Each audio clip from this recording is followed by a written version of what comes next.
because I can't find any things, I can't find any issue here. I think that for this type of design, we have added everything we can add. So yeah, it's great. We're gonna move on to the next batch now. All right, next batch here. Here we have Russia's butterfly wasp. And it looks really cool. It looks really strong. It kind of has this a little type of a moth type of look to it, which I think it looks really cool. We have some detection components hidden in there. We're having kind of this little traditional radar front with detection and stuff like that. Works pretty well. We have wings. We have smoothen out the corners about as well as possible. And you know, I think it looks pretty cool. It looks very compact though. It's utilitarian when it comes to the block of components. But I think the front of the crafts looks better than the back of the craft. Here I think we have some pretty sharp corners going on here. I think we could have used some mimics to smoothen it out a little bit. And this panel here probably needs some more decorations or additions and smoothening out to make it look a little bit more nice. We do have the decals, however, but it's reverse. It needed to be mirrored here. And yeah, well, I guess it's a very small design. It's a very compact one. But it's perhaps a little bit too utilitarian and bare bones. We would need some more decorations and some more stuff to smoothen it out. You just use a few mimics to kind of make it look a little bit more sleek here. When we have a really small design like this, like the details really matter, I don't know. Maybe I would add something like this to kind of give an edge. Of course, we will need to move it a slightly millimeter outwards to make it not lag like that, but you know, kind of adding some small details to just smoothing it out a little bit. I think it could have been improved there a lot, but in general I think it looks pretty cool. But it's, you know, it's a little bit on the average side too, so I will give it a 5. Now I need to remember which is Sean Reed's first submission. Right, it's the Daggery. So here we have the Daggery, and it is a pretty unusual design, I must say. It does look cool, however, but we're having some really sharp edges here where it kind of feels a little bit unintentional that it should be so like sharp. We have a really good use of the color scheme, however, which I think works pretty good. We got some really loud text here in the back. Also works, but the applique panels kind of look too jagged and not very good. I guess they're added for utilitarian purposes, but they do draw down the design a little bit. However, this is a nice little decal touch. So yeah, I suppose that we're just having a little bit too much jagged, harsh corners, especially with the applique all around the place. So I think there are some things that could be, like all of those things could be improved here. It would also be nice to have the logo somewhere there. So in all, I will give this a 3. Now we're gonna move on to Sean Reed's 4th submission, which happens to be the Sunspot, which is about to crash into the waves. I think it's really cool with this type of biplane design. It really adds a nice vibe to From the Depth. So I do like it having this, and we have a nice use of a logo there. Now, it also has the retractable landing gears, which definitely adds to a better score, because I thought that was a really cool and awesome little detail, which definitely like that it doesn't work super reliably. That's another thing, but it looks really cool that we have it, and that's because the blades are kind of going down further than the landing pad. That's the issue. But it looks really cool, and the biplane design is nice, but it again has the issue with too harsh applique panel corners. which doesn't make it look super cool and kind of draws it down a bit there again. But I think it's much cooler than the previous, the first submission. I think it looks interesting with the biplane, but we would probably want a little bit more mimics around the cockpit and stuff like that. In any case, it is better, and it will land at a 5. Next, we're gonna move on to Sean Reed's second submission, which sits in the water somehow. I think we need to give a little command to make them stop shilling in here. This design, we have not stayed with the jagged corners, but we have tried to incorporate them jagged corners using paint and putting them together to make an interesting type of shape. And then we also made it burn to make it look much cooler. So in general, I think this design flies a lot better than the previous ones. Flies. But yeah, we have the decals here. We have good use of the colors. We have created an interesting shape. Like, we can create the smooth sorcerer. So what we can do instead is like this: work with the shapes and paint them in a way that looks interesting. So in general, I think it looks pretty nice. And I would say that this has a design score of 7. I think it's pretty nice. The Aspirant helicopter has some really cool uses of shapes to make it look very droney. It looked kind of angled in like this, and I think it's pretty cool. We have again nice use of the logo and stuff like that. We have some jagged edges here that I think feels a little bit unintentional. It's a little bit sharp there, which does draw down the final looks a little bit there.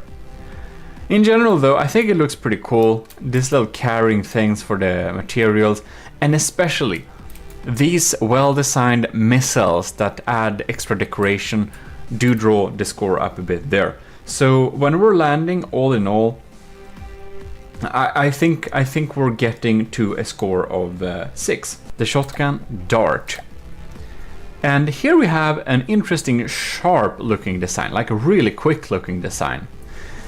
However, due to the, let's see here, we have used paint 10 and we have not used the AOG golden paint here. This makes this thing look a lot more like, what are they called now? Not the weight flyers, the twin guard. It makes it look a lot more like twin guard design. However, despite the colors being a little bit off there, I think these propeller blades going on there, I think this is a really cool look to it. Like, I never seen decoys added to propellers like this. I didn't even know you could do that. Anyways, it looks super cool. That propeller looks super cool. We don't have any Army of GMODISM decals or anything. The colors are off, which isn't great. If you've just used fleet colors, they would have been spot on. Or if you added the colors for the designs yourself, it would have been working good too also. But in all, I think the shape of this thing is really cool. I think it generally looks nice. It looks really fast and really brutal like that. And really even having small protection slash hatches for, or not hatches, like boxes or, yeah, things for the missiles there. The top one here, we kind of have a weird instrument panel vibe here, and I don't know about these. I think this is an angle that looks kind of weird though. Well, that we don't have the right colors is, however, like, unfortunately a big issue, but the design in general, I think it's really nice, but it will, like, the shape of it is really nice. Then we have some small things here and there that could needed to be fixing, but the colors are off, the colors are wrong, and we don't have any decals. So all in all, it will end up at a score 3. Now we're going to move on to the next and last batch. And here we have them. And before continuing and finishing this up, I will just want to say, it's not my intention in any way to sound harsh or discouraging of doing designs. I will tell you that you can see on the channel, if you move back a couple of years, that a couple of years ago my designs would not look half as good as any of these, definitely not. So it's a learning process and you get better all along. So it's not like if you think my designs are looking cool, well, it's not like they always did. They looked shit for years, and I try to learn new tricks each hour I play this game, and you know, add some new decals and stuff like that. So it's not any intention of being discouraging like this. I hope you can take all the criticism constructively and use it in order to improve your designs and make them look, well, according to me, look better in the future. And you know, in general, I think that all designs are really cool, and of course, I think it's great that all of you have sent in all these designs, and it's been a pleasure of testing them in combat, which we will continue doing, by the way. But with that said, just so that you don't think I'm too harsh, you know, we have to rank them on the scale, and just as the combat performances, some designs look better than others, and I try to point that out. But without further ado, now I kind of put that in there if you thought I was evil or something. We can move on. Here we have the 3-wall. This is a very unique, funny design. Here you can see a really nice little detail. We have like black on top of the white here to kind of make this angle and the protection around this little barrel look like a real type of mantlet. I think this is a genius design of making this otherwise really boring outlet for this big cannon look cool. So we use this in order to make something that looks sad look pretty cool. So I think that's pretty impressive. I think that's pretty impressive. That's a nice touch. We've used a lot of these ducts in order to make it look nice, nicer there, the smoother shapes. We have some really smoothen out hull. We can make it look real sleek here. I think in general it works very well. Oh my God, this block, however, should have been black, shouldn't it? Well, we have beautifully crafted missiles that are placed in an angle too, which makes it look so much greater.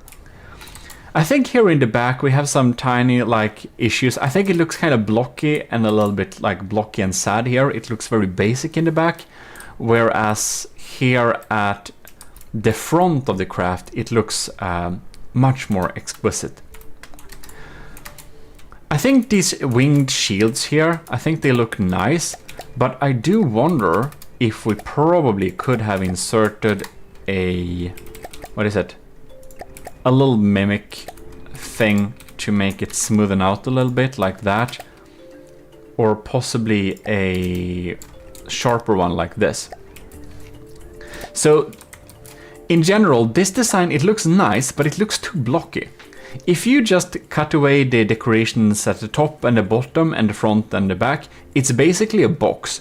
And that does draw down the design from something that would have been considered a very, very interesting design to something that feels a bit lame when we have a box type shape here. I think some stuff could be added here, even if it's just some type of, I mean, you know, go to the props here and we could just add, we could like add a fake machine or whatever to just have something. But in any case, at its current state, it looks a little bit too blocky. So the shape and the design, it is a 3-wall, it has these 3 guns and everything is designed around it. I think that's a really cool idea. So because that's a cool idea, well, I will give this thing a 4. Because of the things that could have been improved. But I do like this design. I do like it. But it needs something more.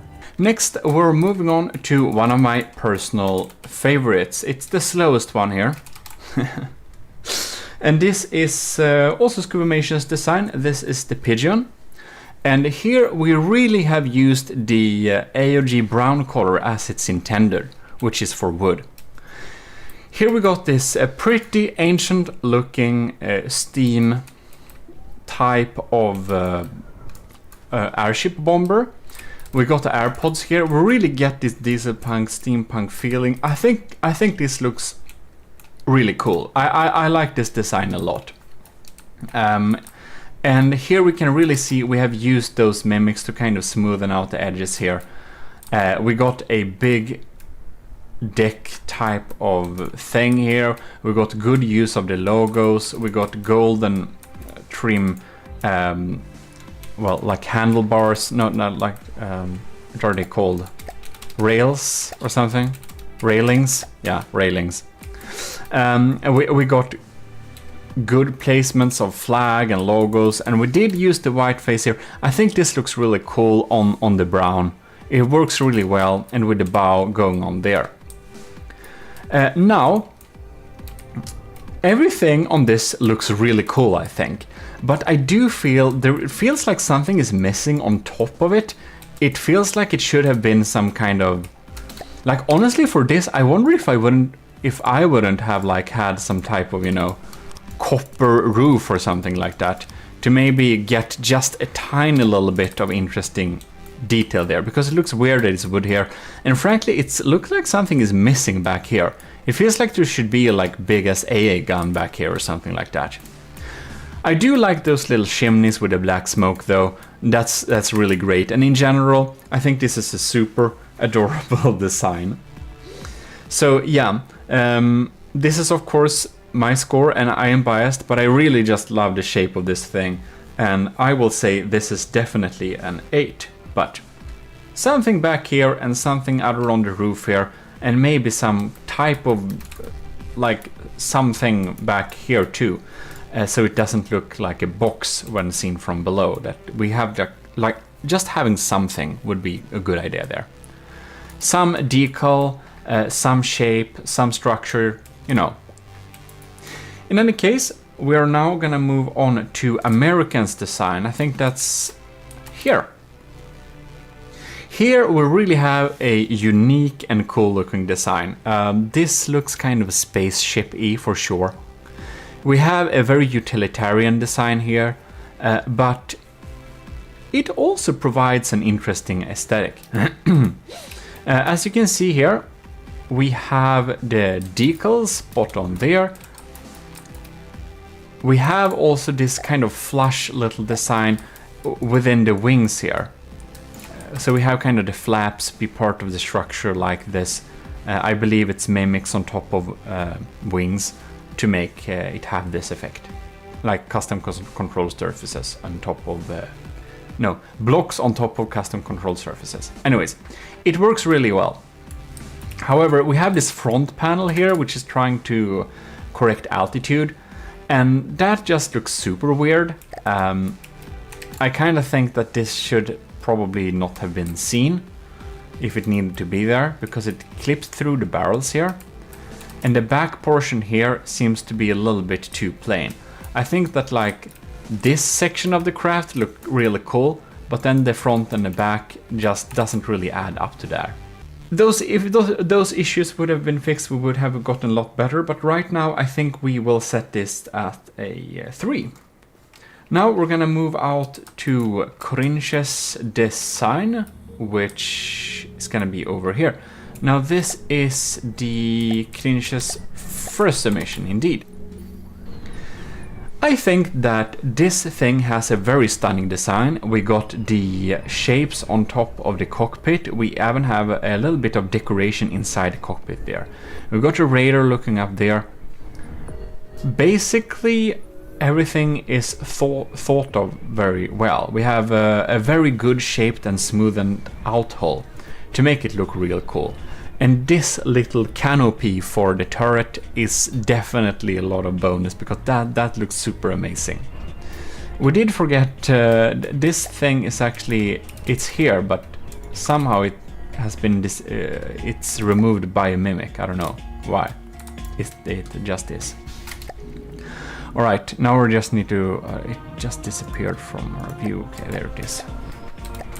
So we got this here. I think one thing that could have been fixed on these propellers here is that if you didn't know that, you can actually go into this here.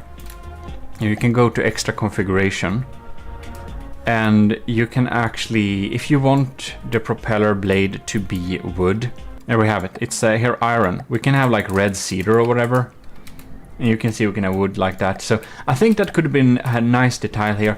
And I'm not sure these sections should be brown unless they were switched to wood. Then I think it would kind of look cool, because now it looks like wood painted metal, which I think has a little weird vibe. But that's some minor issues like that. We got the decal here. Maybe it needs to be just a millimeter closer to the main deck like that, but otherwise it looks pretty nice. However, in the back here, I don't know what's going on with these shapes here, but it feels a little bit like weird. Why is it like this? This should probably be smoothing out something, because I can see on the rest of the design that everything is so smoothen out and cool looking there. So I'm pretty sure this is something that's definitely doable for the builder here. But in any case, in general, I think it looks really cool. But oh yeah, here we have another weird thing. This color transition here doesn't really work. It looks really sharp. In any case, in general, I think it looks really cool, especially with the little canopy and the little gunner's canopy going on there. All in all, I will say this thing amounts to a score of 7. We're gonna move on to the second submission from Cringe, which is the fast one here. And this one just personally sits really well with me in terms of its shape. I think the shape of this design is absolutely fantastic. We're having the reverse propeller look here. Again, I think it could probably be in a wooden propeller. And we have the same with the wood painted metal. A lot of ships have that, but this uses it so much, it's noticeable in a big way, however. This little like connection wire going on there is a really nice added detail. And the shaping of this hull is just fantastic. We have some things that look, I don't know if this... No, I think that looks pretty good, but the colors could probably be switched around a little bit for a better effect. And if we had the canopy design that the MB4 had on this, it would be very nice too. But all in all, I'm definitely in love with the shape of this thing. I think the general shape is so good, despite the things that could be fixed with the colors moving around, adding those details that the other one had and stuff like that. I still think it's an 8, because I just really like this design. Lastly, we have Captain Wise Bomber BY409. And here we can see exquisite work of details. Everything is meticulously smoothened out to perfection. We have this trim added here. We have the applique mimics to add as a type of, to look as a type of control surface. We're having texts on the side, vibing with the logo here. We have like ladder pieces going up there, and we have that the targets will see the face of death swishing over them. This looks absolutely fantastic. There is nothing I can see we can improve on this by like that easily. You can see the engines are exquisitely designed. They look so nice. I kind of want to copy them and use them on some other craft or something like that. Well, I kind of never copy people's engines, but I wanna kind of steal the design and make my own engine that looks similar to this and use it. Yeah, this looks absolutely amazing. It really does. Having one piece be of alloy and the bottom part being of metal actually works really good here too. Yeah, it's hard to say if there is anything that could be improved actually. It looks really nice. For this type of, like, everything is so detailed that we have a flat surface like this kind of works too. it doesn't, you know, disturb anything. And the cockpit is looking really great too here. Simple but effective. We have some controls there. Yeah, this thing looks very great. The only thing I can see that could be improved is that those barrels, you know, for the APS don't look really good because they're not hollow like this. I would probably switch this out with and hide the original with a kind of cram barrel like this. Now, that didn't work very well. Anyways. Hide original mesh. Well, I don't know. Maybe it has mimics on here somehow. Who knows? But in any case, yeah, that's probably the only thing. It's so weird. Anyways, it should have removed the barrel there when we did that. That could have been improved, but in general, it looks super great. Like, I'm really nitpicking here because I've been doing this entire episode, but you understand, that's what I'm here for. But in any case, it's still a 10. It's definitely a 10. It's max point for that one. Yeah, very nice. Now I will declare the points extra added from the Army of GMODISM Quality Control Board. And it's been an open vote, so people in the Army of GMODISM could use one vote to vote at one design they thought was best. So a lot of the designs didn't get a vote, but many did, and I will declare those points. And then there is also the extra points added from the commissioned officers in the Army of GMODISM, who is a separate vote, and they could participate in both votes, of course, because that's how democratic that is. In any case, the first craft that will be getting some points is Kovrak's design. And it will give, it actually has, it's the Manta War, of course. So how the scoring system works is that the enlisted in the Army of GMODISM had one vote and could vote on their favorite design. And the commissioned officers could give out one 1-point, one 2-pointer, and one 3-pointer to, well, the same list of designs. Not a lot of the commissioned officers participated in this vote. It was in Discord. If you're not in the Discord, that's why you missed that one. But that's the results in any case. So the Manta War gets the highest amount of points from well, basically everyone here.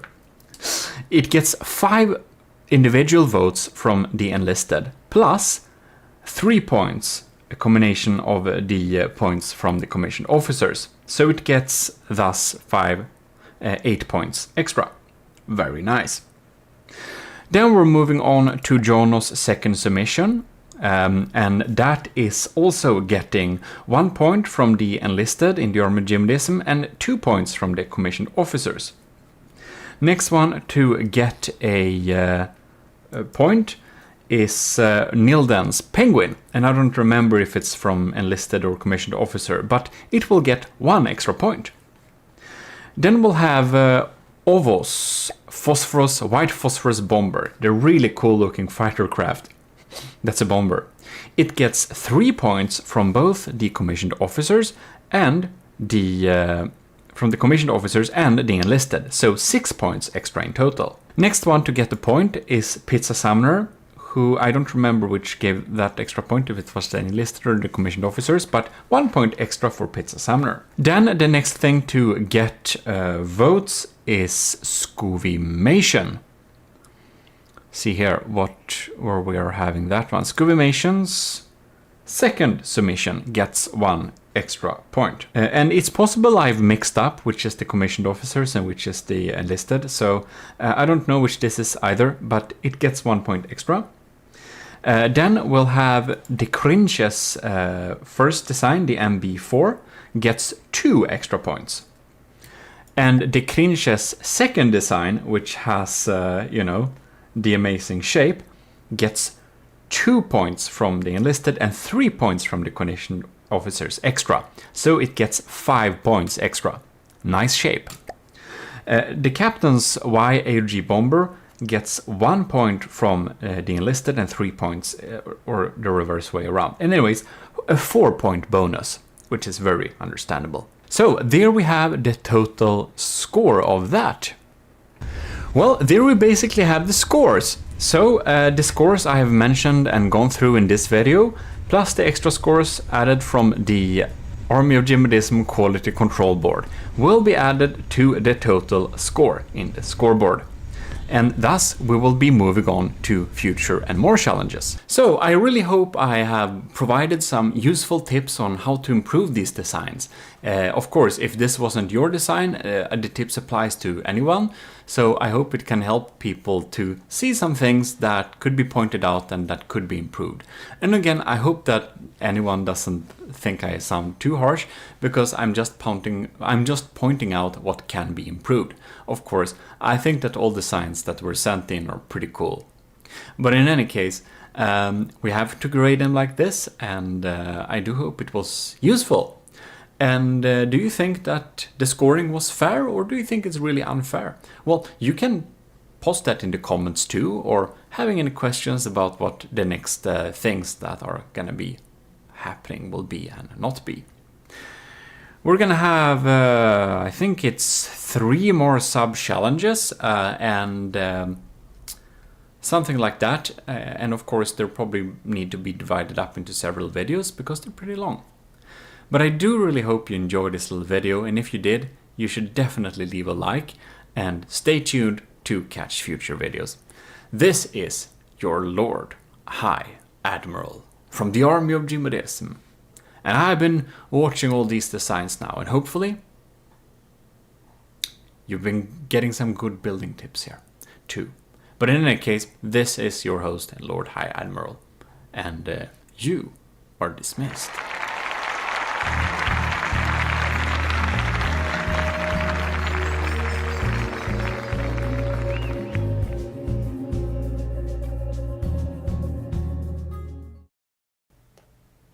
Hello enlisted in the Army of GMODISM and commissioned officers.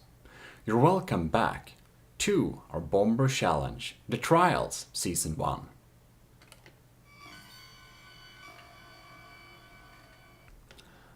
I'm sitting here all geared up, and we are of course first going to thank the commissioned officers in the Army of GMODISM for supporting the channel every month.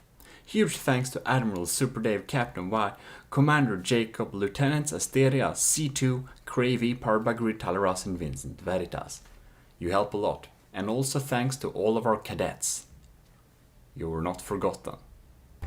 We're going to begin to test the bombers against sea targets. And the first way we're going to do this with is to test a single bomber against a single sea target. Now I have walked through the different types of crafts that can appear in the campaign, and I've come to the conclusion that the best test subject for this is the Onyx Watch's Claymore. So we will begin to conduct the tests. The Claymore is a good target because it's pretty meaty, and still it doesn't have very good armor, but it has a lot of health. And using bombs, it should be the best way to tackle this type of craft. So this is an optimal condition for bombers. Now this craft can't really shoot back, so it won't really test the bomber's survivability. But if the bombers on the other hand get hit by big crams like this from a craft with somewhat poor tracking, well, maybe that's just unlucky, or maybe it's a very invasive bomber. Now I have a grading chart, which is kind of secret. I will not share with you the grades that each of the crafts get during the tests.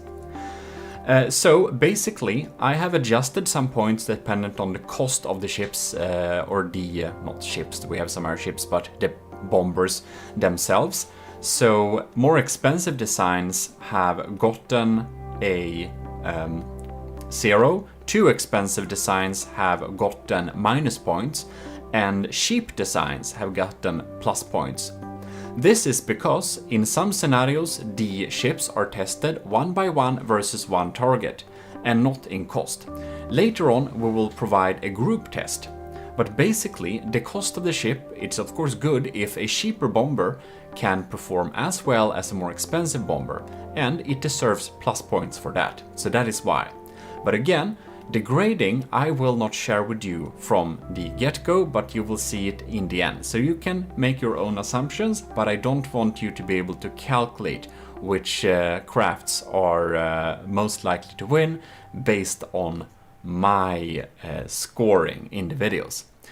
And we will see if all of the bombers will be tested in one single episode, or if we have to divide them in 2 episodes, because there are a lot of them after all. Thanks for all the submissions. Well, your Lord High Admiral will now get back into the game. 2,000 meters away, a Claymore has spawned, and first out is Adnekrias, which actually has a too expensive craft. So it apparently begins circling the enemy.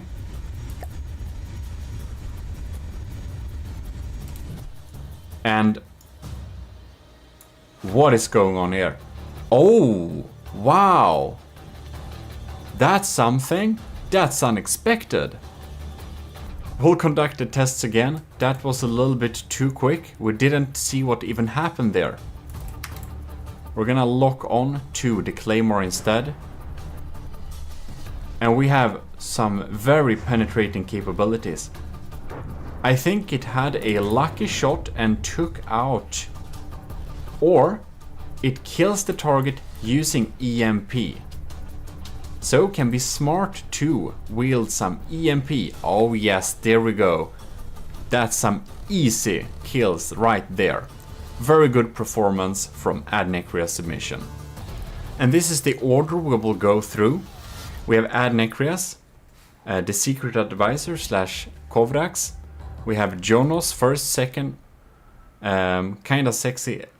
And then we have Light of the World, Netrameira, Nildens 3, Ovo. We have Pizza Summoner. We have Rush. We got Sean Reed's 4, Shotguns 1, Scooby-Mations 2, Straight American Imperialists 1, The Cringes 2, and Captain, AOG Captain Wise. Bomber plane last year. So this is the order we will follow all of the challenges with, which means that next up is the highly anticipated Manta War from the secret advisor / Kovrax. It has a beautiful standby mood, so with no target it is tucked away in storage right now. So if an enemy would stealthily appear 2,000 meters away, we'll see how it reacts. I kinda didn't notice, but it actually has an ish cockpit here too. That's pretty cool. In any case, let us start. Right, it rises. Locks on the diffs.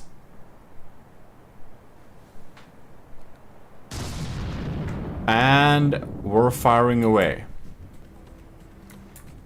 That looks like some pretty huge damage. It's trying to shoot back, but oh wow, that's serious damage. It's not quite dead, but it basically is pretty dead. Look at that. And it even is doing its evasive maneuvers in order to not get hit. Very smart, very intelligent. It goes back for another reload. It has 5 shots per gun in total. Alright.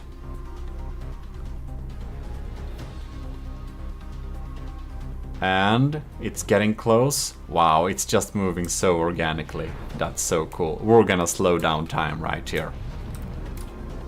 Look at these shells. They're just saying AOG, Invictus, all of them.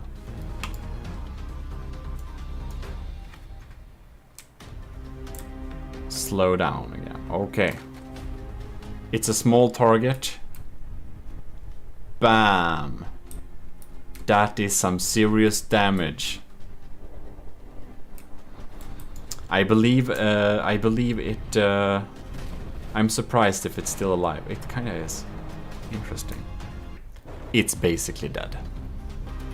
It comes in for another swoop.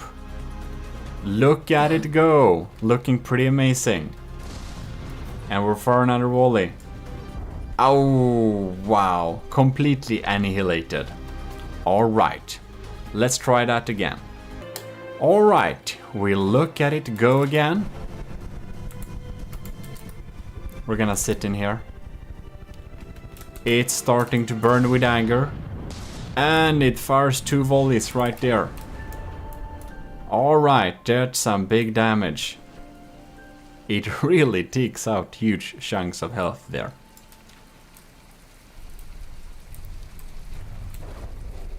It has splendid performance against dealing damage. It's almost, however, like its damage is meant for bigger ships. So, this thing, out of luck or something else, doesn't get completely destroyed. Here it comes again. Wow, this looks so effectful.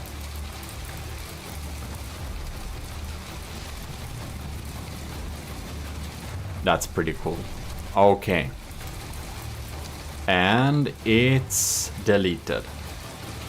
Well, that's some very good performance. Here we have the next submission.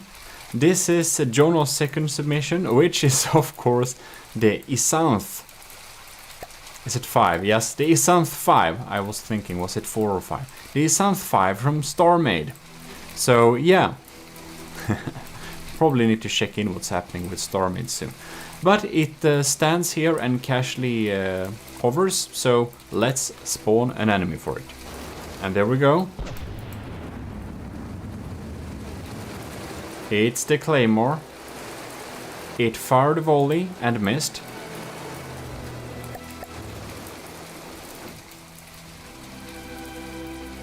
Coming in here.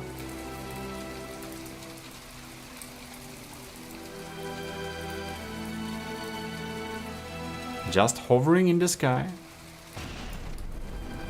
Does it have a rail?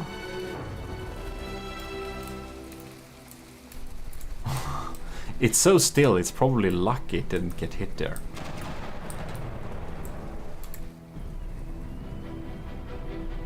Alright.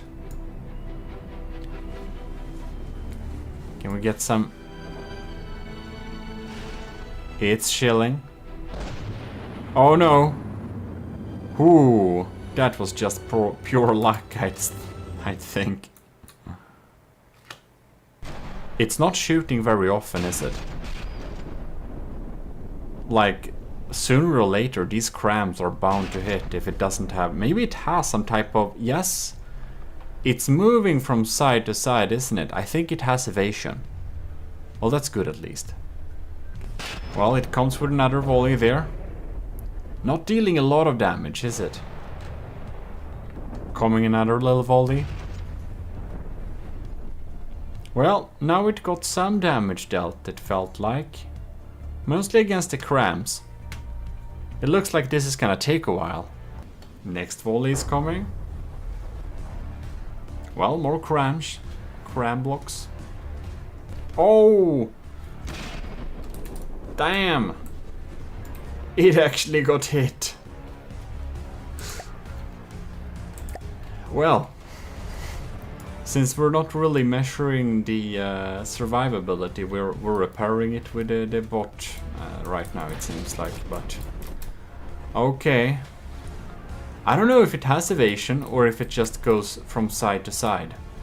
But that's the cockpit. Wow, okay. Trying to fire another volley. How much health is it? Is it 90%?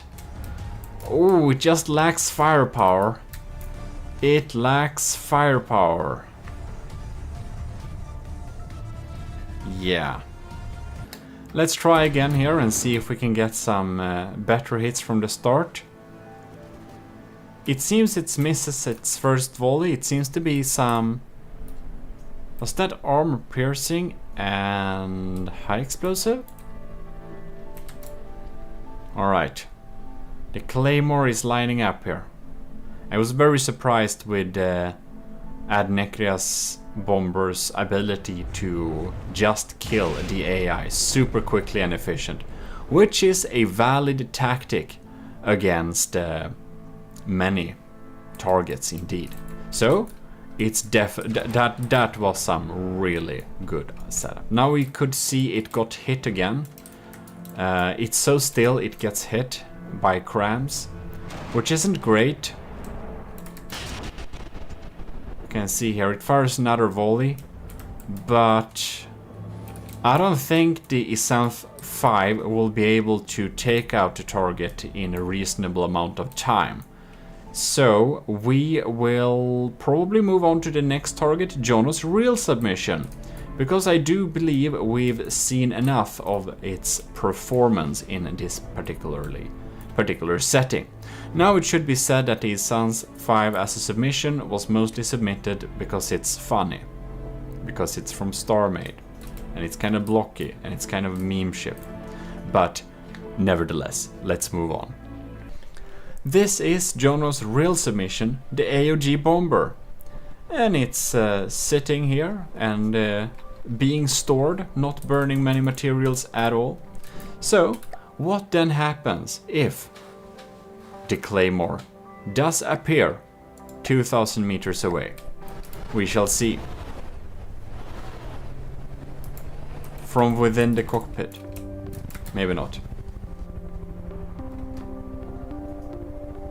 Alright. It's coming above here. It's closing in. It's doing a bomber dive. And bam! There we got a good cram hit. That's a good cram hit, man. Wow. The Claymore can't maneuver anymore. Well, that's great. That's some good damage. And the turret is still facing towards the enemy, so it can still deal damage. Can deliver those cram bombs pretty reliably. It's trying to shoot back with crams. Ooh. That was pretty close. Yeah, well, cram shells are so unlikely to hit that we really, like, the Claymore is not a threat against bombers, let's be real about that. So yes, it shoots back with crams, but you know, it's not much judged for getting hit by those, even though it's not good. They're more judged with the ability to deal damage here. We're lining up again, getting in for a good cram shot, keeping steady. Whoa. And there we can see. Oh, wow. That's a pretty good hit, I believe. Oh yes, it's even flying up into the air a little bit there.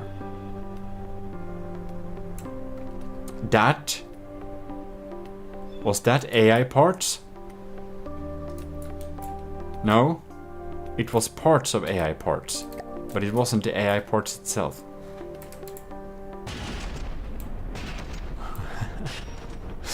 So we're like watching a tiny cram battle right now.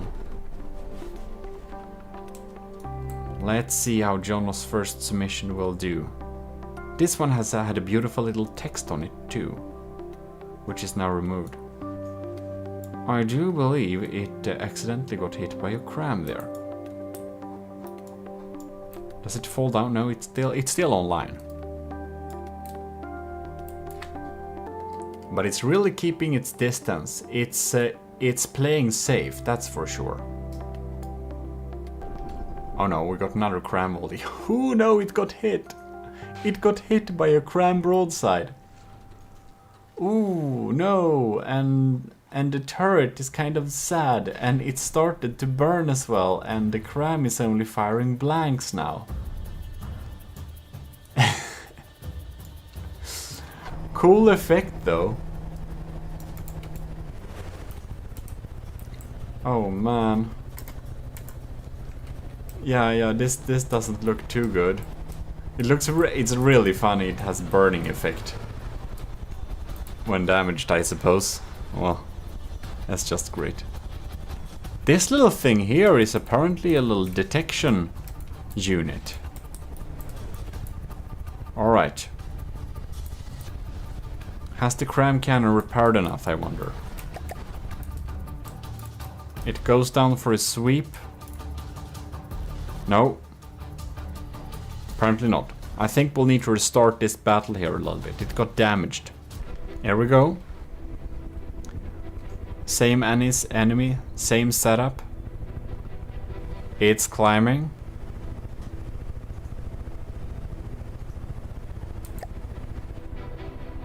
Do we have high speeds? 70 meters per second. Not particularly fast, not particularly slow. Going down and bam. Deals some pretty decent damage with the cram here. That's a big hole. It can easily take out this this craft with one shot if it just gets the first shot right, I believe. Well, it's playing really safe. It's going far away to make sure the cram is reloaded. On the other hand, it's not a diff ship, so it can deal this type of damage all day, which is nice. Alright, it goes down for a swoop. Oh no, ooh. Why? Did it deflect? Wow, that's a good hit. That's some cram parts right there. Okay, it hollowed out this thing. That is pretty impressive indeed. Very, very, very, very accurately delivered damage. Now, it didn't have any clue that there was like nothing important there, but on the other hand, it really couldn't. But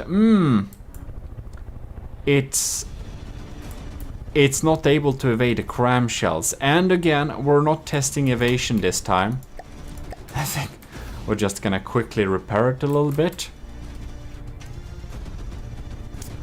But that can certainly be, well, it ain't superb.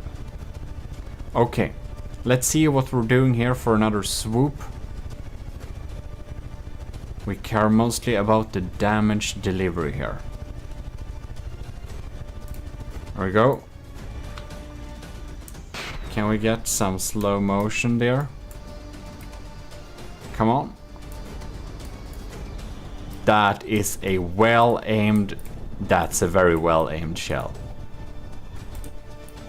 Wow. Okay, that's...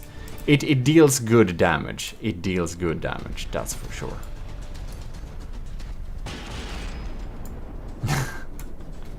And now this thing tries to shoot back, as always. It's like playing very safe. It goes very far away to deliver another round. And when we test it against the lighter anti-air weapons, I do think it's going to benefit a lot from that. So that will be interesting to see. Now let's see. Oh, damn. Oh no. Oh no. Oh wow, okay. Yes. It has a bit of a weakness against crams. That's something we have to take into account. But its cram is dealing good damage, it really is. I think it's mostly, like you can see, it penetrates very deeply. So it's mostly luck that decides it doesn't crit the enemy at once. Now I believe this is at 73%, so it still gets pretty damaged. That's for sure. It's just that it flies so stably that the crams have a little bit of a too easy day. I wonder why it flies in this angle too. That's something that is a mystery to me. It has anti-missile missiles, but it seems to not utilize them when the crams are incoming. Maybe they're only set up to target other missiles, that's possible too. Alright. There we go. Well, it took out a big chunk of this target too. Again. I'm thinking on what grading I should give this and its combat performance, because it's dealing good damage, it's dealing efficient damage, but it's doing it a little bit too slow. So yeah. But I think I'll know what to put on this, the next blast. I think it will take this one out. We're popping in here again. See if the last blast really should take it out by the last blast here. Going down and bam. Dealing some damage. 60%. Is that AI parts? Probably not. Little slow. Anyways, let's move on. Next up, we have this beautiful thing from Kinda Sexy. Or Eldosh Koshkosh. And this thing is a beautiful little plane snoozing around here waiting for a target, which we should give it. Which is, of course, the Claymore. Now, I don't remember... No, it doesn't. It's only an AI craft. I just checked if it had some kind of cockpit-y thing or not. Alright. This thing gotta be pretty quick, right? No. Top speed is 55 meters per second. That is surprising. Cram shells incoming. Very hard to hit something so small with crams. Oh! There we go. Popping in bombs there. Bam!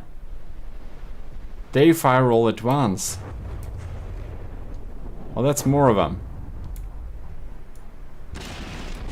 They are indeed laser targeters. Whoa. Wrong thing to lock on. It locks me on the wrong things all the time. Well. Another volley of these missiles popping in here. Bam. That's some damage. Interesting indeed. Did that look like clusters? I don't think you'll hit... Oh, are you kidding me? Are you a little bit more accurate than I anticipated? Okay, we'll need to emergency repair this friend here. Okay. Are you regaining your senses here?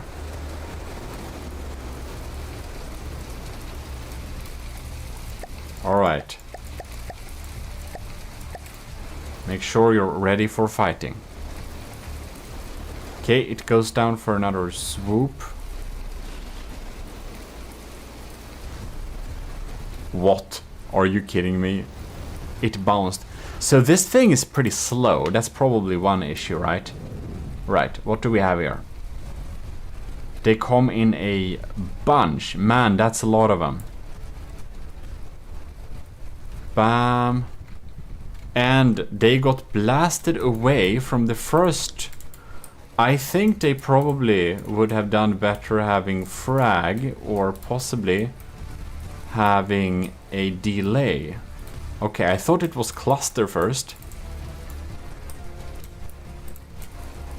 But it's not, it's just they get blasted away there.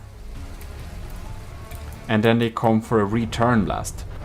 Well, very few of the missiles actually miss, so it seems to be a decent way enough to deliver some damage, that's for sure.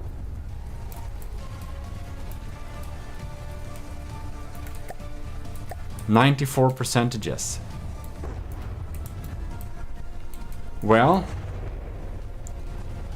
it seems it's dealing some pretty damage, but it's just not... And these are circling around here. They're just missing the mark there. So it seems that Kinda Sexy's design is having some firepower issues. No, that's just lucky that the crams are deflected. Or we got a shield somewhere. I don't think we got the shield here, but if we do. Locking on and bam. It's looking pretty cool, that it does. Kinda Sexy's design does deliver damage, but the blast makes them go away and they come from different angles. And they do deal damage, but the damage is so light that it seems to be mostly superficial explosives. I think that the damage dealing capabilities of this plane is a little bit on the lower side, right? Right, we spawned them again just to make a recheck here.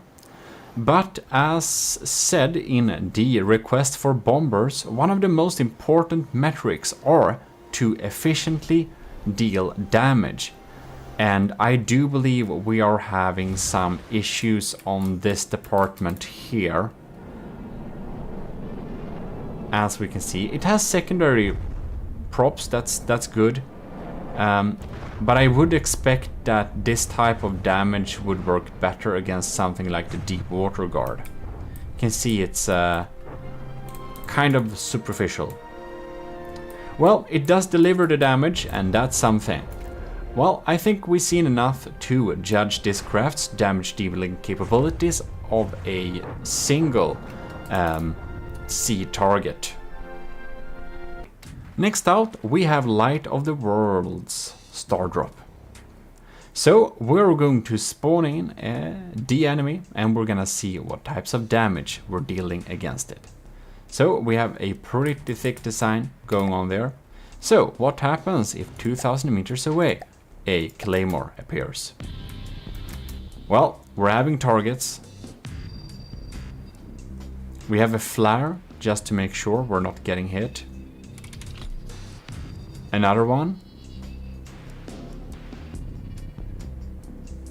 And we're starting to drop bombs. And there we go. We did some pack damage right there.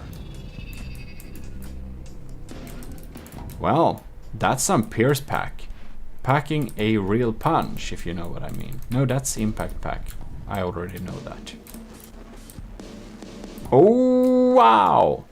Do we have some EMP damage there? That got deleted. Wow, what a performance. We're going again.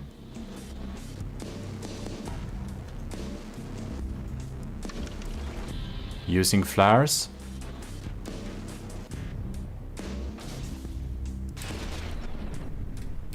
Oh. Ooh, that's that's so lucky. Okay. And let's see here. I don't see because of the smoke. I do believe we did a pack hit to the side there. Now let's see here. Did we drop a missile? I think we already did that. But where is it? There it is. We're having an EMP missile. Okay, we can go up in.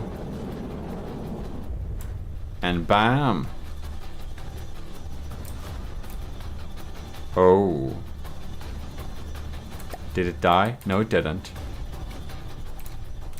So you have to have some luck and EMP. The crams are popping in there, but no hit. It's having a somewhat irregular fly pattern too.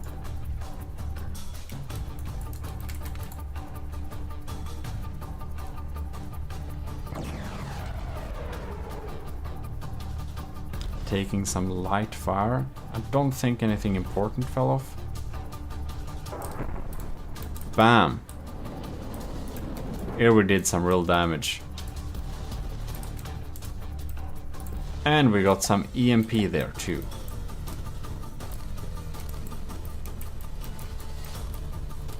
Interesting.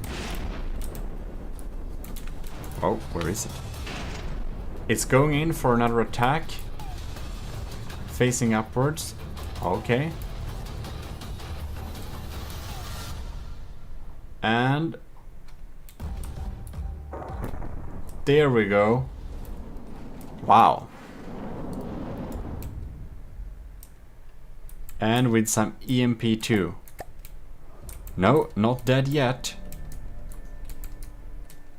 I think the first time around was some really lucky blasts. Alright. Now it's coming here again. We're gonna slow down time. You wanna see this. Bam! That is some impact pack. That's a really cool way of crushing sea targets, I must say. It really is.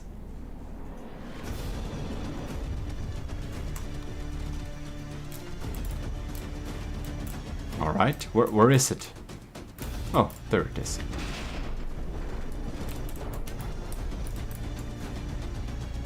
It's diving low and coming for another attack run. Alright.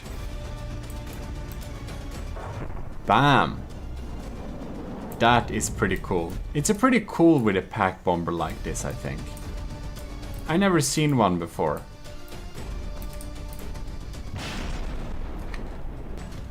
It seems the light of the world took a dive into the sea for some reason there. Well, it's also playing pretty safe. Bam. Blasting with some more packs there. Well, it's dealing some decent damage. I think I know what to grade this. I've seen enough to indeed know. So, let's move on. Next out, we have Netrameira's Hummingbird, which is an ornithopter. It's tucked away there safely for storage. So what happens if a claymore appears into the distance?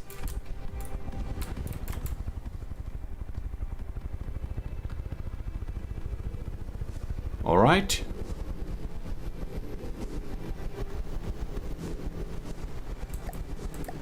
Dealing some light missile damage.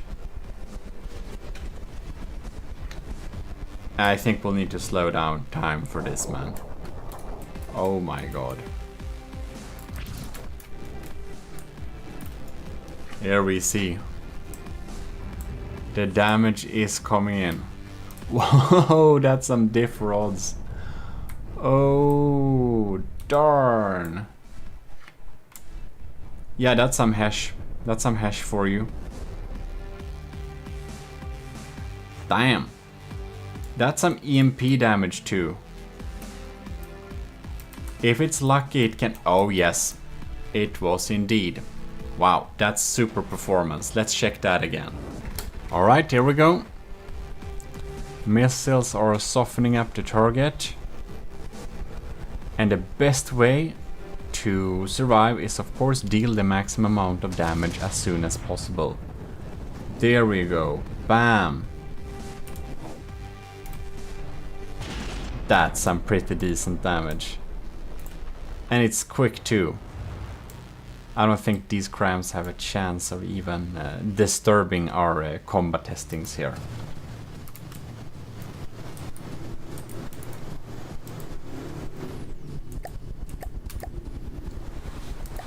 Top speed is almost 100.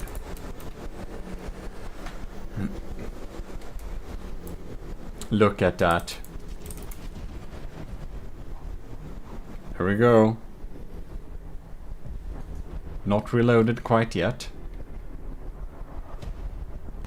But it's almost dead, so that's something. Oh, there we go. Bam. That's some damage. 67%. Yes. Here we are indeed dealing very decent damage. Look at it fly too. Doesn't it look absolutely stunning?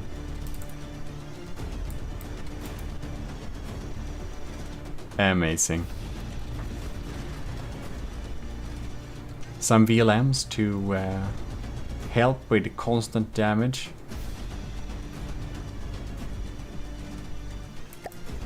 Is it this? No.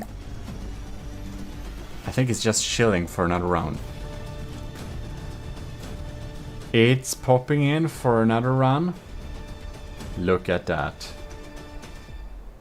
Does look pretty stunning. VLMs did their part, and I think we're here to finish the job. Oh yes. There we go. Very impressive performance. That was really something. Awesome to see the first bombers in action. I believe, however, that we will not have time to try more of the bombers today. So there is a lot of them, and I had hoped that maybe I would have been happy if, like, ish 5 people would have submitted bombers to the challenge. But the total amount of submission with several multi-submission is like 24, something like that. 24 it is, I believe. So that is very cool. That's very great. But it also means we have more episodes. I'll need to part up them into different episodes because I just can't record all of 25 of them at the same time. I thought I would be able to, but I'm also a little bit of a time optimist. So that doesn't happen, It's just too much.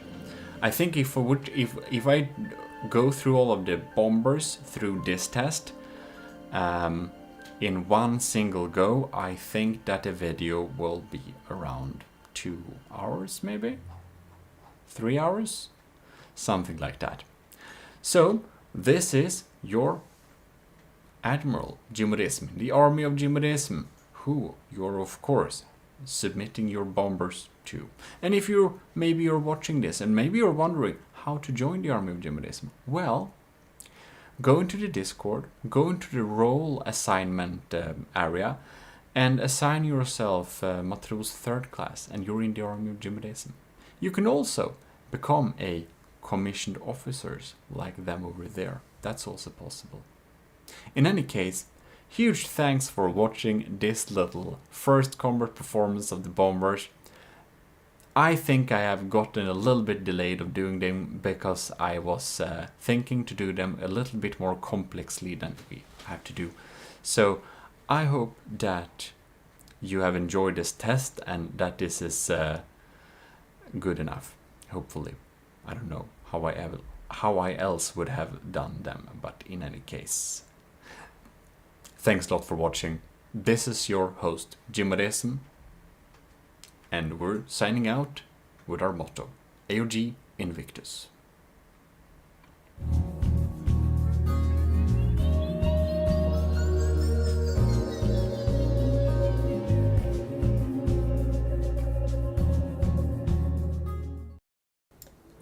Well, hello and welcome to GMODIST. This is your Lord High Admiral, and we shall continue with the bomber trials. Enlisted and commissioned officers in the army of GMODIST and other personnel. Let's give some huge thanks to our continuing supporters: Admiral Super Dave, Captain Y, Commander Jacob, Lieutenant Asteria, C2, Cravey, Powered by Greed, Taylor Russ, and Vincent Veritas for supporting us every month as a commissioned officer. We will now continue with the bomber trials with naval targets, because of course we have 24 submissions and we couldn't get through all of them in one simple episode testing them against the Onyx Watch Claymore. We are listening to Towards the Battle by Vesrets, which is our Army of GMODIST composer, as you probably already know. Beautiful song. Well, shall we get into battle? I think so.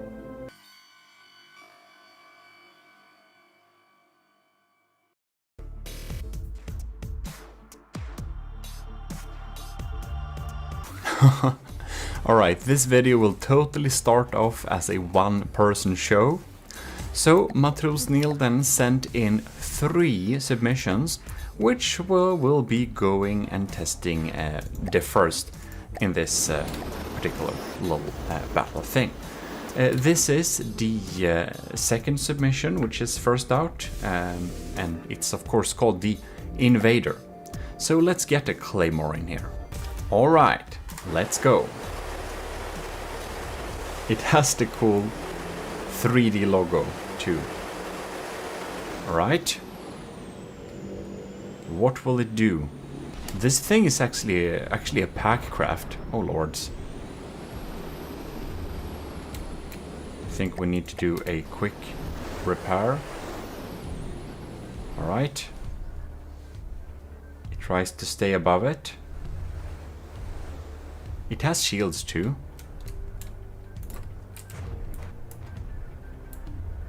Interesting. Oh.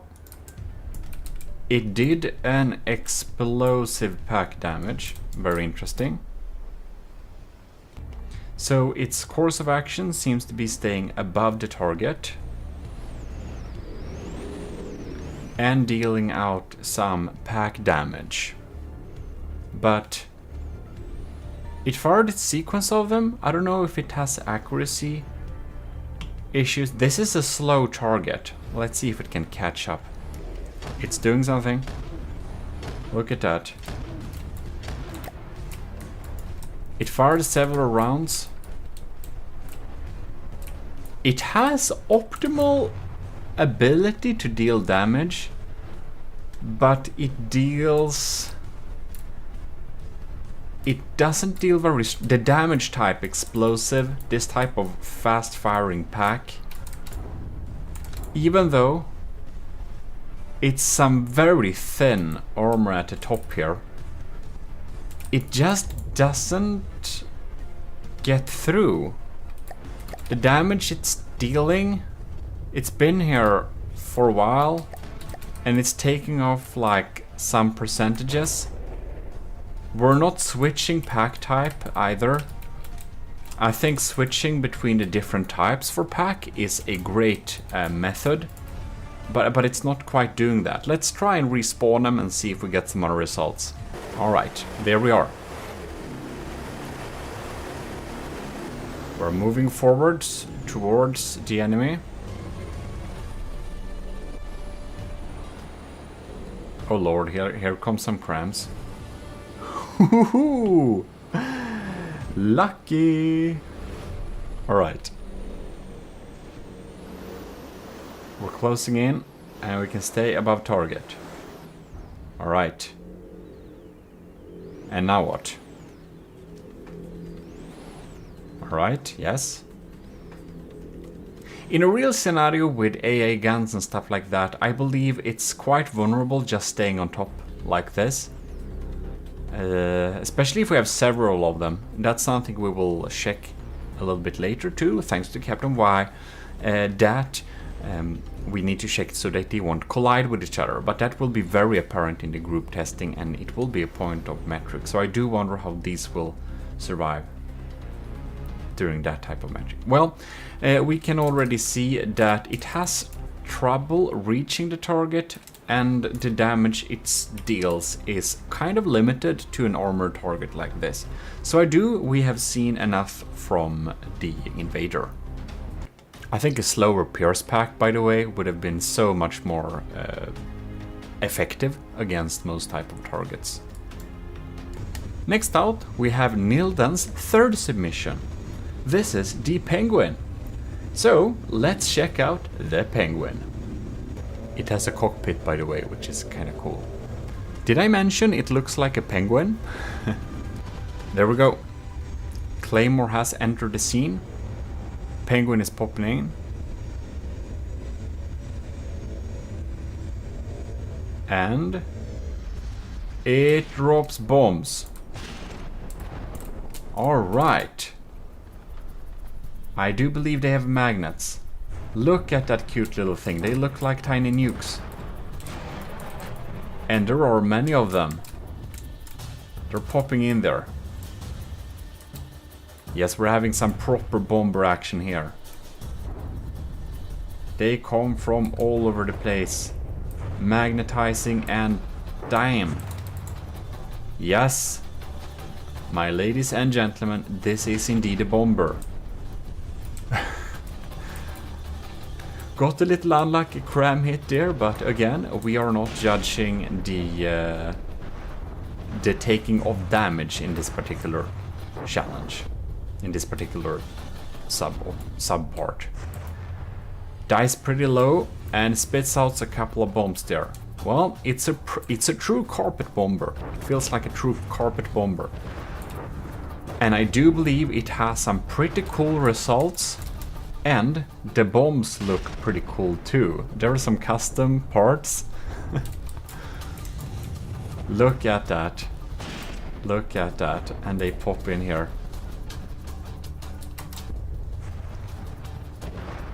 Now the penguin got a little unlucky hit, so we're just repairing it there a little bit. We can see the claymore is already down to 80%. I think this can be quite effective against a larger wooden target, say the crossbones or something. It's almost like it knew which direction the claymore is traveling, because it bombed kind of in front of it before it turned. Look at that. Next batch popping in there. I think it probably can do this all day, just spitting out these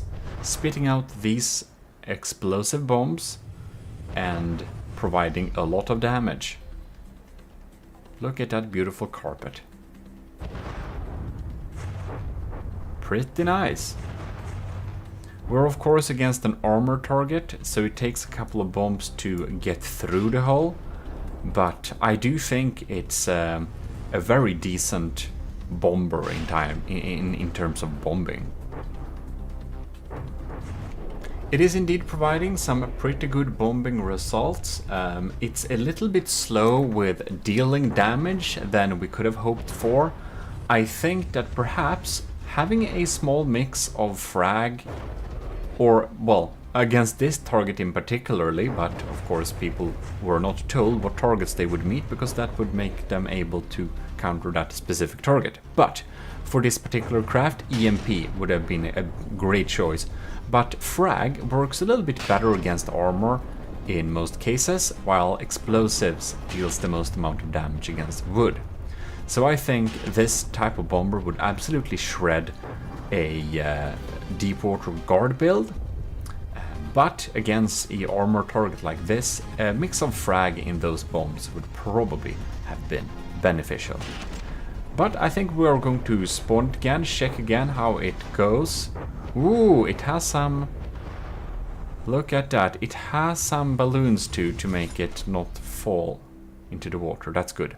In any case, we're gonna restart this and see the results a little bit more. Penguin, here we go. I bet this thing is not the easiest to hit.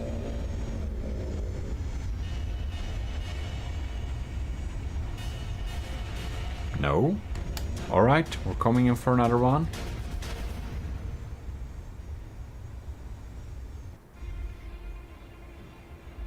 No? I restarted it. Turns out I was holding on to the weapon controls. Look at that. Amazing. Trying to knock us out with some 64-pounders, I see. Well, not today, mate. And we're pretty darn quick at reloading too. I like this. Yeah, this is a good way of dealing bomber damage. Having them small like this can make them load quick, and that will also cost less ammunition. So that's one good thing with having proper bombs and not bomb missiles. That is, you can provide a lot more payload, maybe 2 or 3 times as much as you could have with missiles, just because you are only delivering payload and you're not having anything to do with fuel, fins, thrusters and all that. Well, I think I've seen enough to know how to grade a penguin. So I'm gonna write up the score. Look at that. More bombs popping in here.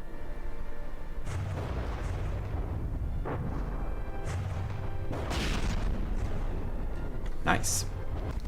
Next out, we have Nilden's first submission. Yes, it's still the same Matros. And this beautiful thing has a bomb cam. So I'm looking forward to see this thing in action. And indeed, here we have it. So let us get the Claymore here. Alright, here we go. Ooh, we have some lights there too, that's cool.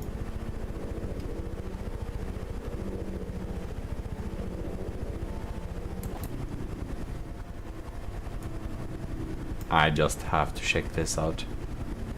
Look at that. Look at that. Oh! That was just so cool, seeing that on the display instead. Alright. Alright, that's cool. Look at these bombs here. They look so nice. They look so cool. So here we have missiles instead. It can be a more reliable way to deal the damage towards the targets. Let's see if it's more effective than the Penguin, because I do believe in this case we have slower dealing of damage due to we have parts. But it depends also what type of damage it is. It looks like it's able to put the damage where it's most needed. So I do believe we can check out this thing a little bit here. We have explosive again. So I believe some APN guidance helps with dealing more damage. I see, and there we have the bomber cam on a spin block. Let's see if we can see some more bomb cam action here. I think maybe we're a little bit too close for that. Or no? Look at that. It's pretty likely to actually show the action indeed. The bomb cam works pretty well. Well, Matros Nilden is really giving a show here with this particular bomber. They're diving down. And since we're getting so close, I do believe these missiles don't need to get very near to deal a lot of damage.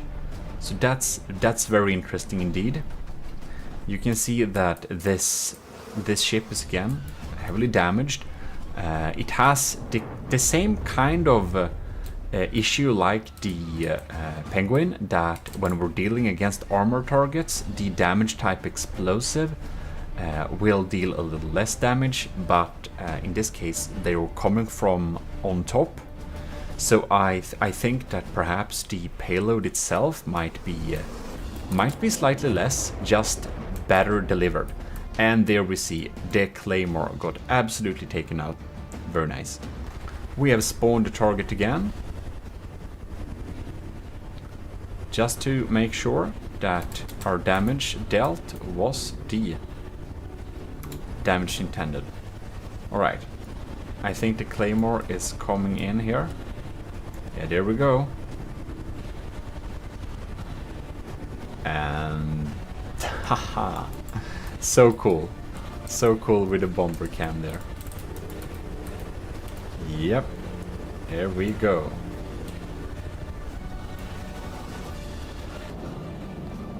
Come diving down, and oh yes. Very nice indeed. A couple of bombing rounds more. It basically circles above here, which is good to keep out of the way of those crams. And it constantly provides some bomber action feed. And shredding some blocks down there. I've seen enough to know how to grade this accurately. So, Nilden, I hope you enjoyed your one-person show for a while, but now we will be moving on to Ovo's design. Here we have the White Phosphorus Bomber by Ovo.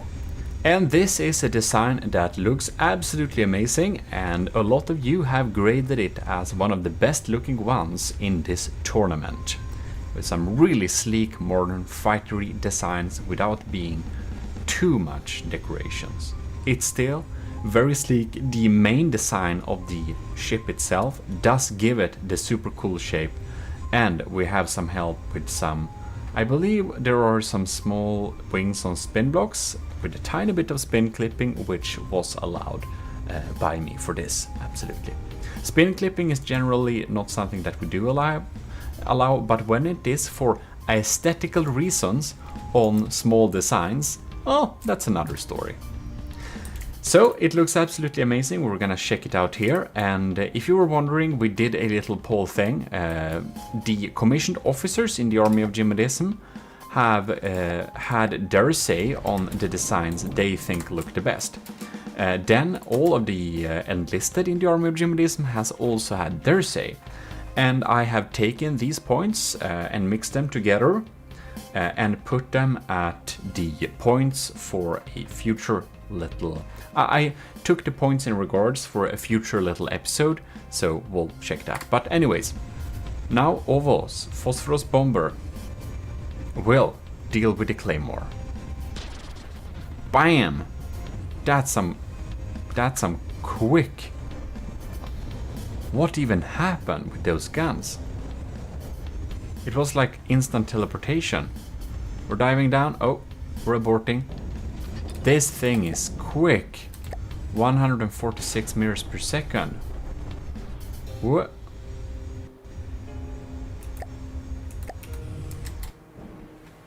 And here we have... Oh, those bombs missed. Right, let's see here what types of damage come in. It goes down and dives in real quickly.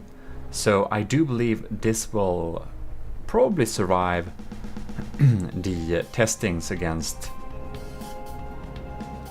Oh, not sure what that missile we're doing there. We're diving real close, but we're not dealing damage here. I wonder what's happening here. Oh, it dropped the missile. Oh, but it's not able to see the target or something. Alright, do we have a diff gun dealing explosive damage? I think that type of explosive damage will have a hard time at dealing much damage to this target. I think a high explosive diff rod would mostly make sense. Oh yes, it's also seemed to be proximity fused, so it has a very low likability to deal damage. Let's restart this battle and see if anything else happens. Alright, it seems to be firing its missiles directly at an enemy, so we're gonna give it better opportunities by spawning it with a direction towards the enemy, because it is a quick mover. It moves in circles, okay. Let's see what these missiles, which are looking pretty cool by the way. They seem to not be able to see the target. I do start to think that these are unguided dumb missiles.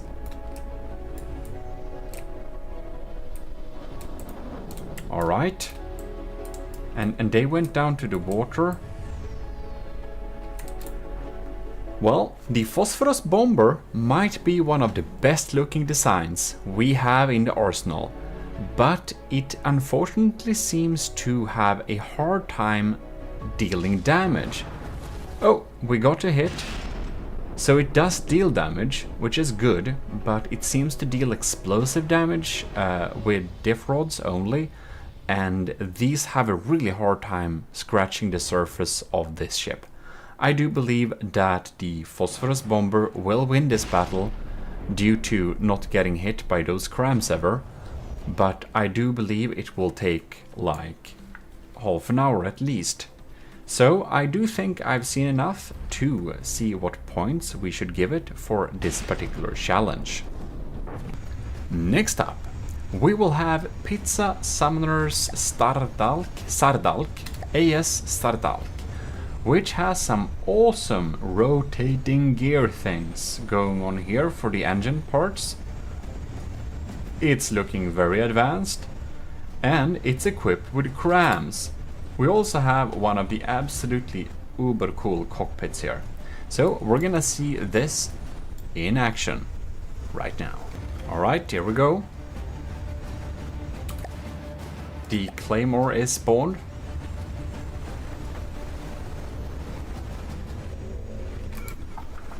Oh, are you kidding me? It has it has target lock thing. I don't even know how that works. That's quite cool. I know how to do stuff like that in like another game, a StarMade, but I have no idea how to do this type of holographic target no target thing. Yeah, absolutely no idea. Yeah, this target locked / acquired thing, I think this is a really cool little feature. Really gives some super cool vibes to this vessel. All right. Oh, look at that. Target is locked. Gotta see this. Oh, yes, that's something. Oh, it dives down really deep. Look at the damage we're dealing here. This did not take long. This is probably some armor piercing explosive. So if you only have explosive, well, then your damage is stopping on the outside of the armor thing. But if you have armor piercing explosive, you can deal the damage inside, which is just... the difference is the world. Look at that. It's trying to fight back with some crams. Ooh, but it goes down there. Oh, it got frag too. It has frag too. Look at that. Quite efficient. Right, we're coming in for another, I believe. I think so. Yeah, we're diving. Target locked. And there we go. When we're like in it, we can like feel the recoil of the crams. It's pretty cool. And we got some nice little colored panels there. Really convey some awesome Army of GMODISM type design, which is very cool. I think I finally, after playing this game for many years, developed some kind of style that's recognizable enough that one can convey it with some colors and some gold, which makes me happy. I was so confused what colors to have for a long while. Then I just decided on some colors, like, I don't know, last year or 2 years ago. Who knows? Alright. And they're really quick crams too. Yeah. That's some proper damage. Well, I do believe we've seen what type of damage it deals, but we're of course gonna run the battle once more just to make sure we got the same results. Alright, here we go. We're locking on. Damn, and we just feel the recoil. I think that's very cool. That we just can feel the recoil in that way. And we can see if it aims at a lucky spot, I do believe that this can one-shot. Yeah, it's a very strong bomber using crams, but not in the way I expected. I must say I really like the way that you can sit in the cockpit and that it has some target acquired thing, and when they fire you just feel those recoils in there so darn strongly, and that's just gives it a very cool type of feeling. Yeah, this I believe it has extra style points for being cool later on, but right now we're measuring combat performance, and I do think I've seen enough to be able to grade this thing as firepower accurately. Next up, we have the Butterfly Wasp from Rush. There we go. The autocannons are autocannoning. We're waiting for a lock-on by the laser. They seem to be laser-guided missiles. We got a lock-on. Oh, nice little escape there. I think we dropped some kind of buoy. We did indeed. So, I do believe this is probably a sonar buoy. A sonar buoy. Too much light. 1 second. There we go. We're using recommended values instead. It seems to have been shedding some blocks indeed. Here we come again. Autocannons enabled. Missiles are locked. What are the chances? Wow, okay. We're really drilling holes there with the armaments. Oh no. I think I never zoomed in on what the regular ammo shells look like. So I thought it would be a little bit funny. Alright. They're so tiny, you know. Well, it goes away to reload its missiles. There is quite a lot of them.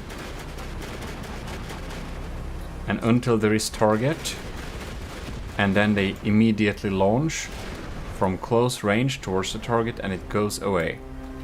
Also launches that buoy, however you pronounce it, and is able to check out that. Okay.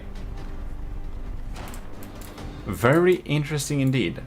Looks like a pretty strong attack diver bomber with some missiles popping in there. And I think we're dealing some good damage. We got some frags and some explosives mixed in there. Seems to be quite efficient. I think I know what type of damage it deals now, but we're going to run it again, just because that's what we do. Here we go.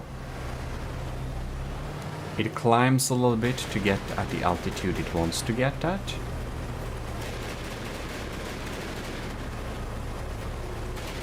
Alright. We're locking on, missiles incoming, going straight for the front there, and running away. Look at that, some pretty nice holes there. Here we come again. Not a good day for a particular claymore, I believe, but I don't think any of our test days. Any of their meetings, or what should we say, any of the encounters with the army of GMODIST is not a good day for any other faction, naturally. That is not an ally.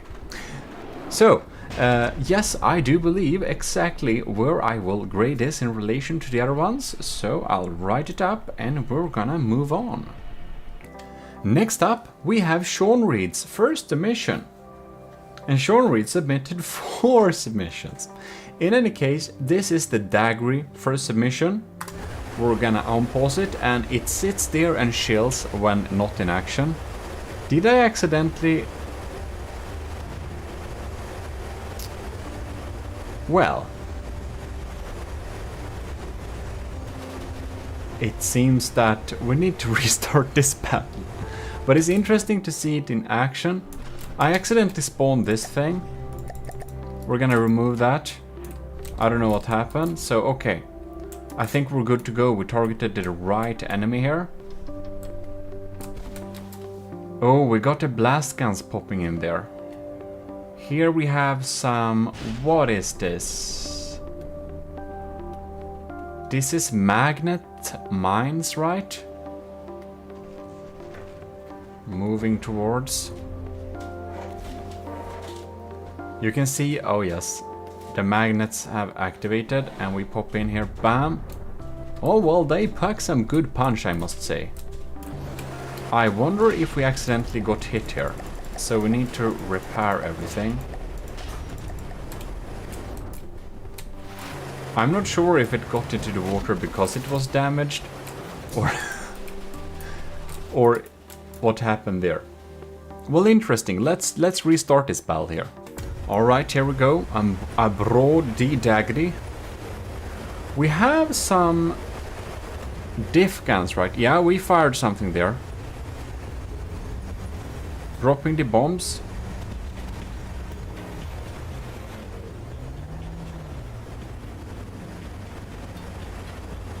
This looks like large missiles. Oh yes, that's why they're packing a punch. I thought there were medium ones, but they are large indeed. So they can pack a punch there. Pack a punch there. So yeah, we got some proper bombs coming in here and getting activated, and oh yes, look at that. They're actually putting some big holes in there. I don't remember what type of ammunition we have for those guns there.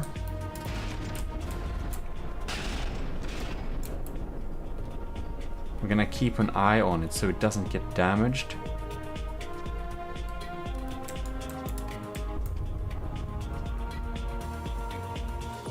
Because, oh, we're having blast guns trying to fire around there too. Wait. It didn't get hit, did it?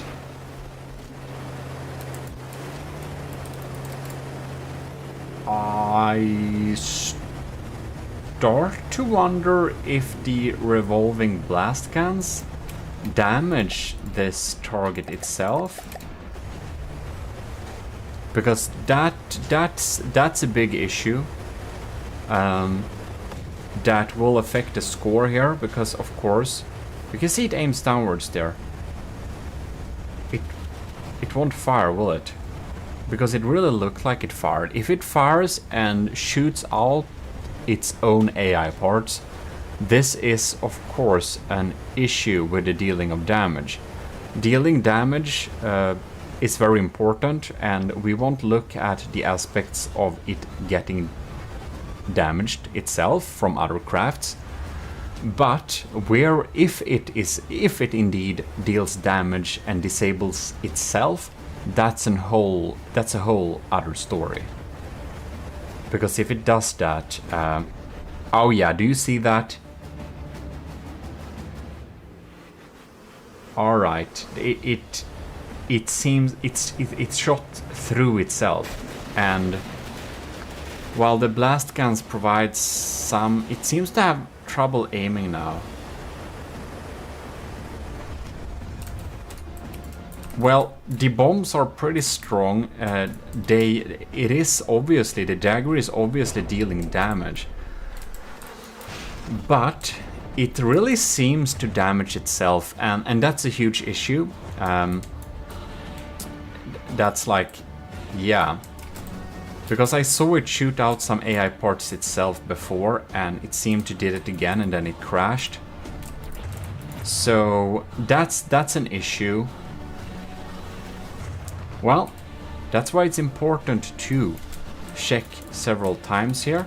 It doesn't do it always, it does it sometimes.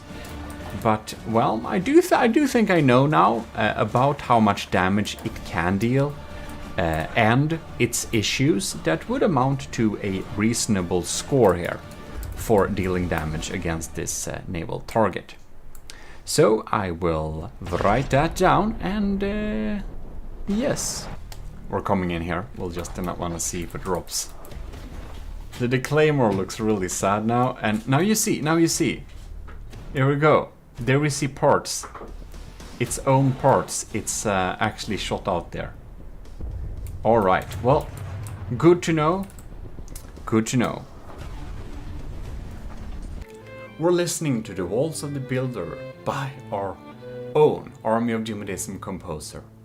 I think this will be enough for this time, so I do hope you have enjoyed this bomber trials. We will be checking out some of the other bombers in the later episodes. We have a lot of them, so the different testing sessions will of course be more episodes. We're having a third episode of Sea Targets to cover them all, possibly 4, it depends a little bit on how long time the others take there.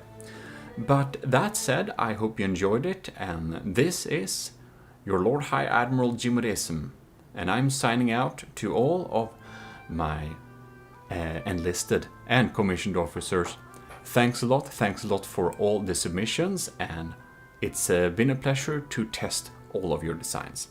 In any case, this is your host signing out, if you're not enlisted yet. If you want to do that, you should probably search on how to get into the army of GMODIST. It's very easy. In any case, see you next time.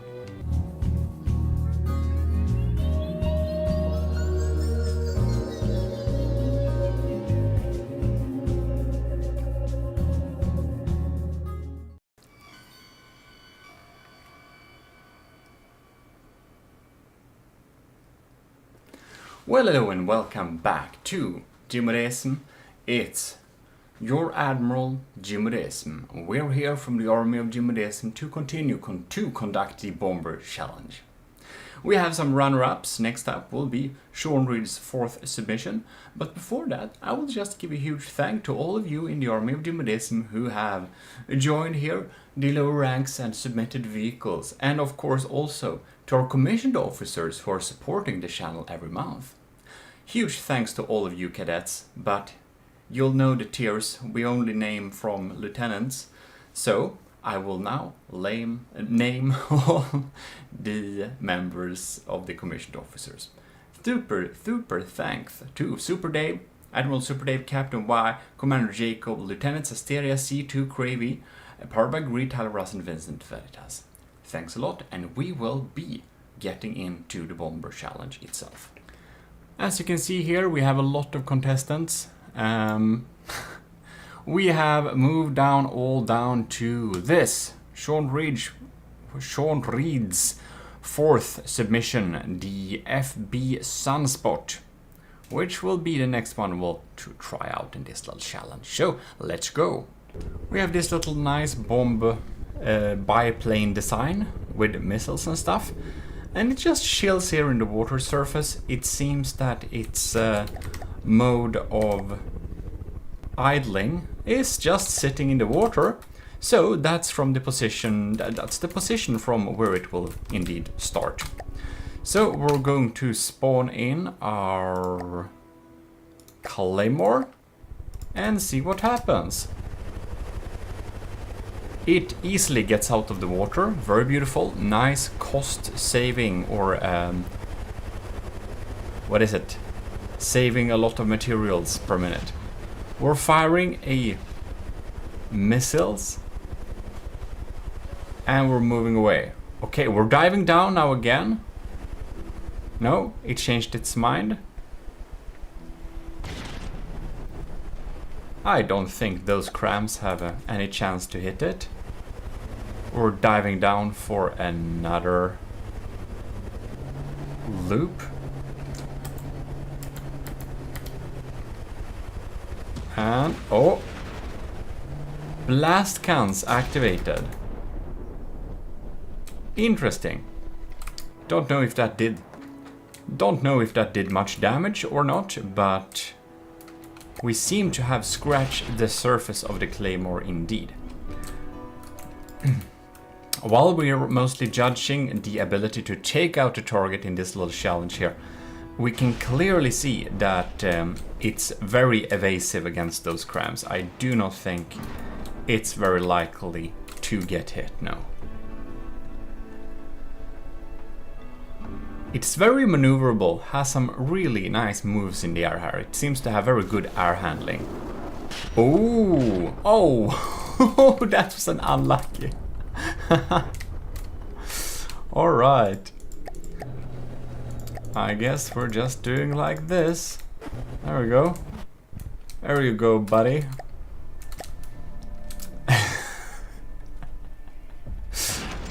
Alright.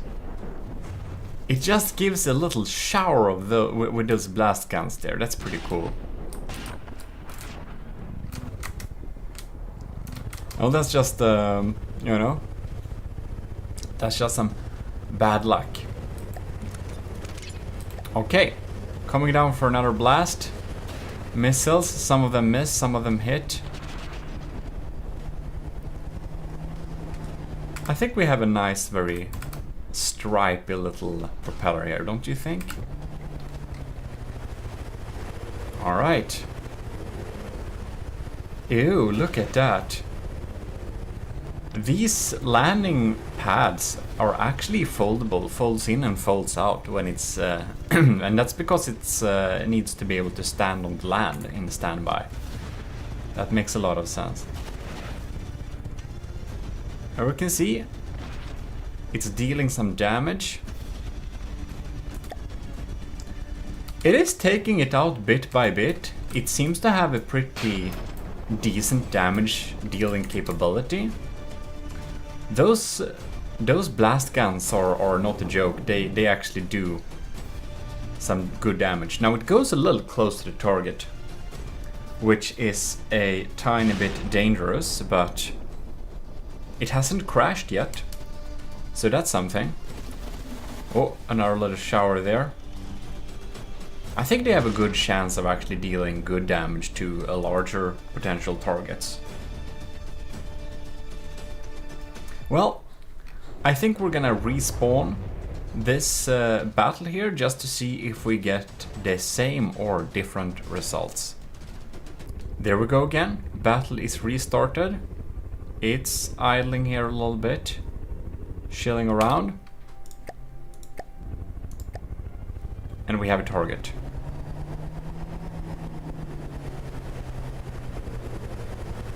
Alright. Flying straight towards the Claymore. Steady course. Climbing altitude. Missiles are going away. We're going down for a closer. And we did not decide to shoot the blast guns this time. I wonder if this laser targeter sees. I guess it does, but it's very crammed in there. Probably works nice.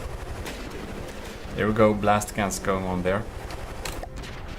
Actually, we can probably see here too. Tracking. Yeah, it can see through here. But some of the time it doesn't see through very well. Just wanna see here if it actually gets it into view when targeting. I think it has auto detection too, of course it has, because this is only a laser targeter. Seems that this laser targeter a lot of the time does not see, and I do suspect that's because the propeller blade is right in front of it too. So it has very rare chances when it actually has visibility. There we go. Aerodynamic missile heads there. There we go. Whoa. It goes real close, and I think that can be a great strategy a lot of the time. This time, when we are facing an equally sized target, it seems to be a little bit difficult to deal a lot of the damage, since some of the missiles hit and some miss, and the blast guns do work better at an area. But all in all, I think it seems to be providing some decent damage here. So I think I'll know how to grade this thing. So pretty cool. We shall now be moving on to the next battle, or the next bomber that you have submitted, which is W, because it's triple U, because it's you in terms of it's you, Sean Reeds. It's your second submission that's popping in next, and it's also the second submission, I said. So yeah, let's get and see that. Popping in here, we have the Jin. It's called Jin, right. And it is a type of bomber thing. It's definitely another of the sorcerers. It also has a beautiful little fire plume going on here.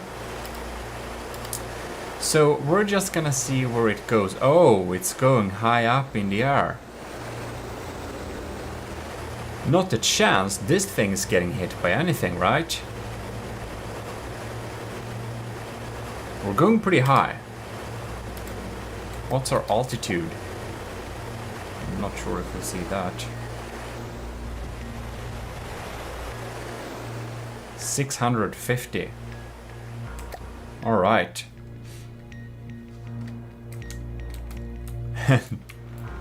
All right.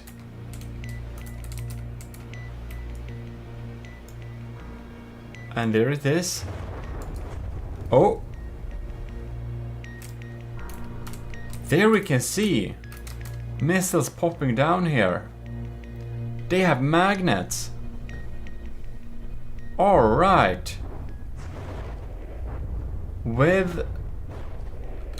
Do they have thumper heads or do they have... I'm not sure actually. Or if it's heat heads.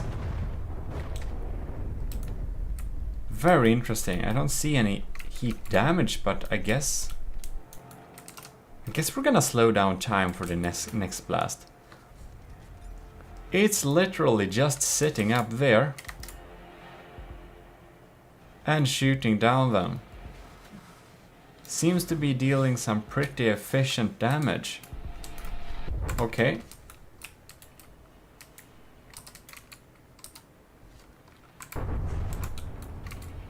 They seem to be explosive, right?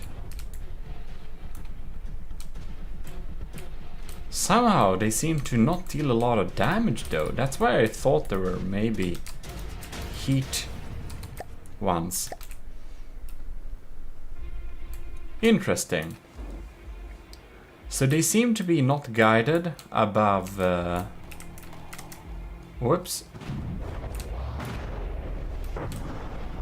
They're going with the back towards the targets first there too. It's a very interesting choice. And it is slowly eating away at the health indeed. It's definitely a bomber. That's for sure. Hopping in there. Bam. But it seems it has some problem getting through the armor here too. Like, the claymore is damaged, yes. It's damaged by 7%. This is true. But I haven't seen much fatal damage dealt to it, have we? It doesn't, of course, see the target, so it can't do much. And it is having problem with its flotation, that's true. But generally on the hull and such, it's pretty unscathed. I mean, it has received damage, yes. It's just, I do feel that Sean Reed's 4th submission were able to deal a little bit more punch. Because even though this is a bit damaged and stuff, it also feels like the claymore is pretty much battle ready. And you can see they pop in there. And this is like the what volley? A lot of volleys have popped in here, and the bottom is not really hurt yet. So we're gonna move on and restart this battle, and we're gonna see if we get any different results. Here we can see, by the way, it's just chilling here in the water. It's pretty funny. Claymore gets spawned. And it just goes up in the air like that. Trying to reach a nice position. Man, these are a lot of particles.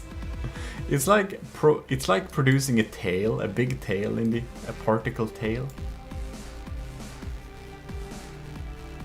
and there the friends pop down. Now, oh, there it is.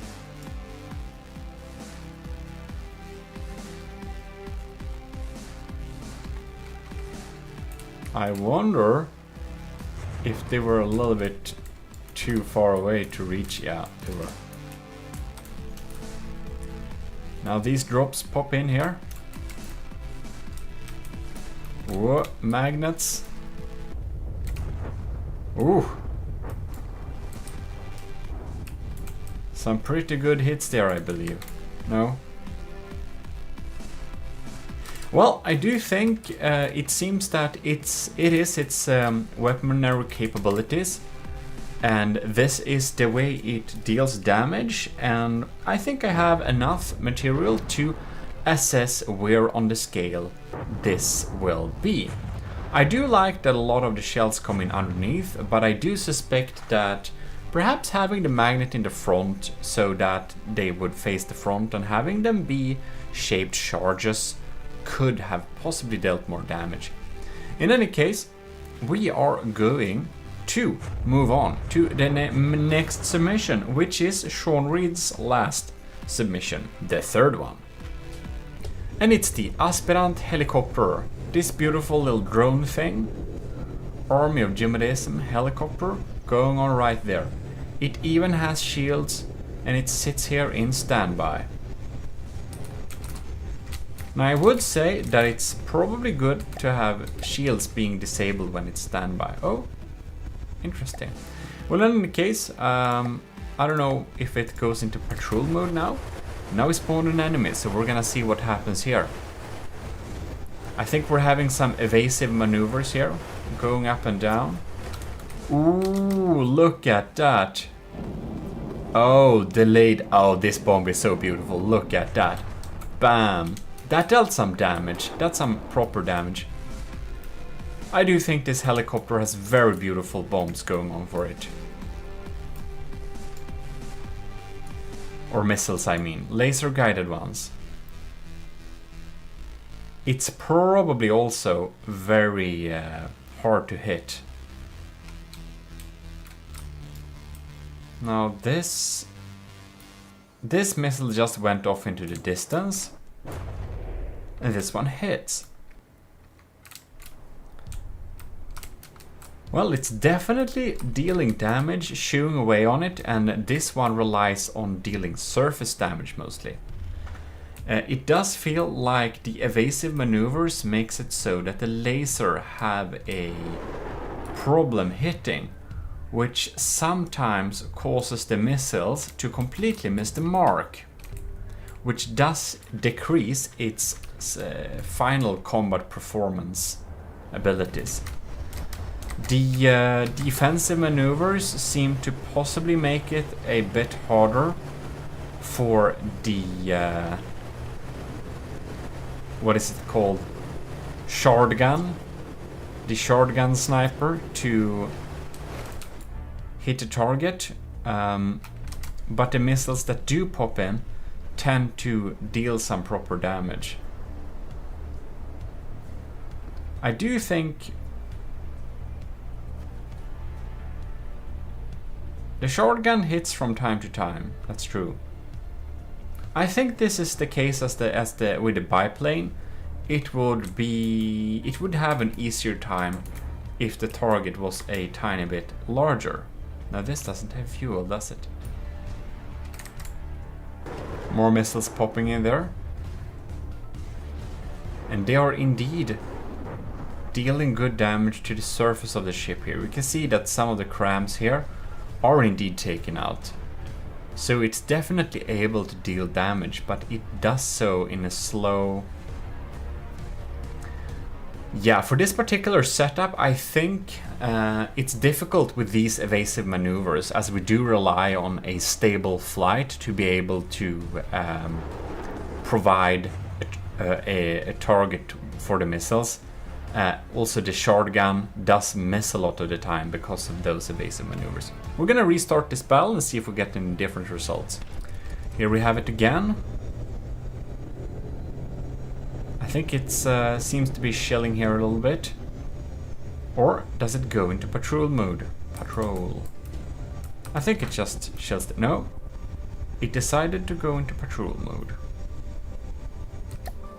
It seems to be floating a little bit here, like up and down, not spending too much resources. If you didn't know that, it's easier to fly at lower levels with the propellers in from the depth, just like real life. And it's easier to gain lift too with the wings, I believe. Something with the air thickness is calculated, I believe. Okay.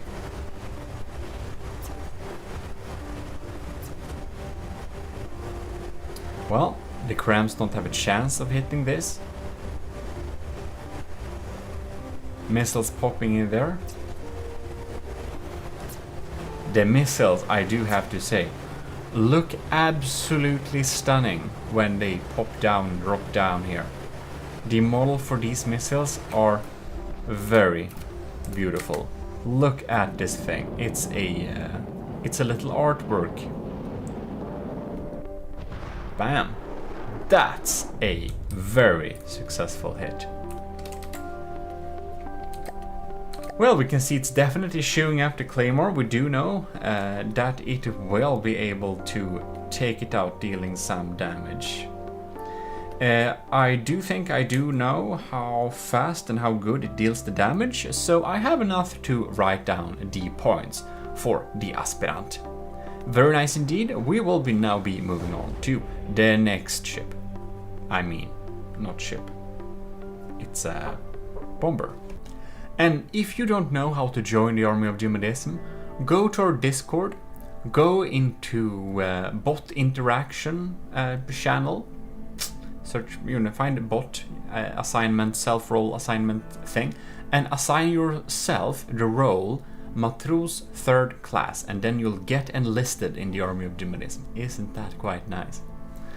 Or you can of course also become a commissioned officers, and you get access to the AOG channel too. And for some stuff like this challenge, we do have the requirement of being a member in the army of GMODISM to be able to send in it like bombers for this challenge, for example, because it's about finding our new bomber that we will be using in the Nether campaign. We're going to use the winner of this will absolutely be used in the playthrough, since my bombers are outdated. They're really sad. One is called Vertrika, and it is on Steam Workshop, but it's an old cram bomber. It's not good anymore. But in any case, that's how it is. So if you don't know, you can just self-assign yourself Matros 3rd class, and you're in the army of GMODISM. So let's get back to testing, and it's gonna be shotgun submission now. Shotgun's first submission, to be exact. So it's pretty quick like this. It's not standing by, it's flying around like this and being, yeah, well, just having a good time flying around here, looking very splendid with these VTOL-like design. Very modern indeed. We're of course going to send in the Claymore here. And we're gonna see what happens. So we got some missiles here. Oh, 4 fins! Man, this thing is maneuverable, okay. I would have been very shocked if it was to miss. And it has frag going on there, so it deals some damage. Not getting hit there. Diving in there. Now I locked onto the wrong thing. Excuse me. That thing missed, it seemed like. We do have magnetized bombs. And they are, no, yes. They're just dropping them all the time, I believe. No? Okay, I think they have magnet activation. They are magnets. They're very slow magnets, however, so I think they'll deal damage to some bigger targets, but not the Claymore. It seems to miss too often. Dropping down 2 missiles there.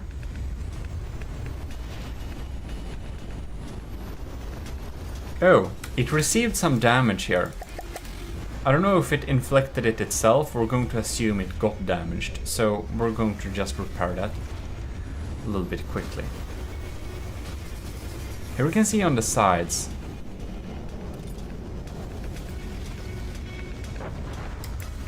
Oh no.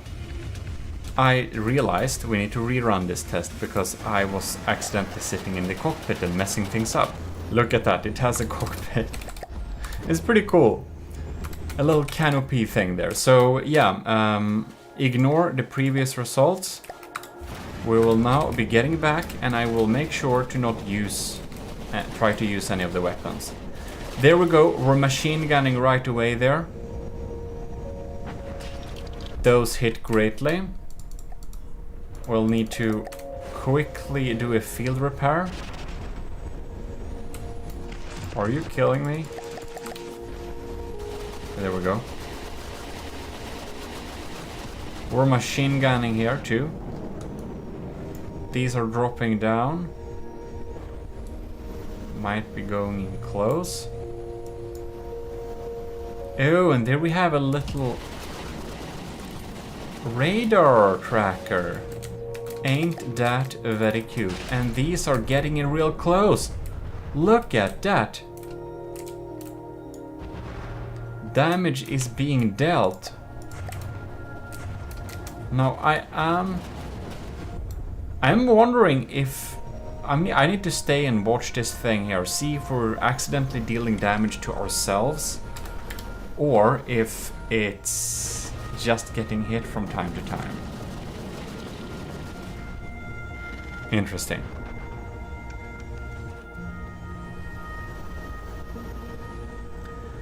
We're of course not really measuring if it is damaged by the enemy, but if it damages itself, we'll need to take note of that. And that's the reason why we haven't turned on God mode for them, because I want to see if they shoot themselves.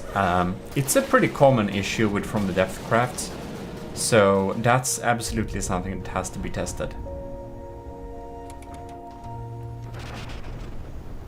Very sleek maneuvers here. This thing is pretty quick. 129 meters per second. It's very cool. And I do think we're providing some decent damage. The Claymore is dropped down by 10%.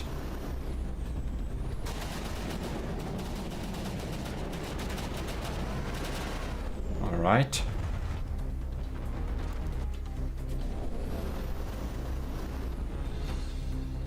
We have a lot of heavy armor on the base here too, it seems.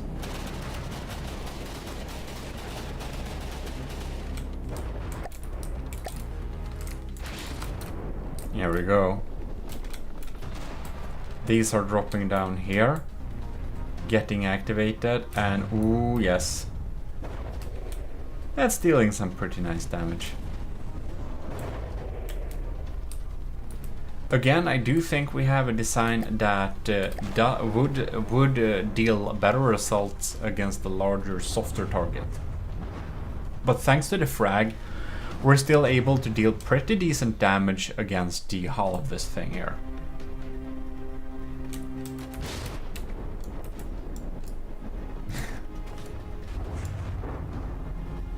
We're going to restart this battle, and we're going to see if we get any different results, or if we do understand its way and capability of dealing damage to this particular target here. Before I confuse anyone, I just realized that shotgun has this is shotgun's only submission. I just, when I glanced at my paper, Scuvimation and shotgun's names looked almost the same. But that's of course not the case. So this is the dart, if I didn't say that. The dart. Shotgun's dart. Whoops. There we go. And we have some pretty decent balloons here to help us get out of the water if we ever crash here. Now I saw them working a little bit more before. So let's see here. Oh, no. Well, that's just unlucky. Come on. I think we need to help it here because the balloons don't activate if we, you know... Unfair. Alright. Dropping down these. Missiles popping in here.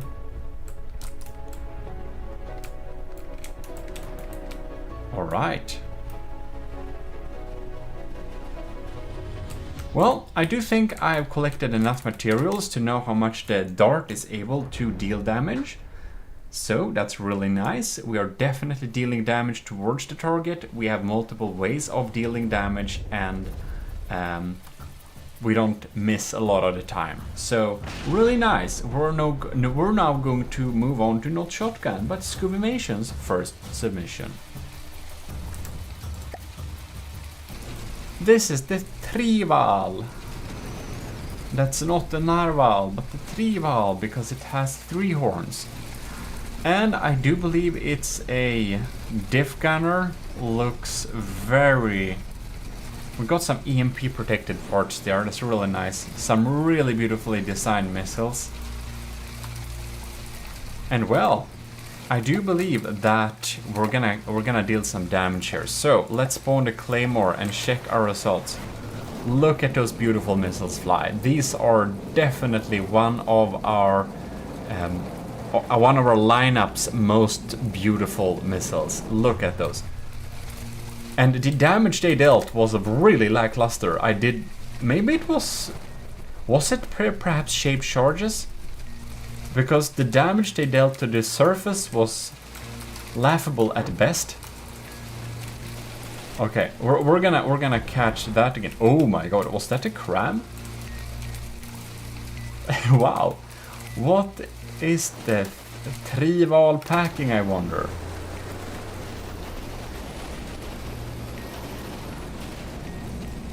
Oh yes, it's a cram.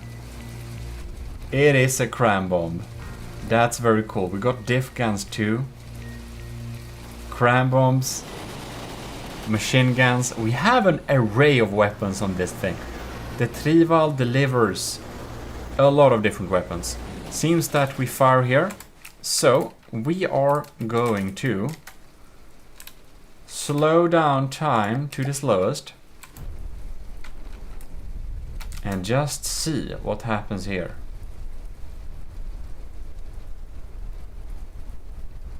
What? No, that is explosive and frag.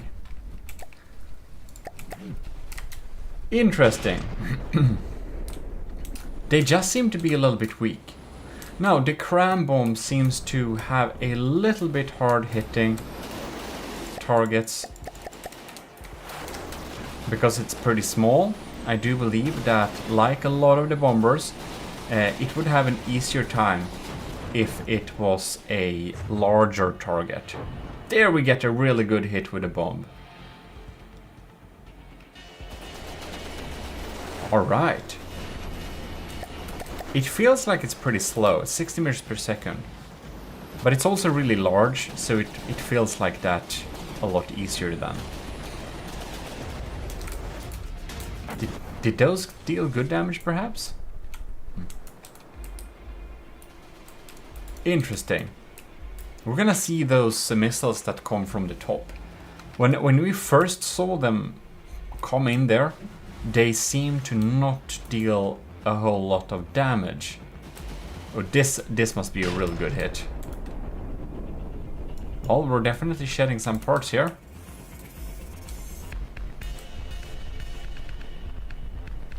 Well, it keeps coming in and harassing the target. Yes, indeed. I do believe that the Claymore is down to 73%. So it's definitely eating away here.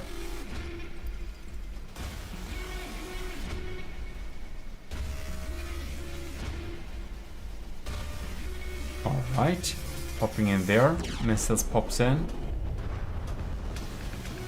They deal some damage, but the top VLMs don't just they don't deal a lot. The cram does, however, pack some punch.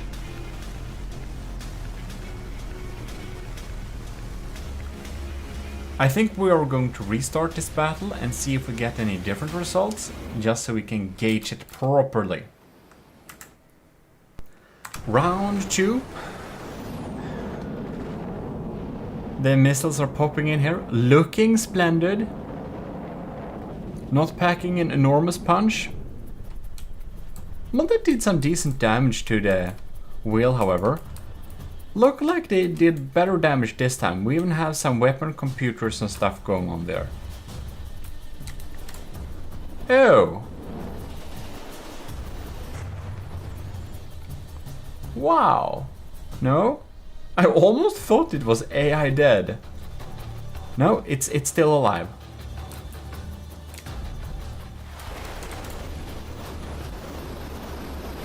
Those guns seems to be doing some good damage too. Cram bomb is missing. The machine gun's providing some steady damage at least. Goes in for another attack. It's hard to find the right balance between how far it will go away and not, because if it goes further away, it will have more time to aim and shoot its guns, which is of course very valuable. But if it goes too far away, it will deal valuable time dealing damage and have more time being taken out by countermeasures and stuff. Here we go.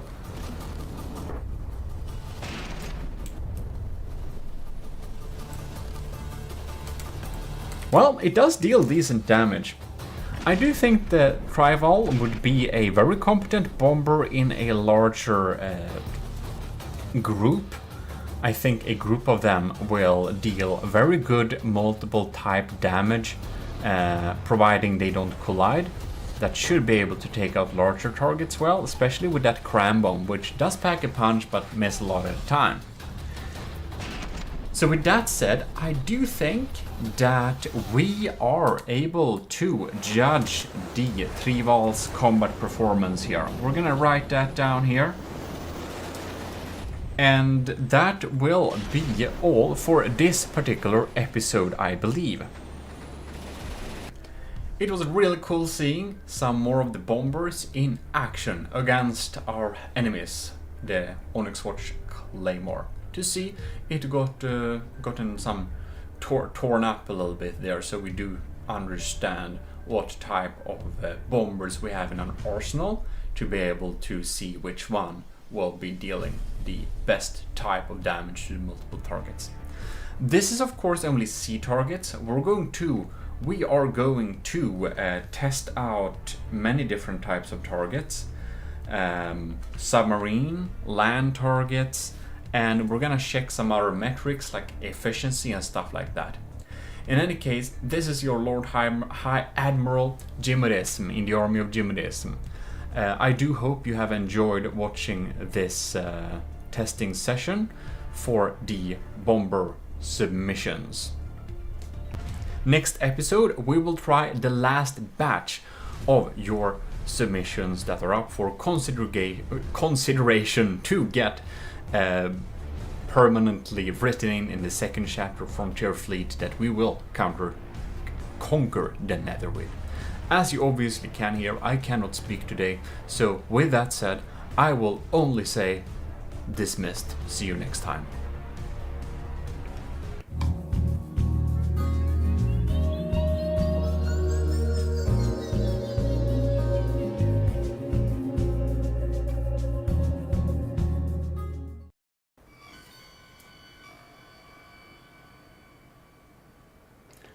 It's your Lord High Admiral GMODIST from the army of GMODIST. I hope you have enlisted. If you haven't, do it now. Also, you can join the commissioned officer if you wanna support the channel each month. Huge thanks to all of you cadets, and special thanks to Admiral Super Dave, Captain Y, Commander Jacob, Lieutenants Asteria, C2, Cravey, Parva, Gritalaras, and Vincent Veritas. Your monthly help helps me out a lot. In any case, we will now be moving back to the bomber challenges. We're gonna test the last batch of the bombers against the Onyx Watch Claymore that absolutely needs to be destroyed for us to be able to conquer the Nether. We obviously need a competent bomber, which is the entire reason behind this challenge. So let's go. We are here at one of my personal aesthetical favorites. This is Scoobymation's second submission, the Pigeon. Look at the beauty, it's very aesthetic. We can walk around in the hull. There is nowhere to sit, but there are cool pillars for the superstructure. I don't know how much punch it packs, but it's definitely a like this. I just love the aesthetics of this thing. It feels like I could have designed this myself. If I'm going to be so bold.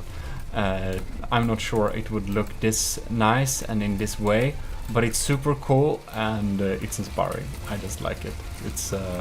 It's barely a bomber, since it's more of an airship, but an airship can be a bomber too, of course. And we're gonna put it to the test. We're here again with the bomber challenge. It's sitting here at some kind of standby. We have a targeting turret and all that stuff. Very cool.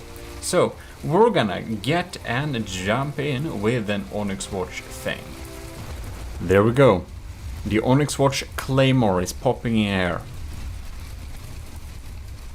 I almost expected these pods to turn forwards.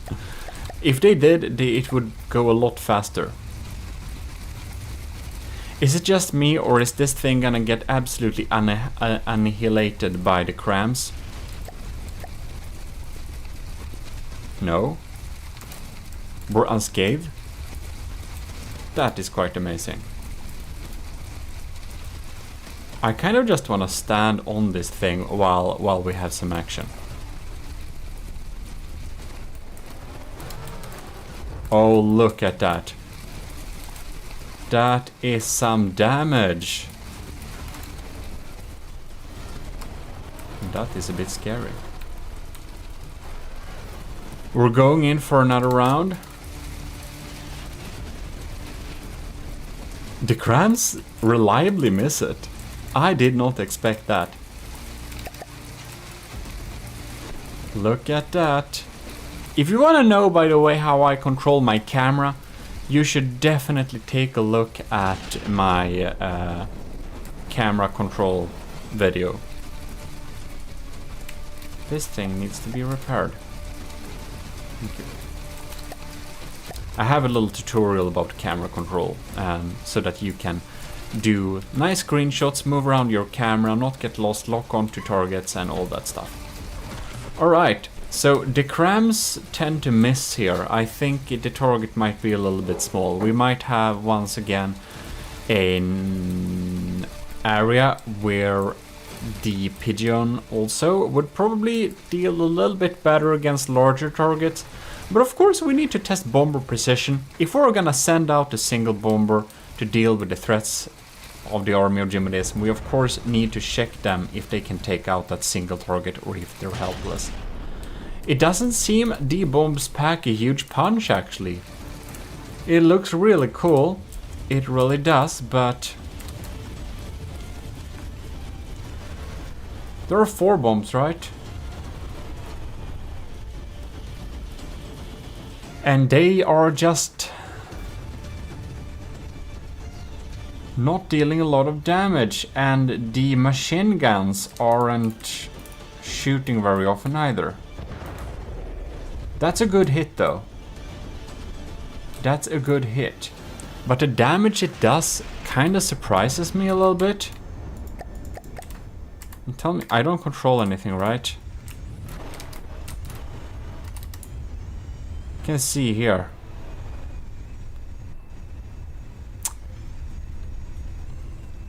I wonder why the machine guns are not firing. Maybe they're only fire against closer targets. Possibly they're only against close anti-air. But who knows? Alright. Pigeon is coming along here once again for another swoop. Bombs are getting spawned. Bam! Good hit. All of them good hits. Dealt some damage indeed. We're down by 10%. So it deals decent damage, but well, I would almost suspect, I would almost think that it would deal more damage, but perhaps the shells are designed in a way so that they are not easily taken out by lambs and stuff like that. So that of course means a lot of hardener pellets. These missed. I think we're gonna restart the battle and see if we get any different results. There we go. And I did tell you this last time, but if you're not in the army of GMODISM, go to the bot self-assignment panel, a little area in our Discord server, and there you can self-assign yourself Matros 3rd class. If you don't, of course, intend to join the army of GMODISM's commissioned officers, which you absolutely also can do. That's cool. But other than that, we now need to do a quick repair because we got hit by crams. Just gonna see here if we get some nice bomber shots. Oh yes, look at that. 2 good hits, dealing some frags. It's a very like calm type of bomber. Ooh, that bounced. I had just imagined this thing going... Does this cost much to keep in the air? Would it be nice to rebuild this thing to be a resource gatherer instead? Like a proper tugboat or something? Because it feels like that's probably what it should be. But of course, now it's equipped with crams. And it does deal damage. And you should not be getting damaged there. But I really wonder about the machine guns not shooting. One thing I do want to check. Wow, we got some bombs here. Oh, that's a really good hit. That is if these are real. Oh no. Here we have munition. Oh! They're not anti-munition. They could have been. Why do we have munition detectors on? Or is this? That's probably laser, right? No, I don't remember how the new model. Laser warners. Yeah, that's the laser warner. The new munition detectors look a lot different.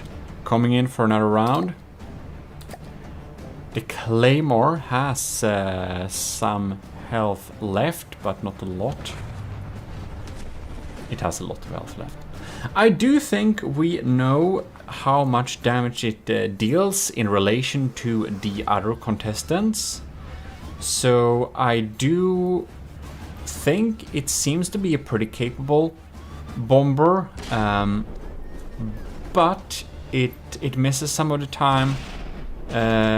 We're not measuring for that. It's an easy target, of course, but that's not what this is about. You can see the amount of damage it deals. So I think I'll know where to grade this on the scale. So we will be moving on to the next submission, and this time it's by Straight American Imperialist.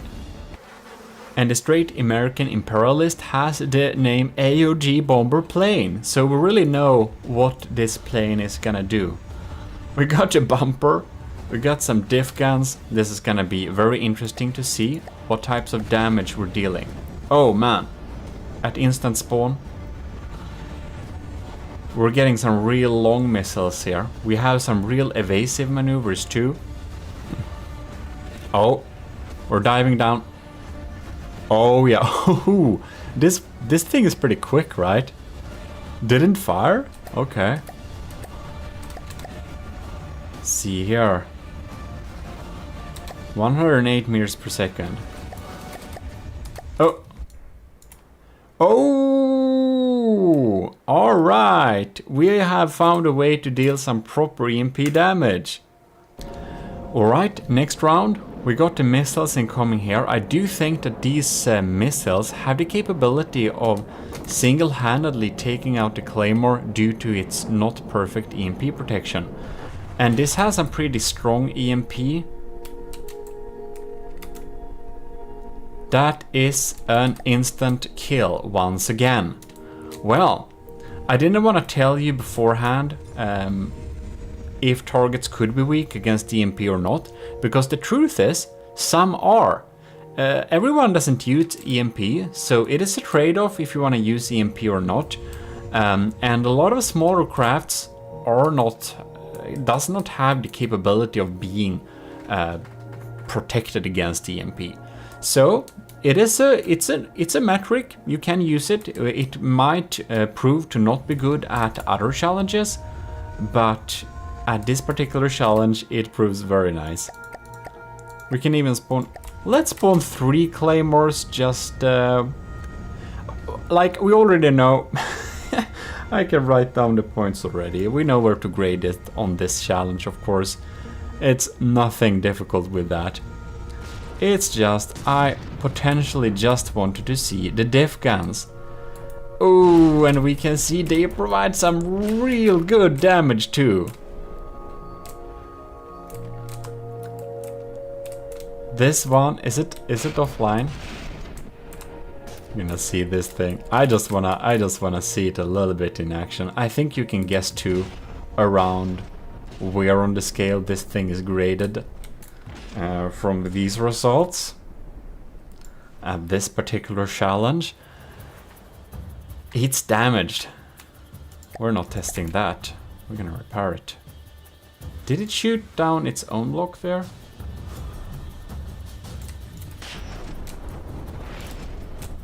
Interesting. These missiles really make it bad times for the Onyx Watch. Ooh.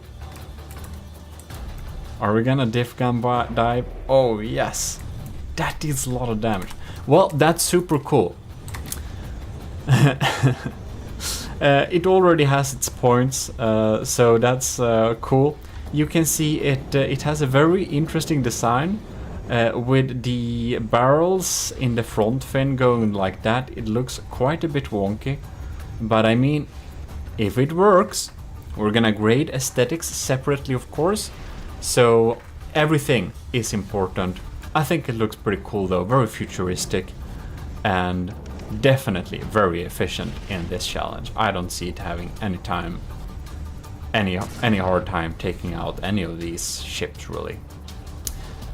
So I think it could take out probably 10 of these single-handedly. So we're going to move on to the next submission, which happens to be Cringe's first submission. This is the MB4, and it looks absolutely stunning. I'm just gonna make sure I'm not controlling any weapon. You can see we have some beautiful looking engines here.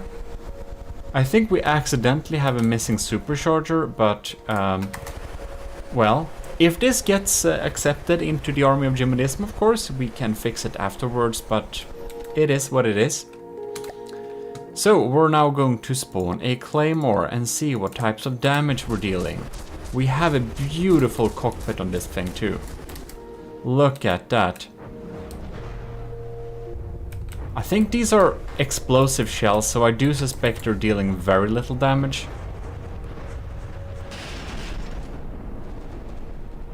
Oh, that's not what we're measuring here. Repair it. Okay. What did we drop? This thing?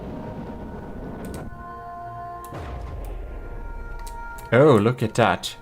Here we got what we dropped. Big explosives. Bam! We're popping in for another.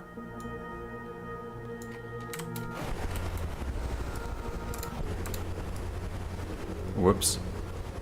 Here we go.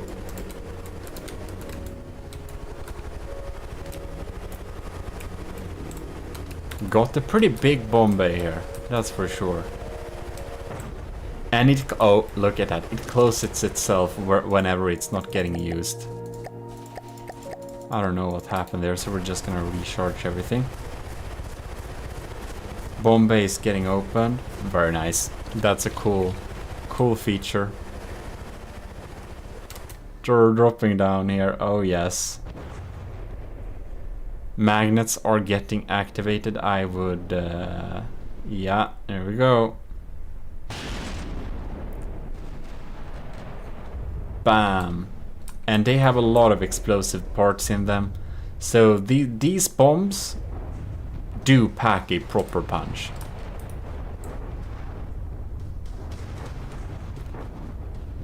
We got some machine guns going on there. We also got an installed on board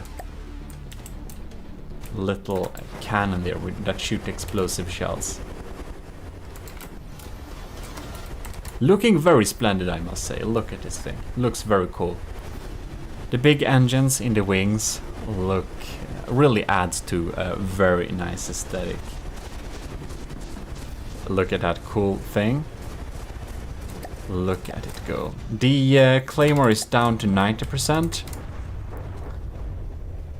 We can probably see that another shell against an armored target would have been better. The MB4 would probably also... it's the MB4, right? Yeah. It would also probably have been happy to meet a soft wooden big target instead. Those explosive autocannon would have dealt a lot more damage then. Now we got shot, which isn't really what we are looking at in this particular challenge. But I do believe...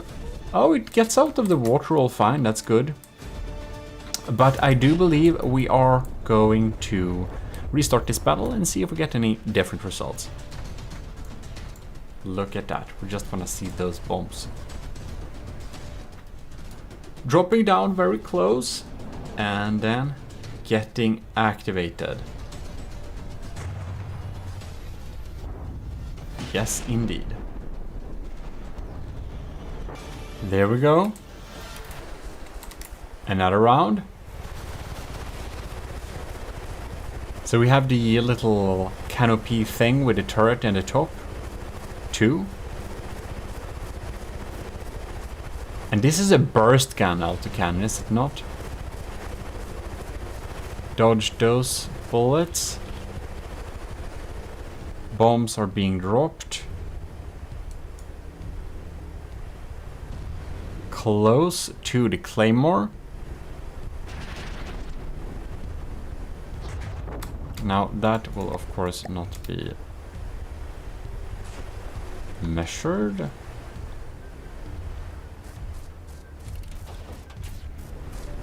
Yes, indeed. A nice burst gun.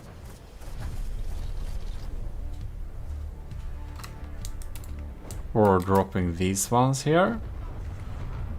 And activated. It's a magnet in the front, is there not? No. It's probably in the back.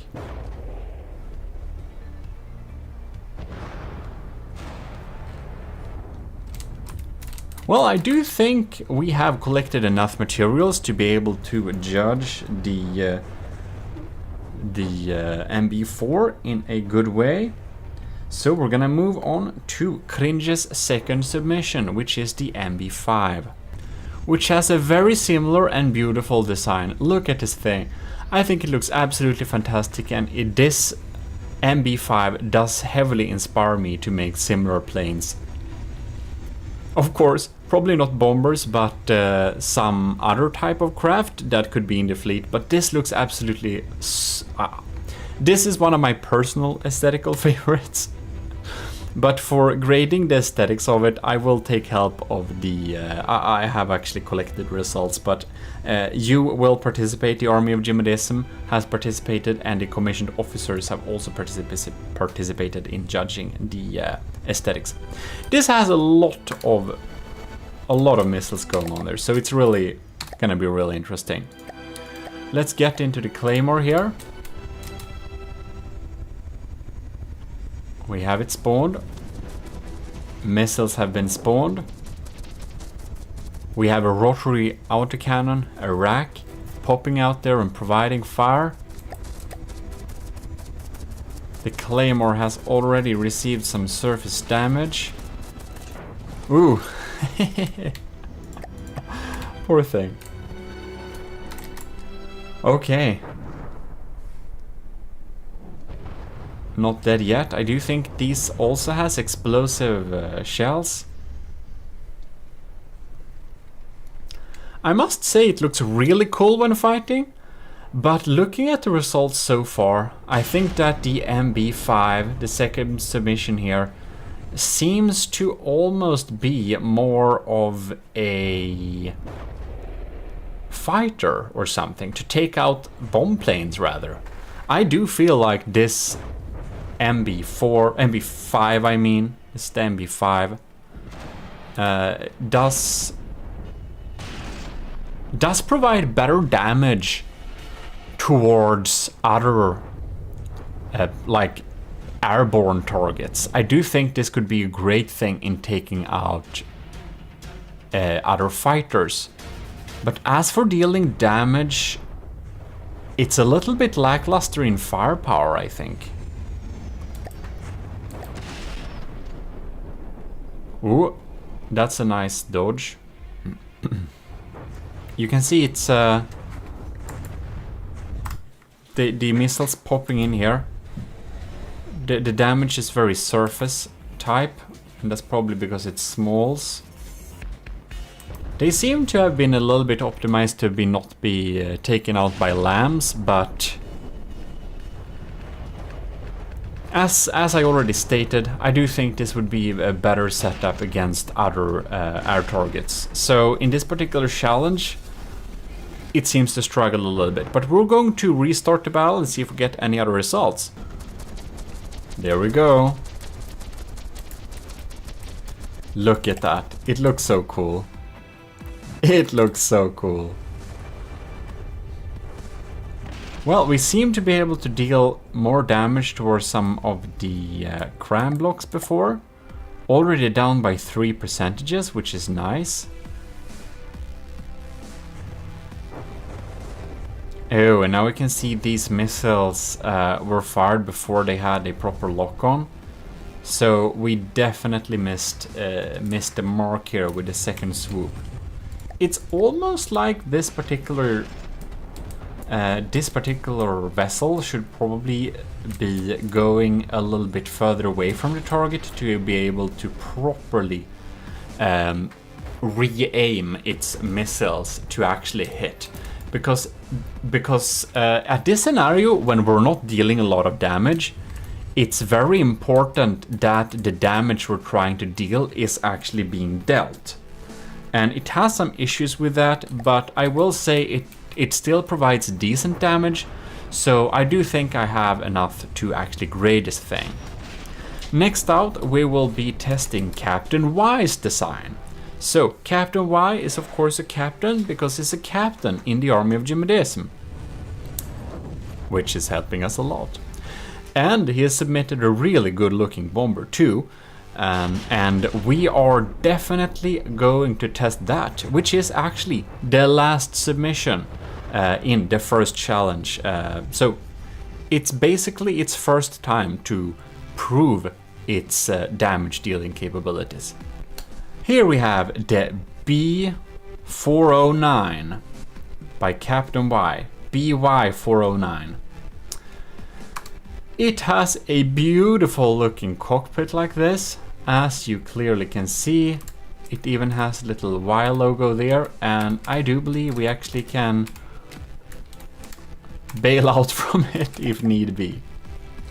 So it's cruising around here a little bit at chill mode, and we're spawning the Claymore.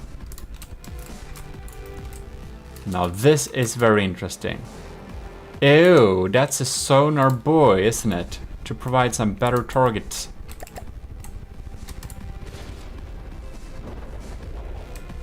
A little unlucky strike there for the tail.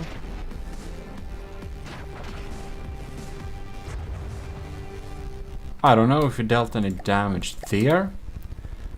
I wonder, since it has a rope, if it will even harpoon the enemy or not.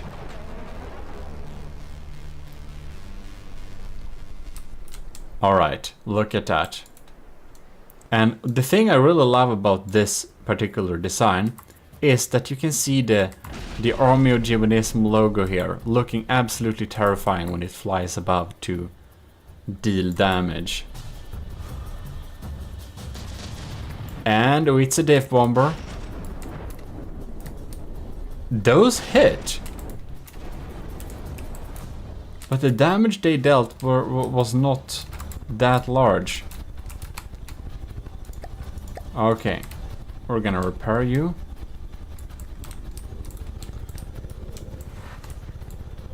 It is looking splendid, but so far it hasn't been dealing much damage at all.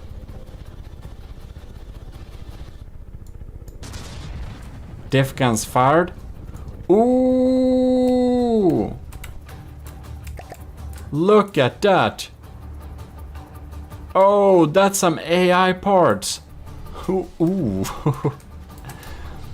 Alright. So first time it's misses, but the second time around it seemed to have been able to deal some pretty nasty damage. The Claymore hasn't despawned yet, but most of its AI parts seem to be gone, so it's unable to target. Look at that. More kinetic damage this time. Kinda surprises me this thing is still alive.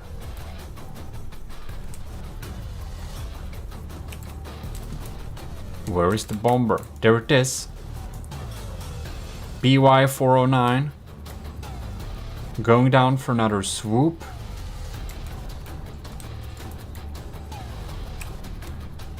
Maybe.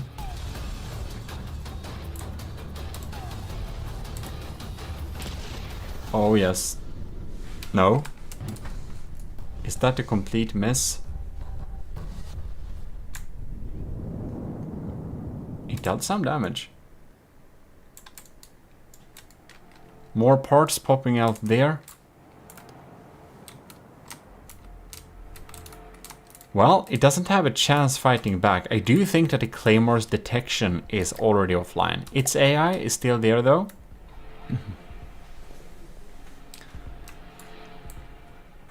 So, while it's not dead, it seems that Captain Y's bomber has been able to effectively disable it. We're gonna restart the spell and see if we get any other results. We just need to appreciate the cruising abilities in this bomber. Now I think we are getting a little bit stuck there. I think it's hard to actually get out of this seat without having problems. But in any case, it looks absolutely splendid. There we go. Bomber is popping in here. Lining up. Ooh, we did not get shot by crams. That's good. Diff guns popping down there. That is some damage. Diff gun bomber seems to be a good way to go. I think that's something we can conclude so far from this challenge. The Trials Season 1, to be specific. It is despawned. Alright, that's very nice. That's very nice. So, if it's lucky and hits really well, it deals a lot of damage. It can delete a ship that's weak against EMP in one go. If not, it may have some troubles dealing the damage. But, all in all, very cool design. I do know exactly, I think, how to grade this fairly compared to all the other designs. Very nice. You can see here, we just want to see. So you can see if we're hitting real lucky, we will kill the target directly. If we hit at another spot, we can almost effectively disable the Claymore's detection, which will keep us from not getting hit in future. future goes. Well, well, well. That is super cool. Now we have basically gone through all of the bombers to go against the first challenge, the Onyx Watch Claymore. And next out, we are going to test the targets. No, not the targets. We're gonna test the bombers against the submerged target. That's gonna be for the next challenge, because we wanna make sure that if we encounter a lightly submerged target, will the bombers have absolutely no clue where the enemy is and not be able to deal any damage at all, which is 0 points? Or does it have some wireless snoopers, or maybe even some sonar buoys or whatever, or even torpedoes against submerged targets? Something to actually take them out anyways. But that will be for next time. For this time, I think we're pretty done here. This is your host, GMODIST. I hope you have enjoyed this episode and that you have enjoyed watching all of the bombers throughout the episodes here. You've seen them all now. You've seen all 24 submissions tested against the Claymore, and we know the results. And you know what? I got my scoring here. I have my scoring in my book, and we have a lot more things to try, so stay tuned for that. If you want to join the next challenge, the next trials, which I will not tell you yet when that will be, but this one of course will be concluded first, you of course need to be in the Army of GMODIST, and you can do that by just self-assigning yourself Matrose 3rd class, or becoming, of course, you can also be a commissioned officer if you even want to support the channel, but just joining Matrose 3rd class is of course free. It's just in our Discord. Any case, this is your host and Lord High Admiral GMODIST in the Army of GMODIST. I have very much appreciated to test all of your 24 submissions in this challenge against the Claymore. And I'm looking forward to the future challenges, and I hope you have also enjoyed these testing sessions in our trials. In any case, this is your host and Lord High Admiral, and I'm signing out. You are very much dismissed.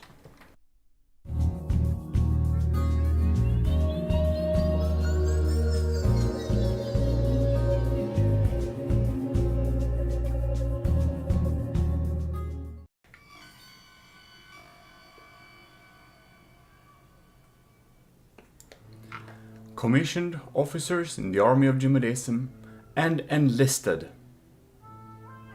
We're here for another bomber challenge, and this episode we will be going through the next stage, which is the submarine. So I have asked you to provide bombers that can deal with a slightly submerged target. The target of choice will be the White Flare's Pontus. With that said, we will get into the challenge. I just want to give a huge thanks to our highest commissioned officers, Admiral Super Dave, Captain Y, Lieutenants Asteria, Stellar Lieutenant C2, Lieutenant Cravey, Venerated Lieutenant Powered by Greed, and Lieutenant Tyler Russ, Lieutenant Vincent Veritas, and of course all our cadets. The Stellar and Venerated, that's YouTube memberships in combination. Very cool. In any case, let's get into the challenge and see which one of your designs will provide the best results here. Here we are in game, and we are going to look at all these designs in the same order as before, which means alphabetically sorted. First out would be Adnecrias Storihana. Here we have the White Flare Pontus. It is spawned to the side 3000 meters away, and as you can see, it's ever so slightly submerged. We're going to begin with this target and see how visible it is. I think it might be a little bit hard to see it if you don't have any type of detection in order to detect it. I guess it will be a little bit hard to hit it with wireless snoopers. There we can see some pretty big EMP. Seems to have not affected them too much. It seems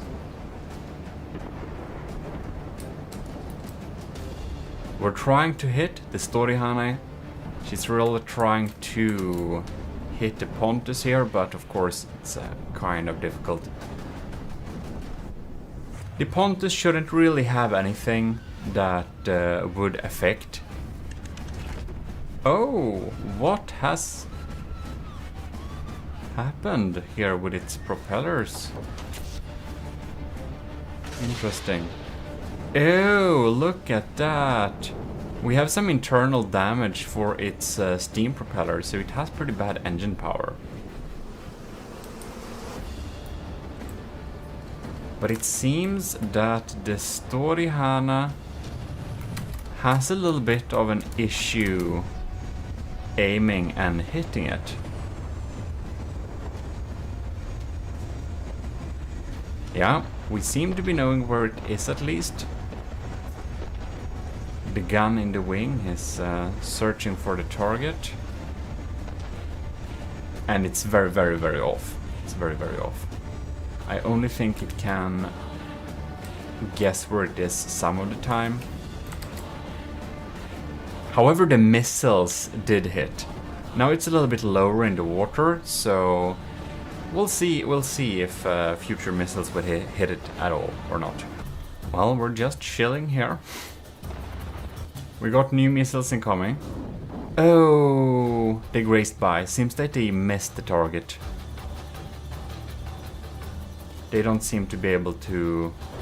It's possible that a wireless snooper may know the general direction, but these shells bounce from the surface and the missiles don't really hit. Well, it seems that the Pontus will be able to swim around here all day and deal all sorts of damage to other naval ships that would not be able to take it out.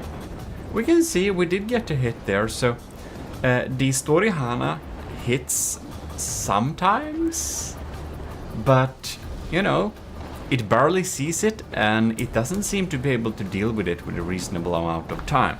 So I think I know I got enough information to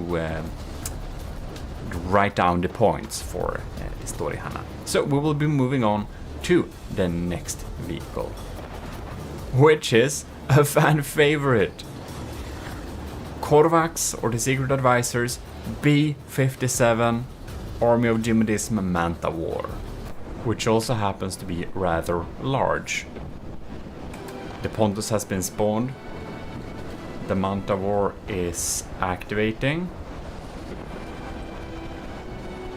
And now we should see here. It's dipping. No. I think it will do a submarine mode. Wow, it looks so cool in this bad weather here.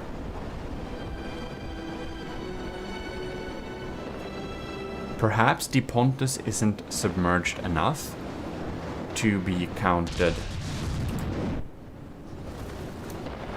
We missed the first barrage. Perhaps it is too surface. No. Now it dips down to try and get some...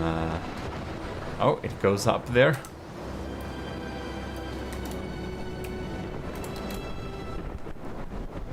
The Manta War is flying organically.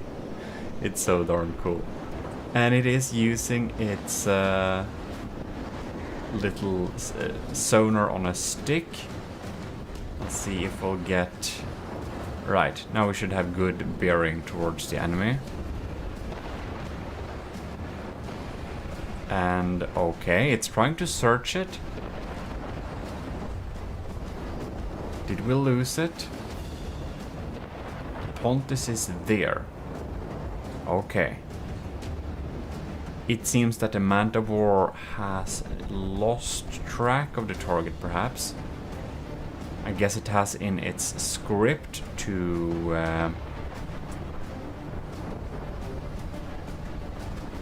Oh, yo. It might actually know where it is. Let's see if it waits for the sonar to get accurate. There it goes. No. Let's see here. It comes around. No, it turns away. We're now turning around again. and going towards the Pontus. And oh, why did we shoot at that direction? That was a hard miss. Not really using its sonar there at all. It seems to only use the sonar when it's escaping the enemy or something. And then it's going up again. And now we're diving to do an attack, but then we're going away. Seems that the Manticore has real troubles maneuvering this. Since it seemed to have been in an unlucky loop, we've spawned the Pontus a long way further off. And we're gonna see if it gets the optimal chances, if it can target and hit a Manticore using its sonar on the stick. The first volley is completely off. It fires before. It fires before, okay. And now it runs away again. So it seems that it might put itself in a pretty unlucky loop. Pretty unexpected and lackluster. The Manticore is expected to exceed in a lot of compartments. So this is definitely an area where a lot of you other contestants that you have submitted, where you have a lot of chance to gathering some extra points here. Because as so far, the Manticore has actually been unable to deal any damage towards the Pontus. The Manticore looks very amazing and it's very cool, and this sonar on a stick was a cool idea, but it's syncing for checking where the enemy is, and the targeting and the timing for shooting the shells. They're not like timed up enough, so it seems that it hasn't gathered good enough detection before it fires the shots, which means it misses every time. So perhaps the Manticore can only deal with large submarines, but for this particular challenge, the score isn't very high at all. Next up, we'll have Jonos Isanth 5 from StarMade, if you already didn't know that, which is more of a meme submission. And if I don't remember incorrectly, I think this was said to not be able to deal a lot with where the Pontus may be located. So we shall see. I don't know if it knows where the target is at all. It seems to. And ooh, that volley wasn't that far off actually.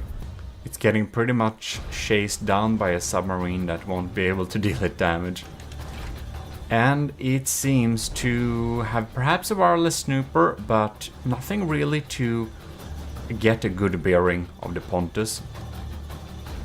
So we'll see if luck will work in the Isanth 5's favor. It seems that the Pontus is actually quicker. And it has a small missile too, so it can deal some damage. The Isanth 5 has really hard time even shooting at the Pontus at this angle. I think we can conclude that the Isanth 5 is unable to deal with the Pontus here.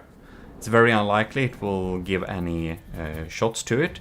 So we'll get the same points as the previous contestant. But we'll be moving on to Jonos' first submission instead, which is his little more serious submission. The Isanth 5 is more fun because it's StarMade. Here we have the amazing looking AOG bomber with drill missiles and a big cram. So the Pontus is hiding somewhere in the water. Oh, it seems that we got a bearing of it. Very interesting. We seem to have somewhat knowledge of where it might be. Oh, hoo, hoo, hoo, hoo. That was a good hit. Bam. Okay, that's very nice. Jonas AOG bomber was able to detect the Pontus, was able to aim at it good enough to be able to deliver a cram cannon blast to its side. And it's a pretty small target, so I'm saying that's pretty darn impressive. It's a good job dealing with it. Look at that, and it even had time to show off its intercepting missiles here. You can see we got a little setup there. We're just gonna pause it and check where what we got. Yeah, of course, like that, and a friend and foe. Oh, then the... I'm just wondering like how small it is, just so very compact. So we got a computer there. Makes a lot of sense. Well, we're diving down for another one. Here we can see the tiny drills popping in there, working as anti-munition systems. And I'm thinking we need to... Oh, look at that. Look at that in slow motion. Bam! That's accuracy. Ladies and gentlemen, I think we have accuracy. That's a pretty good accuracy. So, Jonas AOG bomber has a lot of accuracy. The cram bomb in particular, I think it's more penetrative than strong, so it works probably better against some targets than others. But you can see here that it can do this all day. It can go around, shoot down a cram and go back, and it does a good job of it. It does a good job. We would have wanted to see some more damage dealt to it a little bit more directly. We can see that the damage dealing is slow, but the accuracy of these cram cannons is something that we just have to say is highly impressive. Alright, it comes in for another dive.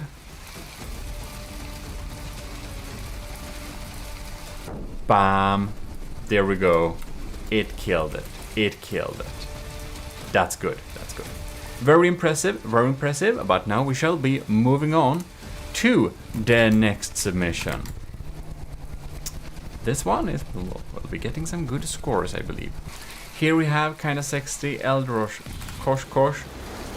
The plane is in the air. The Pontus is hiding somewhere in the waters. Will it be able to deal with it?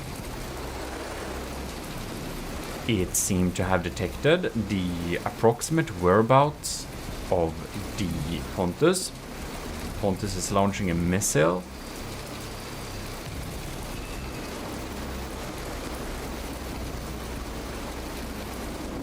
Which misses. Yeah. Kinda sexist plane is targeting, and missiles are popping down. Oh, that was a close one. That was a close one. They have secondary torpedoes. Okay, they got secondary torpedoes. They're trying to snake their way towards the Pontus. No, we missed. The missiles don't... Oh, that was so close. So it didn't have a laser contact with the Pontus long enough. So the missiles self-destructed before they hit the target. Let's see if the second blast will be more successful. They are not, but the laser is still there. Oh no. Some of them hit, but the blast made the rest not hit, and now the laser doesn't point at the Pontus anymore. So most of the missiles were unable to deal damage. However, one of them were. It's having a lock on. Missiles are popping it out. They missed again. Okay, the lasers are still there. Oh, and the blast made most of them miss. And now it doesn't have laser contact anymore. Man, if Kinda Sexy would have a laser that would constantly point towards the enemy no matter what, I believe that it would have been a much more effective combat design. They seem to always miss the first blast, and there are a few seconds more where we have laser lock-on, but unfortunately it only counts for the first ones that are reaching the target.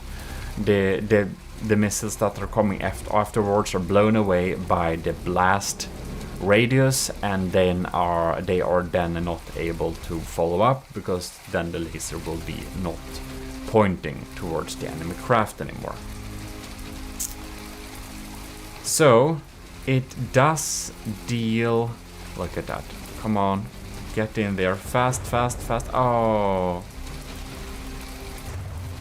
And you can see it's like that. So they are able to deal damage to the submarine. They are able to detect it, which is great. But the damage dealt is so small and so ineffective. This will take all day. I suspect it would be more helpful. This would be more helpful at, I don't know, helping other missiles to guide as a supportive system. But this plane alone will take a long time to take out this Pontus. We already said it before, but another damage type for these missiles would have been beneficial. Oh, now you can see it's dealing some more damage there. So it is dealing damage, which is nice, but it's having troubles delivering this damage to an enemy like this. So I think I know where to grade this one, and we will indeed then move on to the next contestant. Next up we have Light of the World's Star Drop. The Pontus is hiding somewhere in the water. It seems that the Star Drop knows where it is. Is that a decoy or a buoy? No, that's a decoy only. But we have a approximate bearing of the enemy. Oh, and we fired a pack there. I do believe that pack missed. We're now dropping down a... Okay. I don't know where that is going. Whoops, wrong way, or wrong place to lock on. Oh, that was a pretty close. That's a pretty close shot, but the Star Drop would really need to be getting in a little bit closer here. Like, if you don't have a dedicated accuracy to deal with submarines, you'll need to be able to do a pretty accurate bomb dive in order to really get in there and deal some damage. Now it seems to not really know its bearings all the time.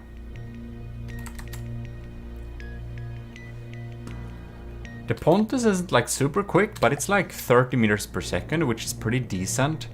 Oh, it's really off. It has no idea where the Pontus is right now. Let's see if this missile, this torpedo will drop down. Here we got the torpedo. And oh, look, look, look. We got an EMP surge in there. So yeah, it kind of ish knows where the target is. It tries to deal damage. We're gonna stay here a little bit longer and see if it's actually able to substantially deal with it. I guess that if this was a really EMP susceptible submarine, I suppose that torpedo would have been much more effective. But this one has good enough protection, it seems like. Alright. The Star Drop is popping up here again. It's getting pretty close here. It's really close. It should be able to... Oh yeah, it should really be able to... Yes. Yes, yes, yes. It was able to deal some pack damage there. Look at it. I wonder if our Pontus friend is AI dead? It is indeed. It is indeed. It might have been a really well delivered EMP surge. Takes a really long time for it to dive down and really find Pontus. But when it is able to get in close after waiting a long time, we can see that the star drop does deliver some decent damage. What are we doing now? In any case, we're able to deal some decent damage. Took a long time, that torpedo, and you know, not amazing, but definitely in there, so that's nice. It's able to get up from underwater, that's pretty good. Well, in any case, I think I know where to grade this, so we shall be moving on. Next up is Netrameira's AOG Hummingbird, the beautiful ornithopter. So let's get in the Pontus away there. And we're gonna see what's happening.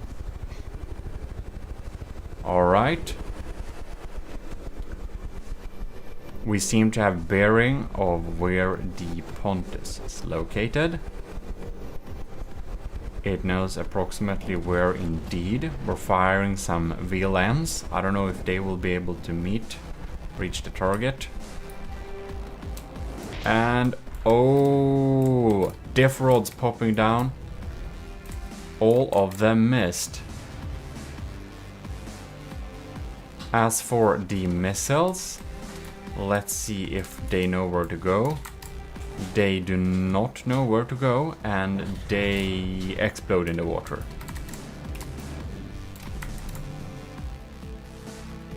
The Hummingbird is getting into combat readiness again.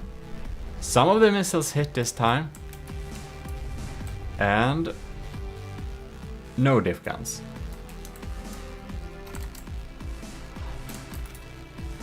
Well, it's moving into position. We fire one.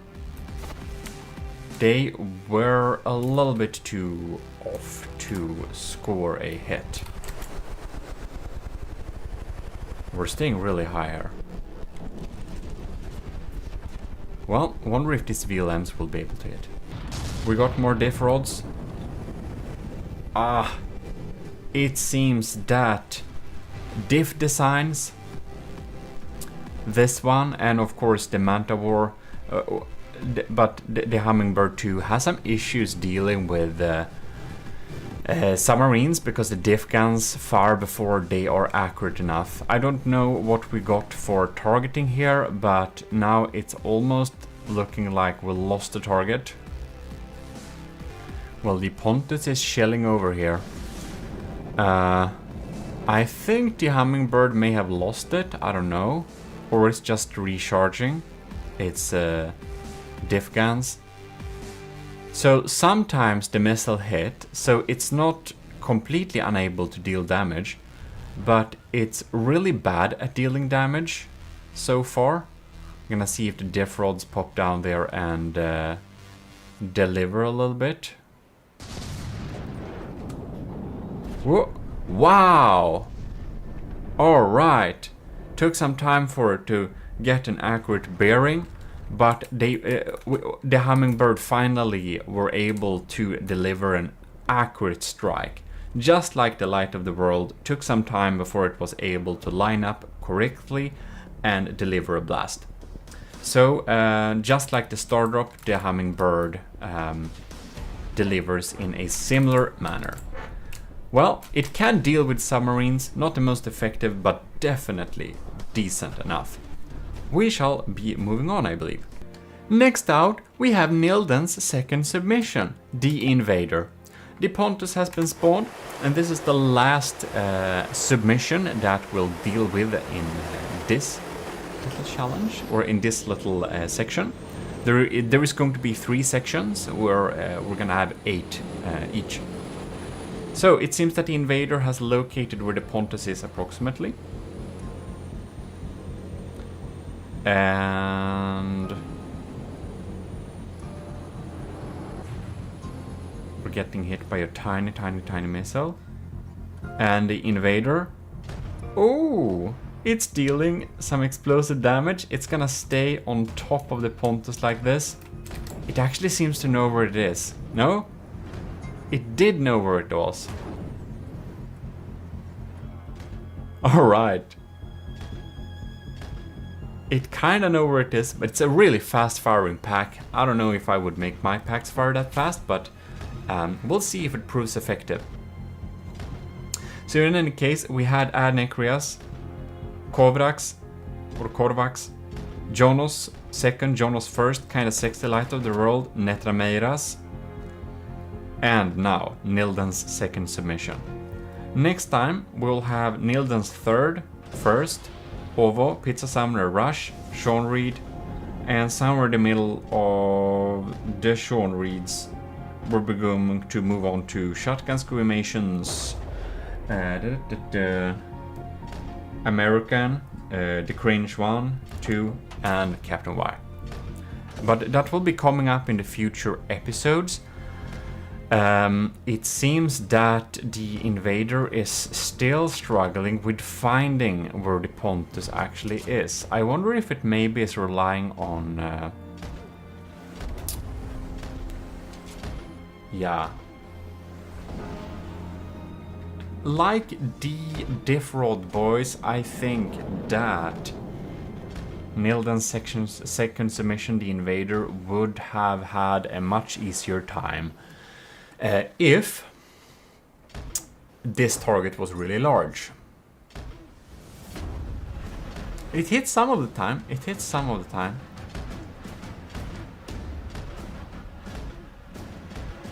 It's just, I have a feeling this will take all day.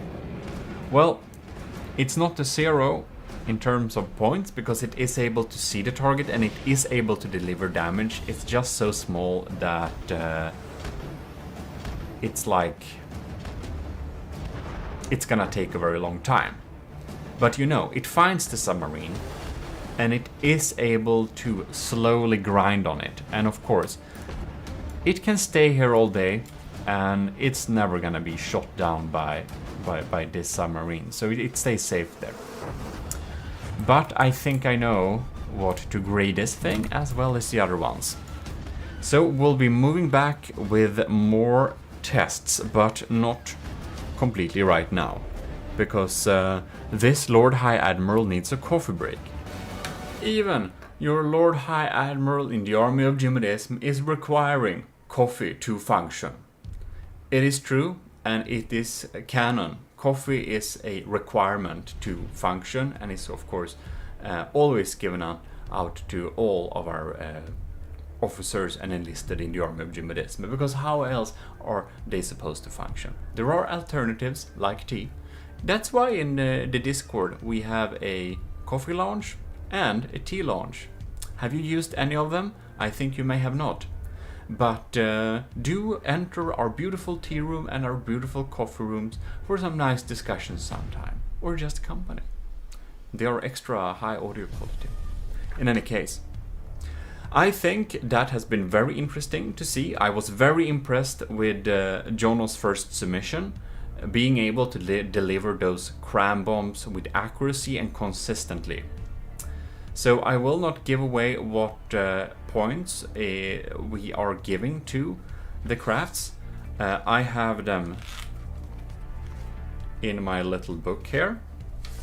So, but I will say this: Jonas' first submission was really impressive here. It did deliver, and we had some other beautiful packs like Lightwood Worlds and Netrameros dealing some really good damage too in the end. So I do believe that is enough for this time, and we'll be moving back next time with the 8 more contestants.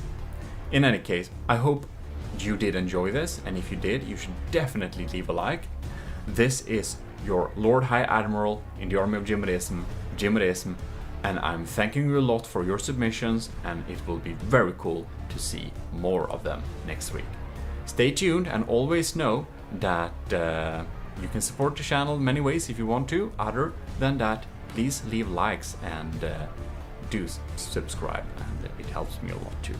In any case, see you next time. This is me signing out.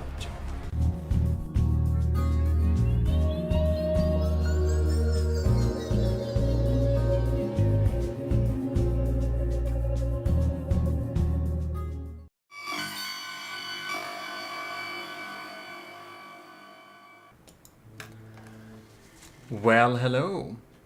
You didn't see me there. We're here in the planning room in the army of GMODISM's many headquarters. We have several, of course. But this particular headquarter, we have a beautiful planning room where you can see the enlisted and the commissioned officer ranks right there. Very cool. In any case, I should order such a poster. It exists as a poster. Did you know that? You didn't. In any case, huge thanks for all of you who are supporting the channel on Patreon or YouTube memberships. I'm going to name you in the end of this video, of course. So in any case, we're here with the second submarine challenge, where your bombers will be facing slightly submerged targets, which happens to be the White Flyer's Pontus again, because of course all of these missions need to face the same target, otherwise it's not right. So let's dive into the oceans and continue with these little trials. Also, thanks to Vestret for the Waltz of the Builders, which was the beautiful music you heard in the background. Next out, we have Nilden's third submission, the Penguin. So, Pontus has been spawned somewhere in the waters. We shall now see if the Penguin knows where. We got missiles. Oh no, we got bombs. I already forgot. Interesting multi-shape ones, and they have been magnetically found the Pontus here. And there are more in the water too. Look at that. The bombs don't deal a lot of damage, but on the other hand, there are a lot of them. Wow, that's nice. I'm sure the Penguin is going to make minced meat of this Pontus. The Pontus may think he's a meat grinder, but not today. It actually requires a lot of these bombs. No, not that many. Look at that. We have breached the hull, it seemed like. No? I saw a lot of parts dropping. Oh, yes. Here we got another barrage incoming like that. We are consistently and effectively dealing damage to this submarine target. The Penguin knows where he is, and he's just gonna continue to deliver damage until he's dead, which he is already. Alright. Look at that. It's sinking. Is it dead? It's about to die. Look at that. And we still seem to know approximately where it is. We're dropping the bombs. Oh no, now it's actually gone. That's some very impressive results. Nilden's third submission, the Penguin, was really able to deliver here. That's amazing to see. Also, look at him. Isn't he adorable? Well, we are not over with the Nilden action yet. We'll be moving on to Nilden's first submission, which happens to be the B8 bomber. A Pontus is hidden somewhere in the waters. The B8 bomber is approaching. Oh yes, we seem to be knowing where the enemy is. We're flying in the right direction.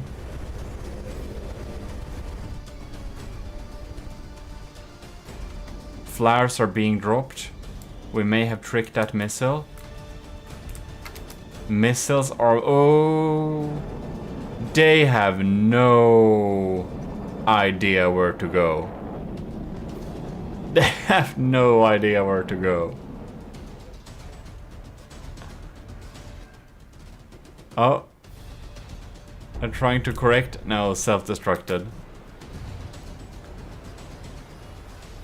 Well, it knows where this lightly submerged target is, alright, but it's not able to deliver damage towards it.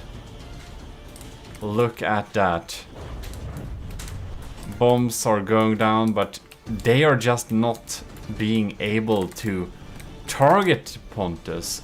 They're just not targeting Pontus, they're just doing something else. Welp.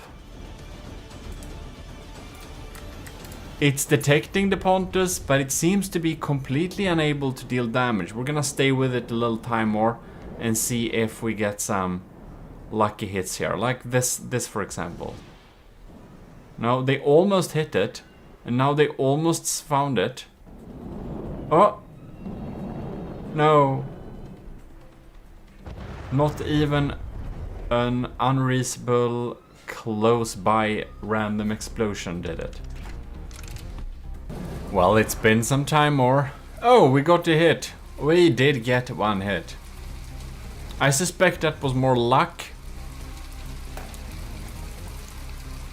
But yeah, it doesn't seem that the B8 bomber will be able to deal with the Pontus all day, actually.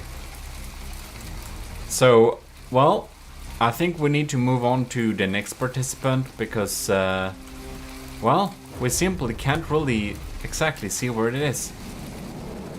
Next out, we have a beautiful design favorite. Ovos Phosphorus Bomber. Or was it White Phosphorus? Yes, White Phosphorus Bomber. Of course. So, let the battle go. A Pontus has been spawned in an unknown location. 3,000 meters away. Not that unknown. We fired. Shots have been fired. Oh, we're trying to. I don't think this bomber knows accurately where it is. It's so erratic. Man, this thing is not easy to hit. Oh! It was going very close. It actually seems to have some kind of bearing of the Pontus. No. Okay. Dives down. Okay, okay, no. It's like so erratic. Okay, diving down. Oh, no. Oh. Close but no cigar. Or did we do some damage internally here? No. That was just some random steam smoke. Oh! That was pretty close. Diving down? No. It's so erratic. It's like insane. It's like really hard to keep track of this. Look at it. Oh! No. It's like close, but it just dives so closely. You would expect it if the shots were timed better. Oh! Oh, bam! Okay. Never mind. It takes some time. But it absolutely has the capabilities of taking out the submarine like this. It knows where it is. It's just that the shots are a little bit badly timed. So it takes some time for it to deliver that damage. Well, that was very different from the sea targets. For the sea target, it was unable to deal damage like at all very well. Okay, well, that's very interesting. Well, the White Phosphorus Bomber was very cool. But now we are moving on to Pizza Summoners. Sardalk. So, a Pontus will appear at an unknown location. You didn't see anything. 3,000 meters away. And we're going to see how this beast will deal with it. Alright, it's closing in. It seems to know its general direction. Cram cannons are locked on.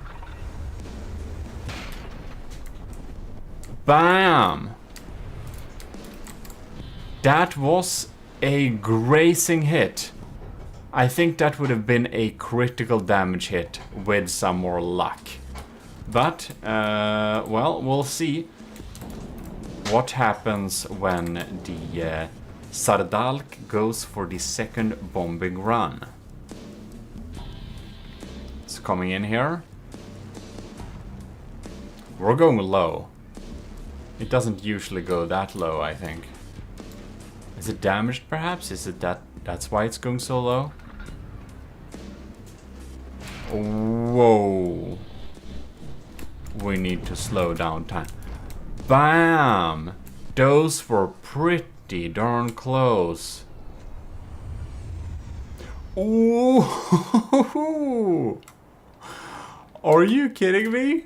How? Was that a lucky frag? Or what happened?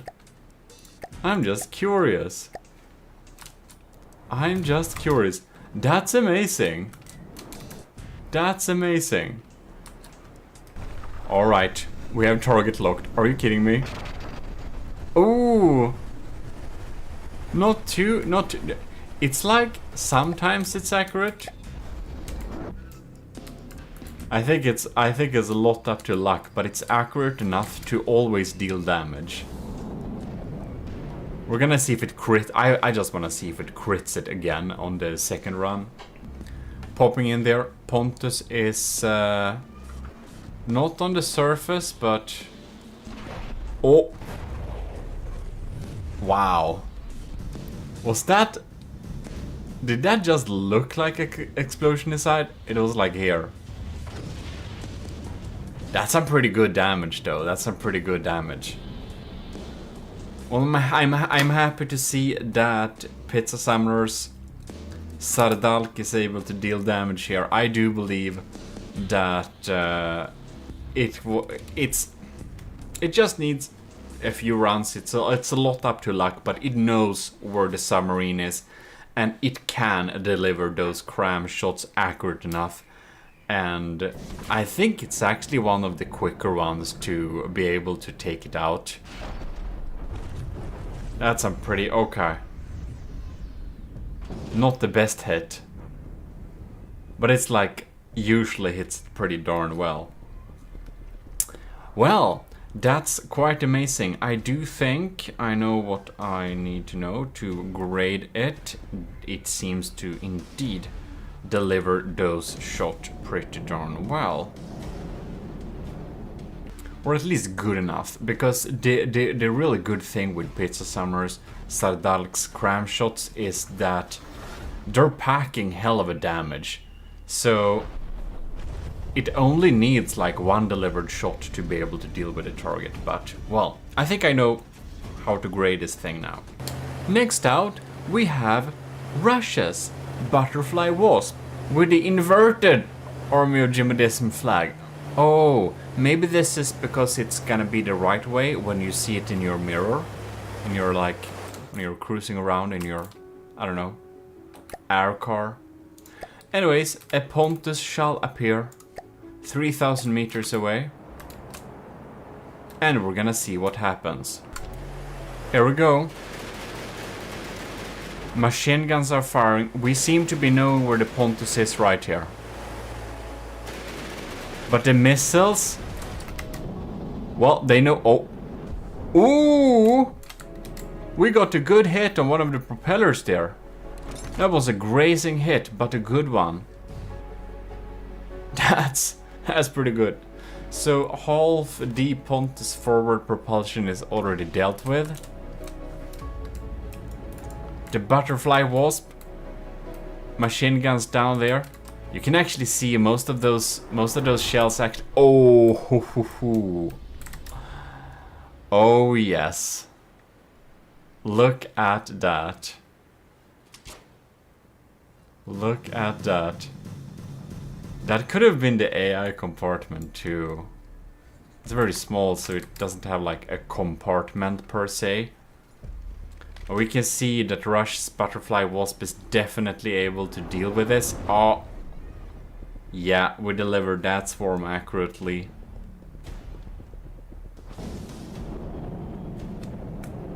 Very nice. Very nice. The Butterfly Wasp is absolutely able to deal with submarines target like this. And these lock-on missiles are doing a good job of meeting its mark. Yeah, that's some damage. Look at that. It's like dead. It's like dead. Just for the fun of it. We just want to see so it wasn't a lucky strike. You can see these machine guns, they're definitely shooting in the general direction of the submarine.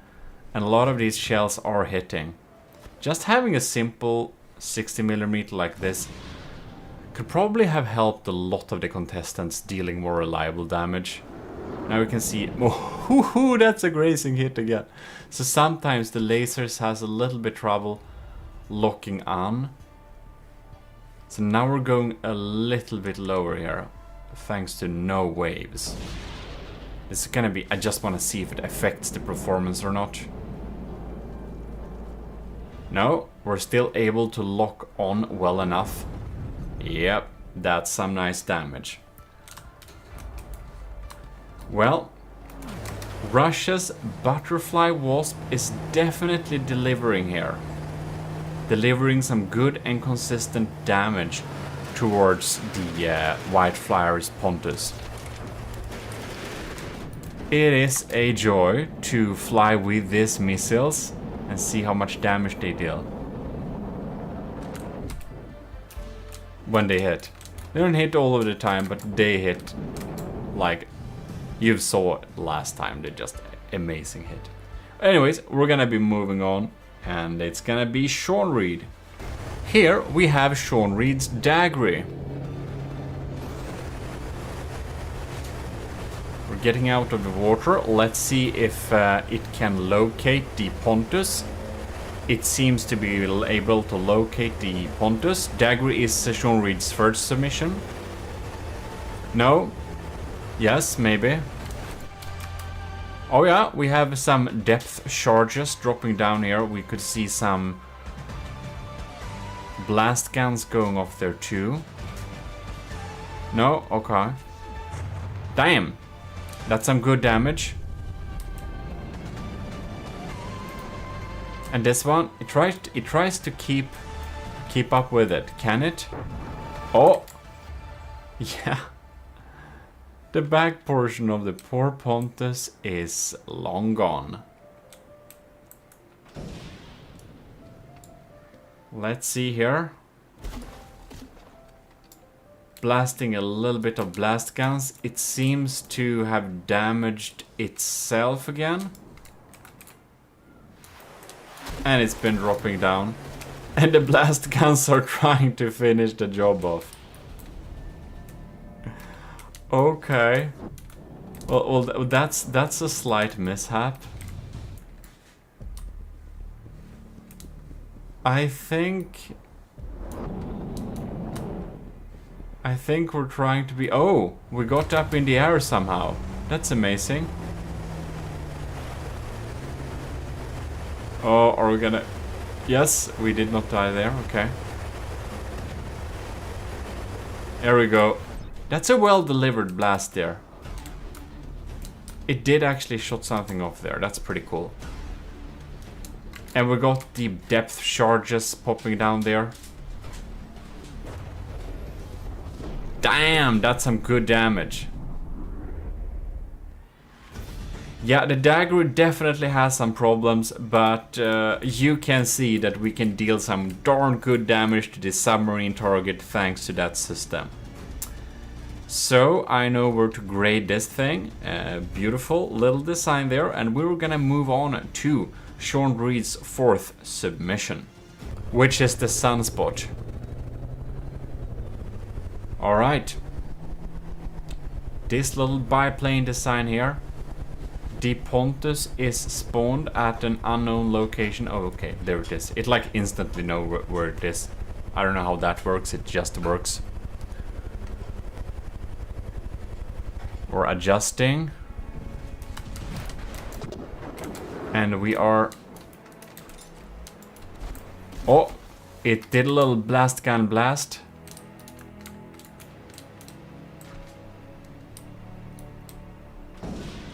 Okay.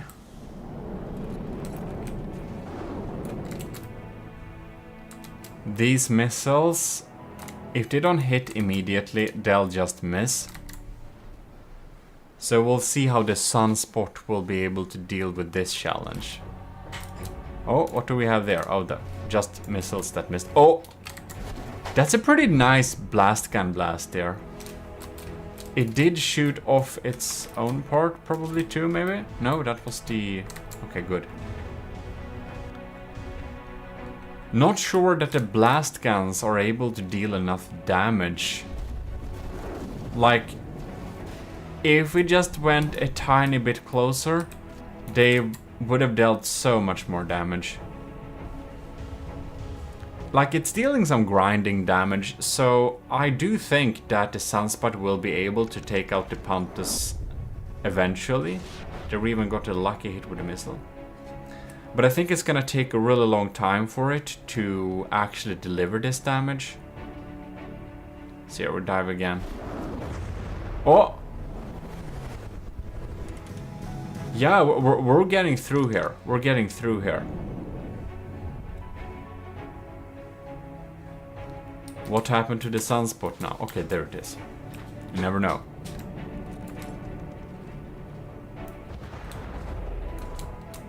Off target.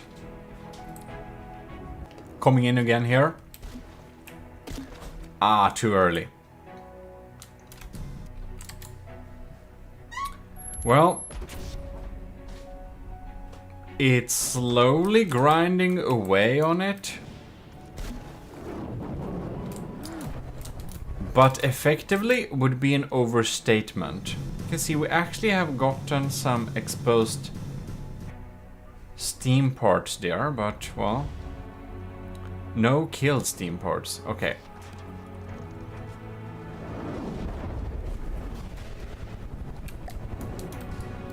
Well, it's not the slowest damage dealers, but it's down there at the bottom, but it is able to detect where the submarine is, and it is able to deal damage, which counts for a lot. So I think I know enough to be able to grade this thing, and we are gonna move on to the next vehicle. This is the Gin by Sean Reed also. And this is Sean Reed's second submission, actually.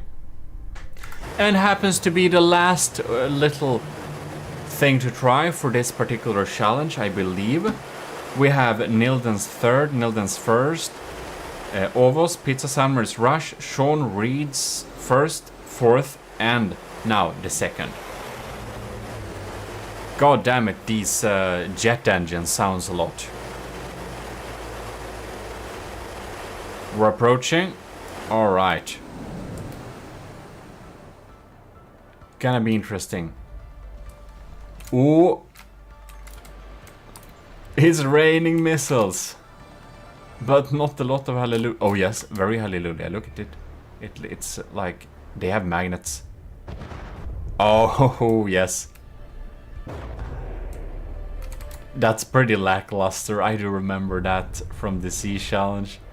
Damage is pretty lackluster, but it is dealing damage. You can see it's like a combination of an orbital bomber and yeah, orbital bomber slash something else. It is dealing some damage though. But is it delivering the damage more effectively than say the Sunspot? That I don't know. It's just circulating here, shooting down those missiles. Depth charges gets activated, and there we go. That's actually some decent damage. Look at that. Look at that. I will say that it indeed delivers damage more effectively than the Sunspot. I think I know where to grade this thing. That's pretty good. Let's just spawn another one here. I just wanna see, for the fun of it. There it is.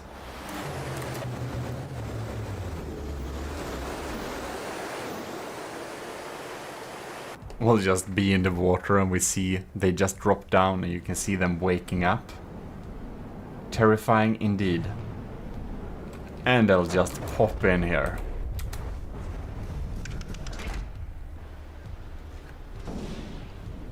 Takes a little time for them to grind away at this, but man, they're dealing some good damage indeed. When they hit. It's a little bit on the slower side, but still some decent damage. Don't tell me it doesn't know where it is now. Oh yes, it does. Was it damaged or something? I wonder if it received some small damage or something. Who knows? Oh, yeah. There we go. Another barrage. They just pop down in the water, come from below, and just deal some pretty decent damage. Yeah, that's some pretty decent damage. Takes a little time for it to line up, but when it finally did that, it can definitely deliver some damage. I'm gonna bump up that point to, yeah, I think I'll know where to put this in the scale. So that's very interesting indeed. Beautiful designs this time as well. Well, commissioned officers and enlisted in the army of GMODIST, we're here in the debriefing room, of course. And well, thanks a lot for the submission in this little batch. We're gonna have the last batch next week for these submarine targets, and we're gonna be able to see how the last 8 designs are doing in the next one. But in any case, thanks a lot for watching, and extra thanks to Admiral Super Dave, Captain Y, Lieutenants Asteria, C2, Cravey, Parbagri, Talaras, Vincent Veritas, and all our cadets. And also C2 and Powered by Greed for supporting me at YouTube memberships too. If you do that, you'll get nice badges, if you care about that, by the way. But in any case, thanks a lot for tuning in this time. This is your host and Lord High Admiral GMODIST, and we're gonna be back next week. So see you then. Bye bye.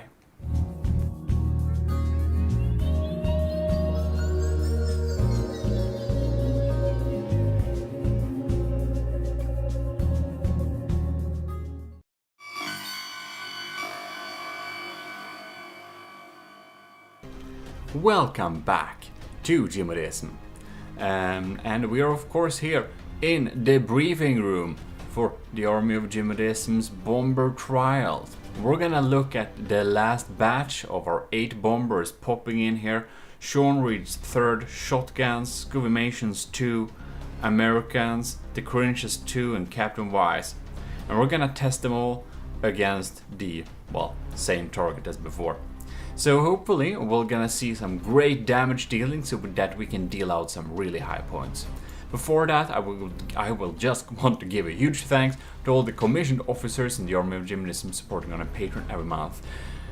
Admiral Super Dave, Captain Y, Lieutenants Asteria, C2, Cravey, Parbagir, Talaras, and Vincent Veritas, and all our cadets. That was a little bit too quick. But in any case, we are going to get into the game and test the last 8. We're gonna see what types of damage we'll get. Here we have the Aspirant helicopter, Sean Reed's 3rd. Alright, a Pontus has been spawned somewhere hidden on this map. The Aspirant seems to have no idea where it is. But this missile seems to know where it is. No, it just fired at the general direction of fire. The aspirant tries to get closer. The laser is all over the place. It seems to have no idea where the Pontus is located.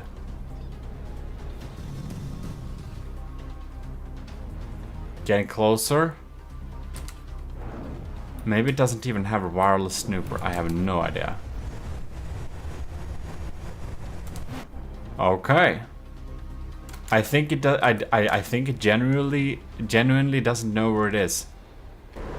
We've waited some time. It has absolutely no clue. The aspirant isn't able to detect slightly submerged targets, so we're gonna be moving on. Next out, we have Shotgun's Dart. A Pontus will appear 3,000 meters away. What will happen? Well, we definitely have a target on the enemy. Machine guns are machining. It seems to have a pretty accurate bearing of where it is. But the machine guns seem to be the systems that actually deal the damage. Oh no. Oh. Are these depth charges with magnets? Oh yeah. They're getting... No. They were not getting activated. What happened there? Dart is popping in again.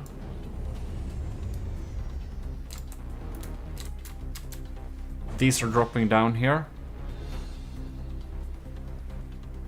Oh yeah, they're getting activated now. Okay.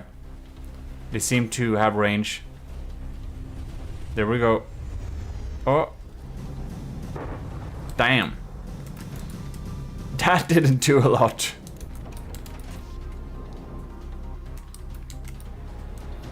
It's hard to see from the scale if it's like small or medium missiles. When we're looking at them directly, we have to check. Yeah, these are auxiliary small. Small missiles do so tiny damage.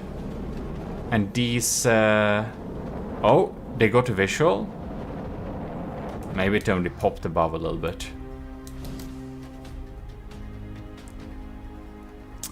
Well, these depth charges are technically able to deliver some damage. But the damage dealt to the Pontus is really minuscule. I guess it will grind it down eventually using machine guns. And it does have a pretty accurate estimation of around where it is. So it could be worse, but as for dealing effective damage to the target, it's a little bit lackluster, to say the least. So we've got another depth charges here. Will they find them? A little mixed bag of stuff. Oh. Well, at least they do deal damage. They will eventually be able to grind it down, but man, it's not what we would call effective now. So, we shall be moving on, and the next one will be Scoovimation's first submission, which is the Narval X3. That means 3-wal. Okay.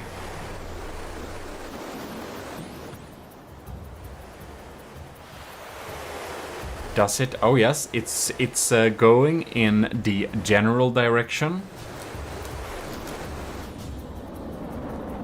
These beautifully designed ones are probably not hitting the target.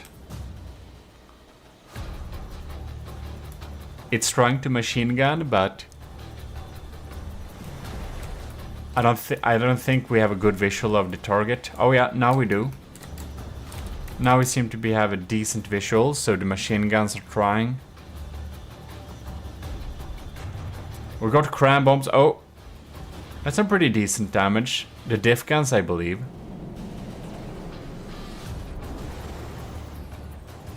Cram bomb is popping in the close vicinity.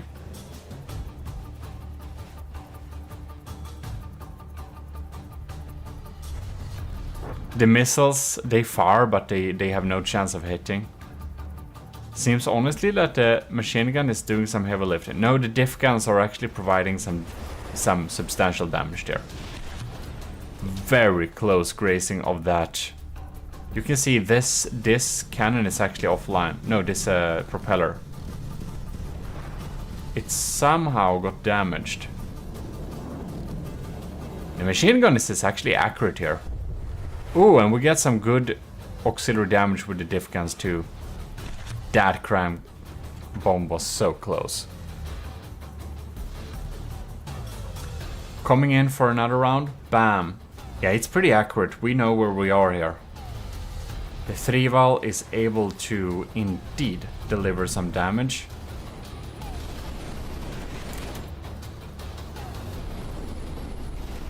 There it is.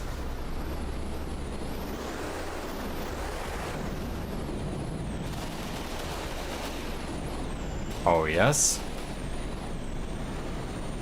It's definitely grinding it down block by block. Or blocks by blocks. Look at that.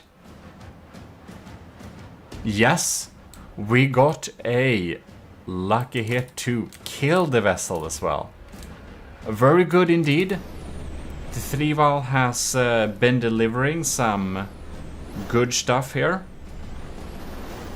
I do know where to grade this one, and we're gonna be moving on to Scuvimation's second submission, which happens to be some of my one of my design favorites, the Pigeon. Doesn't it look super cute? Let's see if it knows where the submarine is. It seemed to be able to gauge its general location. I think it's gonna rely a lot about if the machine guns are delivering here. And the machine guns are not... Oh, they started to... Oh, they are anti-missile ones. I see. Well, they did take out that one. It seems to be having a pretty accurate bearing of it indeed. Cram bombs popping in there, and they unfortunately missed. But it could have hit. Well, I guess we need to do some waiting before the Pigeon comes back with another attack. It's actually pretty effective at taking out those missiles. Or, I mean, ish decent. Oh! Ah! Another round. Oh, completely off.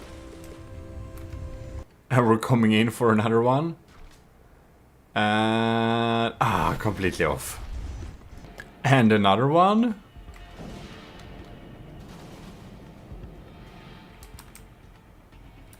Will it? Ah. I think we're coming in for another one here. And we missed. You know what? I think we know that the Pigeon is just not going to hit the submarine, and if it does, it's extremely lucky. We've been waiting for it to do a hit. We let it have a lot of bombing runs, because I wanted to see if it was able to hit, and it just reliably misses all the time. So I think we'll have to conclude that the Pigeon's favorite targets to deal with are not submarine targets. Good to know.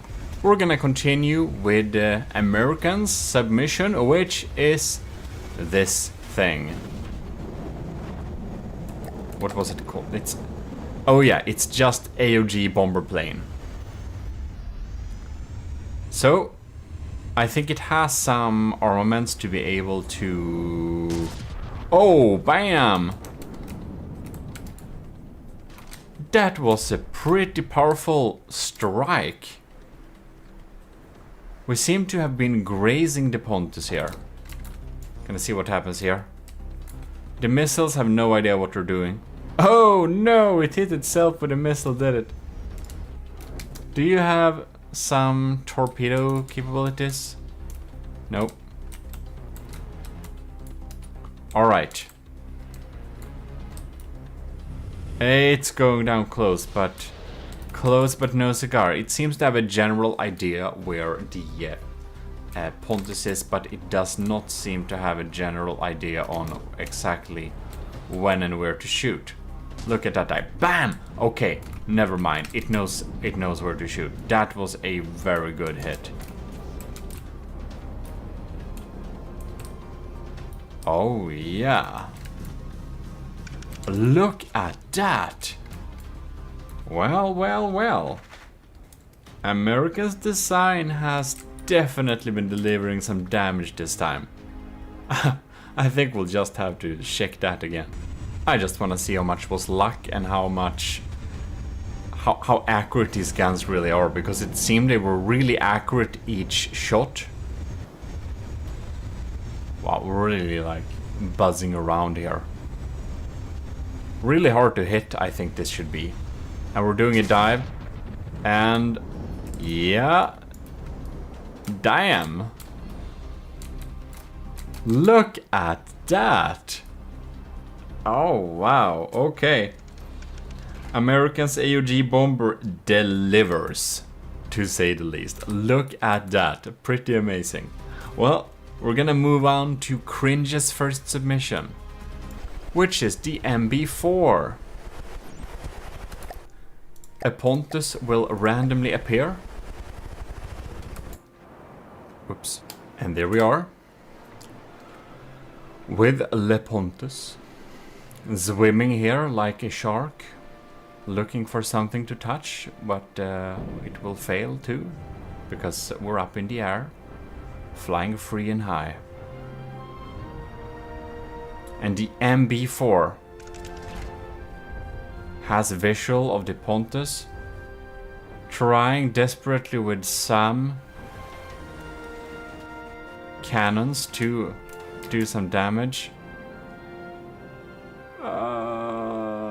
And these, I don't think they have a secondary magnet of any kind. So this bomb payload will just probably sit there and chill. Alright. It's fumbling a little bit with... Oh yeah, no. It's actually starting to hit some shots there. But the bomb payload again does not know where to go. MB4 is trying again. It has no idea where we are right now, okay. And neither does the bomb payloads. You know what? I think that the MB4 just isn't really equipped to deal with submarines. Even though it looks very cool, I do believe it's a tiny bit clueless when it comes to finding it. So I think we'll have to conclude that it would be by extreme luck it would hit one of the bombs, and that it can sometimes use its machine guns to deal damage, but it's just not enough and often enough to grind it down in any reasonable amount of time.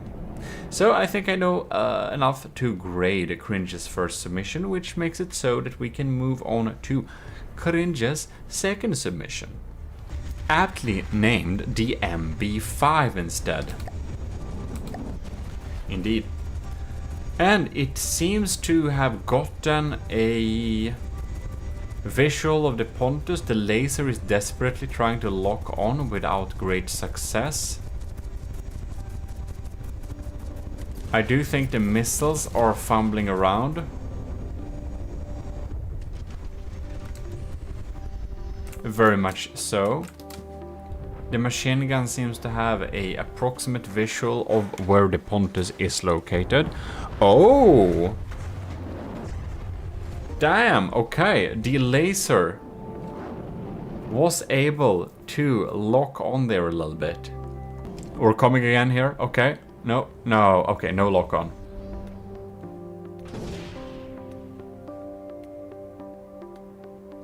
So it's definitely able to deal some damage, but not very reliably and not a lot of the time. The MB5 is looking great, however. Look at that. Oh yes, we got a lock on. We had a lock on for a little while there. So it's able to lock on some of the time.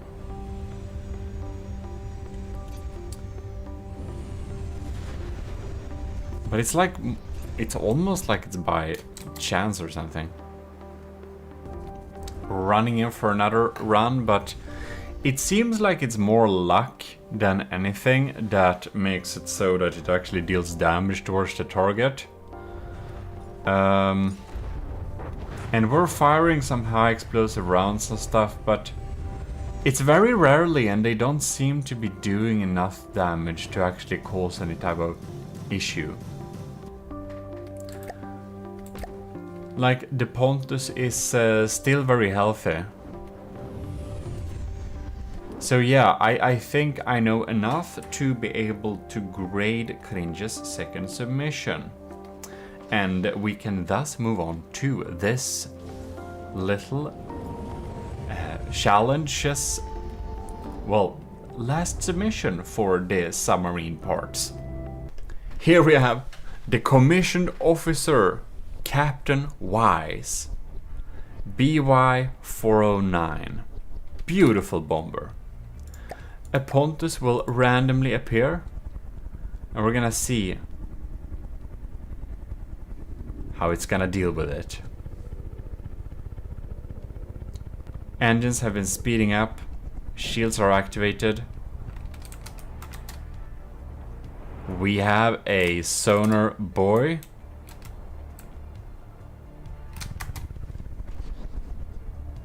Dragging it in the water a little bit to give us an approximate location. Oh yeah! Are you kidding me?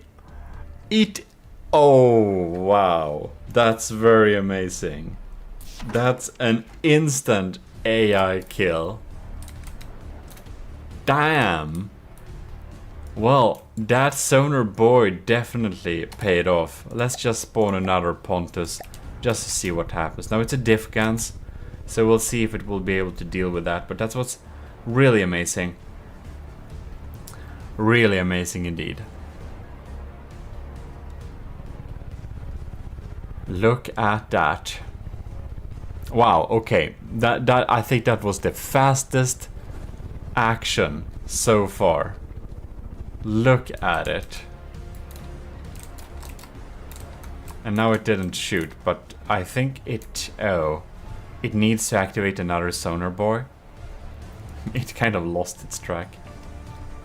And Captain Wise design actually has one of the... among the lowest in firepower. But we can definitely see that it is well delivered firepower for sure.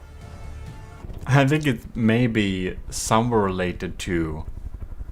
I don't know, it didn't drop the sonar buoy again, so we just respawned it because I would think that it's might be a little bit unfair in how it's set up with the sonar buoy to spawn. I don't know really how it works, so we're gonna spawn it just once again here, fresh, and we can see that's some really accurate. How does it crit kill it 2 times in a... Okay. Well, I think we all know what grade that will have on a 5 graded scale. That's really amazing. Can we like... Thank you. Beautiful indeed. So, we have now checked all of the submissions versus a submarine target. So, next time we're going to be looking at efficiency, I believe. Well, in any case, I hope you enjoyed this little video, and if you did, you should definitely leave a like and subscribe. If you want to help the channel even more, well, you can support us on YouTube memberships, for example, like Venerated Powered by Greed or Stellar. C2. Or become a commissioned officer in the army of GMODIST is also very nice. But until next time, we have flown back to the headquarters meeting room, and I will say like this planning room this is, I believe. In any case, I will say thanks a lot for tuning in this time too. This is your Lord High Admiral GMODIST, and you are dismissed. Anyways, see ya.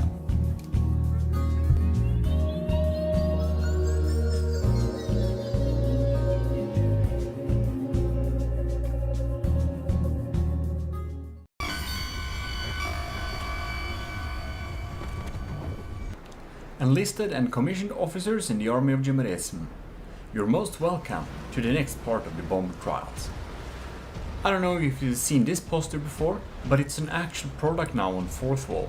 So I made it into a real poster. So I'm strongly considering it to getting that poster IRL, but we'll see what I will order for my first order. They've given me like $40 or something in credit that I can order from, so that's pretty interesting. We're gonna see and compare the quality with the 4th wall stuff. In any case, they are having good reviews, but we're gonna get back into testing the bombers. And in this episode, we're going to test all of your bombers' efficiency. So, what we basically need to do is we're going to test some different metrics to know which of the bombers are more efficient than the other bombers. So, for example, does it have start standby modes? How much materials does it draw when out of combat? How much firepower per material plus material carried does it have? And stuff like that. So with that said, we are going to take the air dinghy out to the testing fields in the water and see some different stuff there, as well as taking them all over to the land testing area, and we're gonna measure some results. Let's go. So how will we check efficiency? Well, there are some different ways we're going to do that. We're going to use the V menu, and inside of here we find a total firepower. We're going to take the total firepower and divide it by the cost of the ship. And doing that, we're getting a little magical number that basically tells us how much firepower a unit has per materials you spend on investing in that vehicle. And that's gonna be one part of the efficiency metric. We basically wanna know how much firepower a ship is bringing per the cost of the ship, or, well, bomber plane instead. Now, there is another little thing we need to check here. And that's, of course, equally, if not more important. And that metric is efficiency in terms of how much does it burn when standing by. So we're just gonna click measure here, and we can see an updated bracket here. And it basically is 2.7, 2.8, or 2.7 per second. So then we have another metric that tells us how much material it burns just standing by per second, which is, well, 2.7 in this case.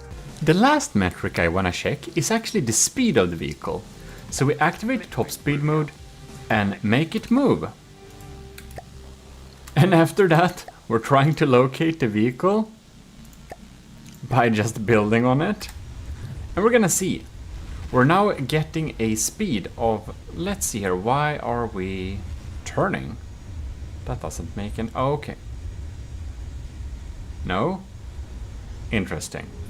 This confuses me so much every time. When we set it into patrol mode and we go out to this map, we have to have it in auto mode because otherwise it doesn't move. I don't know. I must say, a lot of stuff in this game is a little bit clunky and weird. Anyways, we can see our speed is clocking in at 91 meters per second. Then we have the beautiful Manta War, and this one has super cool measures to not burn any materials when standing by. So you can see here we're checking it, and we are checking the firepower by the cost, and we have written up that number. And then we can see here It doesn't have any custom jet engine, so it's 0 per second. Power use is also 0 per second. So it's just chilling here. Like, it's burning no materials per second at all. So it actually clocks in at 0. Alright. So let us select this beast and set it to a movement command so that we can check what speeds we're gaining. Alright. We are 38 meters per second. Let's see here what we got. Top speed. It has an even faster top speed, I believe. Airborne at your service. It does have an even quicker one there, but let's see here. Oh. But now we're at 38 meters per second. Interesting. Why does it read another value here? So here we have 69 meters per second, and this is not the case. This would be the values if it was in battle, I suppose. It's kind of weird. Right, so I suppose we need to do like this. We're gonna get into the seat just so we can stand up here. Select no weapons. We're gonna select top speed and patrol mode here. Let's see if we're gaining a quicker speed now. We're not really. So it seems that the like cruise mode for this. Yeah, okay, and so 18 materials per second. Damn, that's really high. But it's when it's moving. I suppose if we spawn a enemy, I bet it's gonna be a lot faster. What the hell? Now we're pushing up the speeds here. Right, so interesting. 18, 12 materials per second. Is it more efficient now? This doesn't make any sense, but it's all cool. When standing by on a water area, it's using 0. So, and that's what we're measuring. That it might use a couple of materials when cruising and stuff like that, you know. That's no big deal. It's okay. Like, what we are actually interested in is if it's reaching any, like, if it's using materials just existing, and it doesn't. However, the top speed is listed to be 69. Nice. But if we don't have any enemies, it's gonna use less. So when we don't have any enemies around, it's like it goes into another power mode. So if we just set it like that, and we see it, it's just gonna maneuver to go at a slower speed, exactly 38. So the speed we are checking isn't combat max speed. It is like the cruising speed, how fast we can, well, basically put this thing into service. When we were just cruising around with this thing, we want to know how long time it will take for it to get there. And yes, if we take it out of play, it would theoretically instead be able to move at the top speed, but that's more of a game bug than anything else. If it's in play, we need to, or I want to take the in play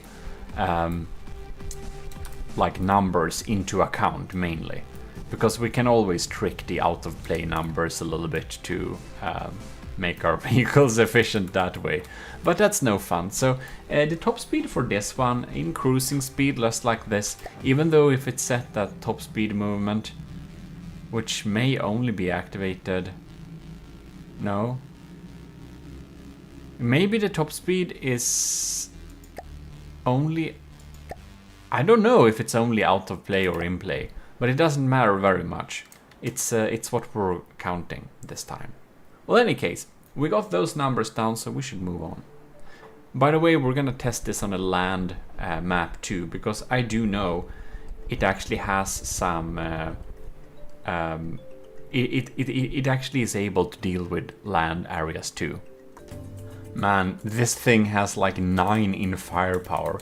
The Isanth from StarMade. And it's going over budget, so I think this is gonna have the absolute worst score in terms of firepower per investment. It doesn't burn a lot of materials per second. It ain't 0, but together this should be 0.5, so half a material per second. So pretty efficient there. And we're clocking in at a speed of 36 meters per second. So here we have Jono's real submission, and it's shitting pretty much here, so that's pretty interesting. We should indeed go and check the... Yeah, it actually completely shuts down the engines here. Almost.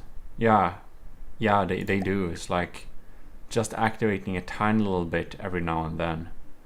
So yeah, it's gonna be very efficient. This thing does also provide a lot of efficiency, because when it's when it's standing by, it's just passively existing. I will say it doesn't do it in the most awesome looking way possible. It's just floating.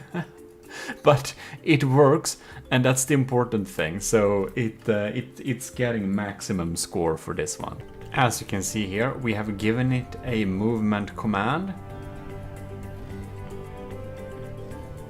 Is it? It ain't gonna stay at this level. No, of course not. But it is. Right now it is. Okay, now, okay, look at that. Now it's gaining speed. Right. 72 meters per second we are moving at right now. Oh, yes. 72. Well, that's very beautiful. This thing looks expensive just swooping around here. Let's see here.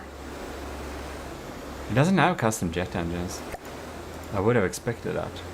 But these are just flush jets. Yeah, I see that now. Right. And it's 2 materials per second in total. It goes up and down like that, but slightly below 2, but not far from that, so ish 2. Alright. Perhaps it's more 1.6, 1.7. It's actually... It says 1.6, but this looks a lot more like 1.7, so that's what we're gonna write down. So that's actually not very high. We're gonna do some fleet movements here, just to make sure. See what the speed is gonna be. 60, 1, 2, 3, 4. 63 seems to be the normal number we're stopping at. Well, you kind of know the business by now. So basically, we are just continuing with all of them there. Right, and what do we got more at power? This is so annoying for the electric, steam electric designs. There doesn't seem to be a nice way to check. It's like... it's like, no. It's like, it doesn't tell me here. Why? Steam... Why does it say only steam propellers? This is so adapted for just boats, man. Yeah, that's pretty crappy. So we need to go inside of here. and find our different stuff here. So here we have, how should we guess this?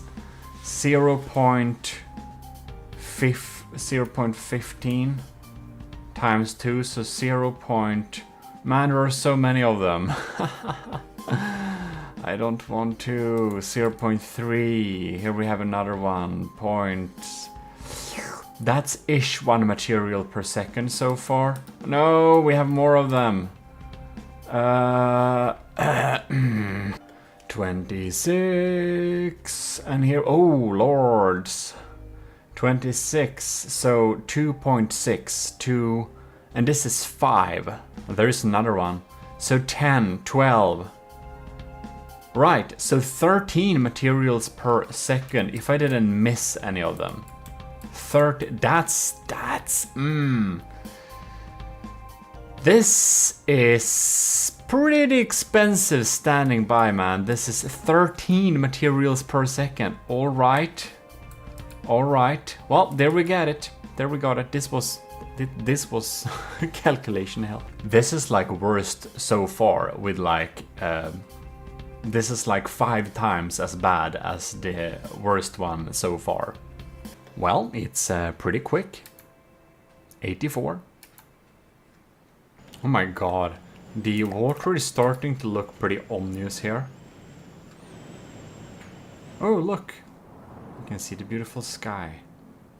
Isn't that quite nice? Are we too close to these lands? Is this why? Alright.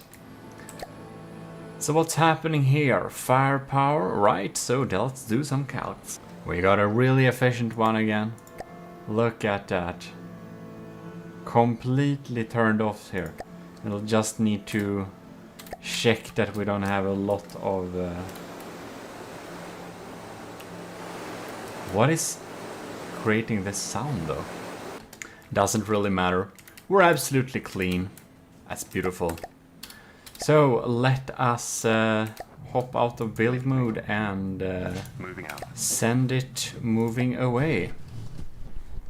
Here we go. Let it gain some flapping speed. Doesn't this look very beautiful? This is like the perfect screensaver. 40 meters per second ain't bad either. Oh no, we have another funky one. And it's not like your fault for building this, I will say that. It's like I'm not blaming you, I'm blaming the game for making my life hard because the game hasn't put in proper measurements. So it's not you, it's the game who's done this. Right, so 3 materials per second. Yep. And now we're clocking some speed, which happens to be 62. And now for some of our favorites. The penguin, which happens to have pretty good firepower per materials. 8 materials per second is pretty high though. But it's clocking in at a pretty decent top speed of 100, or cruising speed at 135. So it will be quick to the battlefield, that has to be said. So even though it burns so much materials, I want to check though. It still only burns 8-ish.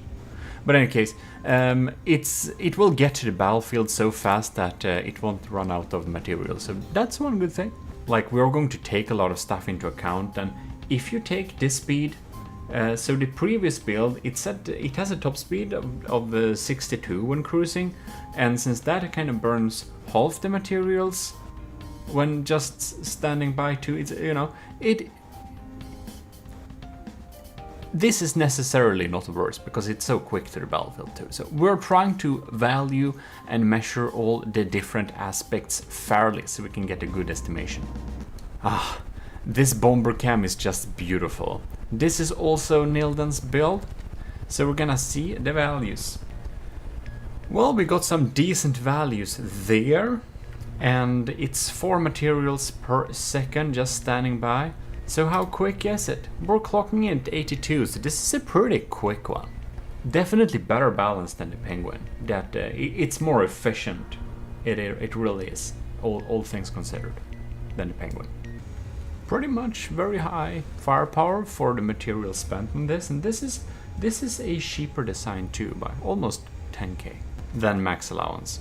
So we seem to be burning almost a material per second. Now that seems to be all we got. Let's just check we don't have any hidden shenanigans in here. We don't. I would have been surprised because this is a compact design. Man, 151 seems to be a little bit more often. So that's our cruising speed, ladies and gentlemen. This is a quick one. Good balance, not so many materials per second when just standing by. It's like only 1. Now it goes up to 6 because we're cruising here. And yeah, that's pretty good. 151, and pretty much a lot of firepower per materials. And yeah, it's a good balance. This is a good balance. The Sardalk. This thing is so damn cool, especially when you're sitting in the cockpit and just looking at it locking on. Ah, very cool. It just has this slightly worrisome way to just go up and down like this when standing by. It's not only this specimen, miss it. Did I spawn it too high or something? Let's just control. Oh no, it's gonna dive up and down like this. Well, good to know. 5 per second. Pretty high cost keeping this. By the way, if some of the little bit inefficient designs will be one of the winners here, I think we need to make a carrier for them. For example, if the Sardalk here by Pizza Summoner, or Light of the Worlds Star Drop, or let's see here, the Penguin, for example, if they would win, they would probably always be mounted on a carrier, because they're just, if they're one of the winners, they need to be on a carrier, because like we're not spending 5 materials per second just to have, like, imagine a squad of this. It's like 20 materials per second just to keep them around. Like, what the hell? I've tried for a while now. I did even take it like out of play and stuff. I don't know, we kill one of them. It's so weird. So basically, if we go here, it doesn't have a behavior. It doesn't have maneuver. Why? Like, okay. So it's like breadboard only then? So the thing is, we can't say to it to go somewhere, and I don't want to mess with the design. Like, it needs to be working. Like, when we are going to judge it after how it works when we're getting it, and this thing I can't make it move to the target. So this is an issue. We'll have to take that into the account a little bit here, because yeah, we'll see how we're going to score that, but we're just measuring its standby speed, and I guess it's like 50-ish meters per second, going up and down a little bit. Yeah, but it would be lovely if Pizza Summoner perhaps knows if we can add a routine, or if that messes things up. Because right now, if we're gonna use this in the campaign, we can't set it to patrol or go somewhere, and that is that's an issue. It's breadboarded. I don't know if I can add a routine or whatever it works, but it can't go anywhere now. So it will need a little exclamation mark here in the scoring. This thing just sounds like it's eating materials for breakfast. So we have Rush's design here, the butterfly wasp. So let's see, here are some scores. It seems to be actually only 1 materials per second, so that's fine. Like, not optimal for just chilling around and just eating materials like that, but it ain't eating much. So it's not a big issue. It's pretty quick doing this too. It's pretty crazy. Like, damn, it flies so stable.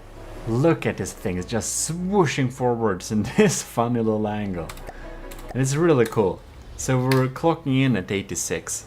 I'd say it's pretty good for like keeping this speed and just... I'm just curious. Kind of burns the same when it goes at max speed all the time. It's pretty efficient. So makes me wonder. We have a carbureted engine, of course we do. We have an RPM at max, which is interesting. Oh, so if it doesn't go up to full, which it kind of does. Well, whatever, it works. It's like shilling here. But it sounds like everything is online. Well, I guess we just need to check it. Oh, look at that. Very low power use. See there. 0.36 per second. And... oh my god, 6 point... I hear the sounds of the shields. This Daggery from Sean Reed needs a shield switch. It needs a switch turning off the shields when they're not in use. Because we are 6.4 plus 0.36. So 6.8. This thing eats... This thing has already eaten all the materials for breakfast. It is an easy fix, but we are not considering easy fixes. We are considering the actual submissions. So 6.8. Ooh, this is the third worst so far in terms of eating materials when standing by. All right. Oh no. Right. We have given it a movement command, but it will get out of here eventually. Oh yes, it found its way. Let's go to the waypoint, it said. And we're zooming in at a neat 42, 43. 42 was a better number, come on, it's the answer to everything. But it is 43, so this is not the answer to everything then. Well, it isn't the answer to material efficiency, so that is indeed very true. So 43 it is. What may be the answer to everything, however, is Sean Reed's next submission, which is this beautiful little biplane, all in gold. It seems to have the same issue with not having a shield switch, because these shields just eat materials. Oh lord. 9 materials per second. This is... it's not the worst, it's the second worst.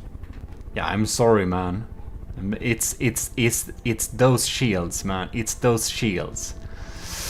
I'm so sorry you can't fix it before I set the scores. But if this wins, you will be able to, of course, fix it and submit it as like an improved version, of course, with just fixing all the issues that came up. But not until we set the final scores, and this is just eating materials very much.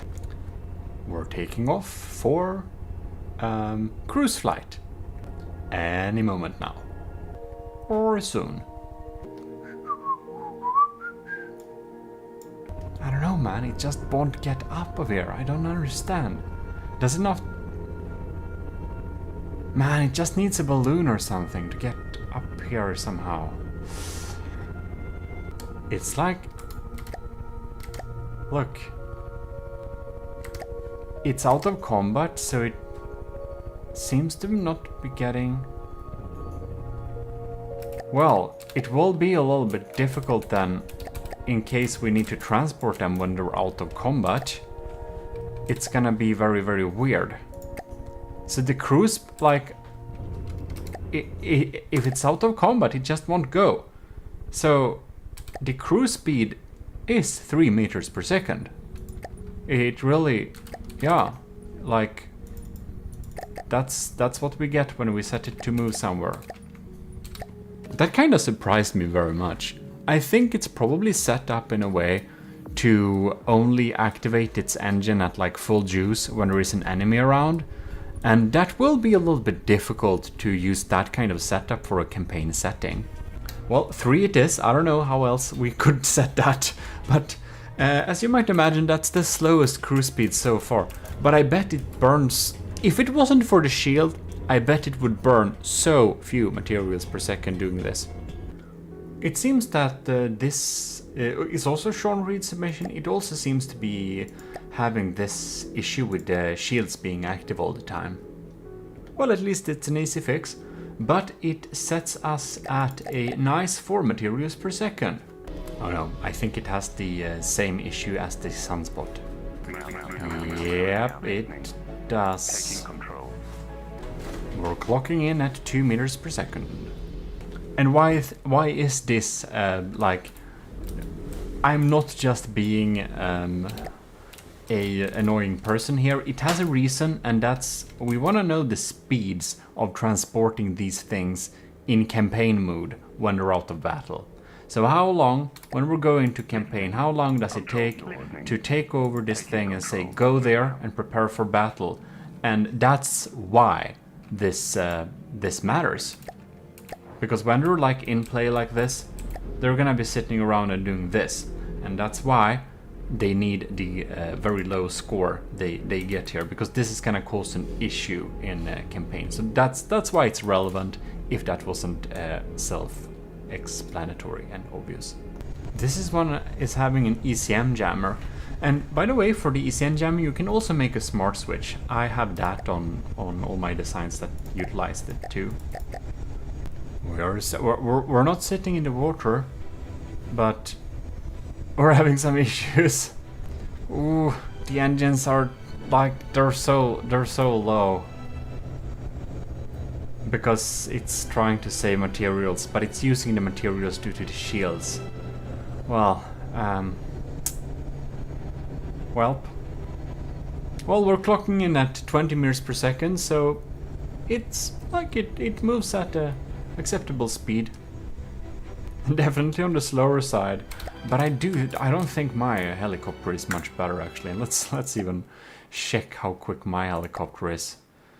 Right. Oh, by the way, this is not Gimli Mark II, but this is BB After Party Gimli class battleship. It's a slight variant of the Gimli that is going to participate in a big battleship tournament of 2.2 materials, which is kind of inspired by the Gimli battles, and it's gonna be a proper tournament with a lot of rules, and Sean Reed is putting that together, so it will be available if you want to join that tournament. It won't be on my Discord channel, but it will be on the Arena. The Arena is a special Discord for tournaments, for From the Depths tournaments, so join there. It's easy to find, or just ask anyone, or just join it via the main like regular Discord for From the Depths, the official one. It's linked there. Second chapter, Frontier Fleet, anti-air. There we go.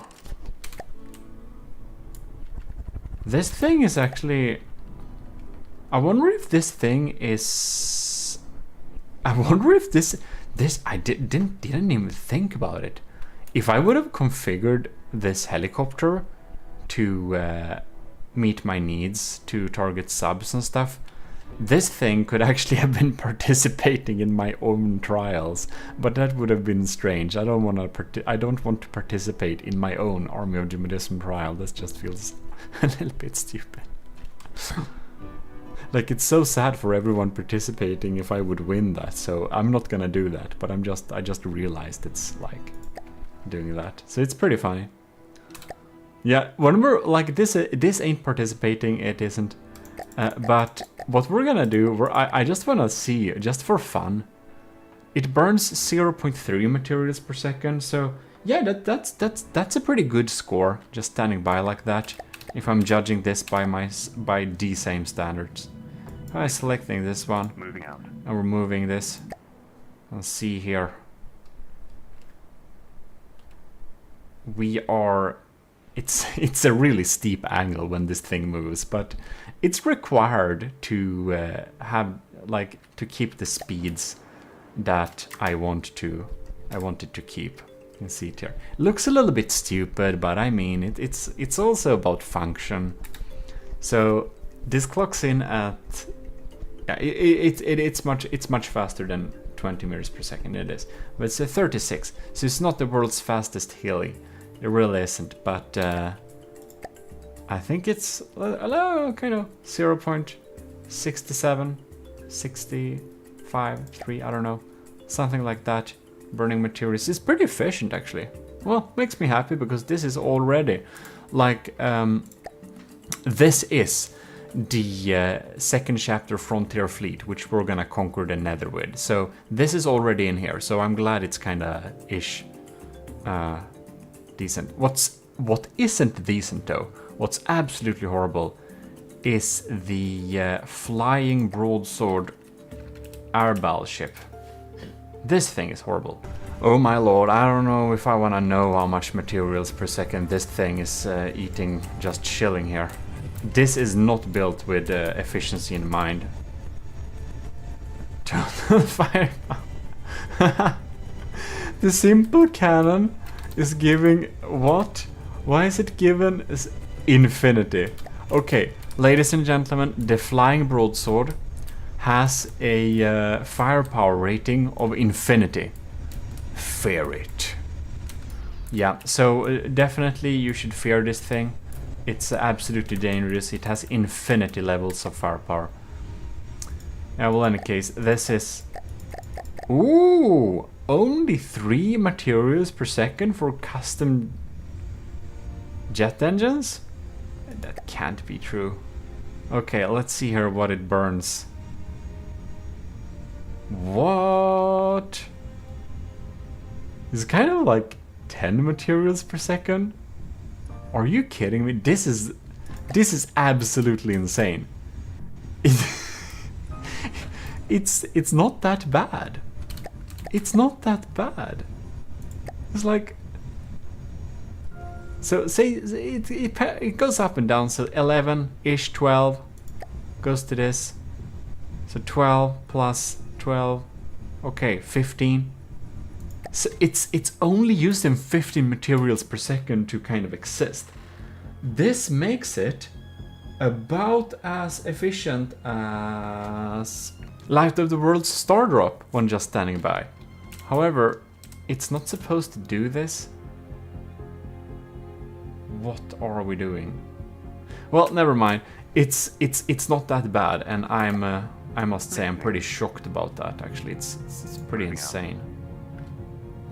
Look at it! Isn't that nice? It's just swishing by here. I bet the materials per second has slightly increased a little bit. But it's only 15 materials per second when just chilling here. Oh, doesn't it have... Ooh, this thing might have some no, not jet. What are they called? Steam electric generators that I kind of forgot to calculate with here. Okay, so when we're moving, we're clocking in at 18 materials per second. I haven't checked this for ages. 20. Okay, so it's gonna burn a lot of materials when it's moving, of course. But it's also 1 million ships, so I mean, I guess that's to be expected. But I just thought it to be pretty interesting when we're checking efficiency of stuff anyways. 54 meters per second is pretty decent too, I think, for a ship this size flying around. And just generally existing to look cool. So yeah. So ish around 50 materials per second when it's moving, but well, we didn't calculate that. But then we also have the slight fact that we might have some stuff I've forgotten about. I don't know if it has steam electric. It was a pretty long time since I built this thing, so I can't say I quite remember, but it doesn't seem to have them, and I can't remember putting them there because when I built this thing, I had absolutely no clue on how to make a decently efficient steam electric generator. So because I didn't know that, I just didn't. Look, another screensaver. Army of GMODISM screensaver. Okay, press screen print now and get your personalized AOG screensaver today. Breaks over, so shotgun darts. No, shotguns dart. Yeah, that's right. So here we go. What do we have here? Ooh, this one is pretty pricey too. So we have 5 from custom jet engines, and then we have fuel engines taking 4. Well, ladies and gentlemen, we have a new second worst in terms of passive pollution. Ooh, this one also need a shield switch. Look at that. It needs a shield switch. Look, it's using 1200 power all the time. Do we need an instant tutorial on how to do a shield switch?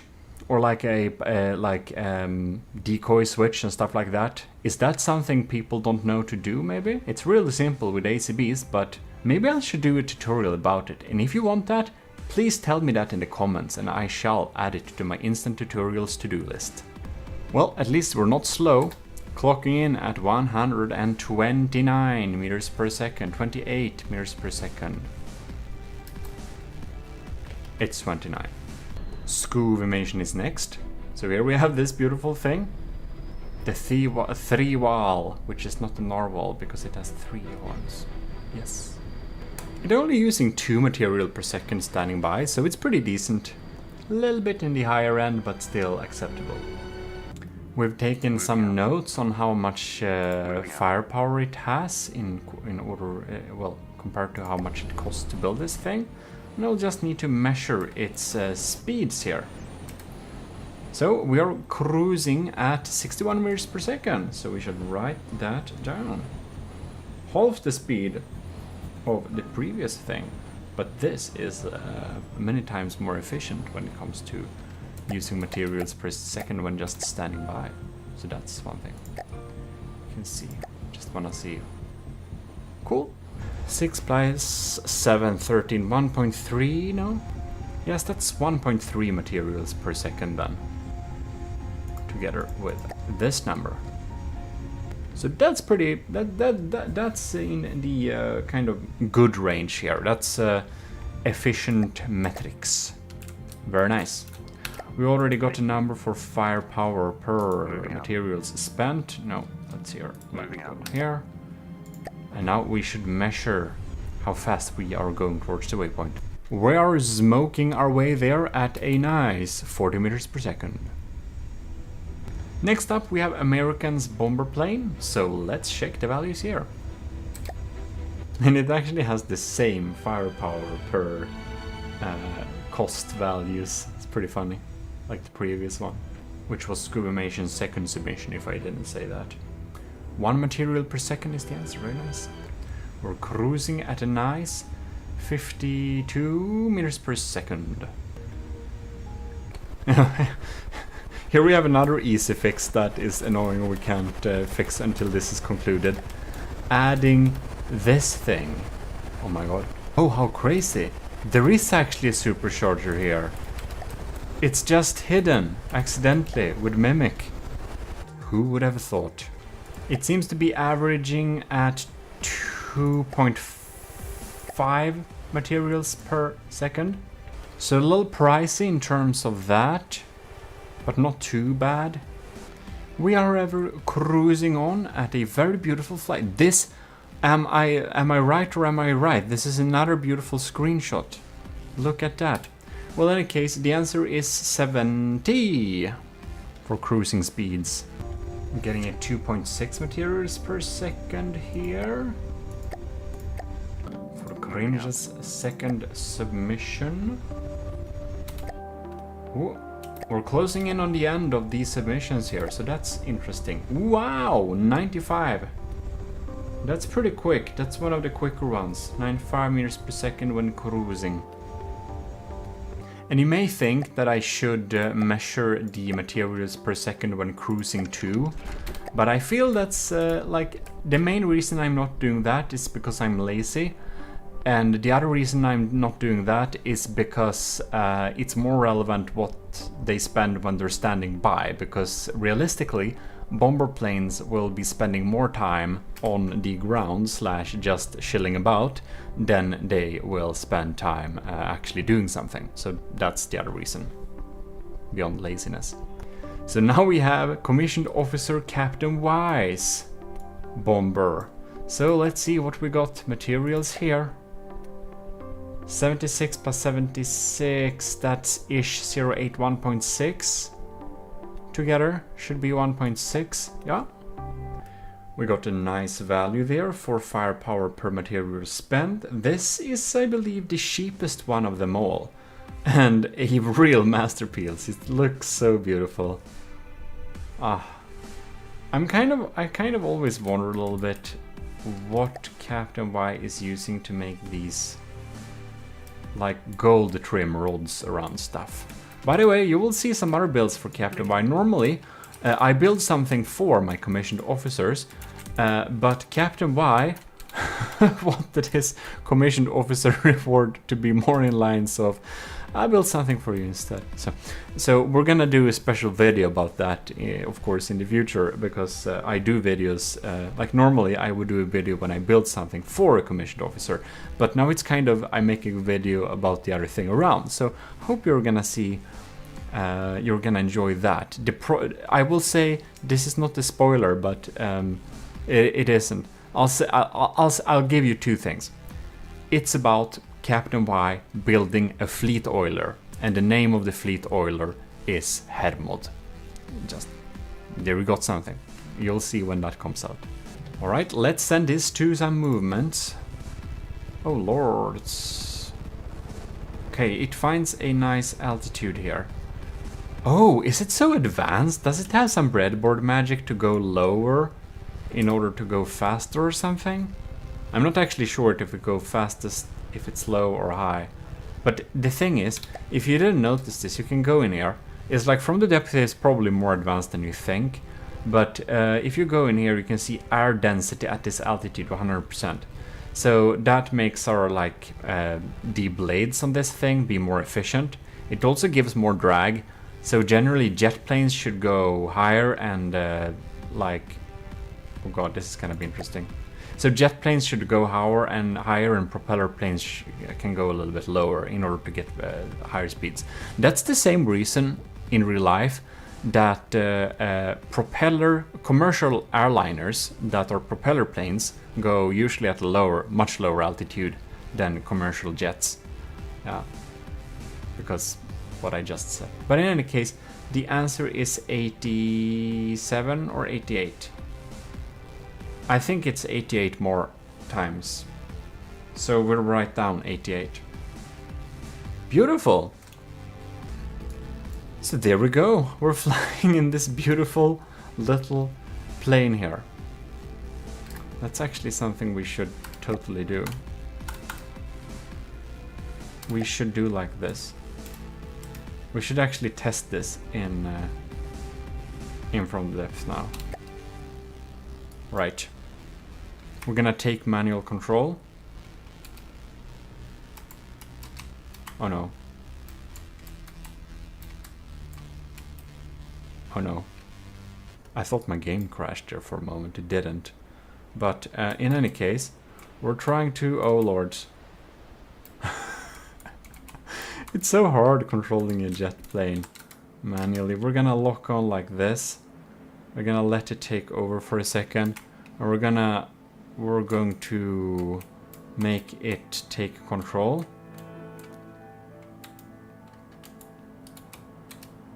Alright. So, oh no. So we're basically gonna see here, if we climb a little bit, if we climb to, say, 500, an altitude of 500, I think it tries to take over control from me now. Well, we're about to stall, I believe. If we just pause the game here, we can check this thing. So, the air density at this altitude, 7%. So, any wings and propellers should be pretty bad at this. So that's probably why we're stalling a little bit. It's probably not the... yeah, it's probably not the breadboard. It's just we're stalling. Well, when we're diving down, we're having a pretty quick meters per second.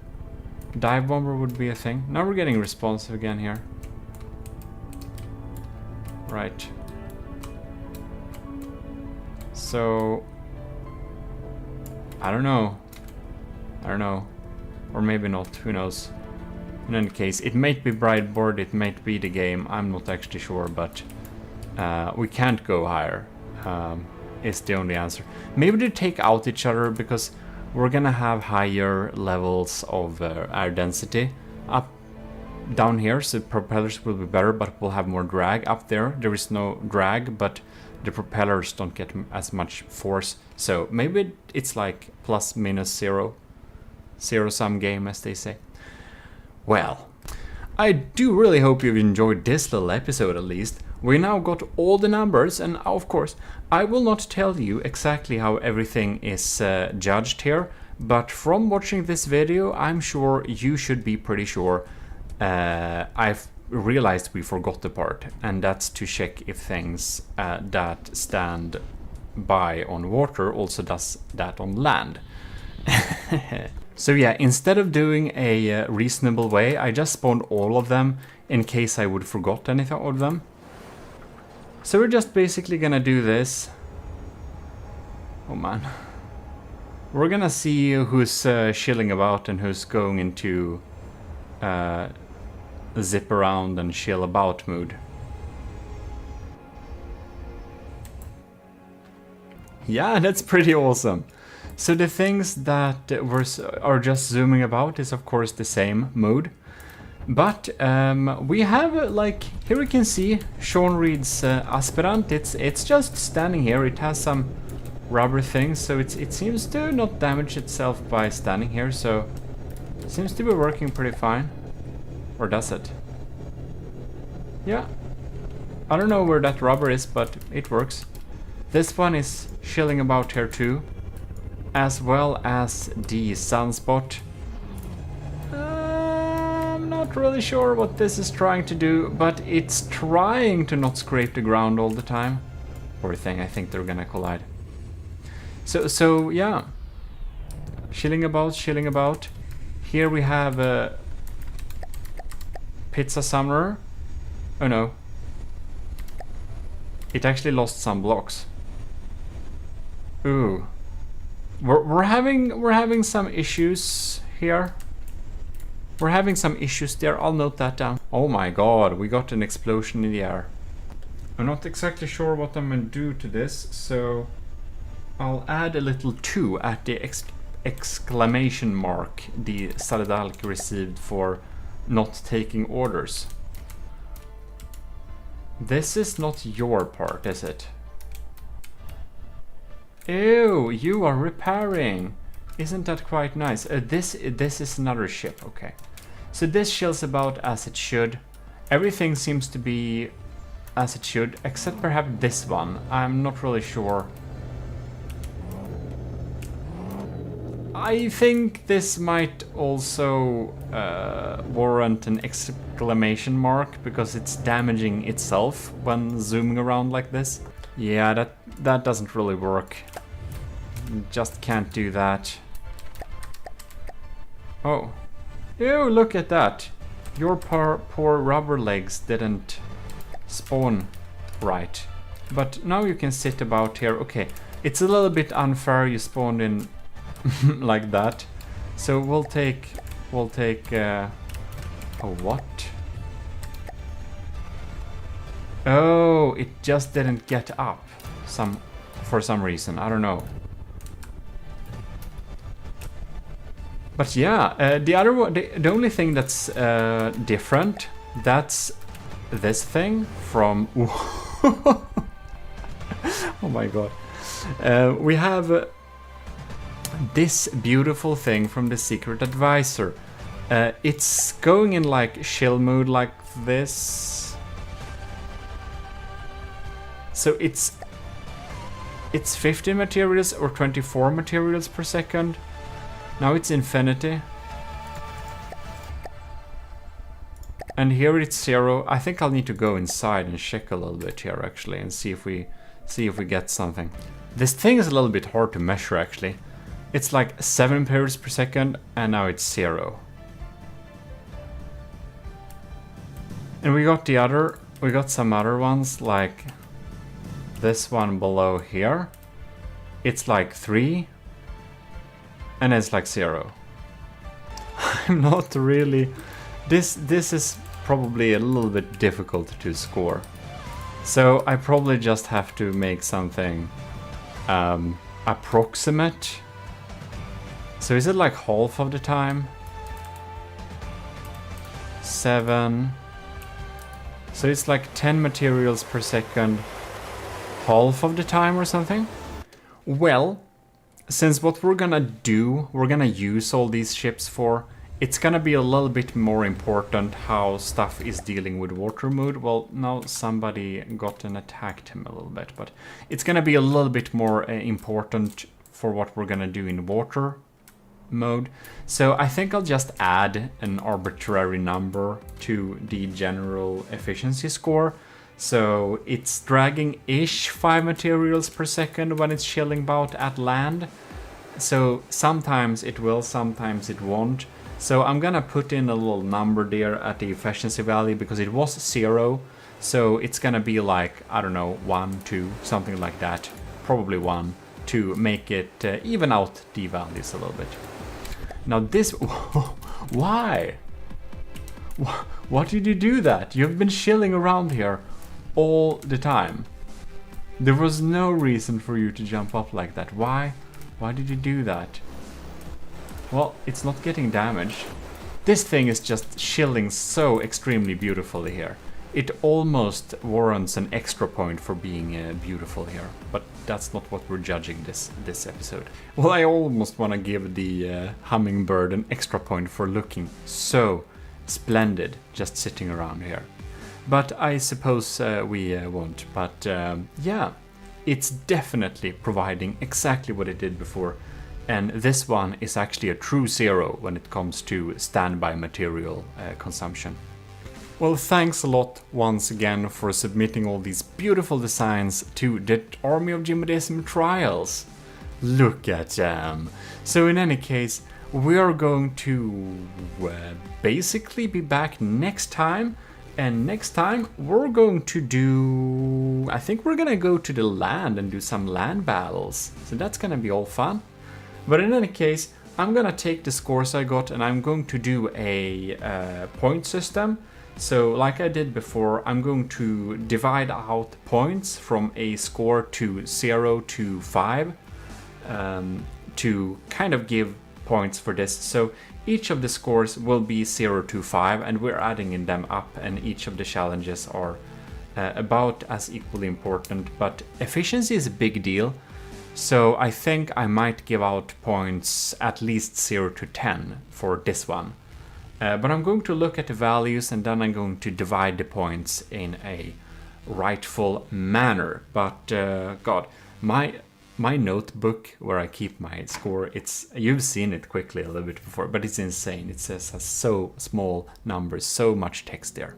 But anyways, huge thanks for providing the ships here, and I'll hope I see you next time. This is your host GMODISM, and we are most honorably signing out. This is your Lord High Admiral signing out indeed. So with that said, we'll say AOG Invictus.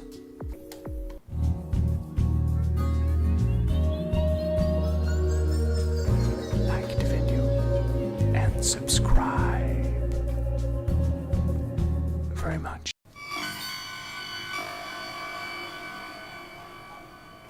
Commissioned officers and enlisted in the Army of GMODISM. It's your Lord High Admiral speaking, and we're back with the bomber trials. This time, we're going to test the bombers against some pretty fast foe. They are known as the Sidewinders. Very, very fast craft, very easy to kill, but, well, if you can hit it. So we're gonna see how your designs will perform, and it will be highly interesting to see that. Special mention is that our former Captain Scoobrox has upgraded himself to the rank of Commodore and then has climbed the ranks again due to his valor to Admiral. So we will be having a build project coming up in the near future. Anyways, let's get out there and check your bombers. The Deepwater Guard Sidewinder.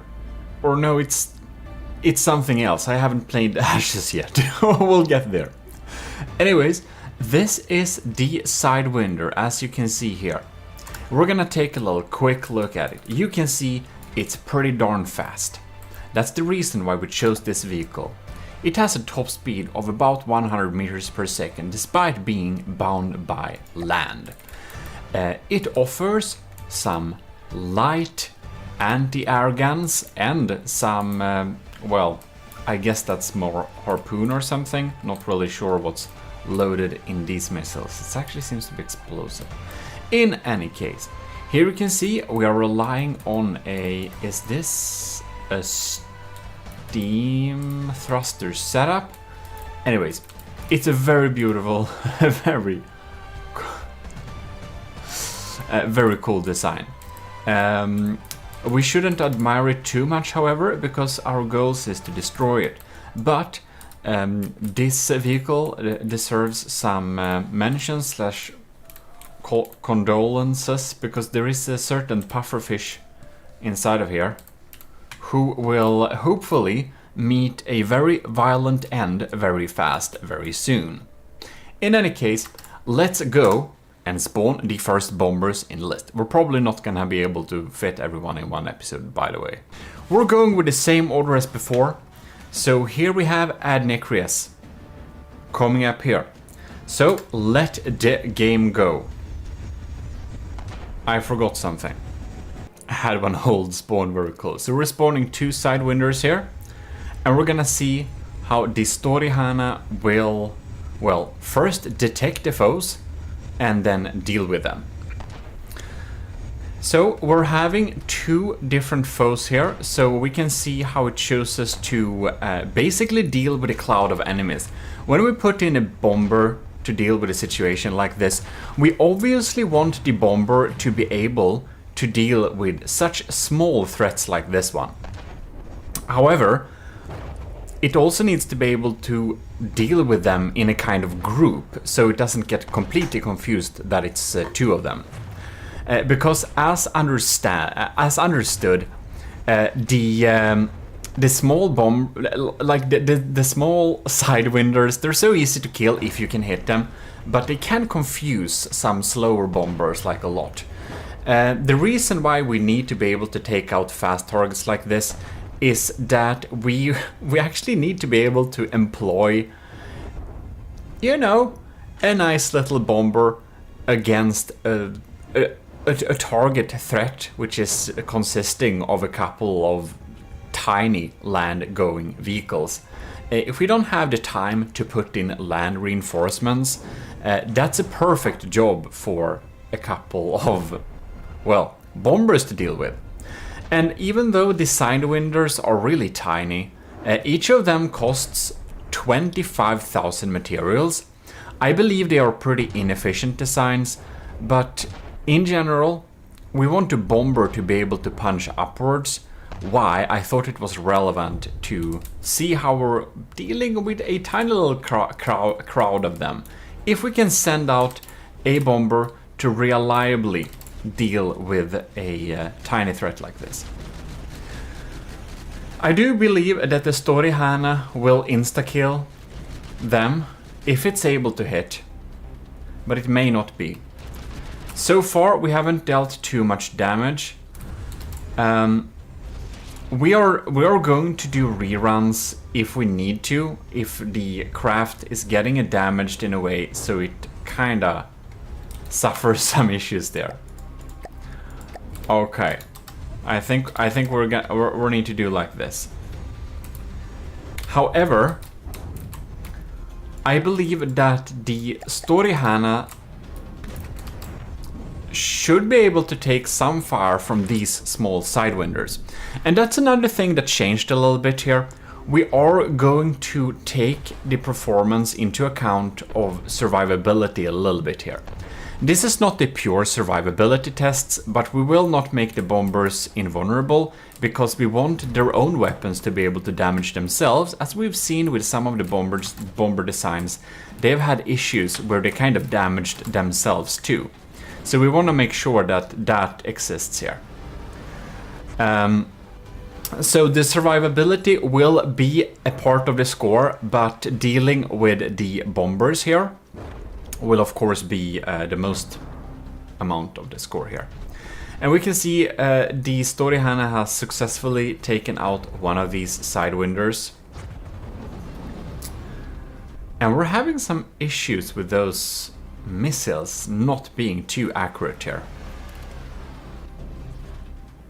Well, we're gonna see how this ends. It really seems that the Storyhana side got crippled again, which made its maneuverability kind of bad, which made it not be able to hit this thing very reliably. Also, the Storyhana's auxiliary missiles seem to be a tiny little bit too slow to actually reliably deal with the sidewinder. So we're having a little bit of a survivability issue here. If we repair the wings again, I believe the accuracy will be much better. So we're going to grade it on a 5-point scale. The different challenges have some different scales, but most of the challenges have a single or 5-point scale. So we're going to put it according to that 5-point scale. I think I know enough how able it is to deal with a sidewinder like this. Again, it is... the Storyhana isn't much more expensive than the sidewinder, so... you know. But the Storyhana from Adnecris is actually too expensive, so it has those issues too. You know, I think a Storyhana should probably be able to deal with 2 sidewinders.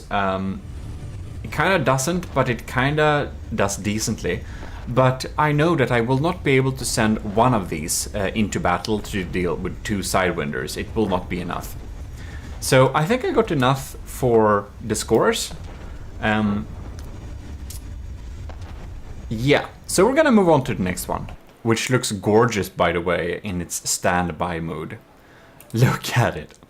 This is Korvak's design. No, Kovrak's. I mess that up all the time. The Secret Advisor, also known as. This is the Manta War. You've seen it before. Maybe you're even... maybe you even would say you like it a lot. Maybe you are in the Manta. Whoops. There we go. There we got another one. Alright. So I believe we have 2 sidewinders here. Yeah, I didn't accidentally spawn 3 of them. That's good. So we're having some fragments popping in here. I guess that's like proximity fused frags. It's actually pretty competent anti-air stuffs. Ooh. Oh no. It decided to disengage. Oh no. Oh lord. That ain't great. That's... I wonder what happened. I don't know what happened there. My god, that was so surprising. It just insta-died. Well, we spawned everything afresh. So we're gonna see, it kind of flies pretty low. Alright. Manta. Come on. Alright. And there we go. It really gets freaked out by those missiles.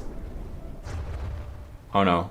I think the particular loadout of the sidewinders are probably particularly dangerous for the Manta War since it has so much wood.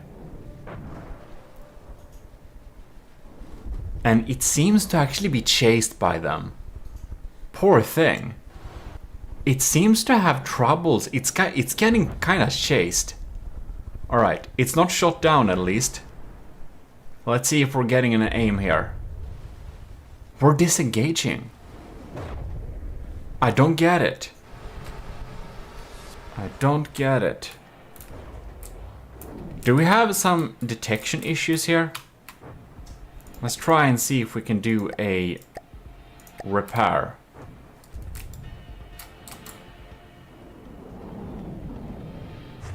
It's moving really smoothly to avoid those missiles, but we're again in the situations we're actually getting chased by these tiny crafts. Oh, bam! That's loud, man. It didn't hit, however. Alright. I think the Manta War is better designed to punch upwards. Now it's trying to use its tail to gauge the sonar detections a bit, which is not the right way, not the right area to do that. Or maybe it just looked like it. No, it's trying to dip down a bit. Oh man, I did expect the Manta War to just insta-kill one of them. I wonder why it's so hesitant. Is it a detection or something? We seem to have a detector in there. Alright, there we go. Ah, miss again. I guess we'll try and restart this bell. There we go. It likes to go low on this Ashes of the Empires map. I think it must be thinking that we're kind of close to the water and thus it tries to compensate for that. Alright. So it was a little bit hesitant before. Let's see if it will line up and actually fire here. Ah, it just doesn't. Let me check. I'm not controlling any weapons right now, because I shouldn't be sitting in this seat at all, which I am not. Alright, so because I know before I messed things up. Well, I think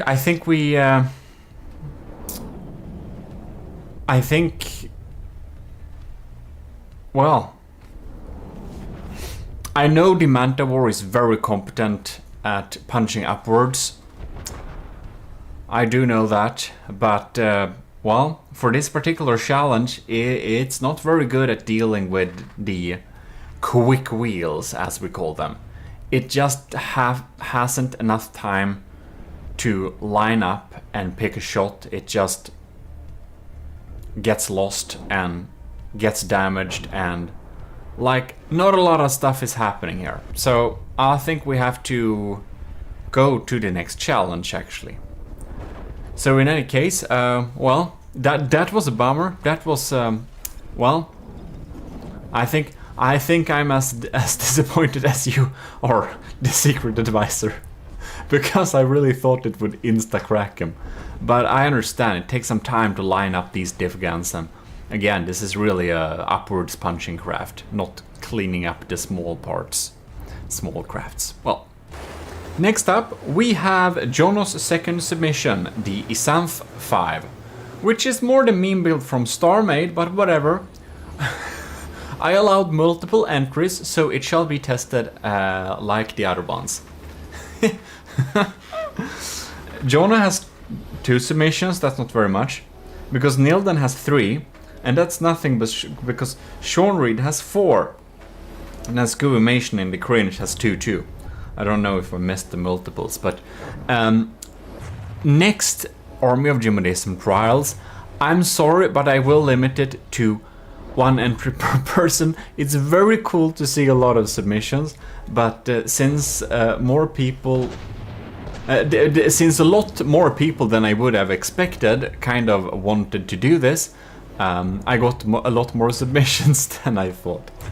Because it's kind of really specific. It's not just build a bomber, it's like build a army of GMODIST bomber with our fleet colors and decals or else kind of setup. So of course this is kind of the exception because it's a meme, but yeah. With the understanding that it might not have qualified in, but I felt Star made nostalgic, so I didn't. I let it stay here. I let it stay in. Well, this ain't doing very well. Try and repair this thing and see what we can do. But in any case, since it's so specific like that, our Army of GMODIST faction needs a new bomber. I kind of thought that a lot of people would be like, no, I only want to build my own faction, and that's understandable, of course. But in the Army of GMODIST there were many people, and of course a lot of people can build Army of GMODIST stuff. It's just join and build. But in any case, that was something that I would make it be less than it was. So yeah.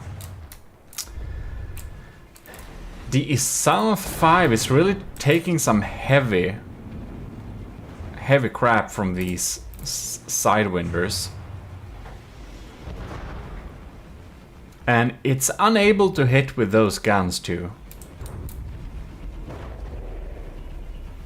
It ain't gonna be cleaning up any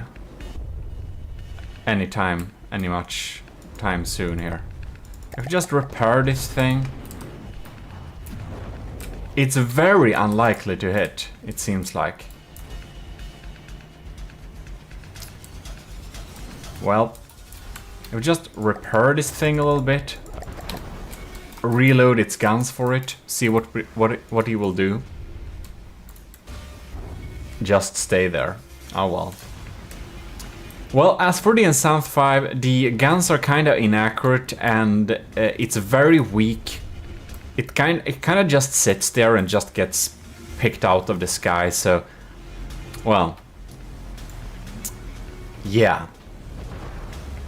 I think we'll be moving on. This will have about the same score as the previous contestant. This beautiful design is Jono's real submission. So, it's really cool. I like it. We're gonna see how it fares. It has a big cram bomb as its gun. I do wonder if these wing parts will kind of be a little bit susceptible. This is detection, right? Detection turrets. It kind of flies high, shredding off some rubber parts. Oh no. The Sidewinder may be a little bit more dangerous than I anticipated. Oh, it kind of killed it though. Alright, one of our propellers are being shot down, but we're still able to intercept the missiles and operate this cram cannon.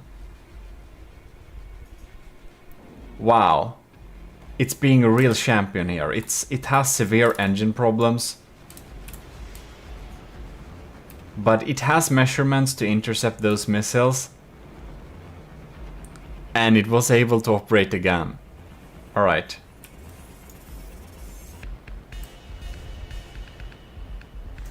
Oh, I think it can't find a good angle.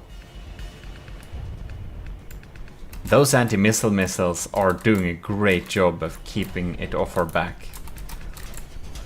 Oh, I do believe its repair bot was able to fix it up enough. That's super. It goes into safe distance. Very smart maneuvers here. Sadly, the anti-missile system can't really engage with missiles coming up from surface to air. So it has a limited range there. That's not the best. It probably should fire anyways. Well, in any case, I think we're going down for a bomb dive. Let's see here. Bam! We did some damage, all right. No kill, but that was definitely closing in on it. Did a decent job taking out the first one, but it did get its propeller kind of shot out pretty early. So I felt that was a little bit unlucky for it too. So we're just going to start again. All right.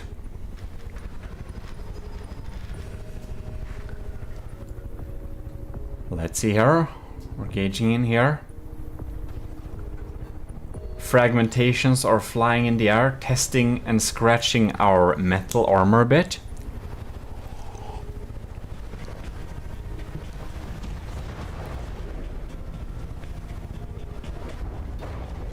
Missiles were not able to be intercepted at this angle again. Ow! That was a good try, but didn't really hit home. It feels like this anti-missile turret is better to deal with air-to-air missiles than the ground-to-air, which we're facing here, due to its angular placement.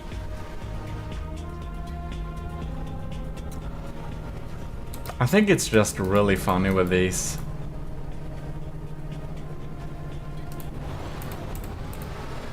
So we're having like a IR. We're just having some mimics wood in front of it. Yeah. I think it's doing pretty good at surviving this thing at least.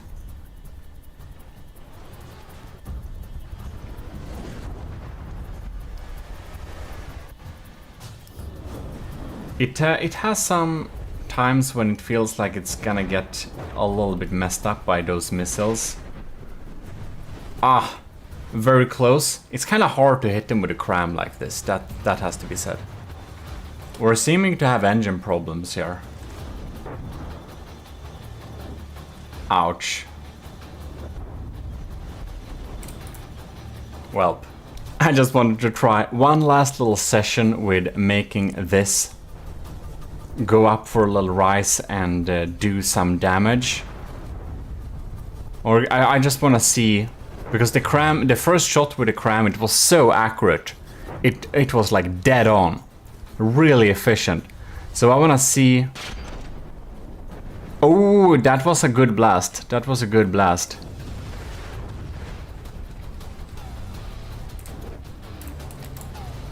It kind of get flipped by... Oh yeah, okay, look at that. That's really good. Flipping him over is definitely a strategy. I wanted to see if that first cram super hit was pure luck or if it's like really accurate. But with these aiming turrets, it actually seems to be really accurate. I know enough now to gauge this design. It struggles a little bit in the survivability department when getting faced with these sidewinners like this. But so has the other designs too, so far. But it gives me a good gauge on how to grade it, and I think it's pretty decent. We could send this out against two sidewinners and it would probably eventually win.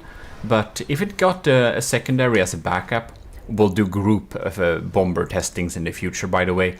There are many challenges planned. All of them are graded. Yeah. But in any case, if this had a little squad, I think they could achieve a lot. Well, we're gonna move on to the next one. Here we have it. Kinda sexist design. I bet this one will be able to pretty efficiently target them.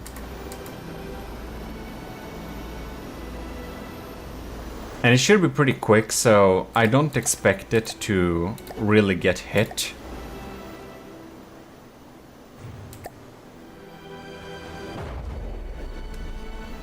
It actually isn't that quick. Right. We're taking some fire. We're taking some fire. Mayday, mayday. Alright. The menace of those light frags. Here we go. The laser guided. Oh! Oh, will they lock on? No! It. No! I forgot it was laser guided. And it fires them all the same time. Ooh. This has really good potential of being really great, but at its current state, I draw back my previous statement 1000%. I don't think it will be able to hit them at all because they're too fast and it has too small of a window to actually lock on that laser, and it's not gonna be able to hit them in time, is it? Like if we just spawn another one here, let's just check how it fares.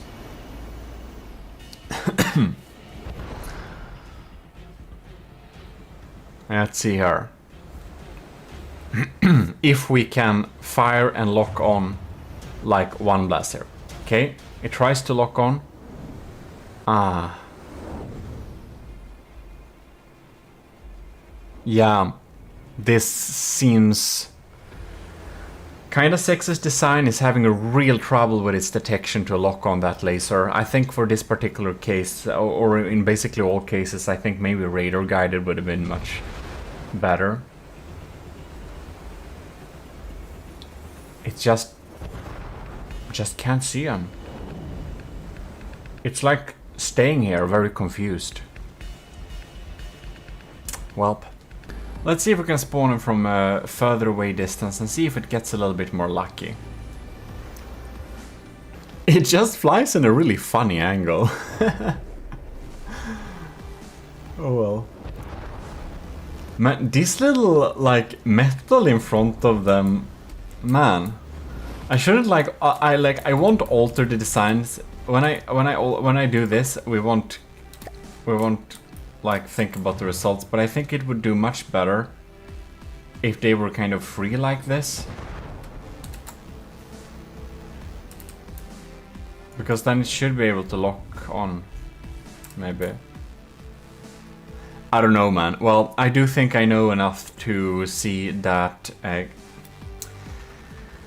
this particular one does have issues hitting targets that's like, even when it's kind of still, it just is not able to lock on that laser guidance for long enough.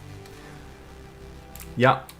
Alright, alright. Next design. Alright, we haven't had much luck in the first couple of batches here, but here we are with Light of the World's Star Drop.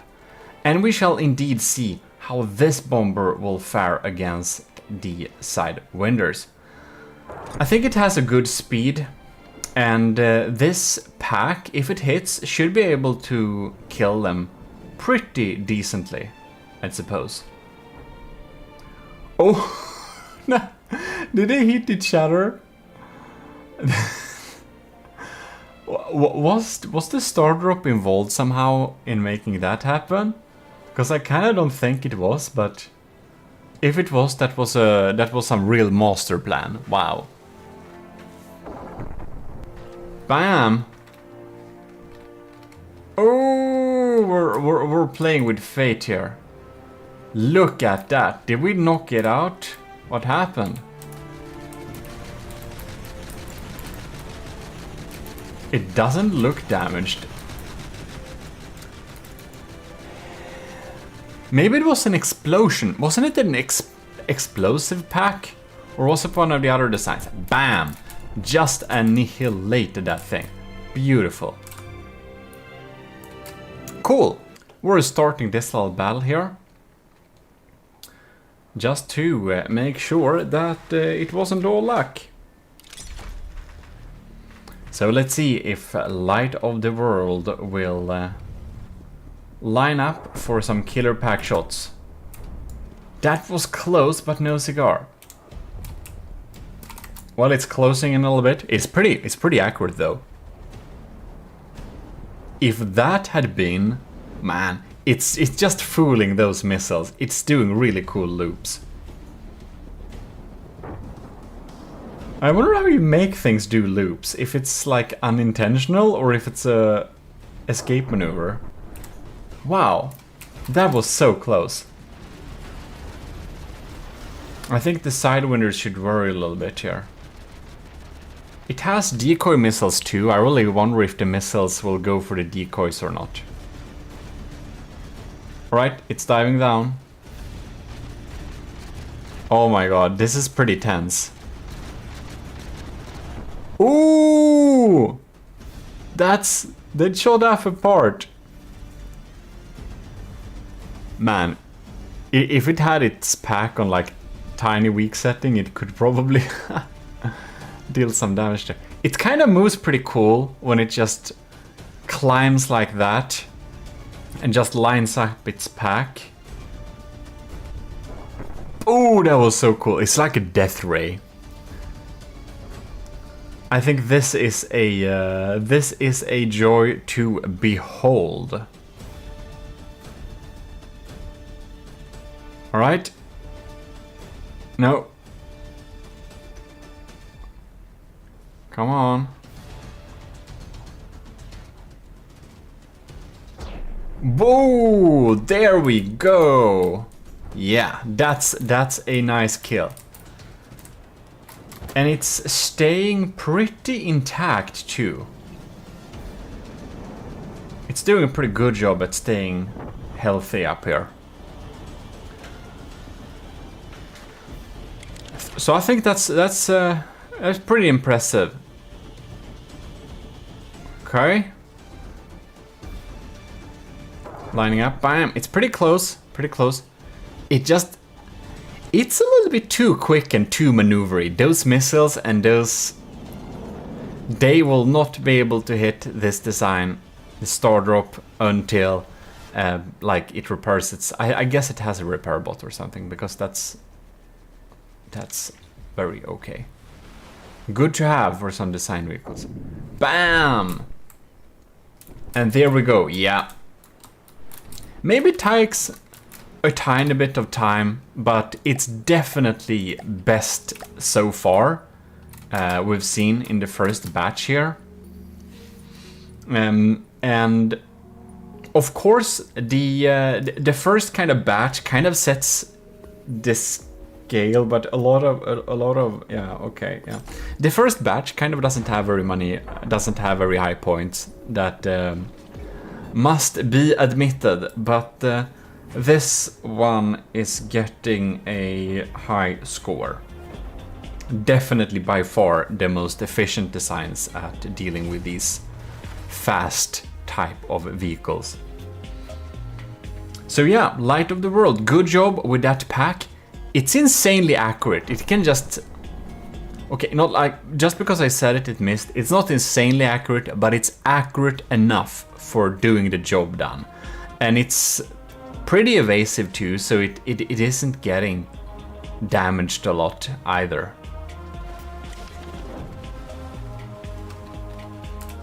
Oh. This is like a torpedo, right? Tries to use it, but to no avail. Bam! Well, in any case, it gets the job done. Pretty decent, doesn't get taken out by them, so definitely best so far. Impressive indeed. We are going to continue with the next batch next week, so stay tuned in for that, of course. Well, in any case, this is your High Admiral, and we are signing out. Until next time. So I hope you did enjoy this little first blast. We got a lot of surprises here, I must say. I was surprised by almost each and every of the designs that popped in here. The ones I didn't think was going to like have the best results had the best results, and those that I did think would have the best results had the worst results. So that's really cool to be surprised like this when we put a curveball in the specifics like this. Like, these are very small crafts.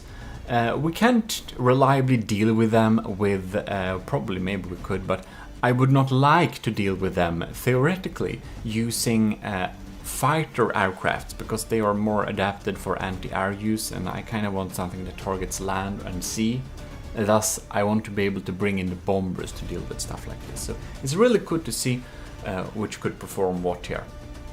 And we will indeed be signing out until next time, so I hope you enjoyed it, and special thanks to all the enlisted in the Army of GMODISM who are in our little channel there.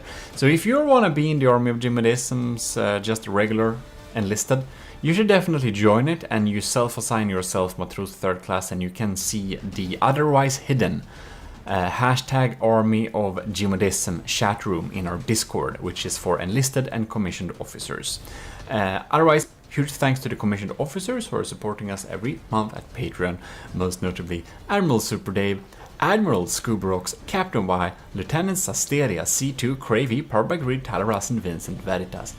And also, thanks to all the cadets. Your continued support really help the army stay strong. In any case, this is your host and Lord High Admiral, and we are indeed signing out.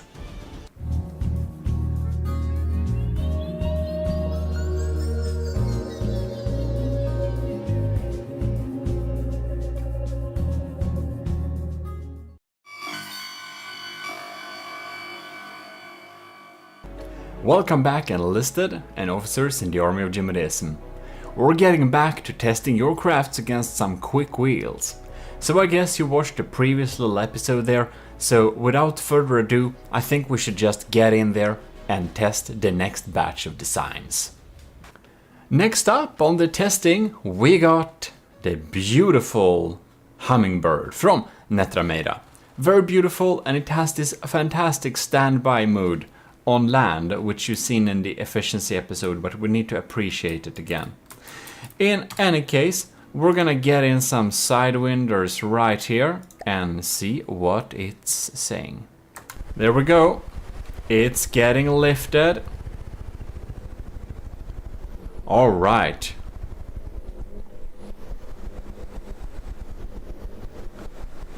Sidewinders are popping in there, spreading some flak. Trying to trick the missiles with some decoys. Missiles goes toward the sidewinders too. The hummingbird is trying to chase him down. Well, it's not getting chased at least.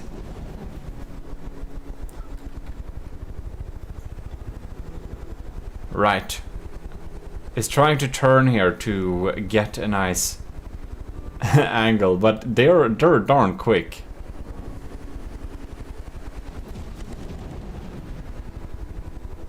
Well, it's gonna be interesting to see if they it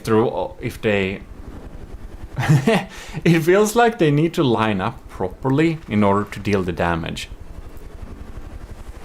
You can see it's kind of sitting at a pretty high altitude. Whoa. Well, that was really off.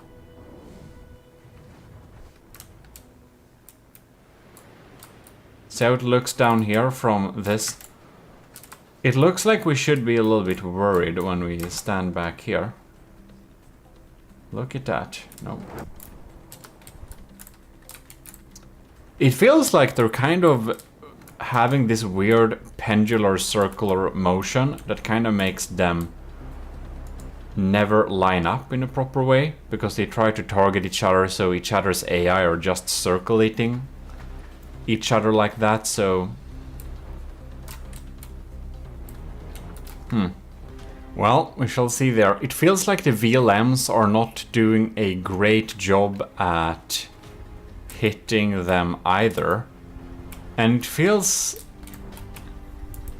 I don't know, it just seems to not be getting at the angle it kind of requires to actually hit him. We've got steering thrusters here, but unfortunately... Oh, they don't have any fins, so they kind of end up being just dumb after a while. That's a little bit unfortunate. I didn't imagine that the quick wheels challenge would be this difficult.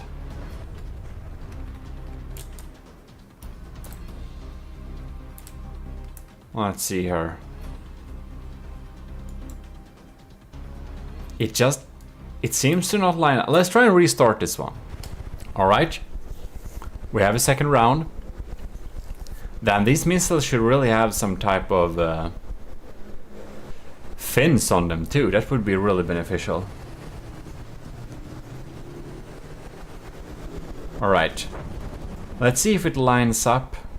I think the first contact for it would be most likely to be beneficial. Oh, it kind of turns away. So, okay, that's kind of the issue. They are just a little bit quicker and more maneuverable.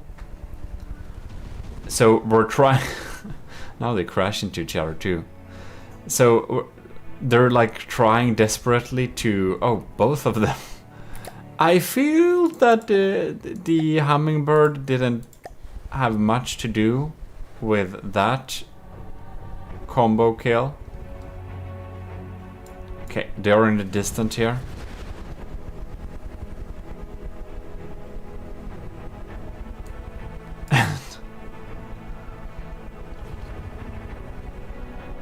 And the missile don't reach that far. But also, it doesn't have fins, so they won't reach that far anyways. They kind of tend to try and get away there.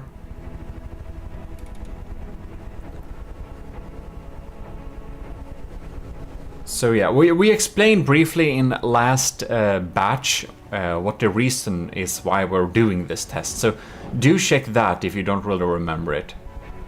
Like, this actually looks like a pretty decent lineup.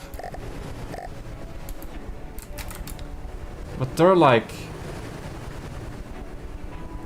not cooperating. It's like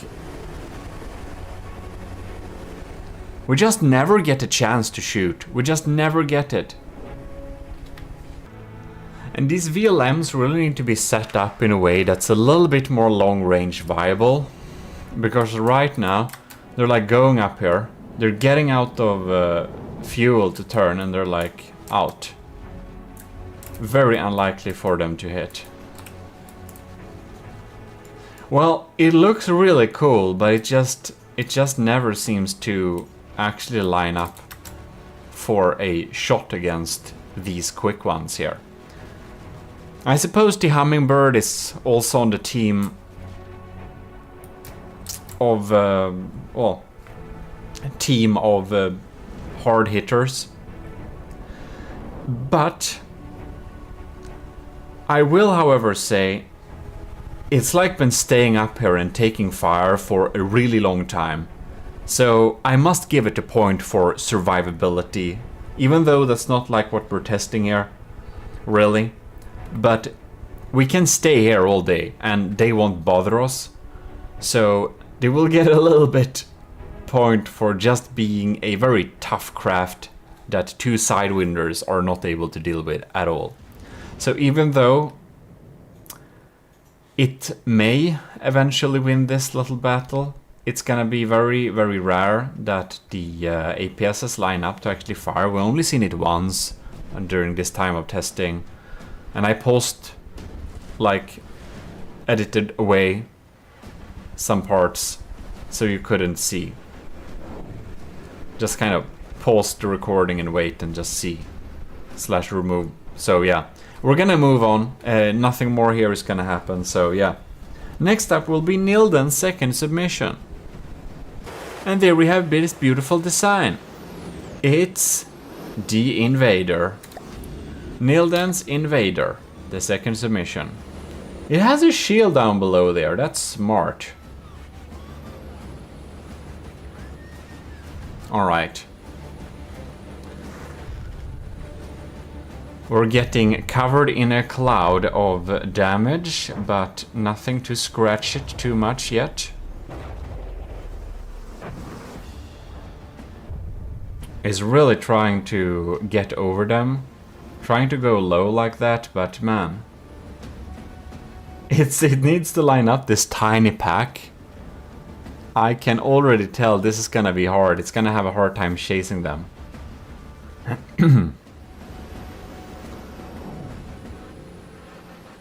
We're like... I don't know how fast we are. 66 meters per second, so they are a good bit faster actually.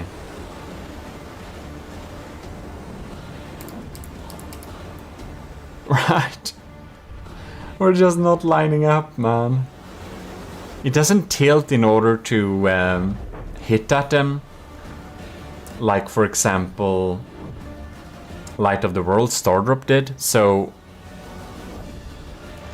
it's gonna be pretty difficult for it to hit, I believe. Huh. Man, this craft needs APN guidance. If it had APN guidance, same with the previous craft from Netrameira. If they both had APN guidance, I think they would have gotten over it and could line up a good shot. But, well, I don't know how to make APN guidance for crafts, but I think there is possible using the ramming. Maybe? I don't know. Maybe bombing rounds should have APN guidance. Maybe they already have. I haven't checked the new AI update settings, which kind of came a while ago, but whatever.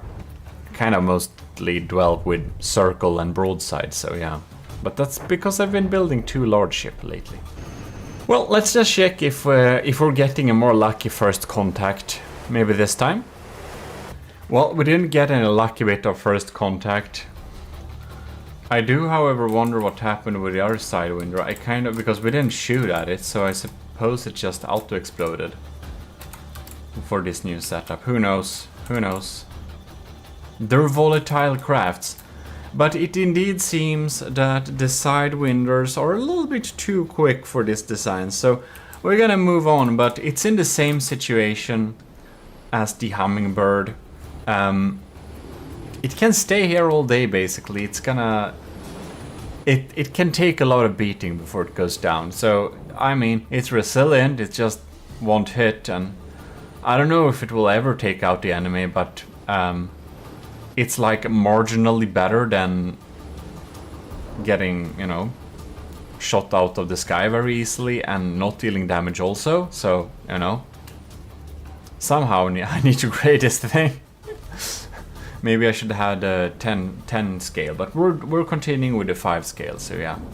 Any case, and I won't have increments of 0.5, no. In any case, let us move on to the next one. Next up, we have the beautiful design of the Penguin. The Penguin is completely insane. And we've seen it provide some favorite action before. It's gonna be very interesting to see how it bombs are rolling down there. They are magnetic, so it's gonna be interesting to see how they would be able to drop down on the enemy here. If they're able to track him in any case. Because these magnets, they are of course attracted to the bombs, but...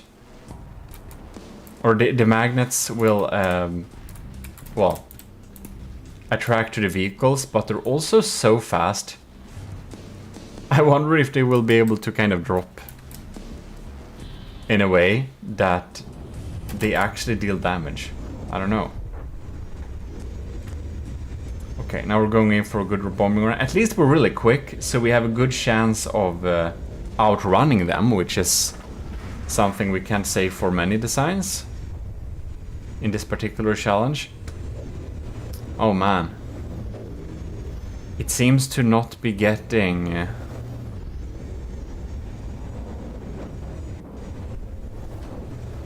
Don't tell me it has problem with detection or whatever.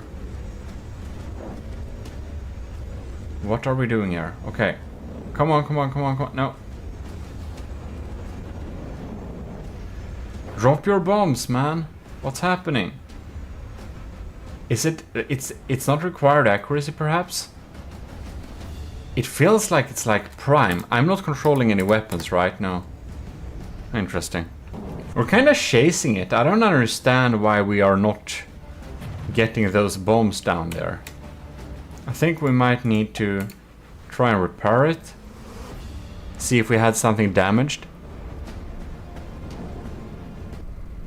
It really looks like we should be able to target them. Man, just drop your bombs. That's... You didn't do this. Well, any case. We're trying for another run here.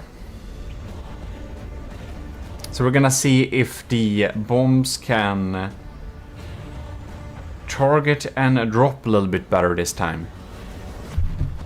Who knows? Taking some fire. No. Come on. Drop them bombs, man. What are you doing? Why are you not trying? This is weird. Well, who knows? We're like perfectly chasing it here. It's like... Why? Anyways, the penguin seems to not want to drop its bombs like ever. So, you know, it has one thing. It doesn't get killed. It can basically stay here-ish indefinitely. Just chilling around over these ones. Having really good opportunities to drop bombs but not doing it. But, you know, at least it's not getting shot out of the sky, you know. That's something. So, yeah, I think we should move on to the next submission, yes. And there we have it. The Nilden's first and primary submission. With this beautiful little bomb cam. So this is gonna be highly interesting. And I think this is gonna have the best chance of Nilden's 3 submissions here. The decoys probably do help a lot with tricking some missiles. Alright. No. Oh, we need to slow down time. I'm sorry. Look at that. Look at that. I want to see first action from the bomb cam. Oh, bam! That's a hit. Oh my lord, it's really good. That's what I'm talking about. This is a bomber. This is a bomber who really understood the task here. Look at it. Alright. Trying to regenerate a little bit here.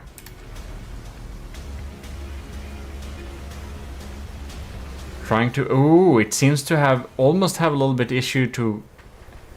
It almost looks like it's intercepting it a bit. There we go. The bombers come down. They get guided. Oh, that's so close. Oh, yes. No. There we go. Pops in a couple of them. And I think it can do it again and again. It's not... Yeah, it's perfectly staying on top of this fight here. Do we have something on the cam? Look at that. Oh! Excellence. Perfection. Well... This craft, my ladies and gentlemen, which is the B8 bomber, exactly. I even remember the name. Has really excelled at this challenge. Here we have a craft who has exactly understood what we're supposed to do in a situation like this and delivers excellently. Very, very good. We're just gonna spawn that again to make sure it's not just luck. Alright. We're flying out here again.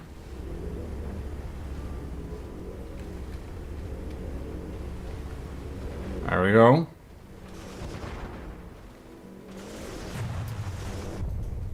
Oh yes, oh yes. Taking some fire, but not getting shot down in any capacity. We have some repair bots trying to repair us there too. Beautiful. Oh! Wow, that's what I'm talking about. Look at that damage. Excellent performance. Not easily intimidated by any of those weapons. and just excelling at taking out those there. Well, I don't think I don't think I'll need to tell you that, but here we have a top scorer. I think you already calculated out that yourself. This is a top scorer for this particular challenge. This is really excellent. So let's see here. Missiles have recharged any moment now. Reloaded, I mean.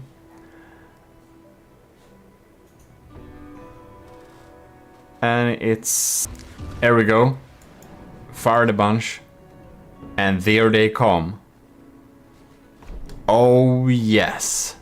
That's what I'm talking about. Excellent. Very, very, very impressive. And this bomb cam is also hilarious. That's an hilarious touch. So very nice indeed. Very nice indeed. We shall now go to the next design. So I think we're gonna miss the B8 bomber very much.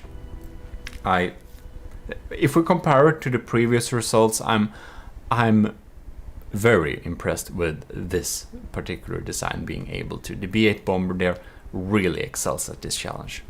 Here we have a design I kind of also think will do very well here. This is the white phosphorus bomber by Ovo, and it's like insane. It's like hard to even stay with this thing without getting...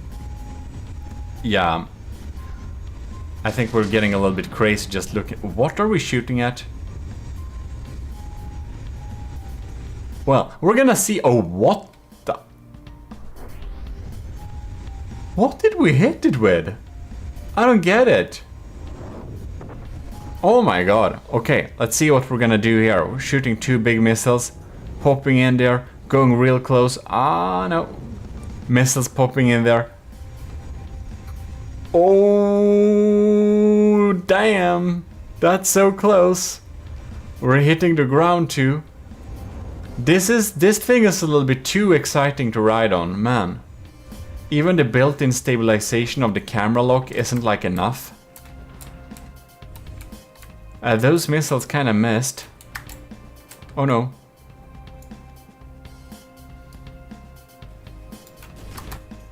It's not easy locking on to this thing. There we go. The moment when the sidewinder is a more reliable thing to lock onto. That's like a little bit more stable. White phosphorus bomber, what are we gonna do now? Isn't white phosphorus a war crime? Excellent for From the Depths then. I wonder if that happened to a previous one. We're a little bit in rocky territory here. We're not supposed to be in rocky territory, I believe.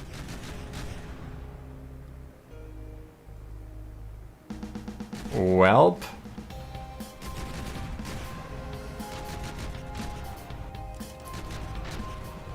Whoa. Oh. I think we need to go to a more flatter area. Most likely.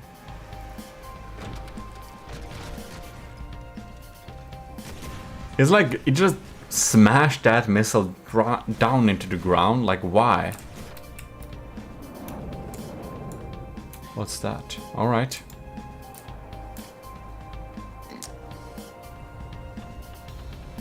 Well, we got another missile coming in there.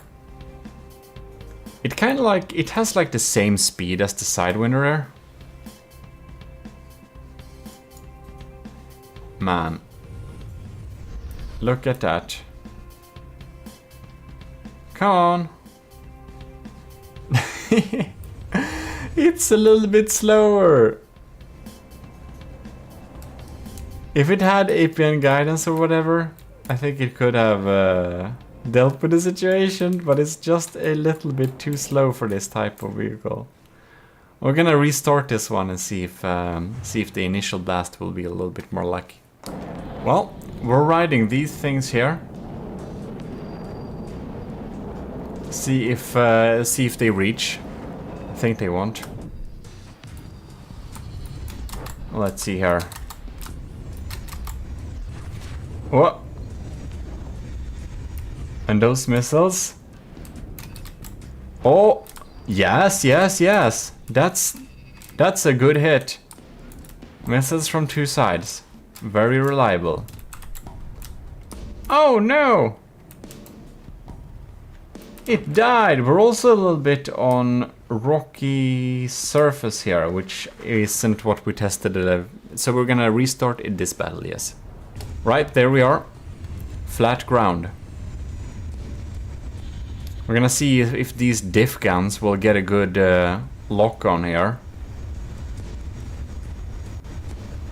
Alright. No? They haven't fired yet. Oh no! Oh, that was so close. We're just moving so erratic.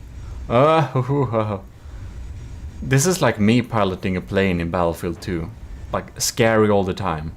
Never know what's gonna happen. Alright. It like does this nose dives.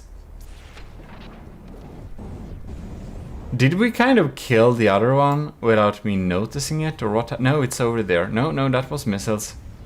I think the other one might be dead somehow. It's so quick, it's like hard to see what's happening. Well, there a diff gun went off at least, so...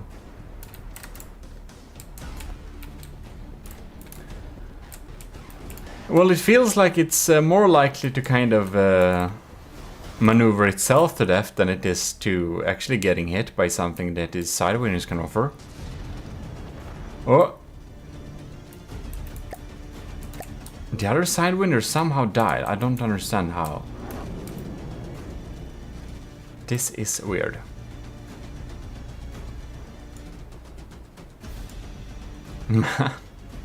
Well, it doesn't seem those diff guns reload very often. We're just having this very erratic dogfight kind of thing. Well, we're gonna just pop in here a little bit again quickly. Oh. There we go. Locked on. Because I really wonder what happened with the first one. Oh, man. Oh! Alright. Good hit there. Oh, man. Well, I will say it's definitely decent. That it is. Oh yeah, that was such a good lineup. So sad APS couldn't fire there. It kind of gives a lot of really good lineups, and it's really erratic, so hard to hit. But it kind of dies sometimes, so that's a tiny bit scary.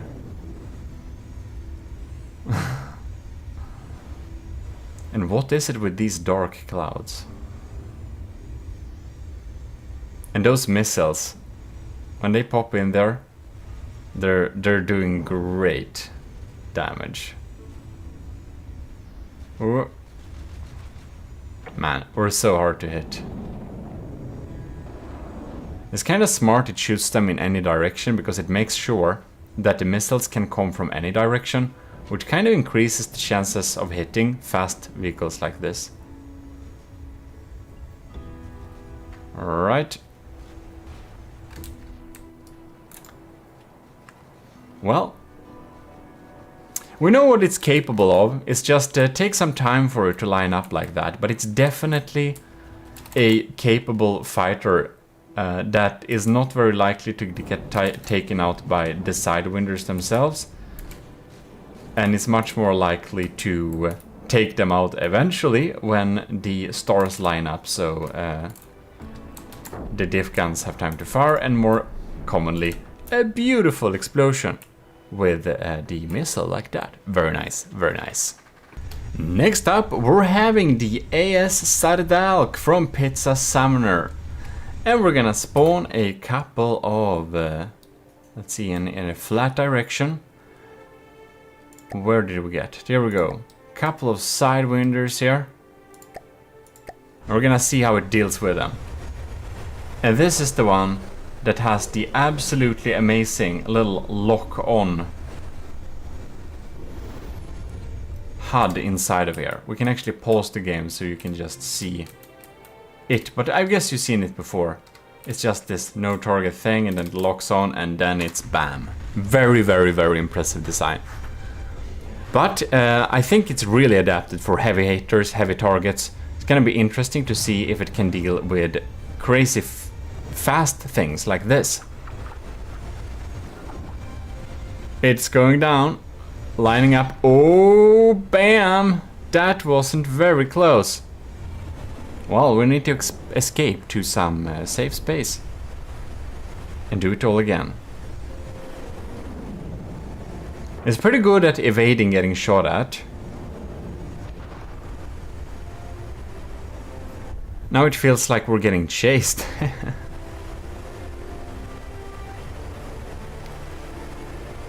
I wonder if these thrusters are breadboard or ACB controlled. I recently learned to ACB control them. It's pretty cool, but you can do it with breadboard better too. Alright. Oh no! Ooh, we almost scratched ourselves there too. That's close but no cigar. We're getting dangerously close to the ground sometimes. Lining up for another attack round. Let's see here. Diving down. And... oh! No! It didn't hit. It feels like it's getting so close. And it can deal if it just hits remotely close by. By the way, I love these pipes as a gold trim design. They look really cool. But in any case, it's getting real close. If it just hits nearby, they will just insta-kill them. Oh, damn! Did we get an unlucky strike? What happened to one of our crams? Man, I think we'll need to restart this battle. I guess it was one of the... I don't know how it could deal that much damage though. Who knows? Let's see the remaining gun. Bam! Not close. We're doing like this. I make sure I don't have anything that I'm controlling. But I wanna see if it locks on and gets a target. Oh! Target locked. Come on! Fire! Niet! Well, almost.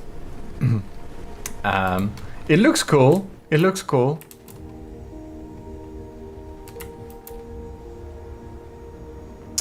Well, we're gonna see if we're able to hit them. We're very survivable. We can deal damage to them. So, you know, it at least isn't easily shot down. It kind of was once, but that was after a long time, and I'm not sure if it was if it shooted itself or if it was the side windows. Alright, guns locking on.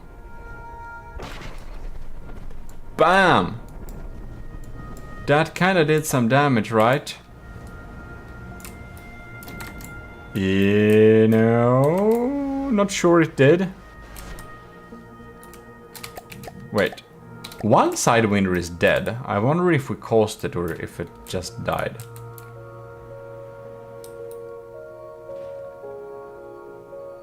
Who knows?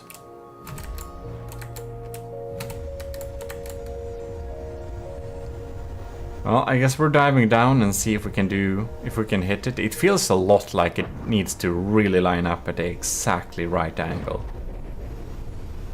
Come on now. There we go. Lock and loaded. I think it was because it was stationary, but that's a beautiful explosion. Nice. Really nice. What I think is really interesting with the Sardalk from Pizza Summoner is that it seems to be very inaccurate when it comes to shooting at speedy targets. I wonder if its speed prediction the AI detection that is predicting the speed of crafts is kind of not very well developed there, because it's not adapted to deal with fast targets like this, so it's more like trying to punch upwards. I don't know. I think it's also in the punching up class, and you know, you may think this challenge is a little bit unfair because it's testing against really quick stuff, but do remember, we've already had a challenge where we test them against a really meaty design. Then we had a challenge where we test them against a very kind of still, but easy, hard to detect design. And in the future, we're gonna test it against a tanky design. We're gonna test it against something really large, and like there are so many challenges lining up. So even though, oh my lord, no, it did. What happened there? Why did we lose blocks? Well, anyways. Even though it may not excel in each and every challenge, when we're finished with all these testings, the some amount of the points should give a good indication of where these bombers are on an effectiveness scale in combat. Not to be confused with the effectiveness specifically episode we did test before. But it really seems like it's having it's having a hard time to deal damage, it is. But it can hit sometimes, and it's pretty good at like surviving them at least. So, you know, that's something. Well, I think that was all for this batch. We're just gonna see here. Come on. It's like it's always in the proximity. Well, enlisted and commissioned officers in the army of GMODIST. Special thanks to all our commissioned officers out there. And if you want to join the army of GMODIST, if you're not in it already, just self-assign yourself Matros 3rd class, and you can climb the ranks by participating in challenges like this. And if you rather want to be a commissioned officer, Patreon is your friend and mine. In any case, hope you enjoyed this little blast here, and we're gonna get back with back out there and test the next batch in the next episode. So I hope you enjoyed it. This is your host, Lord High Admiral, signing out from this particular little episode. I hope you have a great one, and AOG Invictus. Also subscribe. That would be pretty cool. You can also like the video. We got merch, you know, and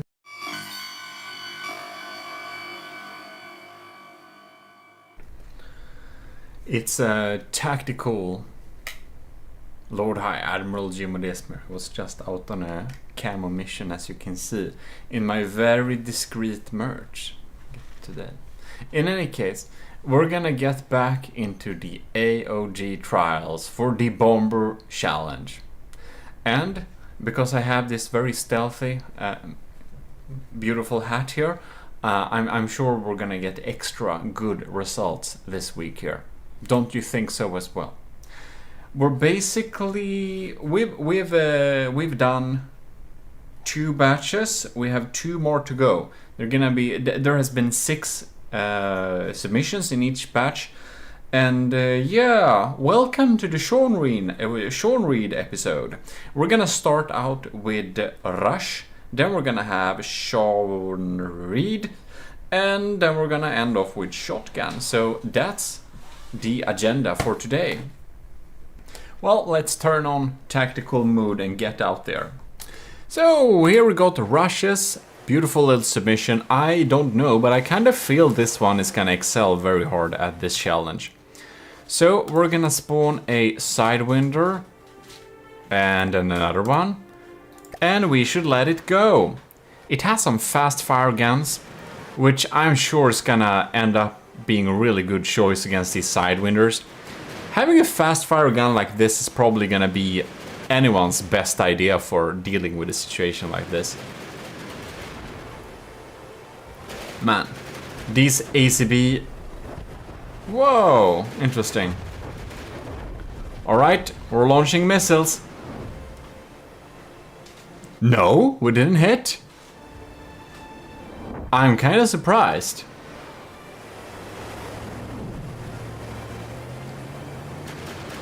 All right.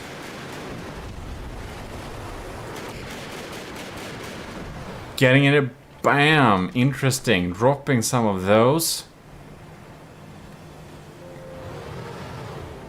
All right.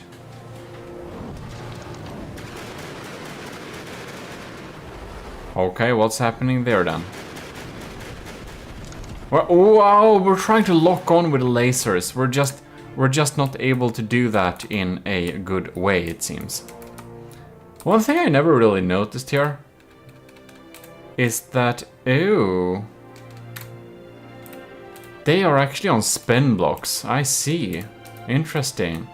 Because you can make them control pitch and stuff and yaw using ACBs, but I guess this is maybe some breadboard magic. I'm not the best setting up stuff using spin blocks. I have done that before, but it was some time ago. Well, anyways, let's let this go. All right. So our machine gun is trying to lock on there. Desperate, trying to get the lock on. Okay. Ah, it can't stay. It can't stay locked on for long enough, it seems. Well, I guess I shouldn't jinx craft by saying I think they will excel well, because every time I did that, they didn't. Right, okay, come on, lock on now. Ah! It ain't doing it. These are more likely to collide with each other to kill, maybe. Who knows? Okay, let's see here.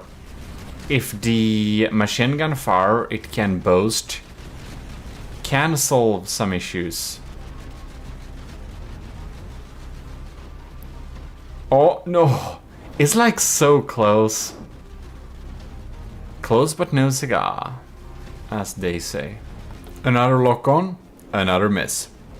The only thing that's shedding block is sadly Russia's design here. This lock-on really needs to get its game together here. I think this craft would have been much better if it just had some lasers that could see in any direction. I think it kind of lost control up there.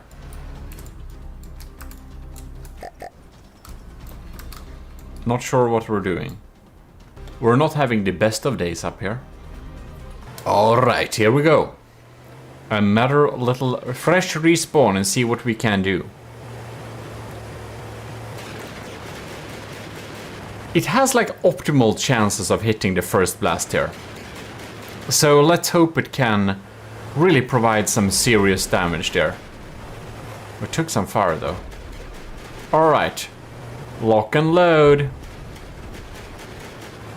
Where is even the targeting laser? No, I think it gets stuck on the guns. It's getting stuck on the guns. Yeah, the guns are full blocks. I didn't realize that was the issue. They're getting stuck on the guns. The guns are full blocks. They will block the laser.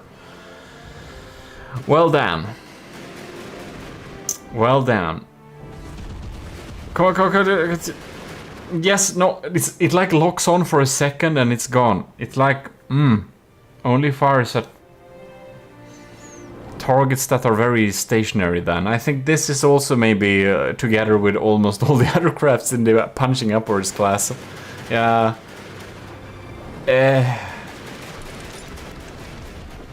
I kind of thought those machine guns would kind of, you know, deal enough damage to make it like eventually take him out, but it seems more that it's able to deal a pretty good job at just staying in the air and not get shot down, but it just seems to not be able to deal any damage towards them, except maybe sometime by extreme luck. Like, you could see it almost locked on and shot dead. But it's really, it's only that, almost. Well, it looks cool doing it, and it ain't getting shot down. That's something, but we're gonna move on. Right. So now we're in Sean Reed Land, and I just remembered that we are having some issues with the crafts when they're trying to start from ground here. So we're gonna see if we need to.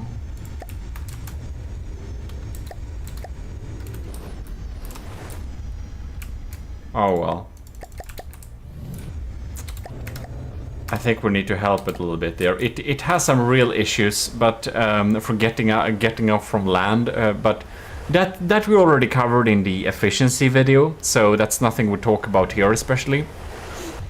All right, and of course, a contestant that wins this challenge will have the accepted will of course get the chances of improving the design so it can fit in the fleet in its optimal splendor. But until we are deciding how we're gonna do with the winners, dependent on how we decide, we're gonna of course deal with that when it comes closer to that time. Yeah, kind of self-explanatory. So far so good. I'm very interested to see. Oh, are they gonna go towards them? Oh, they're getting dragged, but they're so slow. Oh, yes, that buckshot, man. It's like not a joke. Look at it. Oh, will it despawn? Will it? Come on, no! You can't despawn now. Come on, mate. Are you kidding me? Yes! Beautiful. That's maybe that was a little bit luck based too, but that was awesome. I just love to see that. Okay. So, Sean Reed's first submission. The Daggery. So far, so good.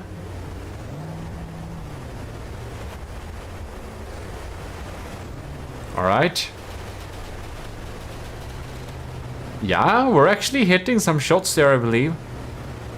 Wouldn't it be pretty cool if we had some, like, COD hit markers in from the depth? So you could see from a distance if you hit. Like, from your AC-130, you could just see the machine gun shooting or missing or whatever. I don't remember it climbing this high, but maybe it did. Well. Sir, why are we at 1,700 meters? I think we may have lost control. No, no, no, no, no, no. It dropped down on the ground before it detected the enemy, so it just... Welp. Okay, we're doing this. Alright. Load vehicle. Sean Reed, Daggery. Get on there. There we go. Spawn from air. These mines are large too. Man, that's some serious damage. Alright. I don't think those mines are gonna... Ooh, they might hit the car afterwards. No. Oh! No! So close! Oh, damn. They live for a while though, so that's nice because they're large. Where are they? There is the menace, but they are too far away. Well, damn. I just love to see them ride on top. Oh! Nah. Man. That would have been beautiful to see. Right.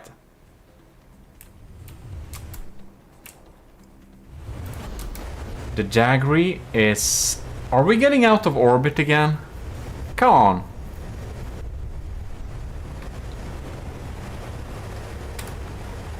Are we losing control? Why is it doing this? That's the question. This is some proper deep water guard maneuvers here. We're completely lost control.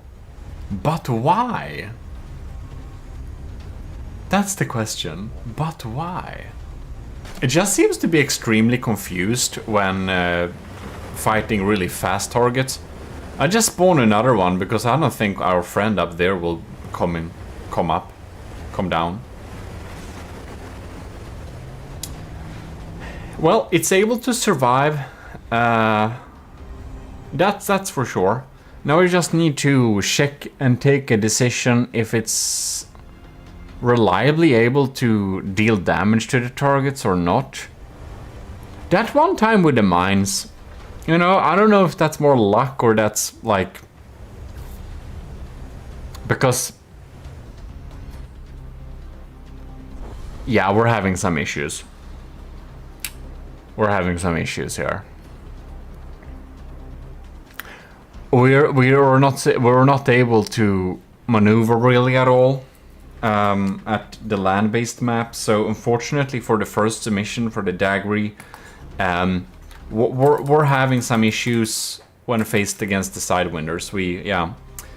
Moving on, Sean Reed has 3 more chances of the designs to excel. So, you know, many submissions.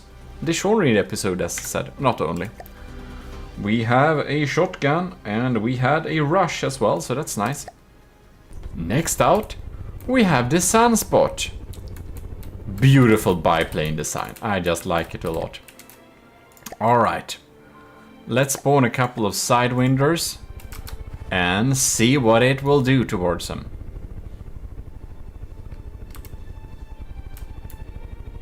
Wait, what? Hello. I think we may need to help it a little bit, not sure. Has it not detected the enemies? Okay, now we're detected enemies. Alright, there we go. Into battle! I just love the look of from the depth biplanes flying into battle. I know biplanes are like worse in every regard, but not in the aesthetic department. Ooh! Bam! Firing some of those revolting blast guns. Love to see that. Okay. Next sweep, popping in there. Come on. So if you're wondering why we're having 4, that's because I didn't limit submission, because we got more submissions than I expected, which is really cool. I'm very happy about that. But it will also mean that I will probably limit submission to 1 per person in future challenges, just so it doesn't get, you know, I kind of calculated we would have like, I don't know, 8 submissions or whatever. So I kind of thought that, yeah. So this series has become a little bit longer than, like, we have a little bit more episodes than I first anticipated due to the amount of submissions. But you know, that's on me, and we have been blessed with a lot of beautiful designs thanks to that too. So people who have been a little bit unsure of which of their designs they would choose chose both, and that made us really put to the test which one of the designs is going to be the best. And I'm sure that for those who have submitted several designs, they're just going to learn so much from this little series, because they can clearly see their designs compared back to back in an amount of different challenges, and should really give a very much proof on the difference between their design choices. Now I'm very confused why the revolting blast guns ain't shooting, because they deal some serious damage when they do. Alright. Man, this is so cool when we're just diving down. Unfortunately, they're not very maneuverable, so those missiles tend to kind of just miss, but yeah. Alright. Bam. We only shot like 2 blasts, why? Why not just dump that mag on them? Alright then. Oh. Are we intercepting? Wow, that was a pretty smart move, except it didn't work. What is really cool with the Sunspot is that its landing gear are folding in and folding out, which is really cool. Alright.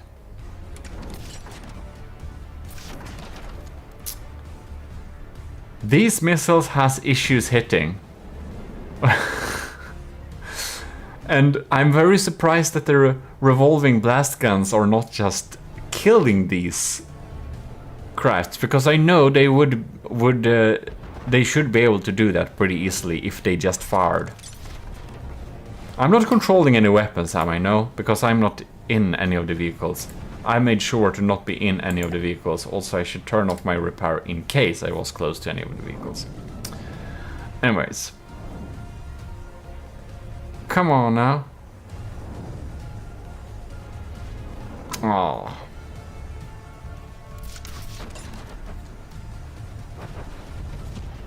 Dive down, deal some damage. You know, what I really like about the Sunspot is that it's super cool to stay on it and just watch it fight. It's a joy to see, but I'm gonna see if we can restart this battle. It has one thing, it's darn hard to kill. It just flies there in like close distance to them, and it just isn't getting hit enough to actually be killed. It's flying so close to the ground, and it's not taking damage. So that's pretty impressive, but unfortunately it isn't dealing damage, and I don't know why, because these blast guns really should. There we go. Oh, you haven't detected the enemies yet. Come on, mate. There we go.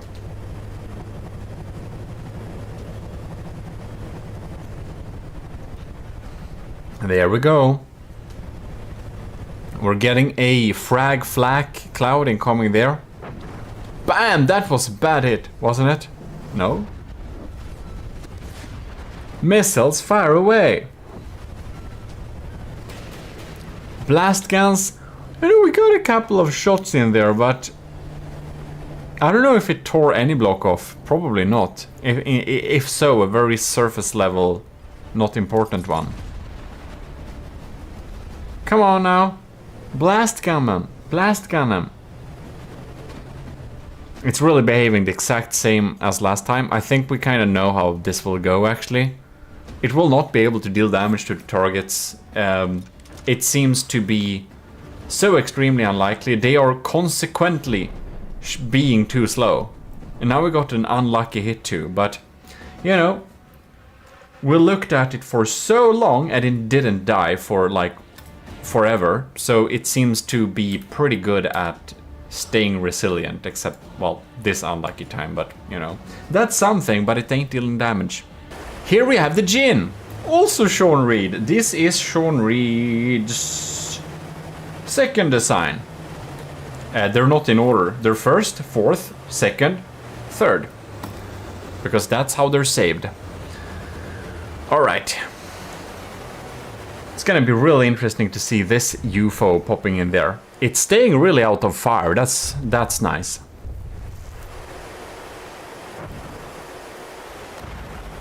Alright.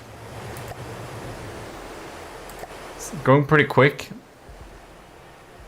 I don't remember if it drops bomb or if it's shoot down missiles. I kind of remember it shooting down missiles. Let's see there.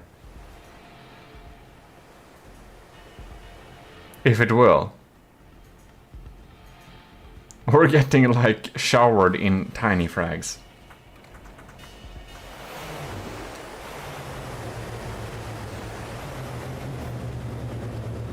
Hello.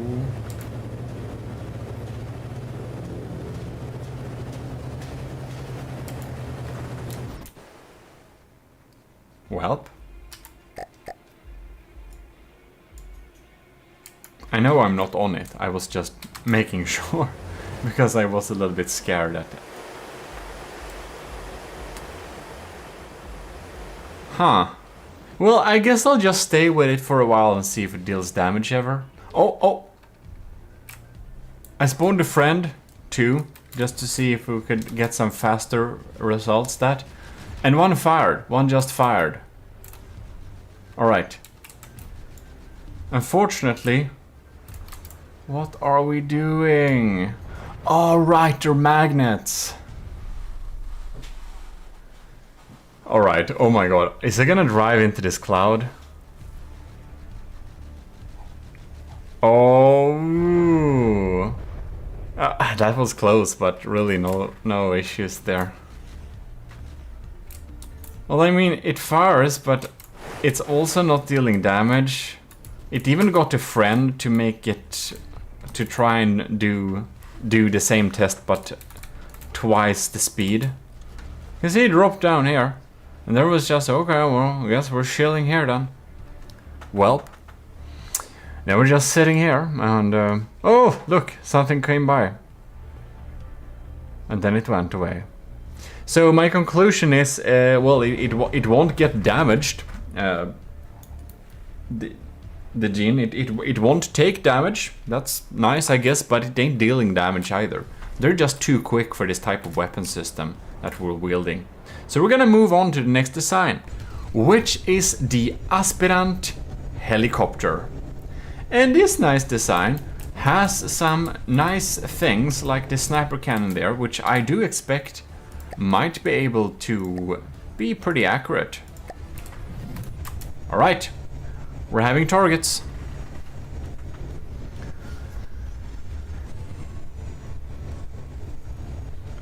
Spawn away there. So, let's see.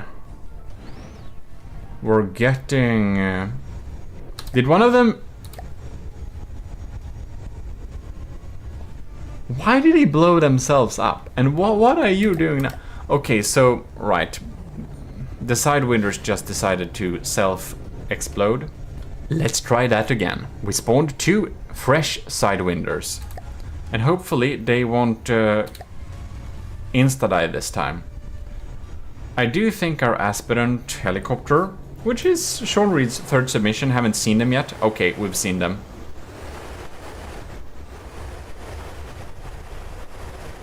Alright, this is gonna be very interesting.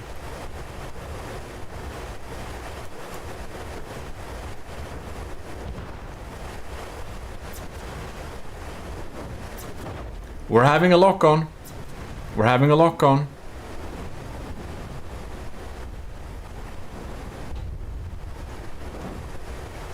Alright. If those missiles are maneuverable enough, I think we can probably do it.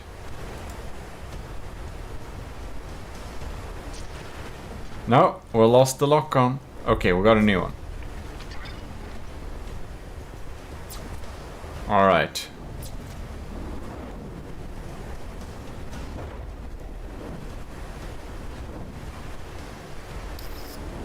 And we got the sniper cannon there.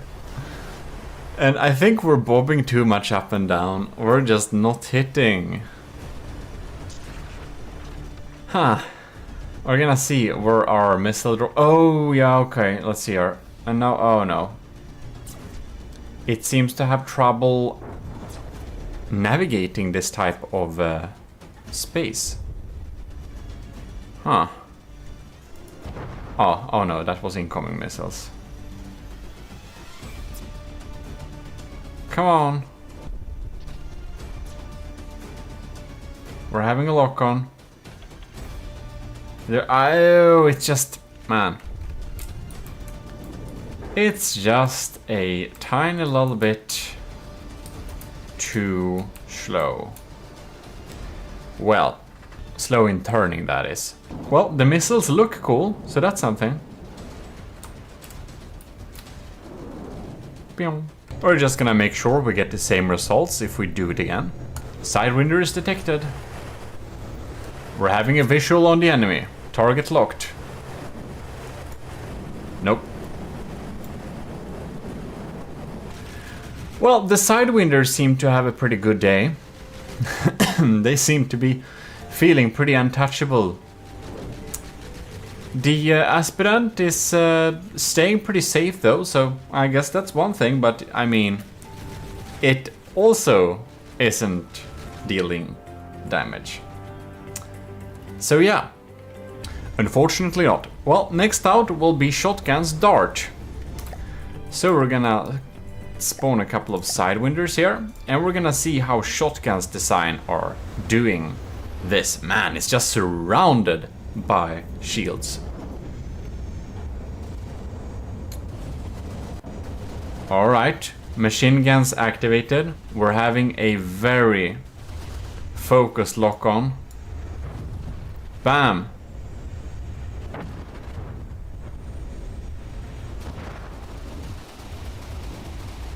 We're just machine gunning this thing. We have a... Wow. That's like some proper ground support action. Missiles popping in there too. Alright.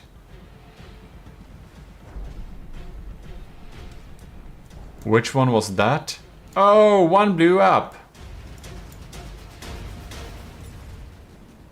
Or we're just putting so many missiles in the air there. That's nice. Alright. We're pretty maneuverable too. Bam! Nice. Nice. It seems completely untouchable. I'm just spawning 4 Sidewinders for fun. Because I wanna see what happens.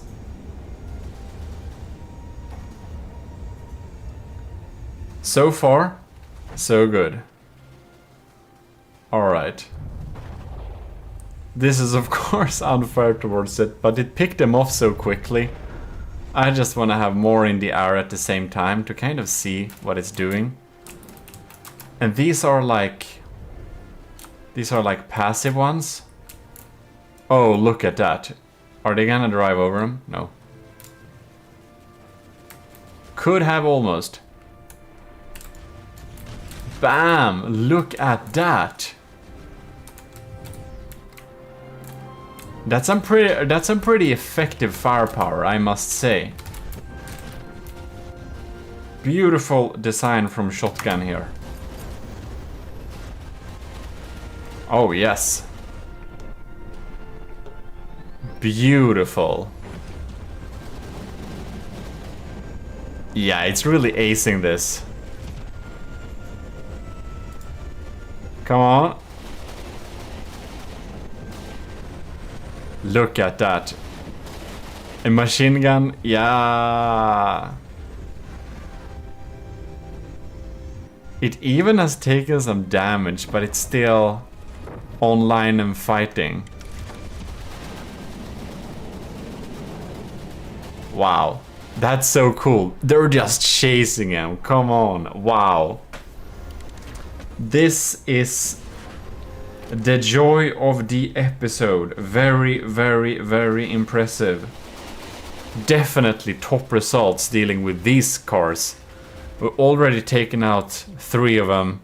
You know, I just tested them against 4 just to make sure it's actually, you know, we could actually see when it takes them out. Very, very, very impressive. The Dart by Shotgun is excellent results. Excellent results indeed. And a very much joy to see. And that's of course mostly thanks to my tactical glasses and tactical hat that we got such luck. Isn't that true? In any case, if you enjoyed this episode, do leave a like and do subscribe if you haven't already. You can join the army of GMODIST via our Discord, self-assigned third matros, third class, yeah. Or join the commissioned officers at Patreon. You can also do if you want to be a commissioned officer instead and get some stuff for it. In any case, I hope you enjoyed and I'll see you next time. Thanks to all our current supporters, of course, especially Admiral Super Dave, Admiral Scoobrox, Captain Y, Lieutenants Asteria C2, Cravey, Parvagreed, Talaras, and Vincent Veritas. See you next time. This is your Lord High Admiral, officially signing out.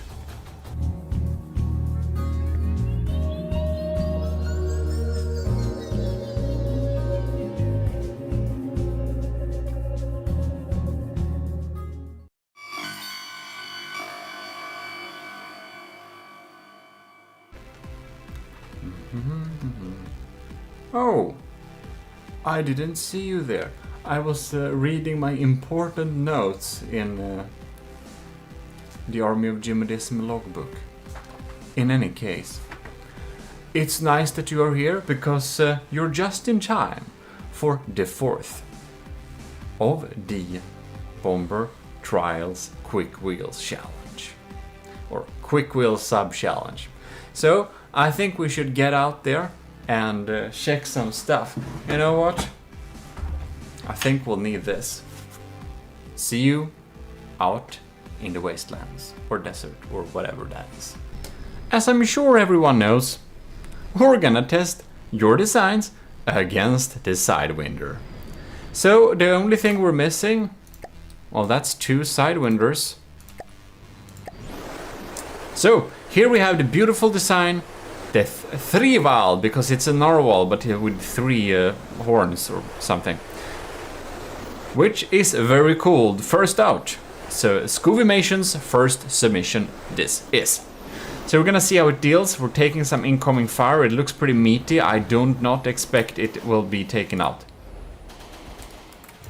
That diff blast kind of missed its mark, I think. But we have some machine gun action going on there. Alright. Diff rods. Not activating. Oh, hoo, hoo. Oh damn. That's some damage. Wow. Look at that. We're gonna see if these diff rods are gonna reload anytime soon. Well, the narwhal, I mean the 3-Val is not joking around. It had made that very clear already. If they'll just get more ammo sometime. Well, I think these machine guns are doing a pretty good job at just doing some passive damage though. Or seem to be an interesting lock. BAM! That's some damage. That's a really good result. We need to run that again. Here we go. They have been summoned, the Sidewinders. I think we have a visual on the enemy. Oh. Close, but no fatal damage at least. Those guns are taking out some stuff too, coming in too, which is nice. Man, can deal with some of those missiles. We're able to withstand the barrage of tiny frags. Alright. We're lining up for a shot, I believe. It's more like ground support type of role. Alright. No. That's some damage. Alright, and last one here. Second one. Popping in there. Can't escape.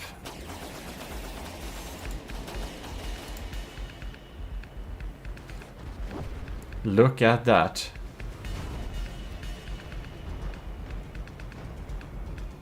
Ooh.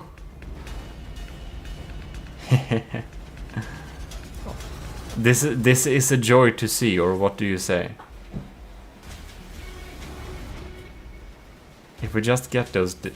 Is it diff guns? I think it is. I think I remember it's diff guns. Or it has outloaders. No, Captain Y has outloader. No, that was a secret. It's a Army of GMODISM secret. No, it's not. Or maybe it is. What? Hey! Bam! What happened there? Damn! That was spectacular. That was just some beautiful action. I just wanted to see it from the perspective of one of these poor sidewinders. Oh, and it has cram bombs too. I kind of forget about that because it doesn't get to line up to even use them. It's so versatile, the 3-wall. It's so versatile. Look at those poor sidewinders trying to run away. Or basically kill us, but, well, I think we have the upper hand using this craft. It's a very nice design from Scubimation there.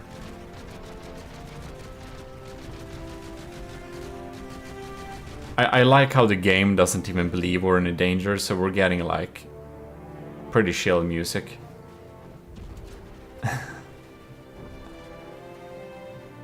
Yeah, that's a really versatile weapon setup.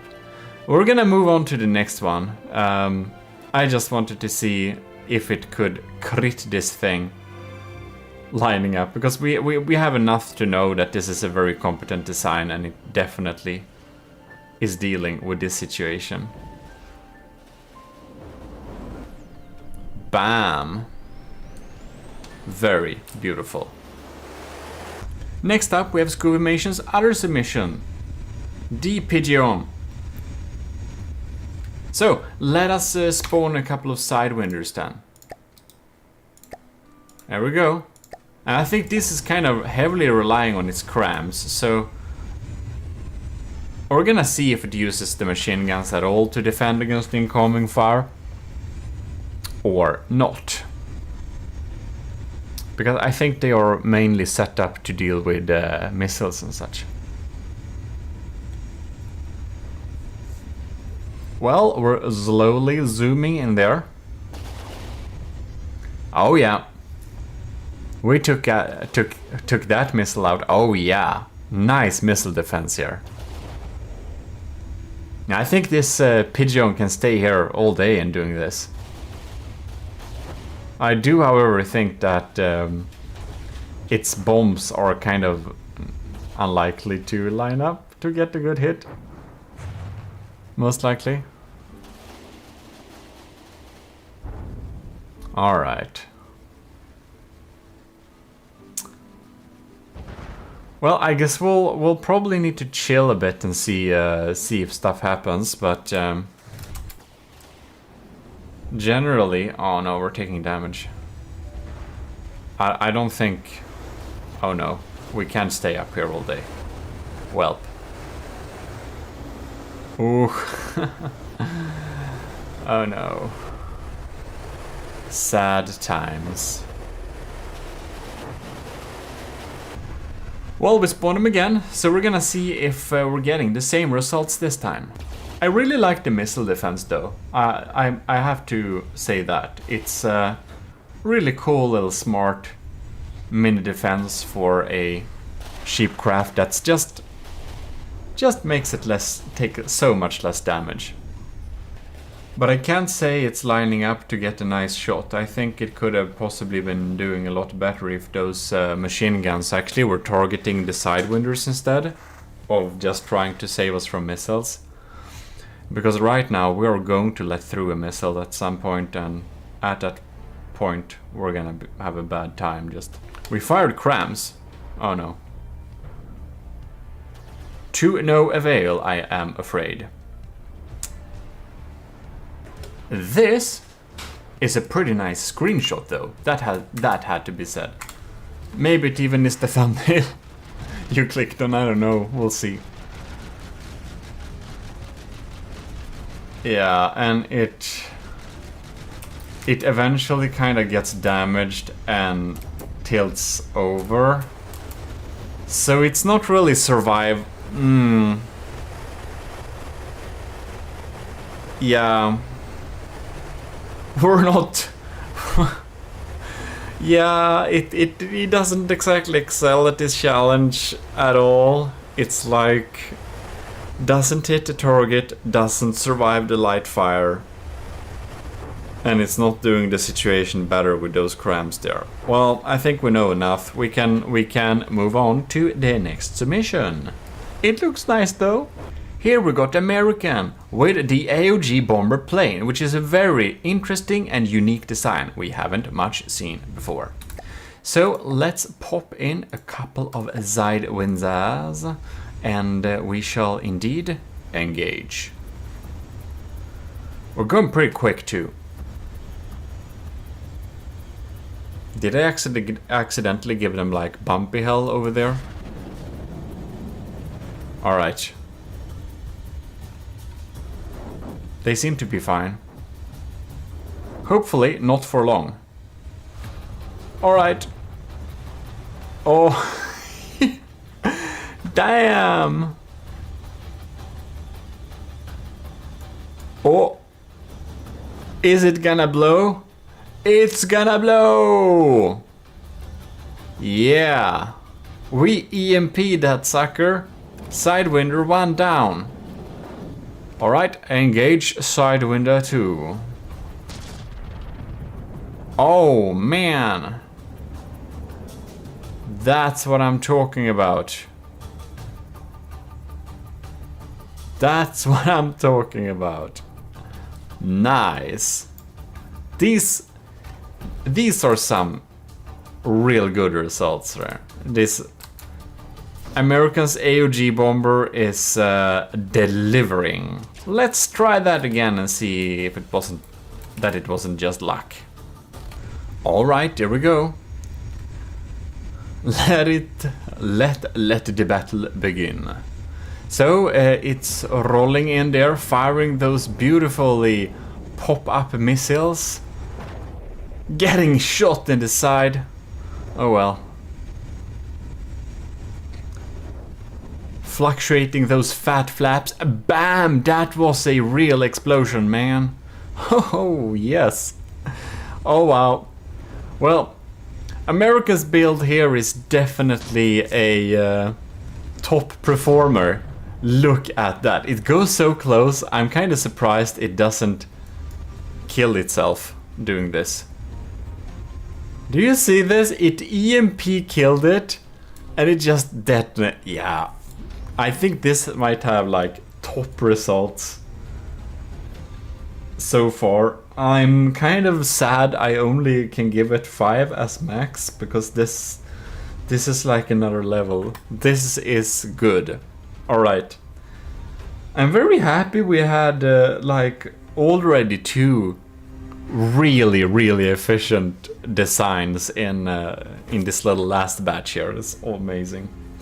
Well, next up we'll have the Cringe's first submission, which is DMB4. 2 sidewinders have been popping in there. Oh, I think this is a case where these was it explosive rounds? I think it was. Pure explosive. I think they can do a real good job. Alright.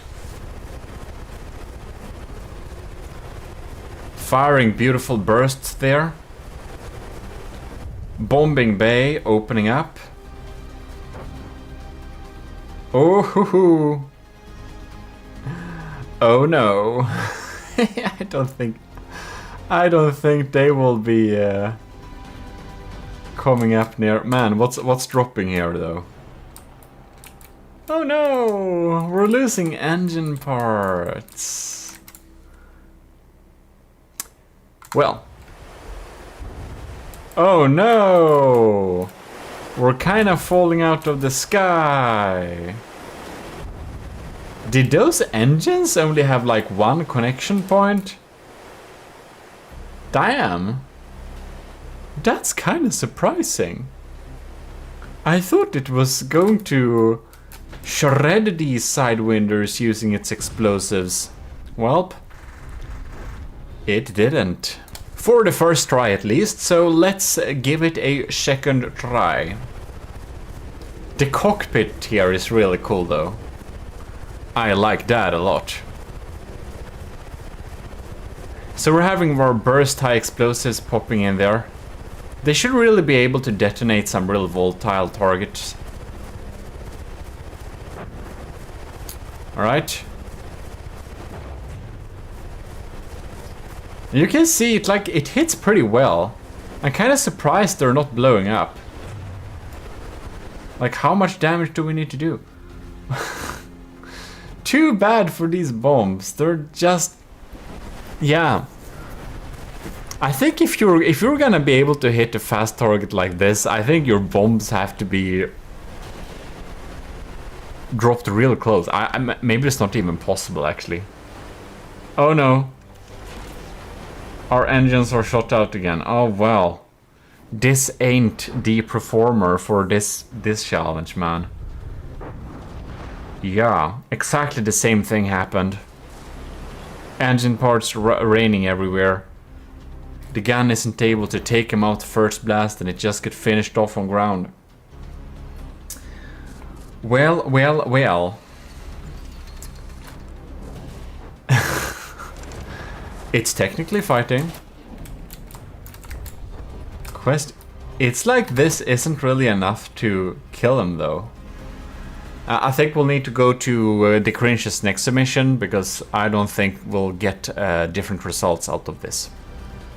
Here we're having the MB5. And we're having another front-mounted, kind of spinal mount APS. I think this one is not explosive. I kind of want to check that now. Yeah, it's like... it's armor-piercing explosive. That must... This is tiny. That's like the smallest armor AP HE I've seen. Whoa. Oh man, that's a good hit. Look at that. Oh, and we are locking on those missiles here, man. Yes, yes, yes. That's amazing. That's really cool. All right, all right. We're just gonna test that again. Make sure it wasn't just luck. There we have it. It's popping in there. I just spawned an extra one because it finished them so darn quickly. And it just was not taken out by those frag clouds or missiles last time. So I kind of want to see what's gonna happen. Look at that. Bam! That's some serious firepower. It's really good at locking on that laser missile. Yes, yes, yes. Look at that. It has no chance whatsoever. Beautiful. This might be the most... Oh, bam! I think this might be the most efficient. I think this might actually be the most efficient Sidewinder killer out there. It feels like we can like pop in, I don't know, an insane amount of them, and just let it have a go. It's a joy to see. We may have overextended itself a little bit here. It's like an insane amount of them now. But it's really smart. The propeller is kind of back mounted here. It's much less likely to get damaged. All right, I don't know how that blew up, but okay. I'm also not sure. I'm starting to think something was damaged because we didn't lock on anymore. Yeah, our detection was kind of damaged. Well, with 6 of them, that's very expected, so... Look at that. Bam, we're hitting. We're just hitting and hitting.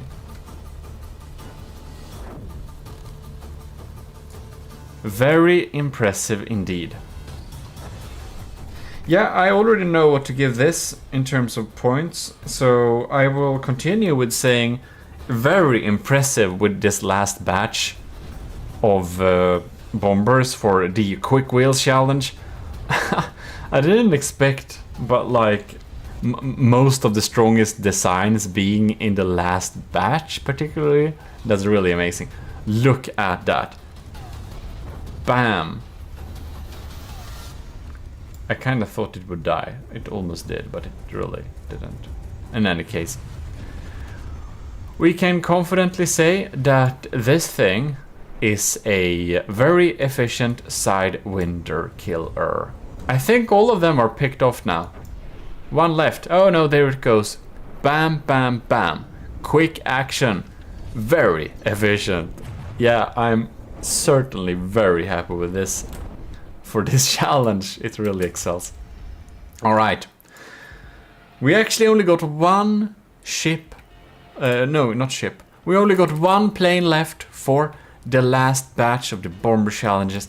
And that is our Captain Wise. The commissioned officers. And it looks absolutely gorgeous. So it will be interesting to see if it also delivers some gorgeous results. Well, we have visual on the enemy. We're taking some frag flag popping in there. Ooh! It seems our decoys, maybe radar decoys too, maybe? No? Oh no, we took a hit. Alright. And now the APS bombs. See if they will lock on. Alright, we're having a little bit problem here. BY409 seems to have some issues to be able to move quickly enough to get over them. I just wanted to check that I'm not... Oh, now he tries to use some sonar buoys. No! Did we get stuck? Did we? No! No, we... Did we kind of mess up and get stuck in the ground? What happened there? Interesting. Well, we'll just repairing it from the ground there and see what happens. I haven't fired those APS guns yet. Those diff guns. Mostly. But that's an army of GMODIST secret. Oh, look at that, look at that. We're closing in, we're closing in. No! Damn! We're so close of getting... It should have had 3-meter mantlets, I can tell now. Then it would have a much larger window of actually aiming at a quick target. Well, well, well. That is not the case. I wonder if we harpooned ourselves to the ground again. I don't think so. Maybe we could do this, like having an actual harpoon into something and do that as a way to maneuver quicker around in a circle. I'm not sure that would work, but if it would work, that would be pretty cool. Well.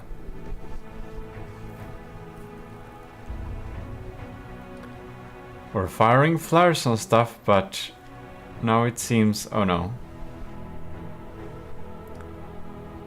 Oh no. We'll see if it gets in some type of order where it can actually deal some damage. We're doing this beautiful chase now. We really should be able to line up for a shot. Come on! Ah. Will you not? Isn't this... No. Ah, it just escapes. I think we'll need to try and restart this little run and see if we get some other results. Alright. For some reason we dived low a little bit there.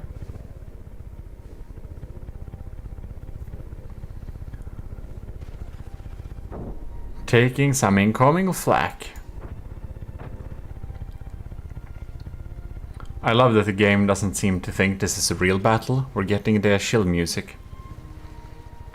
God, this is a perfect lineup. No. Oh well, oh well. I don't think it's like, this seems to be the perfect, but it will not fire. Look at that. This is like, yeah, it seems to be kind of having bad timing in its bombing routine, so it just doesn't bomb. This golden trim is very beautiful though, around black. Well, in any case, it's, you know, it just won't line up. Where you know, it has one thing. It's pretty sturdy. I think we can stay here for a good while, and we're not taking a lot of damage. Or like taking pretty surface level damage. It is pretty resilient. It will have that, but it's not able to damage the vehicles here. It's just not possible to time up the bombs and anything like that. And we don't have a backup system getting used there, so I know, what can we do? What can we do indeed?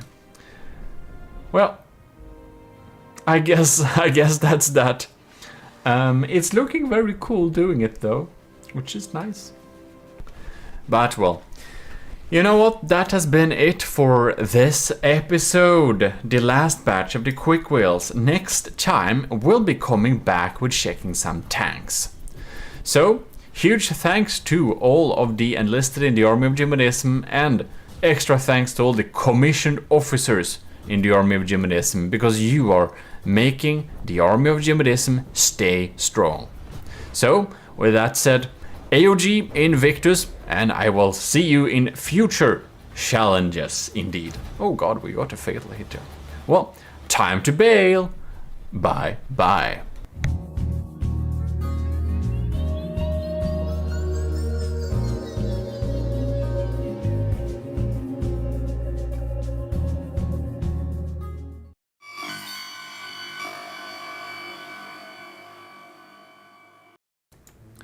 Well, hello, this is your Lord High Admiral in the Army of GMODISM. You're welcome back to some more trials, of course.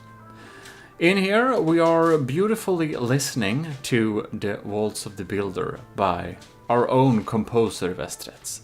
So it's absolutely fantastic, won't you say that? Well, anyways, this time we're going to have the next batch of, well, what should we say? Brave contestants. We're gonna battle the Onyx Watch Oxen. So we're gonna get into that, and here we got my beautiful scoreboard, which I just calculated how many scores I have written down here. When I'm finished with this scoreboard, I have written down 325 times some different scores here. So when I'm gonna calculate this together, I'm gonna sum up these 325 different scores into 25 summed up scores, and I will be able to give a result, basically. In any case, this is of course some really cool thing here, which we definitely need to, let's see here, sorry. We definitely need to thank the commissioned officers in the Army of GMODISM who are supporting the channel every month. Which is, most notably, Admiral Scooberox, Captain Wild, Lieutenant Dinosaur Boy, Lieutenant LCG Canyon, Cravey, Parbagreed, Talaras, and Vincent Veritas. Thanks a lot for supporting the channel. We're gonna get on with the next batch, starting with Netrameira's design. So, let's get in there. Let's get out of the planning room and get out to the testing range area. Netrameira's design is the beautiful humming bird, an ornithopter, which is very amazing. It seems to have some struggle with altitude, so it doesn't want to land. But anyways, we're gonna spawn an oxen. And we're gonna see what it will do to it. Hopefully it's gonna do a lot. I like this little door in the back. It feels a little bit, you know. So.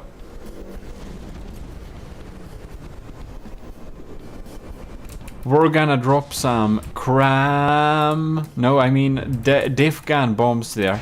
And unfortunately, it seems they missed. It's gonna be interesting to see where those cran shots land. They didn't land anywhere, which is good. I wonder if our anti-missile missiles will be able to take out some stuff, though. I also kind of wanna see these guns firing. Maybe they won't. They need some more time to reload. Well, next time. Somehow we are seeming to have some time of trouble getting lined up to fire the diff guns, which is weird. Oh, now we're firing. Let's get here. Oh, damage. Yes. Oh no! Carnage! No! Oh no! That ain't too good. Well, they were just chilling for such a long time, not shooting at each other. Something is obviously very damaged here. We have our vertical launch missiles, but I think they only provide some superficial damage. So yeah. Oh, wait, what? It launched? The wings are not flapping. But did you know that it's not actually a ornithopter? It is actually a thruster craft disguised as an ornithopter. The horror. No, it's very cool. Of course you can't make... I don't think you... Can you make an ornithopter in from the depth? Huh. I might have to try sometime. Well, this battle obviously needs some respawning. Go, go, hummingbird! So we're gonna see here how Netameda will perform against the oxen here. The cram flax are not too dangerous.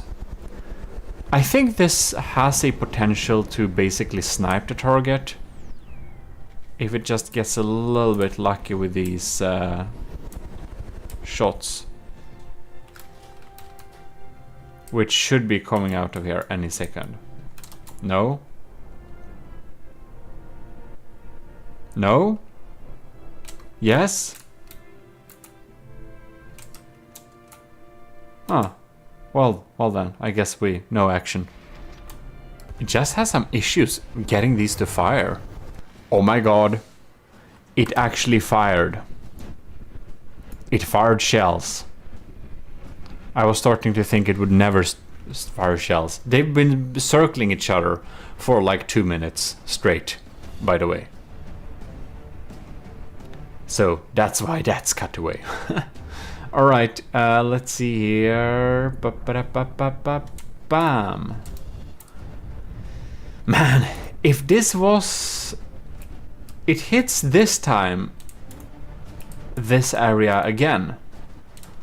I wonder why. I wonder why it doesn't hit like more further.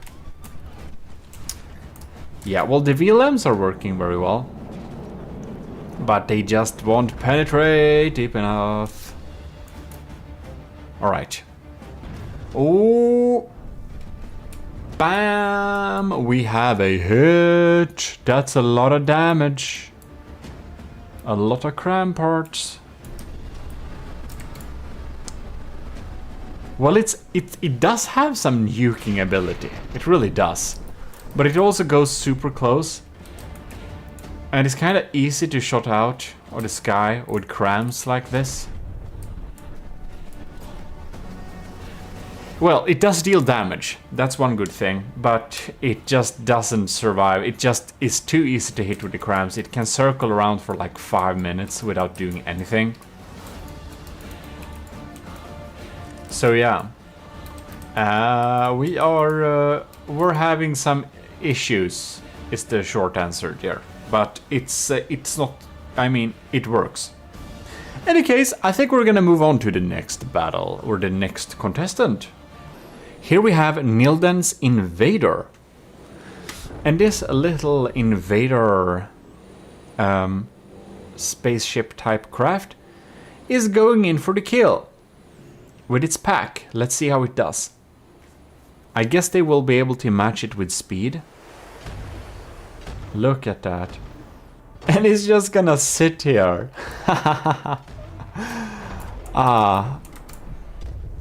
The only thing is that it's it's an explosive pack.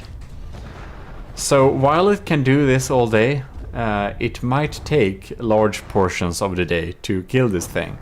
But due to the crams being limited in firing arc, as almost all crams are, it's probably never gonna shoot back. Look at that. Isn't that cute?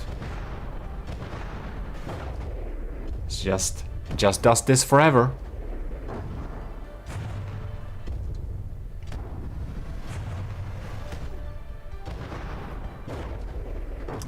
Well, I'll guess I'll see you in a while. We're down 4%. We're down 4%. I think this would have a tiny bit of better results if it was like Pierce pack. Yeah, I think so. Would be worth a shot to change it to Pierce pack in case this is ending up as a winning contestant.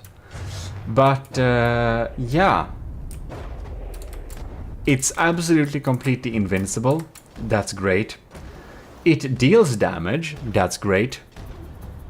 And I think we can do this all day, actually. So it's pretty impressive. It's a tad bit slow, but it's still pretty impressive. Just staying right above it and just shooting down those packs forever. Oh! We've been sitting here for so long and it hasn't been damaged yet. It still reliably provides hits and just grinds this down piece by piece. And it hasn't received one bit of damage either. So it's just a matter of time. It will grind it down. It really will.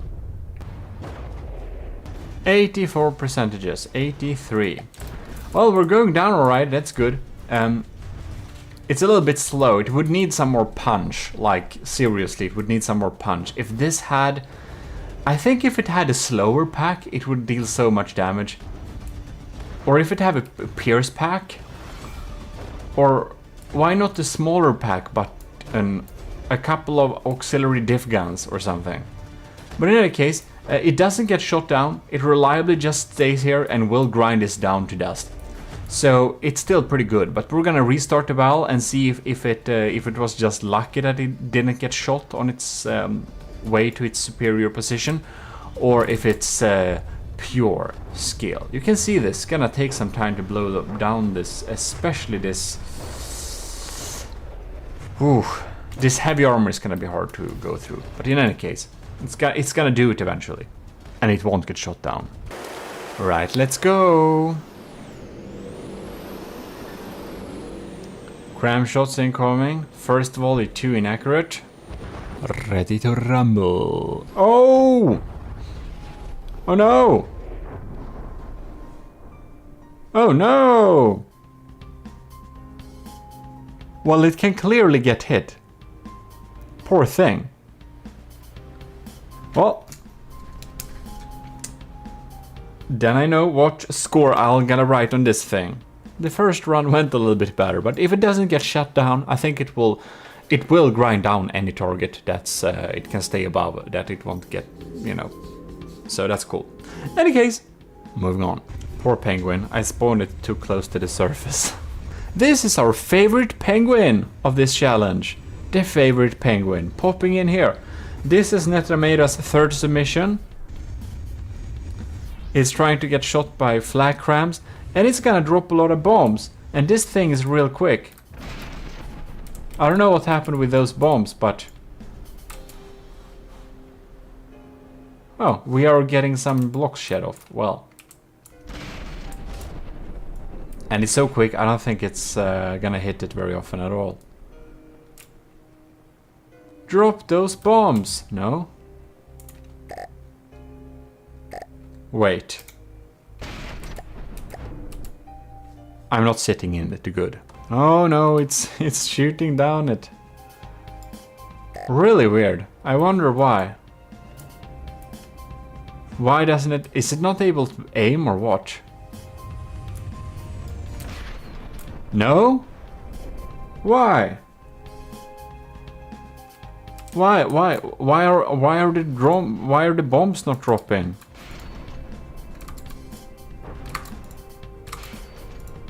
Huh.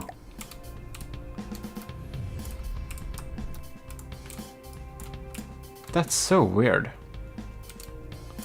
Now we have entered terrain for some reason too. Okay, come on, penguin.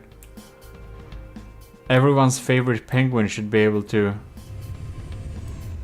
What's going on? Hoping that was some kind of glitch. Or spawning the crafts again. We're gonna see if it drops bombs at all. If it drops bombs, I guess it was a glitch.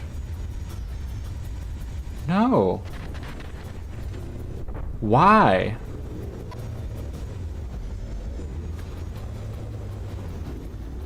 That's so weird.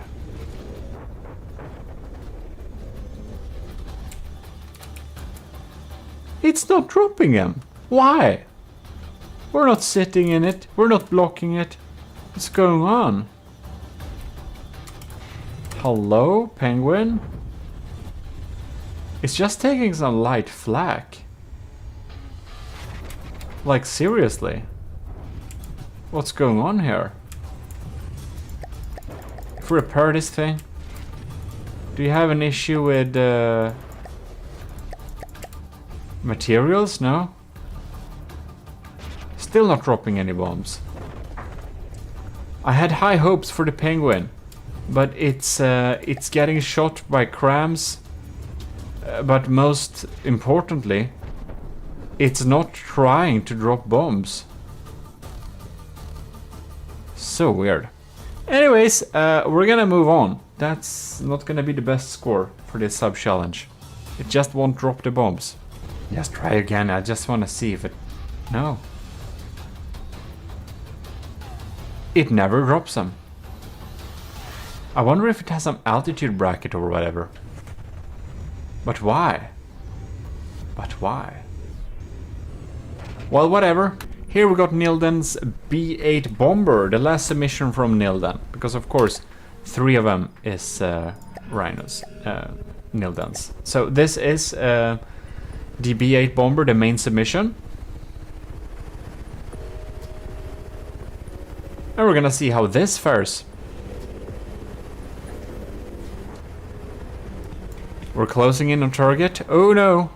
We're getting wing clipped there a little bit. This thing has the glorious bomb cam.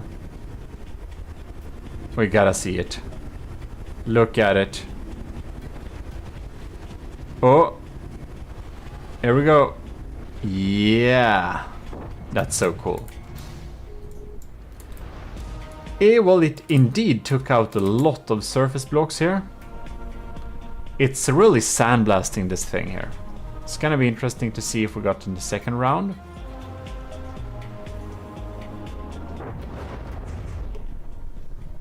There we go.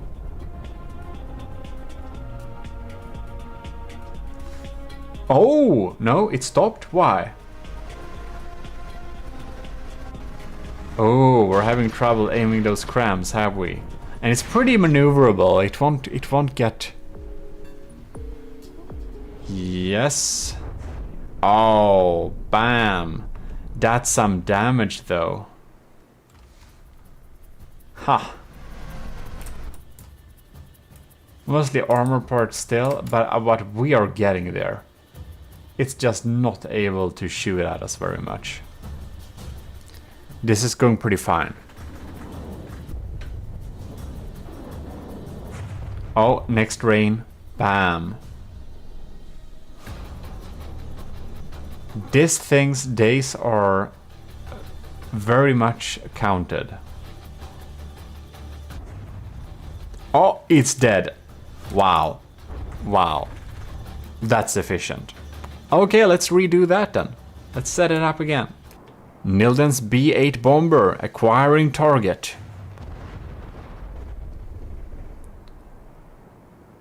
Alright. Target locked on.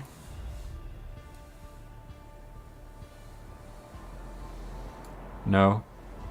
There we go. There we go. Bam. Pretty efficient damage. Yeah, it works great. It works great against a design like this one. And it's really staying out of the way. It's not getting hit at all. Just some flags close by, but nothing to really worry about. Bam.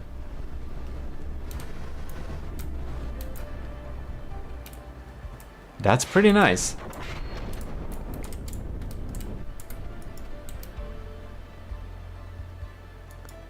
We're getting another one.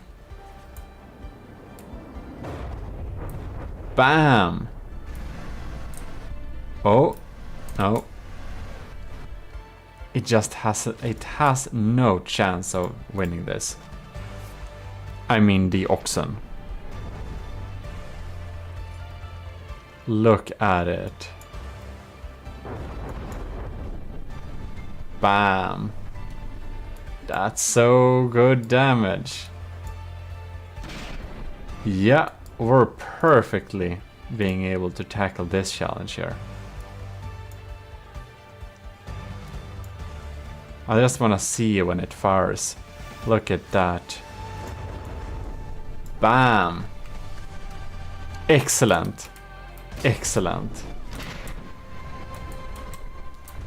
We're just too quick. We're not staying in angles it can shoot at. We're just staying safe. Continuing with those bombing rounds there. Look at that. Wow.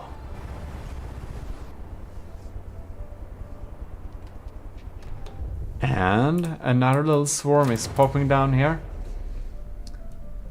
I think this is just lucky it isn't taken out yet. When they hit the right position, they're just grinding through. These missiles are pretty darn scary and it won't be intimidated by these crabs at all, basically. 3 pop downs there. Now the rest counts. Confetti all over the place each time. It's so spot on too.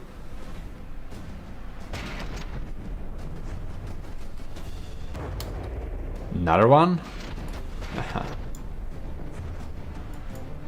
And it's graciously staying in the sky.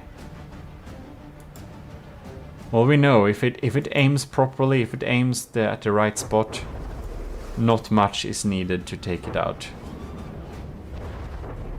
And it just continues to stay safe like that. So, yeah, I think the B8 bomber here is doing a great job of just avoiding the crams and just delivering pretty decent damage to a tanky target like this. I don't think I would have expected that. You know, if it aims at the right spot, it gets through. These are not small missiles, they are doing some serious damage.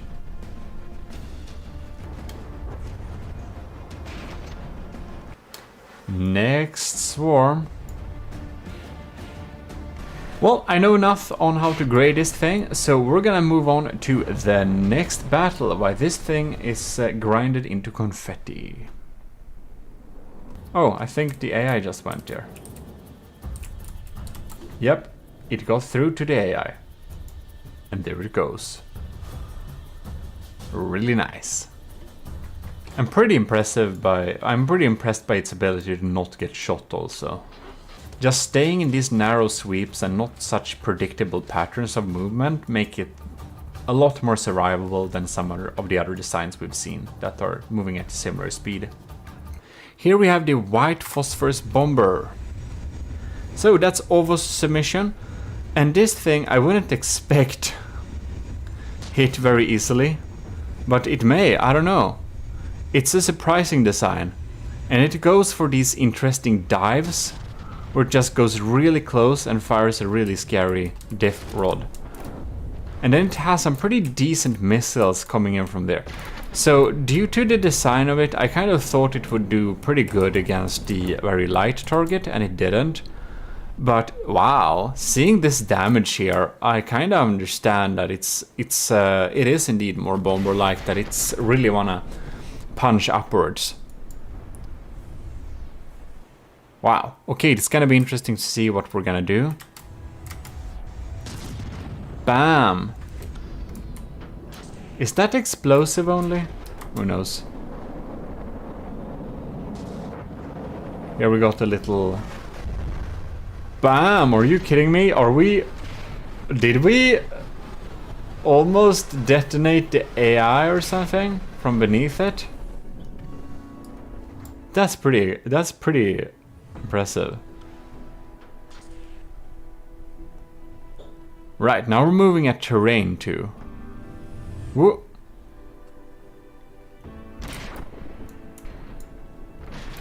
Bam! Bam! That's some blocks. It surely deals some damage. Ha! It's so quick, I don't think it will get shot by crams very much. Whoa. I think it's more likely it kind of accidentally breaks itself.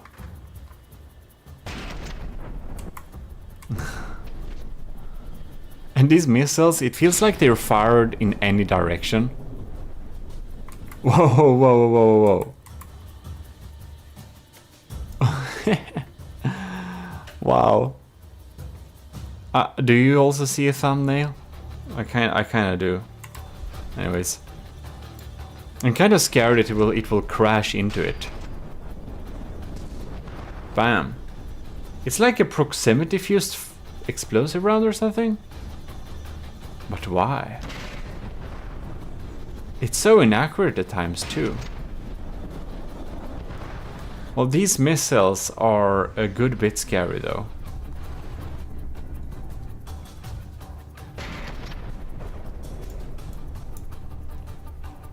We're loading up for another one. Ooh, that's a nice little missile insert. Deleted some heavy armor and everything.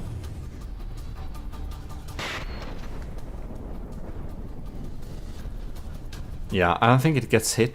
It will get hit at least. Or perhaps being a bit slow. Not sure here.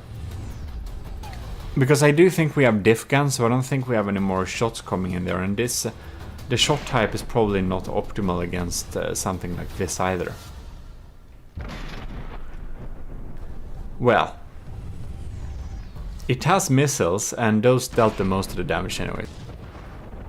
Oh.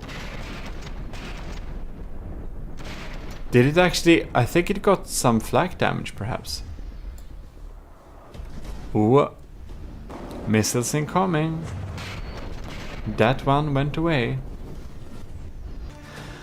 Like, we dealt a lot of damage, but we are seeming to have some trouble with penetrating the armor here. We've just been chilling by and the missiles are just shooting off in random direction and we're not getting any more shots in here. So I don't know really what's happening.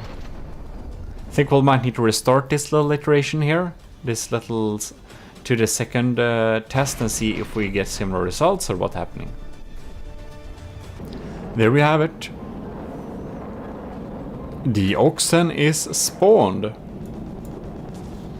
I wonder if we're able to reach it. I think so, because it doesn't have lambs. Bam! Doing some pretty good explosions. We're diving in here, dropping 2 more. They kind of lost lock-on. Those diff guns ain't firing. Guess they need better accuracy. No? Now then. No. Ooh, that was almost a collision. Well, I wonder if we have some issues with the diff gun.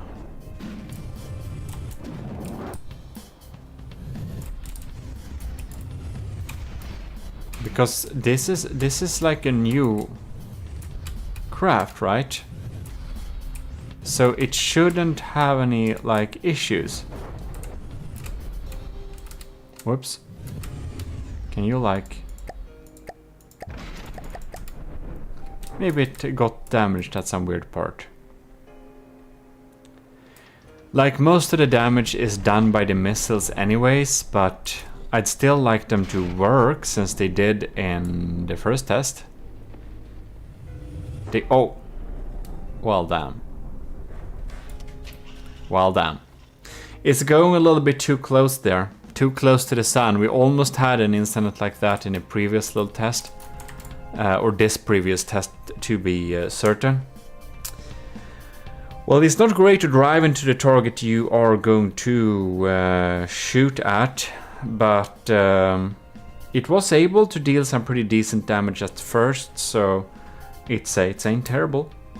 Well, in any case, we're gonna move on to Pizza Summoner's AS Sardalk, which is looking absolutely gorgeous. The oxen is spawned in the distance.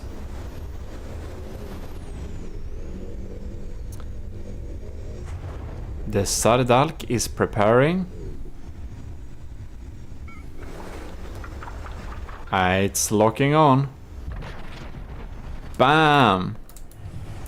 And it's dealing some damage. That's for sure. Ooh! These crams are really scary. I think they are very capable at one-shotting this thing if it aims at the right spot.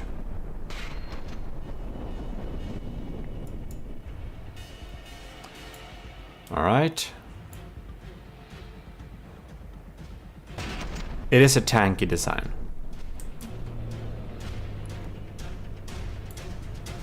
Alright. One thing we just have to do. Bam. Oh man. Oh wow. That's a lot of damage. That's a lot of damage. 85%. Man, it's so powerful. I think we just have to go and warp to this position. Make sure our repairs aren't online. Just so we can experience this lock-on.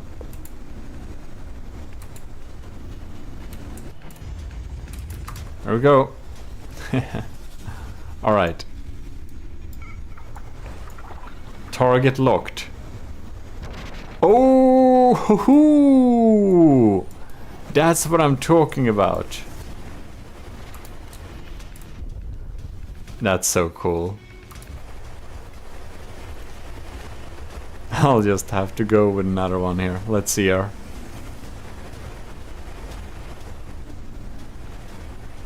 I think it's so cool to sit in this. We're going down for another one. No, not yet. Now we're going on for a lock-on. Look at that. Amazing. Alright. So it's gonna do this all day. We're providing some serious damage. This thing is pretty doomed to die. The Sardalk is very much delivering at this little challenge here. There's some really, really good damage going on there. And I really feel like if it just aims at the right spot, this thing is like one-shotted. You can see that on how it penetrates, how it deals damage. Oh, and there we have it. There was the AI. Somehow, not the entire AI. Wow. Alright. We're going in slow motion. Saradalk is in the air. And we're firing crams. Oh, bam! Here we have some damage, and it's gone. Well, we obviously need to try this again. Spawn an oxen. And I'm standing on the ground here. I wanna be in this. Look at that. We're locked on. Fire! No? No! Well, okay. Unlucky, I guess. Couldn't get enough accuracy. Are we getting shot at now? Holy moly, we are actually. That's cram parts. That feels like an unlucky.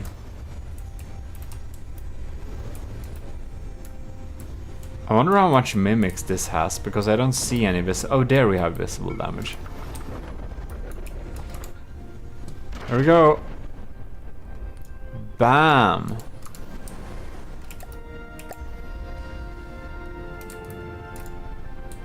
Oh wow. Yeah, wow, okay, that's amazing. That's amazing. Yeah, I was right. It can just crit it on one shot. It just aims the right way. Very cool indeed. We have indeed tested the challengers for this run, so we'll be back next week with the next little batch. So I hope you enjoy that. Huge thanks to the commissioned officers right over there. You can join the ranks if you want to support the channel. If you just want to be in the army of GMODIST and support us in, like, I don't know, with your services to the AOG / commenting on the video to increase our algorithm score. Well, you can join the army of GMODIST by self-assigning yourself the Matros 3rd class in our Discord, and you are enlisted. And by winning challenges like this one, you can rise in the ranks within the enlisted ranks. Yeah, because the commissioned officers is obviously pay to win, because that's how it is. In any case, huge thanks for watching here. I'll see you next time. I hope you did enjoy it, and really cool designs. They're really good results from Nilden's first design in Pizza Summoners. I really like that one. Anyways, it's gonna be super cool to see the next batch, how we're performing there. Take care. This is your Lord High Admiral GMODIST. We're signing out.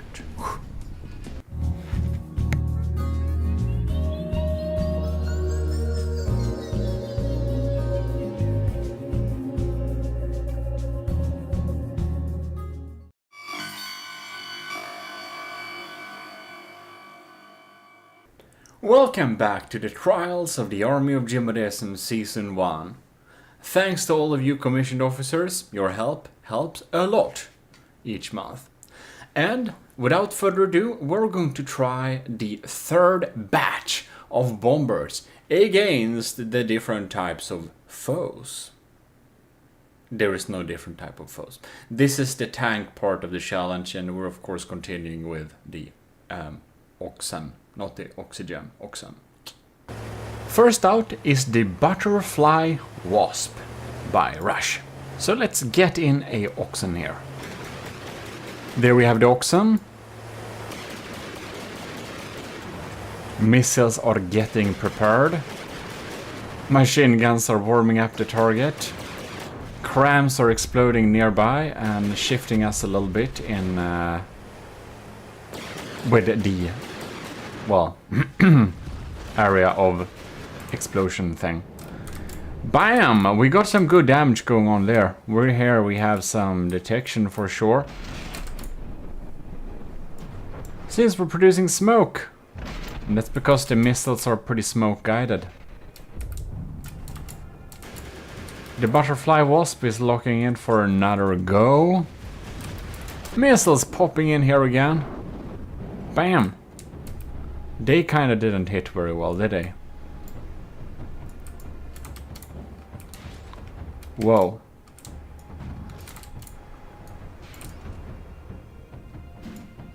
Well, it's being quick enough to not really get hit. That's good. All right, those. Ow! Bam! That deals. It feels like it deals a lot of damage, but it's also most of the important things are pretty unexposed, so the damage is limited. All right. Damn, those laser guidance is just too limited in where it can aim or not. I understand you need to protect your laser guidancing system, but oh, that's a little bit unlucky perhaps. Bam! Oh, sadness. Russia's butterfly wasp has been reborn, and we are going and engaging the target. Machine. They can't possibly do anything, right? It was like, no. Oh yeah, they're not basically doing anything. If we're lucky, we can shoot off some detection, perhaps. Oh, and the first swarm of missiles came there, which is nice, but... That's the thing with the butterfly wasp. It's like unexpectedly stable, so it's unexpectedly easy to hit. That's one of its design issues that could be improved. Well, they kind of graze above it a little bit. It feels like it doesn't really penetrate deeply. It's just really surface level damage, it seems. And it's so stable and weak that the cram's area of effect explosion might really like mess it up.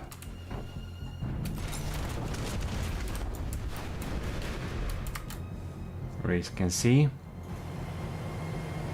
Now it's really stable, and it got like 3, 2, 1, super good opportunity for the crams to hit them. Oh, bam! Yeah, based on this first little results here, we can be pretty sure that the butterfly wasp will end up as confetti sooner or later every time. It just doesn't deal enough damage. And it's not evasive enough to avoid the crams to be able to, like, not die. Not terrible at dealing damage though, so that's something. Welcome to the Sean Reed episode. The dagger is out next. Sean Reed has 4 submissions, that's what I say that, because we just did Rush. Now we have Sean Reed 1, 4, 2, 3, and then we got Shotgun. So yeah. Now we're gonna see how the daggery deals with it.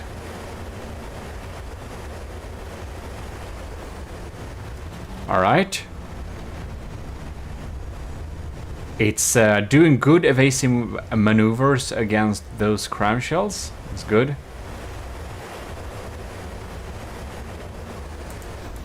But why don't we shoot any of the real deal against this thing? That's my question. Alright, here it comes. What?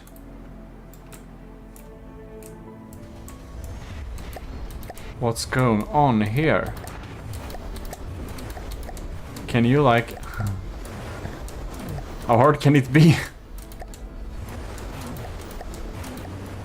Thank you.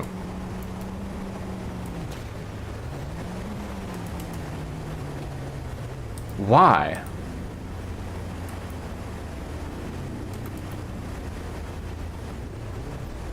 It's so weird. Okay, we have loaded. Oh, look at that.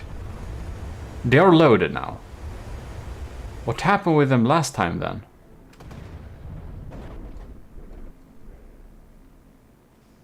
There we go. They dropped them somehow. Oh, there they are. Look at them. Okay, never mind. I thought they kind of didn't work, so I just wanted to check that a little bit. Right. Magnets... Yeah. They're just not dropped close enough, so they don't do anything. Oxen is still at 100%. If we're lucky, it will drive onto them. Look at that. Oh! Magnets start to appear. There we go. Look at that. No, come on. They're gonna despawn in any second. Oh, they actually did damage before despawn. Beautiful. Oh. Ooh. That's not nothing. Now we got 2 new of them. 2 more. Man, it feels a little bit lackluster here. It should be able to take out the wheels. It should be able to grind off those wheels sooner or later. Maybe they just have too much health. And there are a lot of them too. Well, we're keeping to drop them at least, so that's something.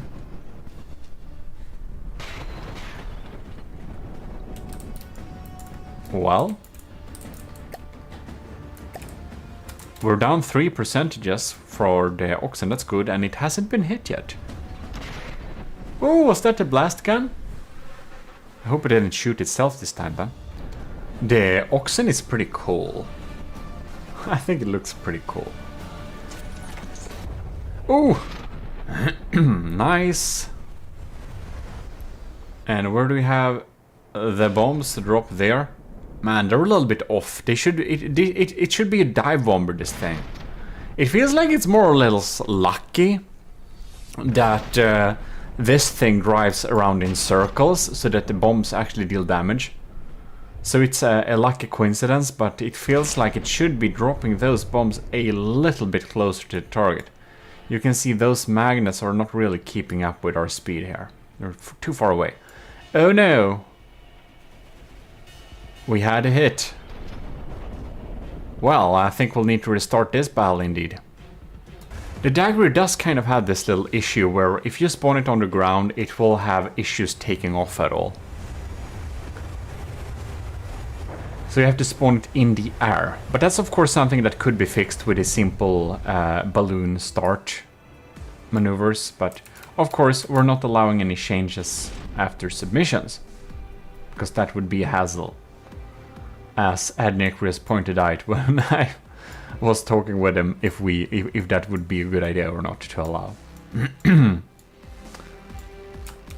Right. Wow, okay, let's see here. Alright, homing on with cramps. It's pretty fast. It ain't gonna be hit by cramps any moment. It does deal damage, which is nice, but it's not dealing a lot of damage. Oh, we're getting hit again. Oh no! Oh no!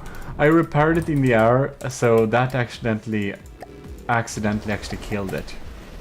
Alright, I just want to see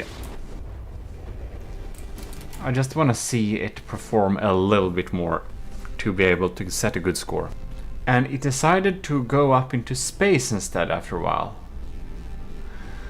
Well, it deals damage, it's just not enough. We are having the maneuverability issues and stuff like that. I think I'll know how to grade this thing.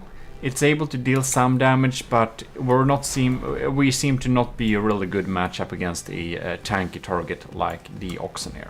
So we're gonna move on to Sean Reed's 4th submission. Yes, they're not in order.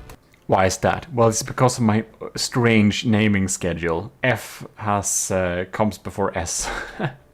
That's why. I think we'll need to spawn the Oxen before we spawn this thing. Go, go, Sunspot! Now we're having some really interesting guns. I think the Sunspot will perform a much better action against this thing. Right. Whoa. Ooh, going close there.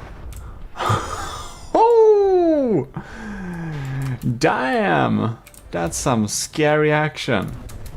Oh, we got hit on the side there. It's just a little flak. Nothing scary. Ooh, really going close. We're having some balls. Yeah, you can see it's blasted away some. It's definitely performing a good bit better here. And it's so fast and it's going so close that the crams have trouble having time to aim. So it actually seems to be a little bit less chance of it getting hitted, strangely enough. Ooh, but it's grazing the ground. It's so close to getting just messed up by itself.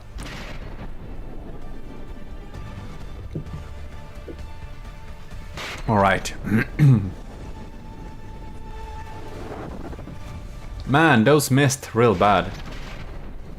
It feels like it has potential to deal a lot of damage, but I think it would be a good idea. Perhaps if it aimed against at hot blocks or something. Alright, we're coming in for another dive. I think it's doing pretty good so far. We're taking out detection and stuff. We're slowly blasting away the surface. Those revolving blast guns should do a pretty good job. Ah, we accidentally touched the ground there. I actually think that's its own maneuvers. Well,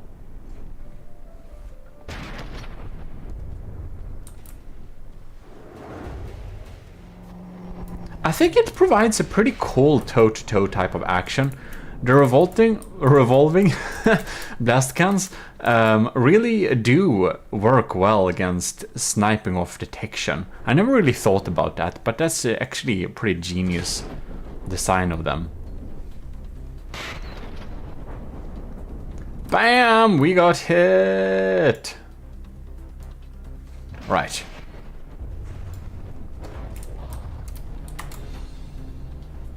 Popping in there. Alright.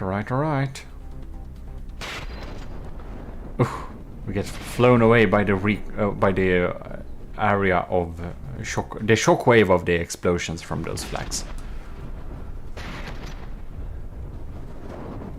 Damn. I guess flak isn't, you know, it feels a little bit World War II, kind of old technique.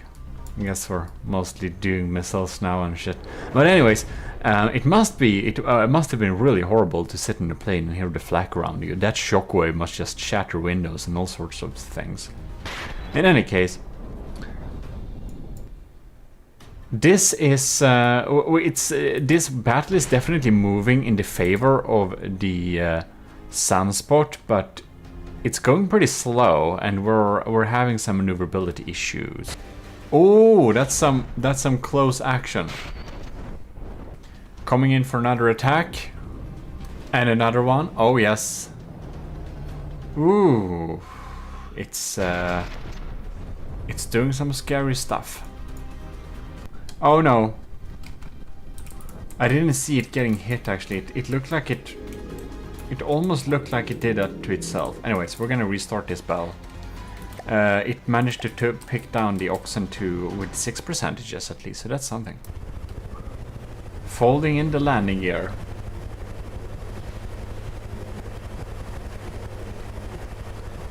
Very beautiful. Oh no! Alright. We'll just have to slow down time here. Look at this. Isn't this pretty cool? You can see the propeller blades coming in there, and bam! The missiles popping in here and shedding off a lot of blocks. Well, I think it's cool. Biplanes are always a little bit cooler somehow. They have an extra coolness factor. It's just... Look at that! So many detection components and stuff getting shot off. Oh, it was a little bit vulnerable this time when getting in there. Look at it. What happened there? I love that We can't... Oh, no, okay, now we could repair it. Come on, come on, come on, come on, come on, come on, come on. This is interesting. Oh! Oh,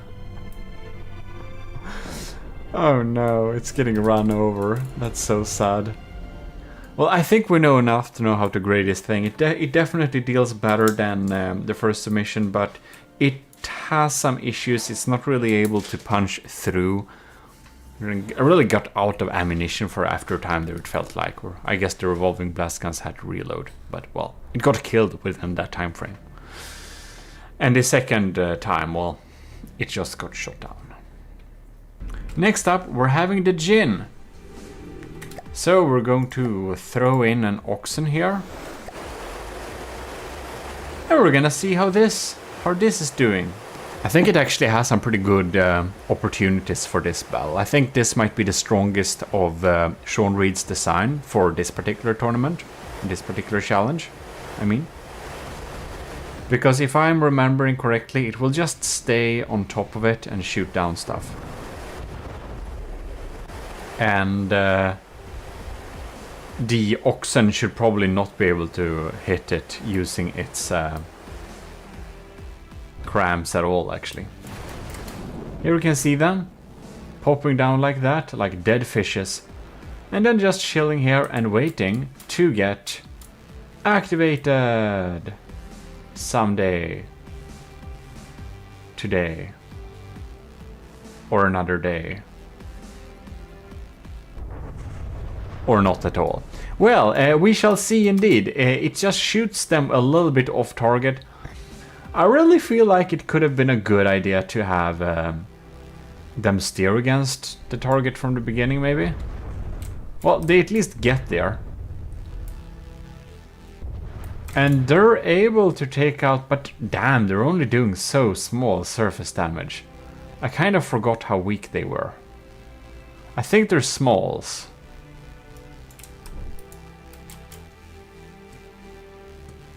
I think these are smalls. So yeah, smalls don't have a good lifetime either. That's one issue. And they just do tier 2 little damage. Yeah, so like one medium does more than 4 smalls. The swarm is coming in. No. Now another little swarm is trying to get in there. Look at that. Oh my lord. The damage we're just dealing against this thing is so minuscule. We've been kind of chilling here. Just... yeah. It just takes too long time for it to deal any sort of damage. And it's really superficial too. Or just for the sake of it, we're gonna respawn this battle and just see again. So we're closing in and starting to fire again. And it's still firing off. And the small missiles are gonna get there eventually. And rinse and repeat. Well, it isn't shot down at all. It's impossible to shoot it down, so it will get an extra point for that. But it basically deals no damage, but it deals a little bit damage. So I guess it's technically I think this would win eventually. I don't know how many hours that would take, but I know how to score this thing. So we're gonna go to check out Sean Reed's third submission. Yes, they're still not in order. And they never will be, by the way. And the third submission is of course the Aspirant. And this has some pretty big guns here. So I think this might actually be doing some decent damage. It should pack some kind of punch, I think. So let's see if those crams will cause an issue or not. Whoa. I think these looks like real tank busters. Oh, did you miss? Come on. Oh, you too. Are you kidding me? Well, we shall see. Maybe it won't. This laser just has issues locking on.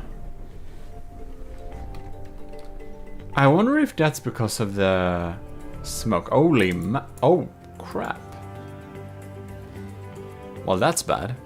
Well, we just respawn them and see if we get some different results.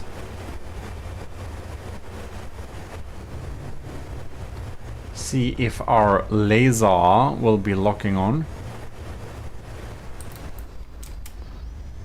I mean, it looks so cool when it's getting dropped like this. Yes, we got a hit. I kind of expected more damage, to be honest. There we go, that's some damage. That's what I'm talking about. Yeah, mate. Okay, good. I don't know if they're the same loadout. Maybe it was just a bad hit location. So it's already down 4 percentages. Are you gonna miss? No, you didn't. Good. Well, the short cannon is picking up one block every now and then. And most of the missiles unfortunately miss. I think that the Oxen's smoke kind of confused the targeting a little bit. So it kind of has issues, to say the least. It kind of has issues. Well, we can basically sit here all day. Most of the missiles actually miss. We have real problems with its lock-on function. And it isn't like damaged yet. So it's just a matter of time when it's getting shot out of the air by now. So yeah, the Aspirant didn't do very well, but it was able to deal some substantial damage at times. So I mean, it's something. But we're going to move on to this little section/submission, which is Shotgun's design. Which is the Shotgun's dart, of course, and it has loads of missiles. I think this one is gonna provide some decent damage, to be honest. It's flying pretty stably though, so we're gonna see if it will have issues with getting hit. Look at that, and we're having the bombs drop there too. And we're so fast, it's gonna be difficult for the tank to shoot at us, I think. Right, anyways. It's... Oh man, no. We lost 10% and they lost 1%. Huh. That's not optimal. By the way, where did we go? What the... Where are we? Huh.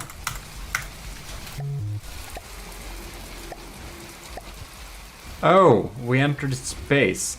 I guess we'll need to respawn this battle then. There we are. New dart. And new target. So just following these missiles, they looked kind of cool, I think, like. And bam, we're dealing some damage towards it there. I'm like thinking, are these AI parts or are they just from the scoop? And I just, every time I see it's just the scoop, I'm like a little bit sad. Like, we're dealing some decent damage, we're just not penetrating very well, are we? Alright.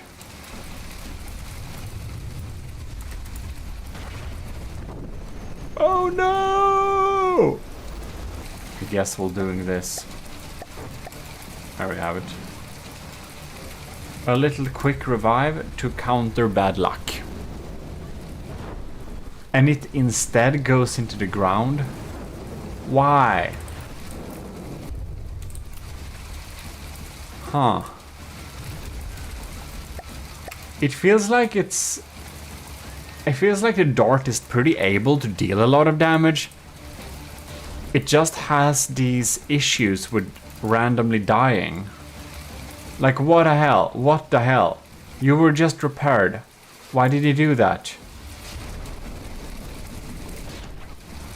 That's so strange.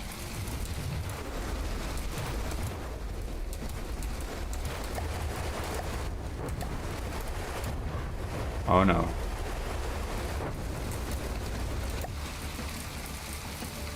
Oh no. Come on, lift up. Okay, there we go. Are we able to provide damage here? Oh man, it feels like it should be able to deal more damage than it actually does. It looks very formidable, but it just doesn't pack the punch that's required. You know what? I think that will probably be it. Like, obviously,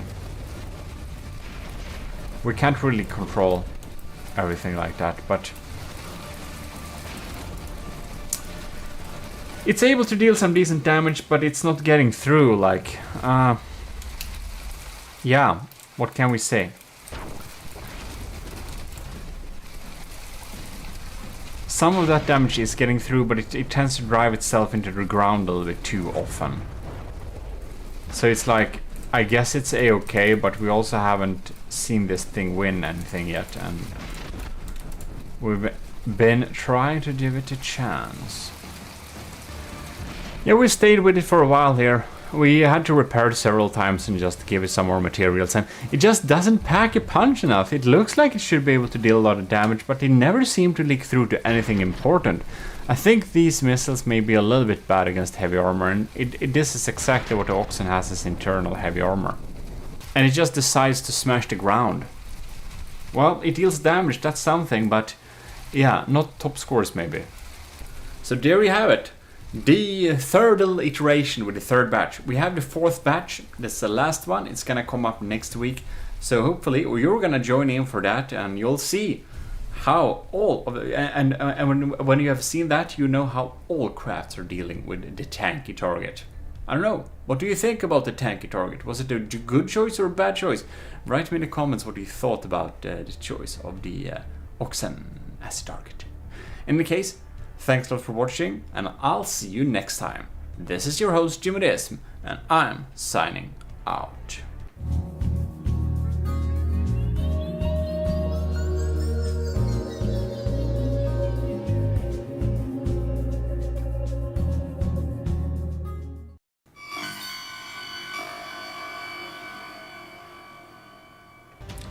Welcome back, commissioned officers and enlisted in the army of GMODISM. And other GMODists. If you're just a GMODist, you should enlist or become a commissioned officer. About commissioned officers, I will just say a huge thanks to our supporters from Lieutenant and above in the army of GMODism, which is of course not the enlisted, the commissioned officers. This is not the great score book with all the scores.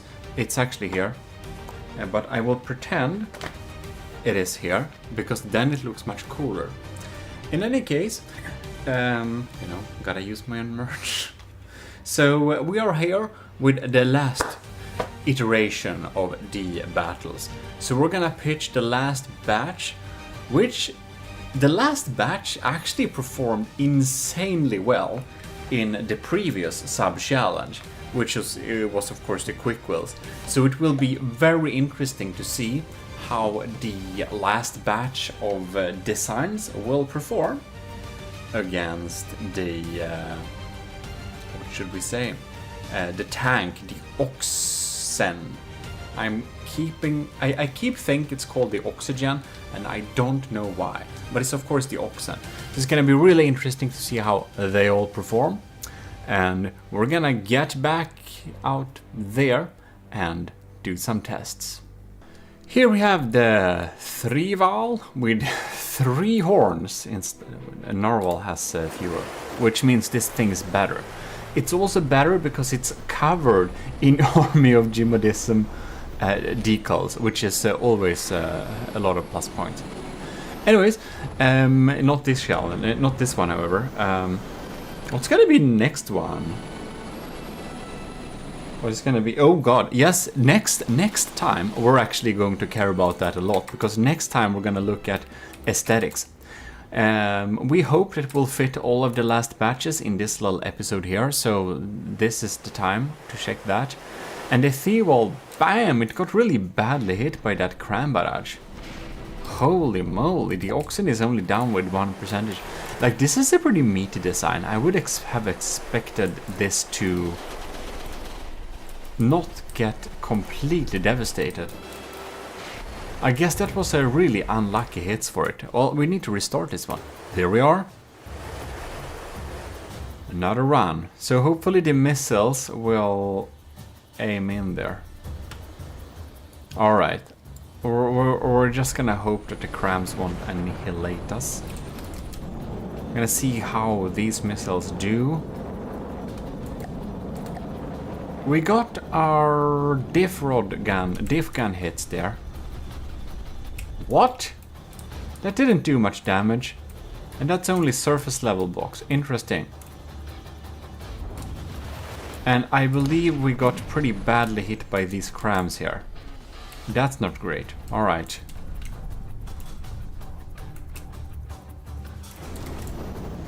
So our frontal cannons get taken out by that cram barrage here. So this bomber is a little bit slow and predictably moving. So we're having real issues against those crams here.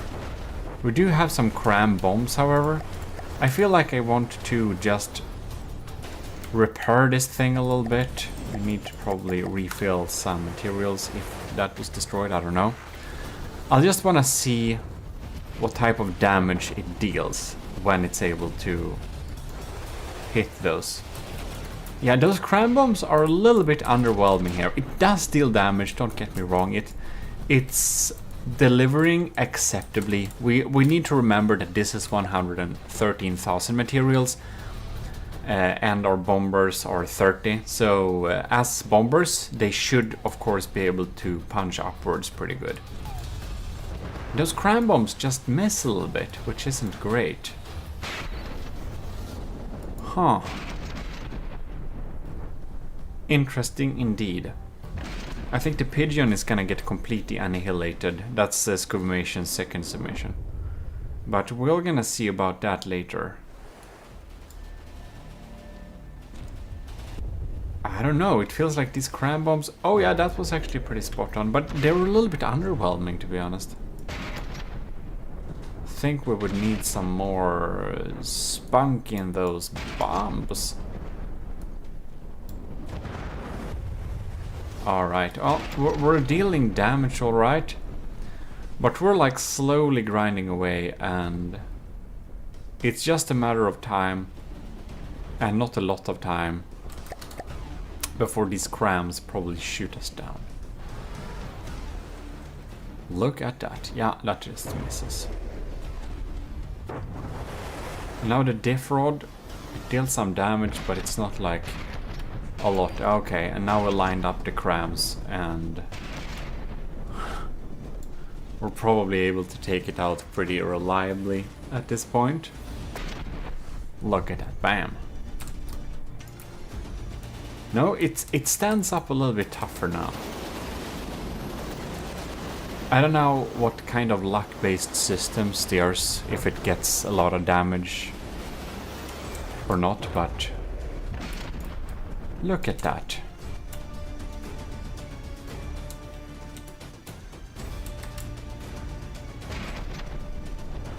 Look at that.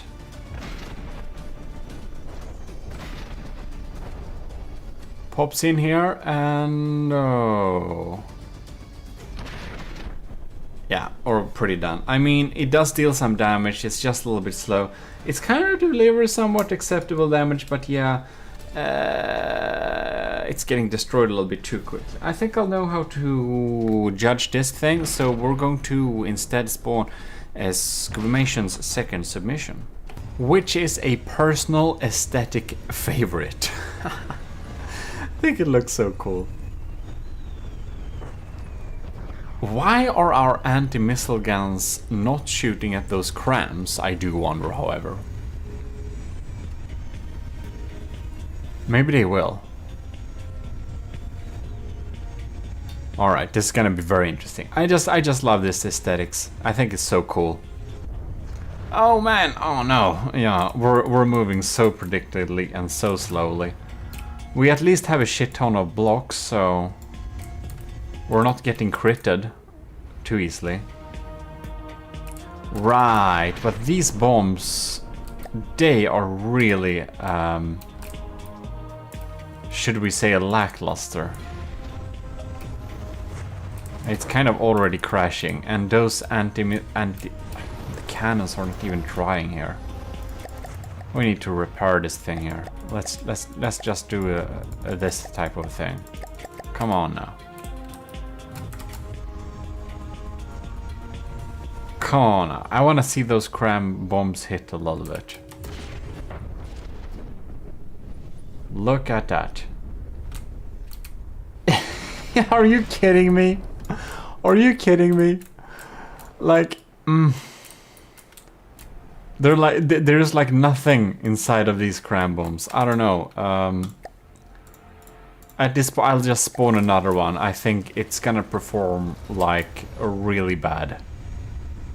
I don't think we'll need to spawn, like, we can give it a little bit of an advantage as a benefit of the doubt, because I don't think we are going to be able to dodge any of those cram shells, and if later we are able to hit with our crams, we're dealing such ridiculous low amounts of damage. I really wonder, like, this has to be a small cram system. This like really needs some more firepower. I think the most amount of damage we'll be able to deal against a tank like this is probably if we accidentally crash on it. The Pigeon may be a personal design favorite. I think it looks absolutely amazing. But for this challenge, its performance is pretty horrible. Will not say the exact score we're getting here, but I will say we're gonna move on to the next design, and that is American's very interesting space type plane, which is definitely more min-maxing than the Pigeon. It feels so min-maxed in its design that I'm kind of surprised that American has made it look good anyways, because it's obviously not it's not looking like a real world thing. It's looking like its own thing, and it's set up to perform. And yeah, and it still looks pretty cool, which is nice. Anyways, not bison, thank you. Oxen. Here we go. And we're moving in erratic ways. And you can see cram shots are far, far away.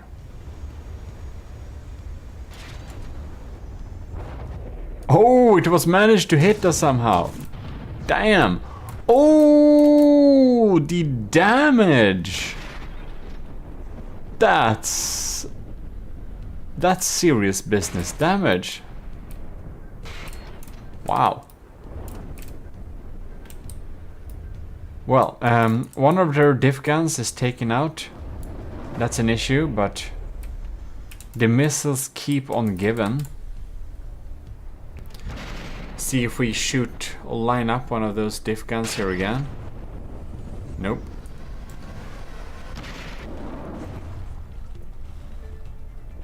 Saw that. We just EMP'd this turret out. So its weapon controller was not EMP protected. So this turret will not ever be bothered again. So that's basically disabled. That's good. Good stuff. Oh, no. Well, thanks to its erratic movement, the cram shell seems to not hit it much at all, which is good. However, it is kind of compromised, it's damaged, so it still does damage here, but I'm going to restart the battle just in order to check it a little bit when it's in full capacity. I feel this will be a little bit too draggy otherwise, but it's performing great. Alright, we're closing in to the oxen again. Missiles are popping in there.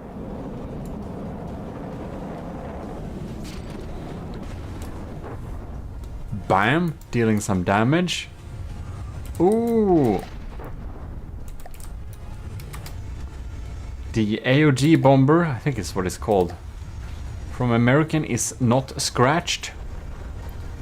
Diff guns diving down and bam! Dealing some damage, putting in some missiles there. We can see some stuff is dropping. Bam! No, wait, what happened? That's interesting. I don't know what happened there, but I guess it got hit. Oh, when it's diving down like that, it seems like it's getting hit pretty often. Is it? Come on. Thank you. There we go. Just wanna check. It deals good damage, it really does, but it doesn't deal deep penetrative damage. It's more like spread out surface damage, it feels like. I don't think it will have a good ability to crit the Oxen. Those diff guns, they're like good, but they're like rarely hitting the mark. We seem to be having some such issues. So yeah, when we're going down for the deep, we're a little bit too unsafe when it comes to movement, so we're getting just point blank and getting shot down a lot of the times. You can see the diff rod is dealing good damage, but it doesn't feel like it's super penetrative. I don't know. I think I'll know how to judge this thing. I think it's pretty decent, it really is, but it's not the max performer. So we're getting a pretty average score there, I think, which is good, because a lot of folks, a lot of the submission had really low scores for this tanky challenge. It's apparently really hard to design weapons that can deal armor that deals good damage against deep penetrative capabilities. Because in From the Depth, the power of explosions in general seems to be pretty, like, nerfed. So, yeah. When it comes to like real bombs, you just put a bomb and like you blow up basically anything, but here it's just like bombs just fall. They're just not doing anything if we have some proper armor there. Explosive damage is not all here. So yeah, that's how it is. We're gonna move on to the next contestant, which is the cringe's first submission, which is the MB4. And to go with that, we need an Oxen. I think this cockpit is really cool designed. I think it looks great. This thing has a weird...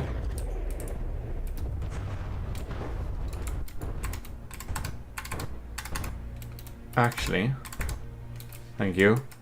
I think it's heat. Nah, that's hash. Or is it? No, that's a high explosive head. It has a tiny high explosive blaster. I think. Oh, we got scratched by the cramps there. We're trying to bomb it. Oh, that's just sad. Oh no! About sad. I don't know exactly what happened. I suppose we actually got hit.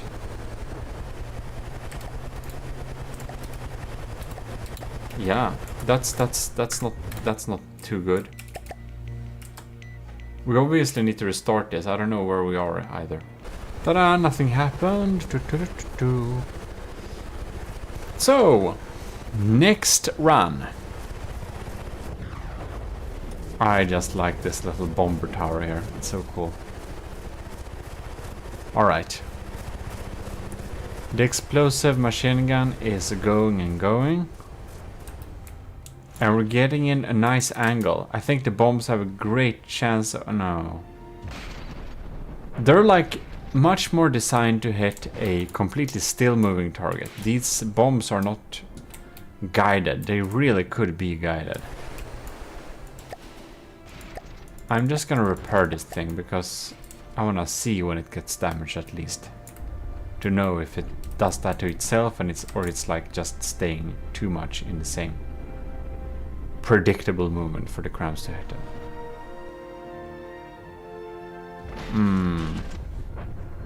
This is so not set up to deal with ground targets like this. Oh.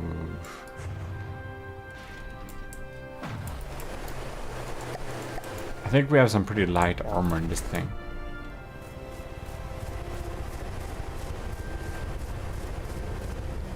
And they're just off shooting. Right. I want to remember, do they have magnets or not? I don't think they do. Is this a hill? It's probably this.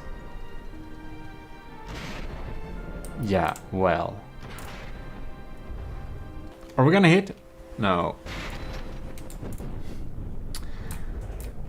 Yeah, so we're not able to hit with anything and we get shot down all the time. I repaired this, I don't know, 5 times already. It's just not doing it. It's too easy to shoot down and it's not able to deal any damage. So, yeah.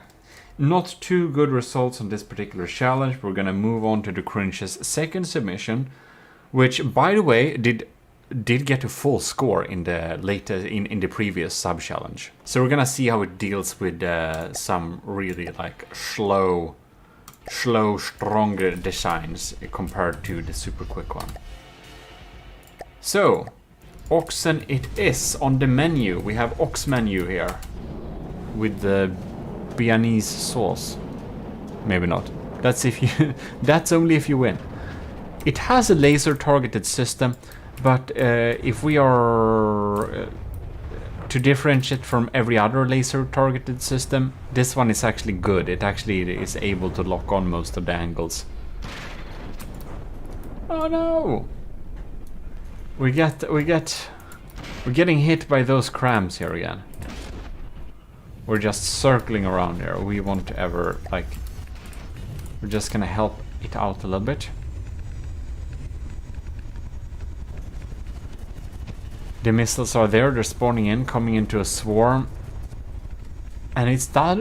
I mean, it's not doing a lot of damage, it isn't. But it's doing some damage. So, I mean, it's doing something. If it was not getting hit, it would be able to take this thing out. Which is good. Alright. We got hit again. Right. Putting on some small misses there. We're really doing surface level damage here. We have such a similar issue here. If this was heat missiles, maybe it is, I don't remember.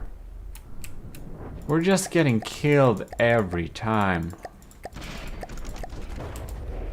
We lost the materials too. Oh, and I just want to see here. Yeah, that actually is heat missiles, isn't it? I suppose that this design is pretty well armored against heat, so there is not much we can do there. Yeah, well, in any case, I do think I know enough to be able to leave a little score on this. It certainly did better than the first submission. This is the MB5, yes. Which means we are here with the last design for this batch of the tank tests for the 4th iteration. This is Captain Y from the Army of GMODISM, Captain Y. Yes, he is graciously supporting us every month. In any case, Captain Y has built this absolutely stunning BY-409 bomber, and it looks fantastic. However, it's also rated to have the lowest firepower per material, so I kind of expect this to perform absolutely horridly against the tank. But we're gonna see how it does. We do know one thing, and that is whatever it's doing, it's gonna look cool while doing it. Next time we're gonna look at aesthetics. If you didn't know that. There we go. Diff rods popping in there. We got some detection, laser munitions, stuff like that. It's pretty quick though, so it's not getting shot down by those crams the first round.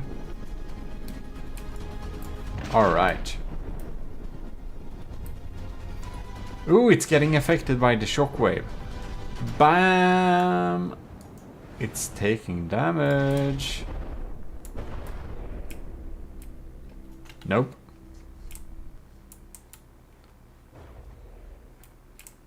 What? Oh! An entire wing got shot off. Well, we're just gonna spiral here forever. So we're just gonna repair this thing and see what happens here. Alright. We reached altitude again. Guess we can count this as a new thing. Maybe we should we usually restart everything, but yeah. I'm just patching it up a little bit here to see. Because I wanna know. So what I'm seeing so far, these APSs that are used as downward pointing point types of damage seem to not be able to penetrate really deep, which is kind of really something I wanted to know there.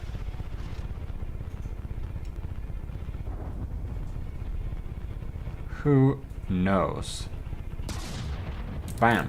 Like, it sounds really scary, but you can see it doesn't take out a lot of blocks. We don't have a payload of some kind, it seems like. And it is getting hit most of the time too. Well, I just respawn the lot of it. I'm just gonna make sure that I don't hold any weapons. Okay, good. Now I can stay here.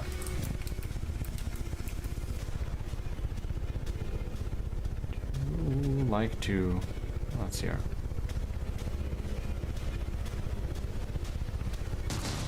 Bam.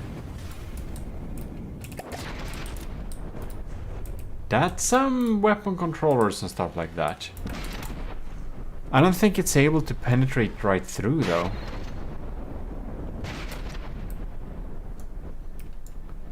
It will just get shot down sooner or later. Yeah, okay. So it deals damage, but not a lot of damage. It's probably not able to shoot through any important things. The heavy armor seems to protect against this bomber design well enough. Indeed. We're going in for another little round here. Didn't fire, but it got fired on. Oh no. That's a weapon controller. I guess one of the crams will be completely permanently offline now. Right.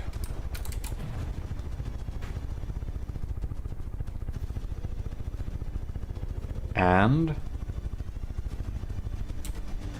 Huh. In any case, it can deal some damage, it's just a little bit lackluster, so I think I know how to grade this thing for this particular sub-challenge there. Well, there we basically have it. Tactical hat on. We got all the four brackets, or not the four brackets, all the four sections tested off against this tank design. So now we kind of know how they will perform and which one were the best. In this last little bracket, we actually had a lot of 5-pointers in the last section. In this particular section, we actually had no full pointer. So we really had some issues scoring against the tank in the last section. So it was really interesting to see. And if you didn't think that, yes, I am aware that the request for the bombers is unreasonable. I don't think you can make a design that will reach full points in all of the different measurement spectra. I think that's pretty impossible. So, or I don't know how you would do that. I don't think you can actually do that. So that's also the point, because that would make that all of the ones that are participating have to choose what they want to focus on, and I give some hints on what's the most important things are, dealing a lot of damage. So then you could try some different things, and maybe you'll fail in some of the smaller challenges or stuff like that, shooting at the really quick wheels part or whatever. But in the end, the amount of score will amount up to your final points, and you'll see. Can you win being an all-rounder, or can you just win being the thing that deals insane amounts of damage? Who knows? That's up to you, and that's the beauty of the system. I think it's pretty cool. In any case, I should stop rambling on here because I'm rambling on too long, so I'll just say to all of you commissioned officers in the Army of GMODISM and all the enlisted and other GMODists, I hope you enjoyed this video. Your comments do really help us get favorable with the algorithm, so do please comment, and of course like the video. This is your host GMODISM, and I'm signing out with my tactical hat.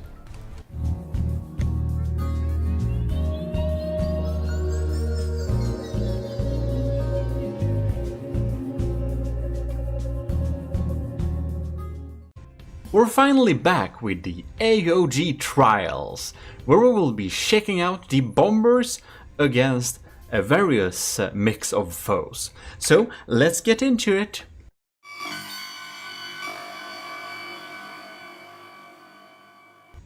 Alright, so here we are in game, and today we are going to continue with episode 19.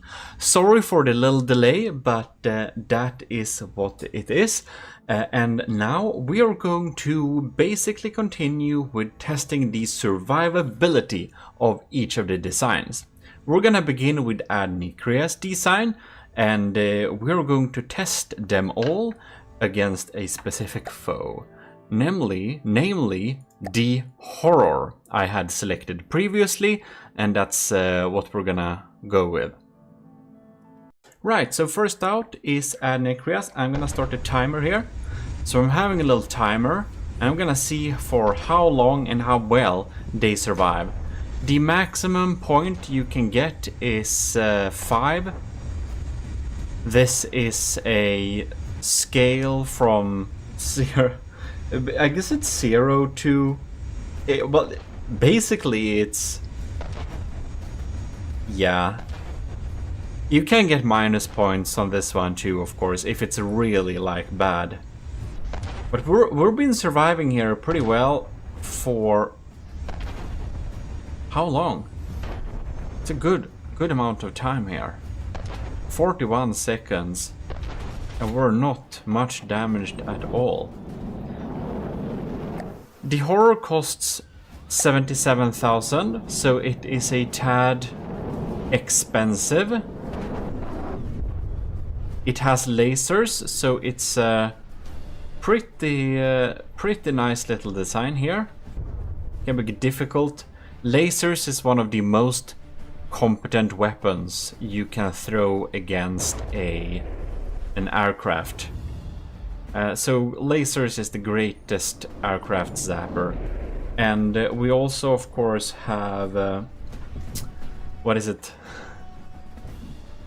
Fire nowadays, so it should be able to start a fire onto it too. I'm wondering though,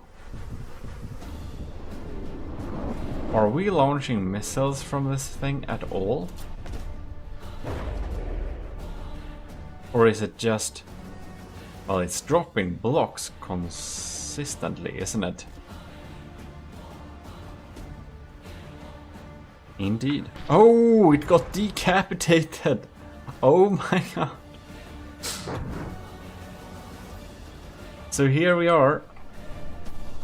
And it has kinda... It doesn't shoot back anymore. It has basically disabled the enemies. That's a really good. It ain't damaged. It still flies. It's still functional. Yeah. Surviving for almost 3 minutes, disabling the enemy. That's really good. I think it's gonna continue here. So basically,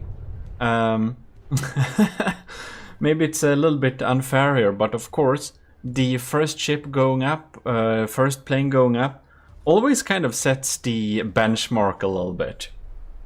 So obviously, this is max points. This is 5 points. We survived this thing. We even disabled it. We survived for 3 minutes. That's great.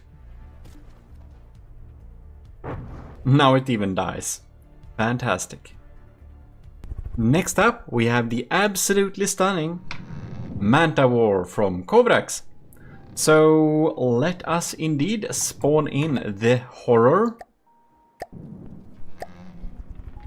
And we shall see how it does. Look at it. Now this will probably catch fire since it is kinda flammable. Ooh. I believe that is some critical hits there. Ooh! Oh. Wow, okay. That's very quick and effective. Just want to make sure. Well, taking out the enemy is a really good way to survive, isn't it? And let's see. I'm not. Oh no! Now I spawned in, so I'm gonna make sure I didn't control anything, of course. All right. And even though it shoots on with its laser like this, these fires are just here to look cool. These are not actual fires. It's decorations. And you can see it doesn't cause much of a problem. Taking out the enemy is of course a great way of not getting shot at. If you can just alpha strike the enemy super hardcore, you don't need to worry about that. So Kovacs is also reaching a full point for full 5 points for survivability.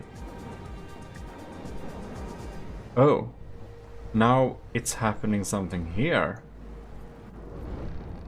Look at that.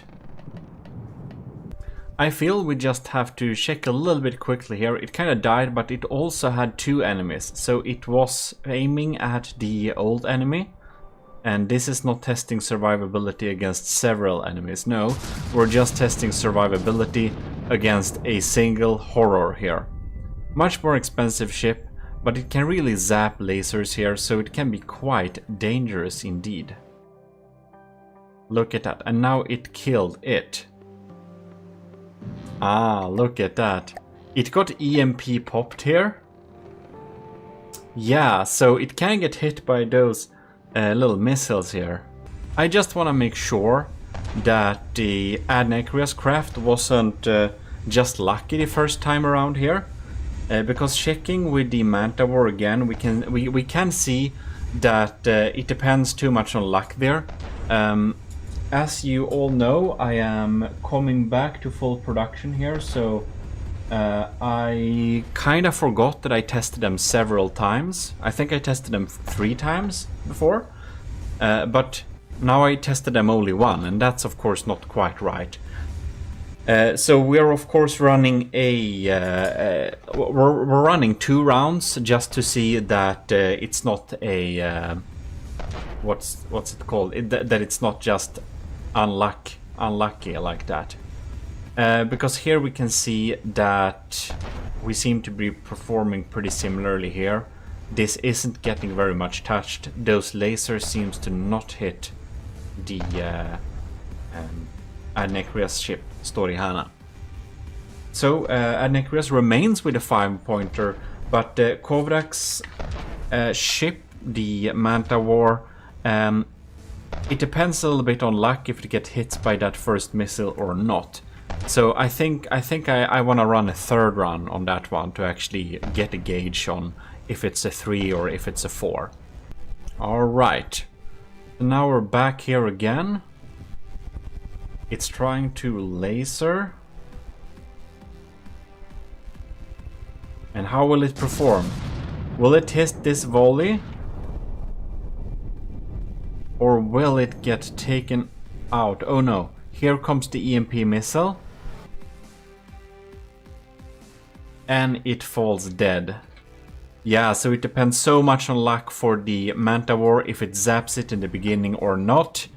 It can just kill the enemy instantly, and when it does that, that's a good job. You can see it's already despawned, but we're also down here, which is very impressive on some terms and a little bit lackluster on others.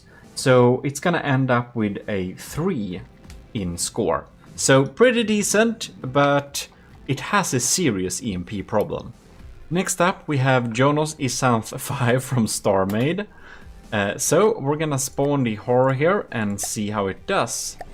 And start the timer, of course. See how if it survives for long.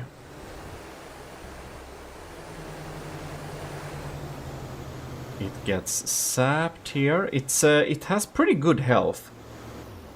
I think this is the one challenge where the Isanth actually has a decent chance of not getting especially bad points.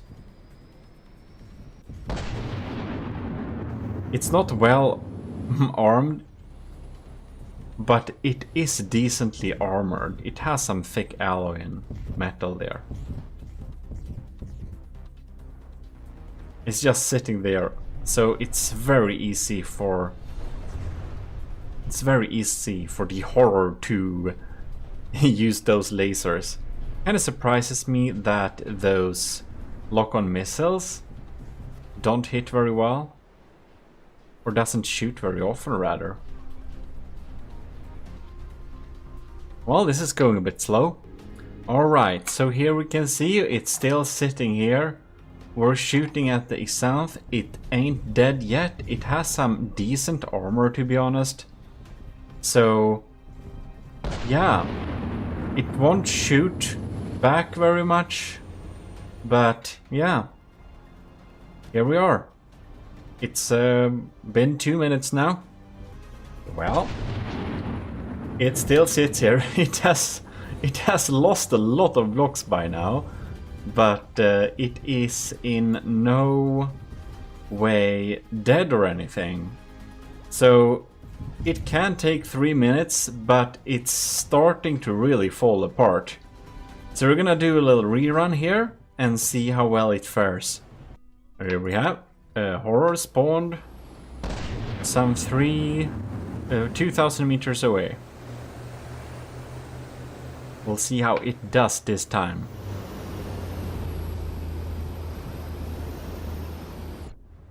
It seems to have some trouble locking on those missiles here. Don't know. Or they already fired. Oh, there they are. I think.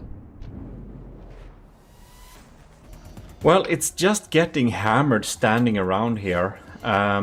It doesn't do a very good job at taking out the horror here, which isn't what we're measuring, but it's slowly getting grinded down. It has some pretty good health, so the final score for the Isanth 5 is indeed a 4. We shall be moving on to the next thing, which is Jonos' real submission, the AOG bomber. So let's pop in a horror here and see how well it can survive getting laced like that, and also getting some EMP missiles potentially shot at it, which can be some pretty dangerous business.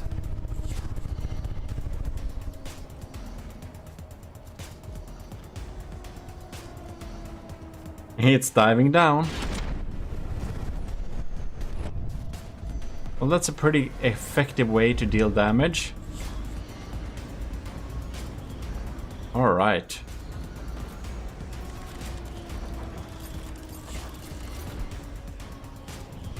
It hasn't taken much damage either. Well, its evasive maneuvers really buys it time. From this distance, that laser is not much of a problem. It just doesn't hit very often. Well, it's doing a pretty good job. It's even closing in for its second bombing run. Now we're getting in range to get damaged. And there we could hit a pretty hard hitting shell, disabling the enemy. So by just disabling the enemy quickly like that, we can get a pretty good score. Let's do a rerun and see how it fares. Alright, so here we are back at it. Oh.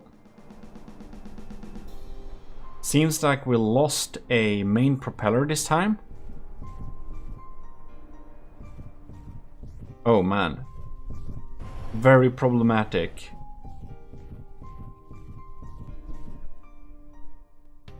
Yeah. That's just the first 30 seconds. So it did a great run the first one and a horrible run the second time around here. Well, I think I'll need a third look at it. Third look, here we go. Can it survive? Those propellers are pretty exposed. So it has a similar outlook like the Kovrax. If it's lucky to take out the enemy pretty well the first time around like that, it's a serious thing. But if it gets a little bit unlucky and gets shot by one of those EMP missiles possibly, or just something else, it just tends to kinda die a little bit. And here we can see we get missiles popping in. Oh, it survived that pretty well though.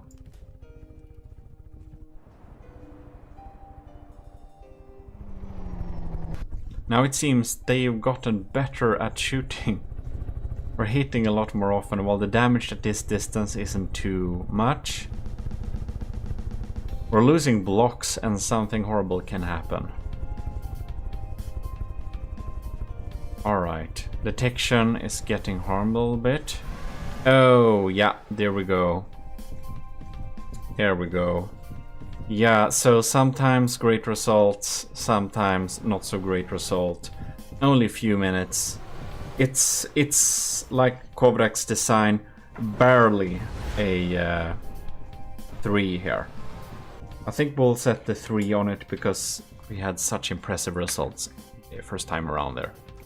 Next up, we have the kinda sexy Eldrosh Kosh. So we're gonna see how well to survive this is. It's looking real promising with that heavy armor in the center here. I think this should definitely be able to survive 3 minutes by the looks. And I do think that it is a little bit too quick for those missiles to hit.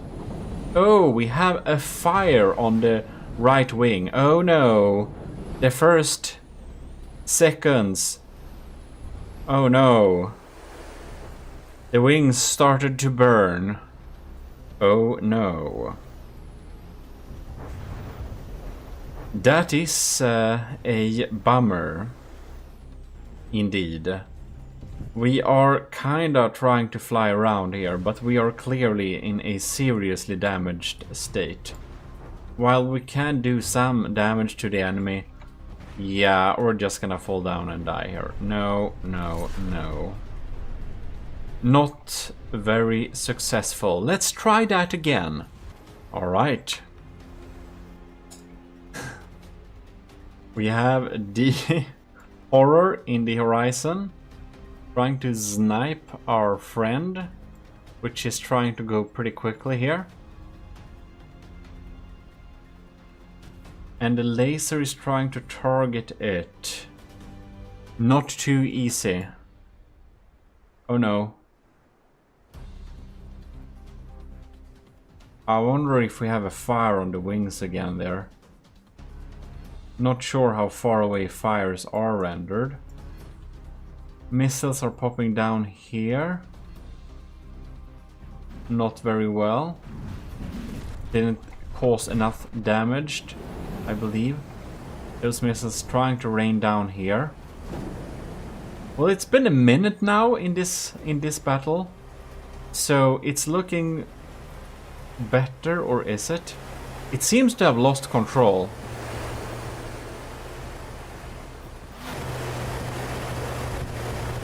Yeah, those lasers do cause too much damage, and the wings catch fire.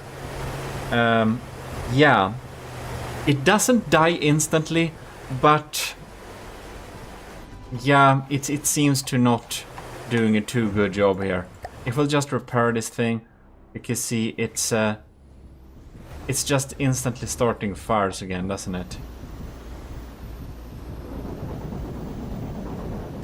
Well, well. To everyone's defense, of course, the game kind of added a lot of stuff, including fire and stuff like that, which wasn't even announced when the builders built on their projects. So it couldn't really dodge all this.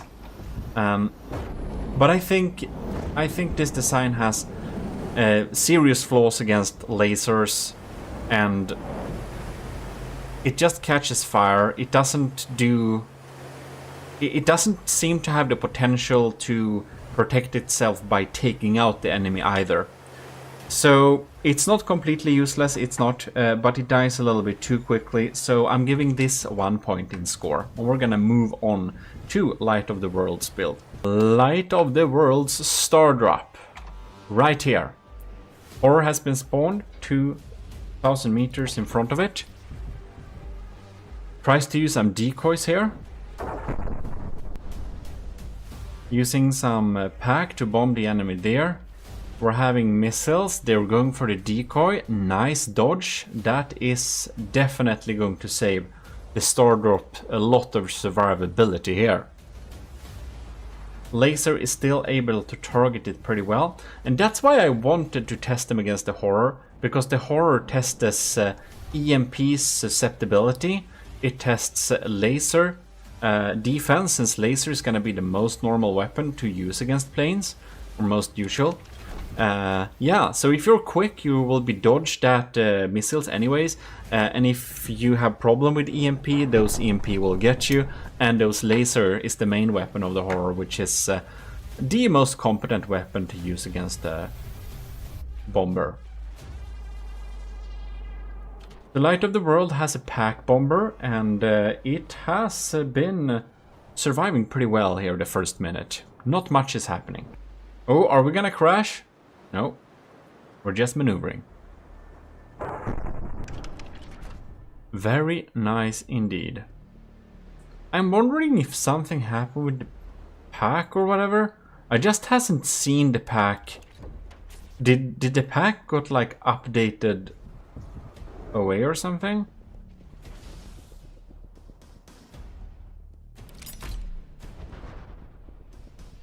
Huh. Oh no, there it is. The pack didn't get updated away. That is some confetti though. That's a lot of engine blocks, so we hit it right in the engine. Am I hearing the sounds of a fire? Oh, it got put out. Yeah, those decoys. Good job with them. Well, well, well. We're up to about 3 minutes. And the star drop has so far reached max points. We're going to rerun this little battle and see if we get any different results, or if we should give the star drop a 5. The battle has started again. We're gonna chill here a little bit with the Horror, trying to snipe it with its... Is this Q1 lasers? I think this is Q1 lasers. Or Q2. I always do Q0, so I wouldn't know.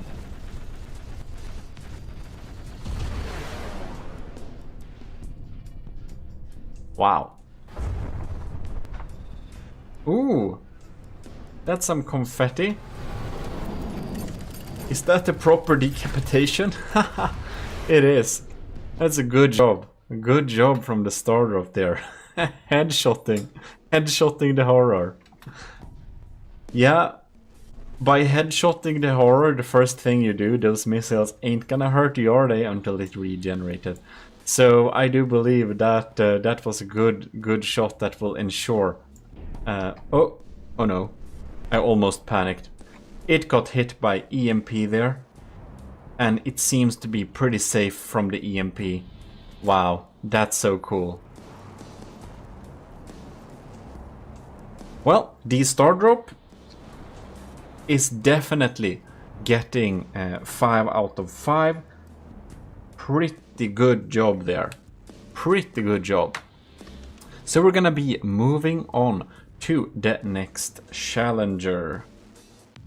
Or I mean, we're gonna move on to the next challenger next week, because this episode is already too long, and this is the perfect section to kinda end this video. So yeah, I hope you enjoyed this thing, and I have one question for you. Does this look like a piece of ammunition, in case the green screen didn't block it out?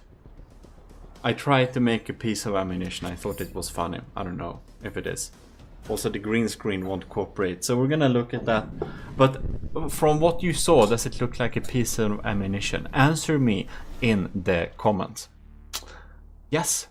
Oh, and I measured it. If this would be a real ammo shell, it would be exactly 67 millimeters. I thought that was pretty funny. Anyways, this is your host, GMODIST, and we are officially signing out. AOG Invictus. Enlisted and commissioned officers in the army of GMODIST, you're welcome back to another Trials Season 1, where we're testing your bomber designs against my foes I have selected.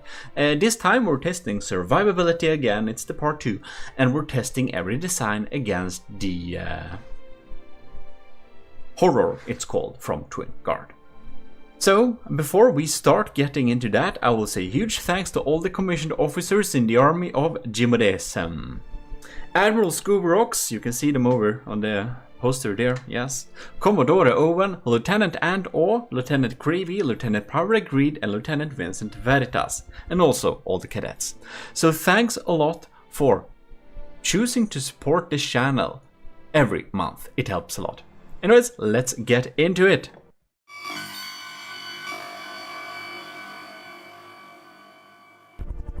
Here you can see the Hummingbird from Netrameira. So we're gonna test the Hummingbird against the Horror. Here we go.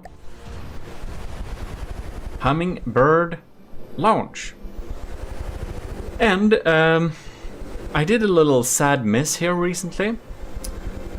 You may know that Discord has said that I ain't gonna be no image hosting server anymore, so you can't use any images from Discord and use those images in from the depth, because the Discord will not allow itself to be used as a external image sourcing platform. So when From the Depth tries to catch that image from the Discord, it will just say no and show you nothing. So I recently switched to Google Drive, so you can have all my decals from Google Drive instead. And just when I have completed that, like 1 week later, Google Drive stopped being a image hosting server too. So now those places doesn't work either. So I'll have to put all my decals and images on gmodism.com or whatever, and you'll have to use those links instead. But I haven't done that yet. But that means for the remainder of the AOG Trial Season 1, all the beautiful decals you have put in with logos from the Army of GMODIST and stuff like that will not be present, unfortunately. So yeah, very sorry. Yeah, that was what I wanted to say about that. Back to the hummingbird here. We have done a pretty good job of not dying. Look at that armor. We even have some anti-hesh armor with some poles. Not the best of the best anti-hesh armor, but pretty darn good enough. We got some cool VLMs with... Oh my god, do you have 2 turning thrusters on it? These are agile. Didn't quite reach. Or it was the lambs. So the hummingbird is doing a pretty good job. It ain't dead yet. And me talking for very long does actually amount to about 3 minutes, I think, pretty soon. So it seems we're doing a pretty good job at surviving, but you can see we are getting through here a little bit. But as for the first run, I think the hummingbird has done a great job of not dying. So I think that's pretty impressive. We're of course gonna do a rerun and see that it wasn't a fluke. Man, those lambs are really saving the horror here. Look at that, poor thing. Well, I think it's really good results that first round. Let's do it again. All right. Test number 2. Laser is lacing in there, but we're having some pretty thick armor on this bomber. Indeed. Nice. Ooh, that's a pretty nasty hit there. Look at that. Wow! It just killed it straight off. Well, that's a good second run, man. Alright, Netrameiras, the hummingbird gets a clear 5 out of 5 there. Let's move on. Here we can see Nilden's Invader and the clear spot where the AOG logo would have been if it didn't, you know. Sad story, but what can we do? Okay. This is Nilden's second submission. This is called the Invader, right? Of course, Space Invaders. I forgot the timer, so I had 5 seconds to the time I see, but you don't see it, so it doesn't matter too much. Right, we have some missiles popping in there. That's EMP, I believe. God, those missiles always miss.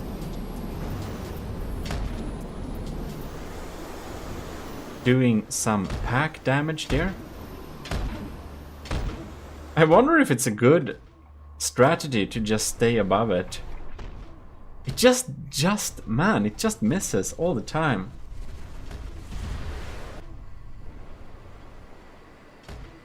It seems to have some trouble targeting here.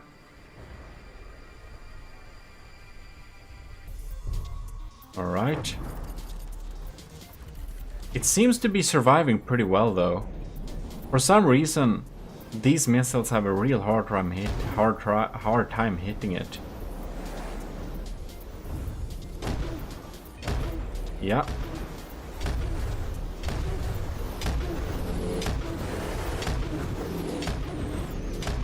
They're just not getting through there. It has a lot of repair bots too. I don't really...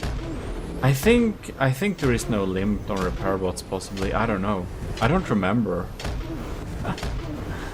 Yeah, it took some time. Yeah, between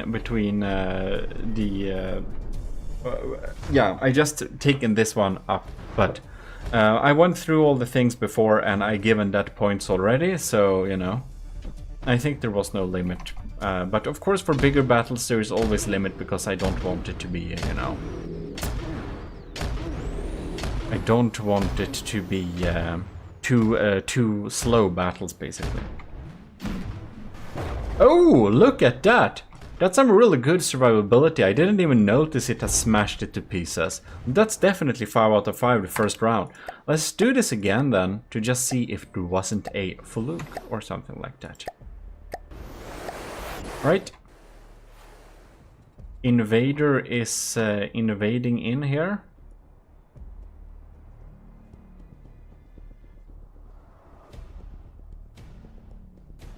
Pretty good.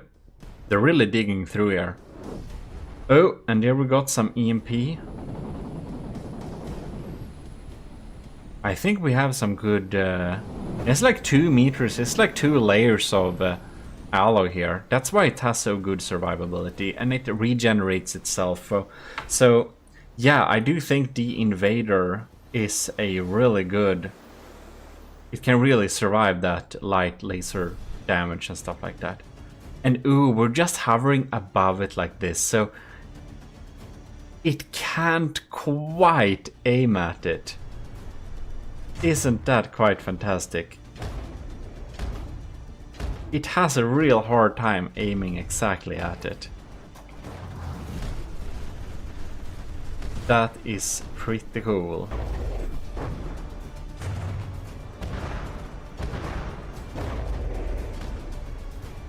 Very nice. Very nice. Even though it deals so little damage, it will like eventually explode this thing. And it just isn't grinded down. That's really good. Very good indeed. That's unless something very crazy happens right now, this is definitely 5 out of 5. That's pretty cool. No. Oh no, it actually hit its pack system. Oh, now it came back. Oh well. Well, we can confirm the Horde just can't kill this thing very easily, so the Invader has 5 out of 5. Let's move on to the next one. I'm gonna be so surprised if Nilden's Penguin, which is this submission, won't survive this very well. I think it will provide some great results. So the Horror is spawned in.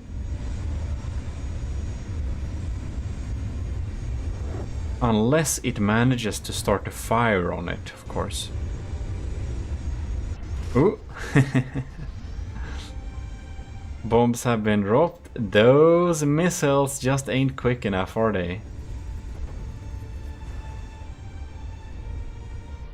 That laser hits about never.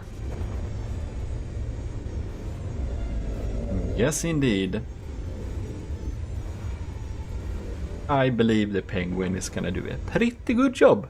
Like nothing happens on the Penguin side here. This feels like a 5 out of 5. I haven't checked if it is going to disable the enemy, but that's not quite a big deal either, since we're not really measuring that. We're just measuring how well it survives. And if it survives by just killing the enemy, well, that's a valid way to do it as well, of course. These they just never seem to hit. I think they're just very not good at hitting quick things.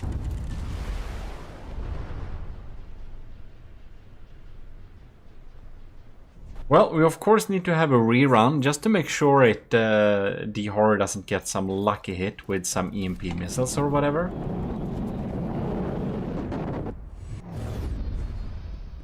But as for this round,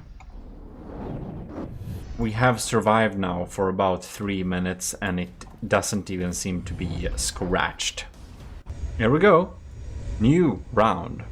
New possibilities. Or ways to die, who knows. Man, what is... I almost thought the Penguin was gonna go low there. Dropping some bombs and yeeting away. Trying to get hit by lasers. Missiles that won't ever hit. Look, the cockpit kinda died. But now it's back. Oh, looks like this thing is kinda disabled. We did some pretty lucky damage to it. Huh. That's nice. Right, so no. Its detection was kinda taken out. That explains it. But yeah, it won't turn the tide of anything. The Penguin is definitely a 5 out of 5. It is confirmed. So let us now check at Nilden's third submissions. You know, the next trials, I'm only gonna allow one submission. Because this series is so long and so many episodes, which I hope you think is a good thing, but maybe you don't. Just because we have so many submissions since, you know, Jonah has 2, Nilden has 3, Sean Reed has 4, Scuimation has 2, The Cringe has 2, you know? Anyways, let's move on. Next up, we of course have Nilden's submission, the B8 bomber, which I think is the proper bomber. This is the one with the cool bomb cam. I think we need to watch this bomb cam because it's so cool. It kinda seems like it's locked. Well, maybe that's a good thing, but whatever. Or no, I don't think we were there either. Anyways, it's kind of hovering very much above. Those decoys are doing a pretty good job. That's smart. Those missiles are really... Oh, man. Oh, wow. Alright. We're gonna do a rerun. That's a 5 out of 5. Alright. Round 2. Laser is trying to laser. But we have some pretty thick blocks on the bottom here, so we are decently safe from incoming fire. Ish, maybe. We'll see. Oh! No, the cam is online, oh. Look at that. Isn't that so cool? Man. Did it just kill it again? Not quite, but it's... Oh, lord, this is a lot of burning here. So, none of these bombers have incendiary weapons on them. But what they do have is the ability to destroy... Oh my god, that's a lot of damage! That's a clear 5 out of 5. Nilden's 3 submissions all got 5 out of 5 in survivability. That's some pretty cool stuff. It's a good job. Anyways, none of the bombers here have incendiary weapons, but as you might know, when you destroy a fuel tank or whatever, it's gonna cause, like, a fire. Next up, we have Ovo's White Phosphorus Bomber.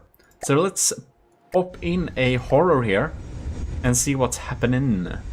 And this one is just so quick. I think it's gonna die if it gets hit, but I don't think it will get hit. You can see here, we're doing a pretty good job of just evading. Look at that. It doesn't even have a chance, does it? Woo. He's just so quick.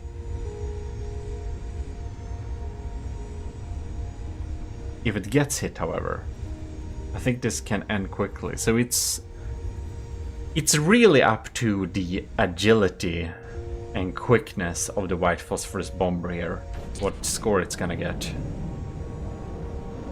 Man.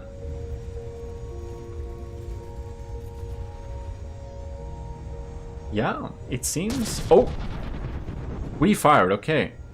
I think we got hit, maybe. Maybe not. We didn't quite damage it, but man. Like, one wonders, how quick is this thing? Really fast. We measured the top speed and stuff before. I don't know if it was possibly under the efficiency or whatever. I don't remember what category. Watch the series. The series is online. You can just go and watch the previous episodes. If you haven't watched that, if you're new to the channel, I do recommend it. The entire series. It's nice. Some nice entertainment. Well, it's just so quick. it just doesn't really get hit very often at all. So we're gonna test this again, of course, but right now it's definitely a 5 out of 5 in survivability. Most planes have been much more survivable than I would have assumed. Alright, round 2.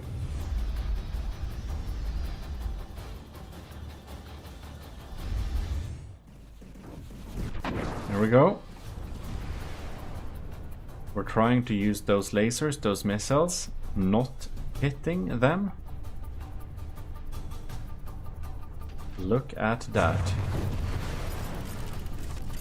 Sometime, here and there, the laser does score a hit, but it's not very often.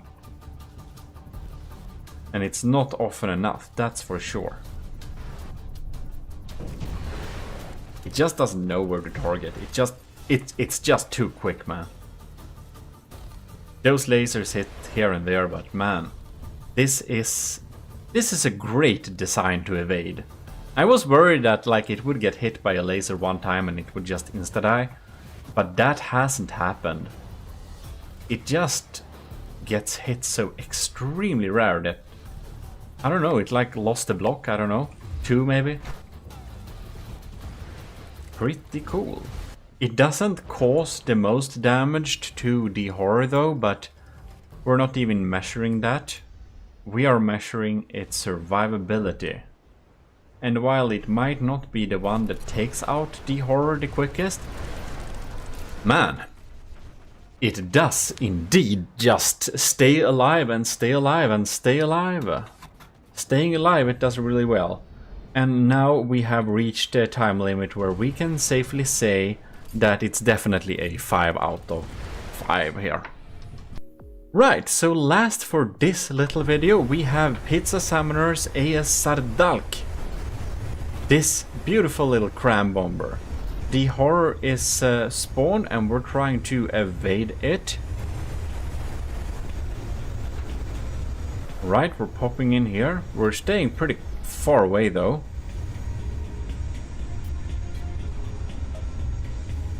So we haven't gotten hit very much, have we? Oh, now we're getting some hits there. Do you remember this thing? It kind of locks on and stuff.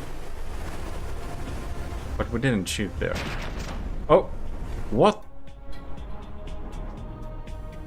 What did it do?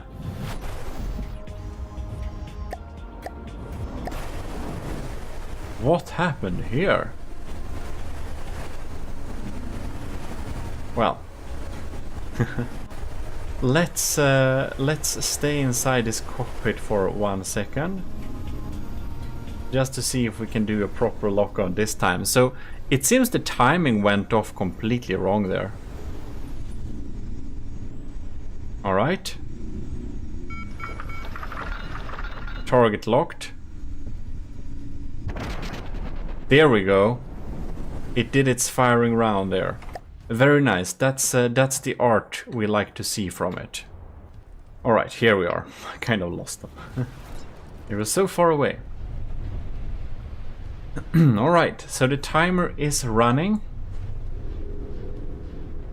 Blocks are popping down there. Missiles are missing out there. The horror is kind of damaged. The Sardalk is a bit damaged too though.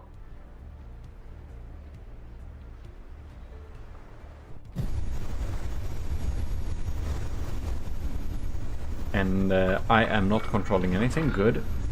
We're locking target. Oh.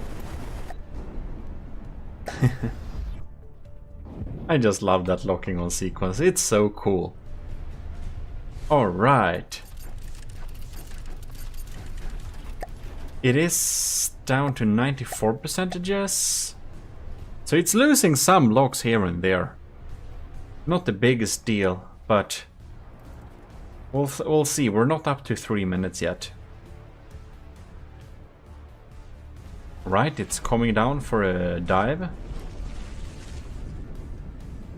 And when it's getting that close, it kind of gets... Oh, And those missiles just turned around. I don't know what the missiles are trying to do. So weird. They are just so weird. And we have some EMP missile or whatever there. They seem to not reach it. Let's see the health of this one here. It seems to be pretty decent. We're still very functional. We're dealing damage. Yeah, we're not dead yet. So definitely 5 out of 5 the first round. It survives 3 minutes here. So we're gonna do another test round, of course. Alright, so here we go. Pizza Summoner Sardalk is getting shot at by lasers. The missiles missed there. Some of the missiles seem to... No, did they? No, they missed too. They're popping in here after it, but oh, that's just a lot of frags, but no damage dealt. Seems to be hitting pretty consequently there.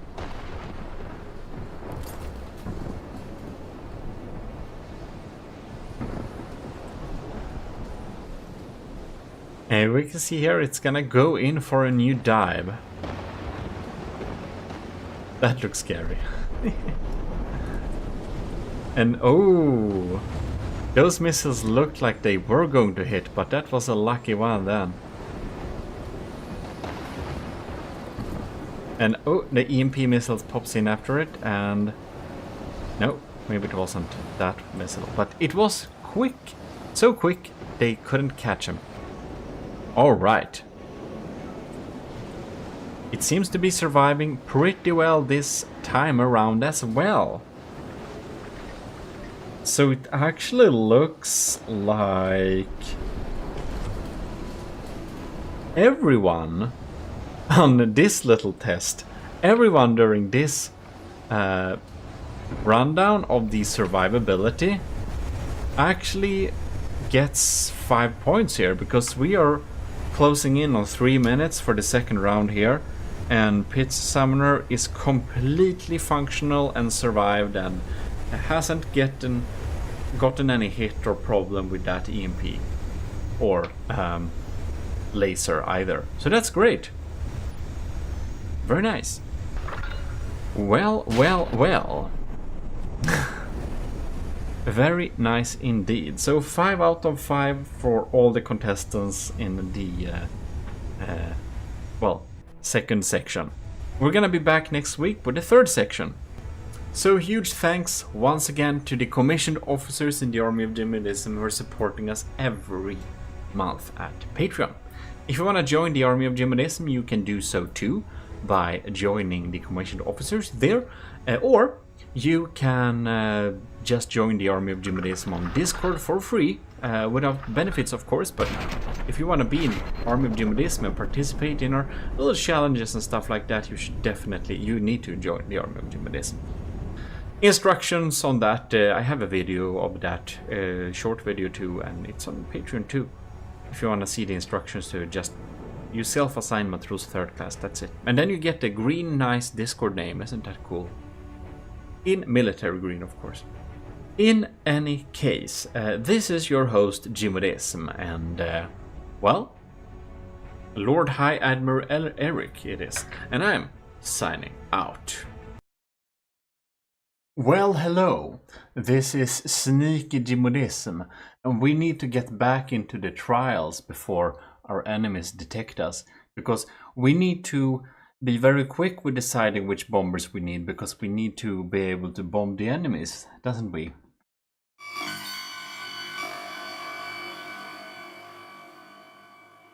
Well, indeed, we need to be able to bomb the enemies. And we still haven't properly actually decided which of the bombers will be the winners. Since recently or whatever, I decided we'll have several winners, because I realized this. After we have seen which bomber is the best, the bombers needs to have a slight overhaul since the decals are gone, and the user might want to add some new stuff or a fire or whatever that might improve its performances. So the winners will have the opportunity to improve the designs, and then we'll put them in the second chapter Frontier Fleet.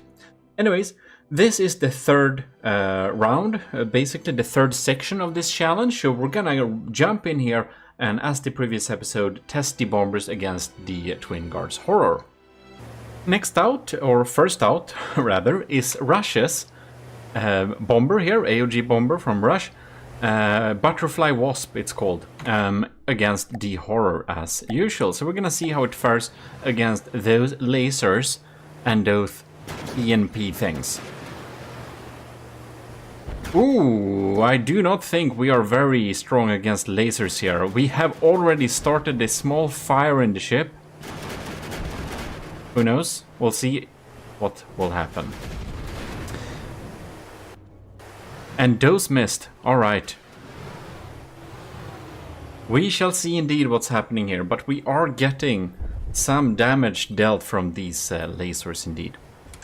Also, who know more fires? We're burning just a little bit.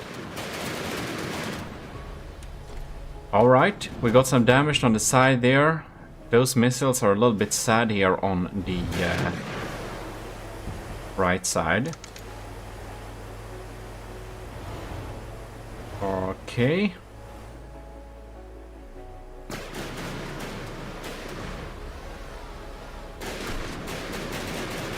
And there we can see, all right.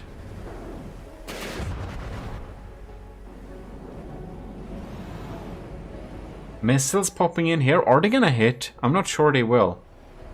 Possibly not. No? It seems to be quick enough. This is darn quick one.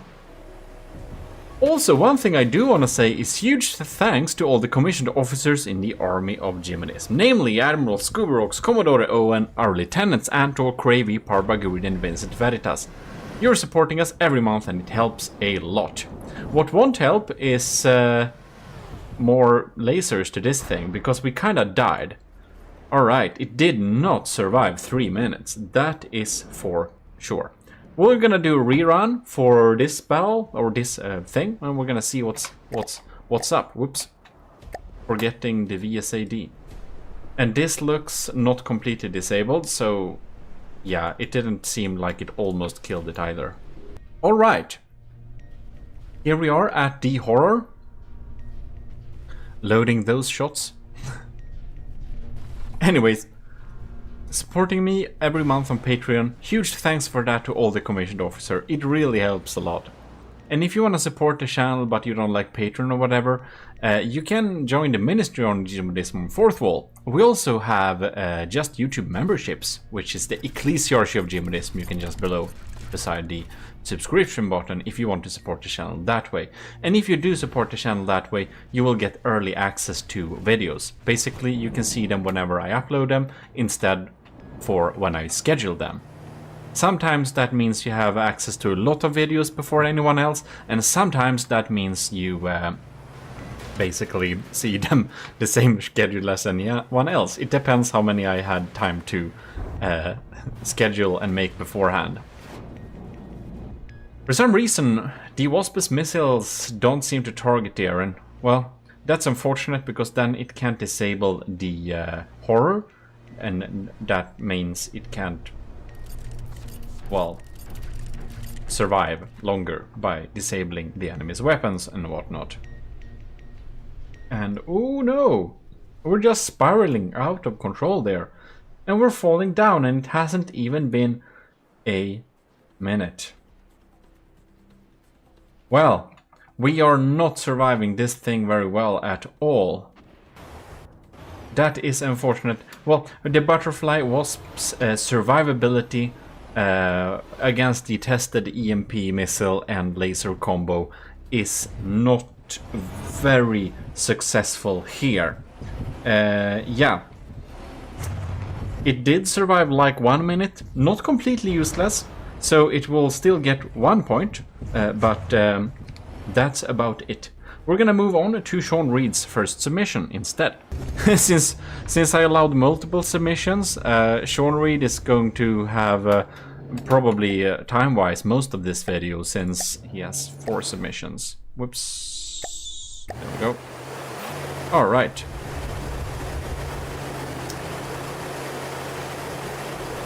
And there we go. Up in the air. Getting targeted by some lasers. Oh, I need to reset the timer. Anyways, I'll add 10 seconds. Oh no! Oh no! We caught fire! Oh no! I don't know if the fire or the EMP got us, but man, that just died.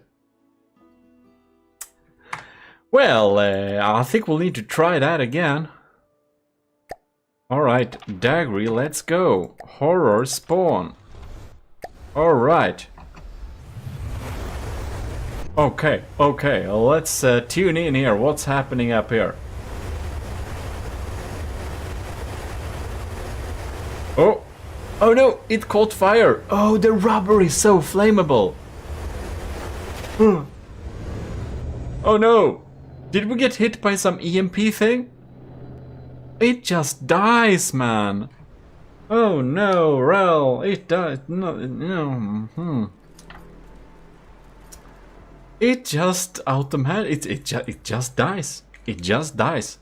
This is this has some not very good survivability things.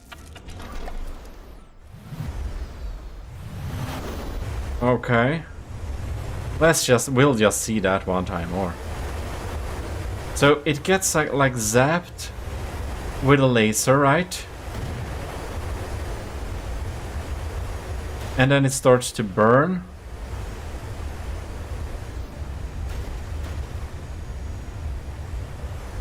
Well, was it just unlucky 2 times or something? Probably not. I'm just like curious what happened. It does have like some heavy armor on the top too.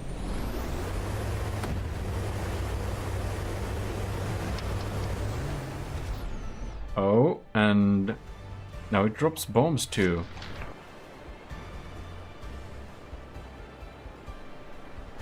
Right. That is some damage. It did something. Ooh.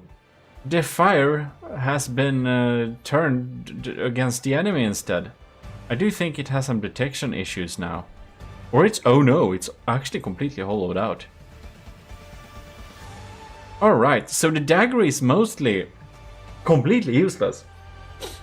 The first 2 rounds it just died. That would have amounted to 0 point.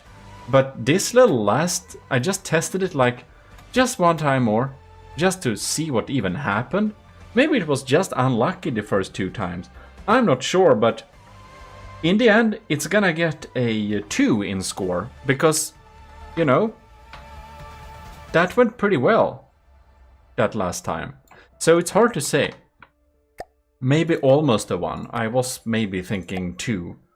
No, I'm like maybe I was thinking 1, but I gave it a 2 since this last little thing here. It's very subjective. And sometimes I feel like the order of testing ships does matter a little bit, since the first ship, like Ad Necreus, will automatically be some type of standard, since I always do the Ad Necreus ships first in this list. So it kind of benchmarks it a little bit. Anyways, this is Sean Reed's second submission, the Sunspot. So we're gonna see how we're faring here.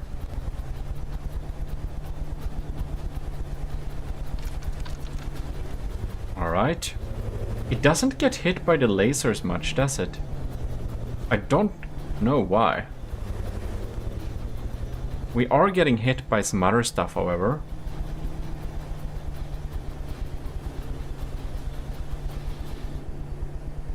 But I really wonder what happened with a laser. Did we, like, with some type of luck, just disable the lasers? What happened? We're trying to lock on those missiles, but we are not doing a very good job at that here. This thing is not dealing much damage. How about this swarm? They just won't hit. Now we just followed the wrong shot. No? Oh, I was just zoomed out, that's why I unlocked on weirdly. Well, with the Horus laser disabled, it's gonna do a very good job at surviving this thing. So we're gonna do a rerun and see if we get any different results, or if this is truly just a 5 out of 5 by disabling the enemy's firepower. And there we go.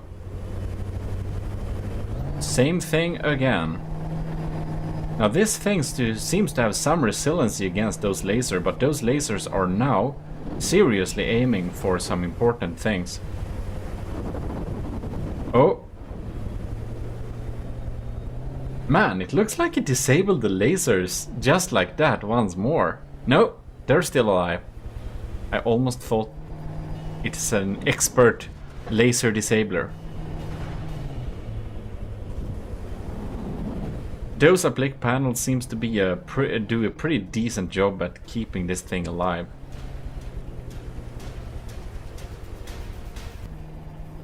Still alive and well.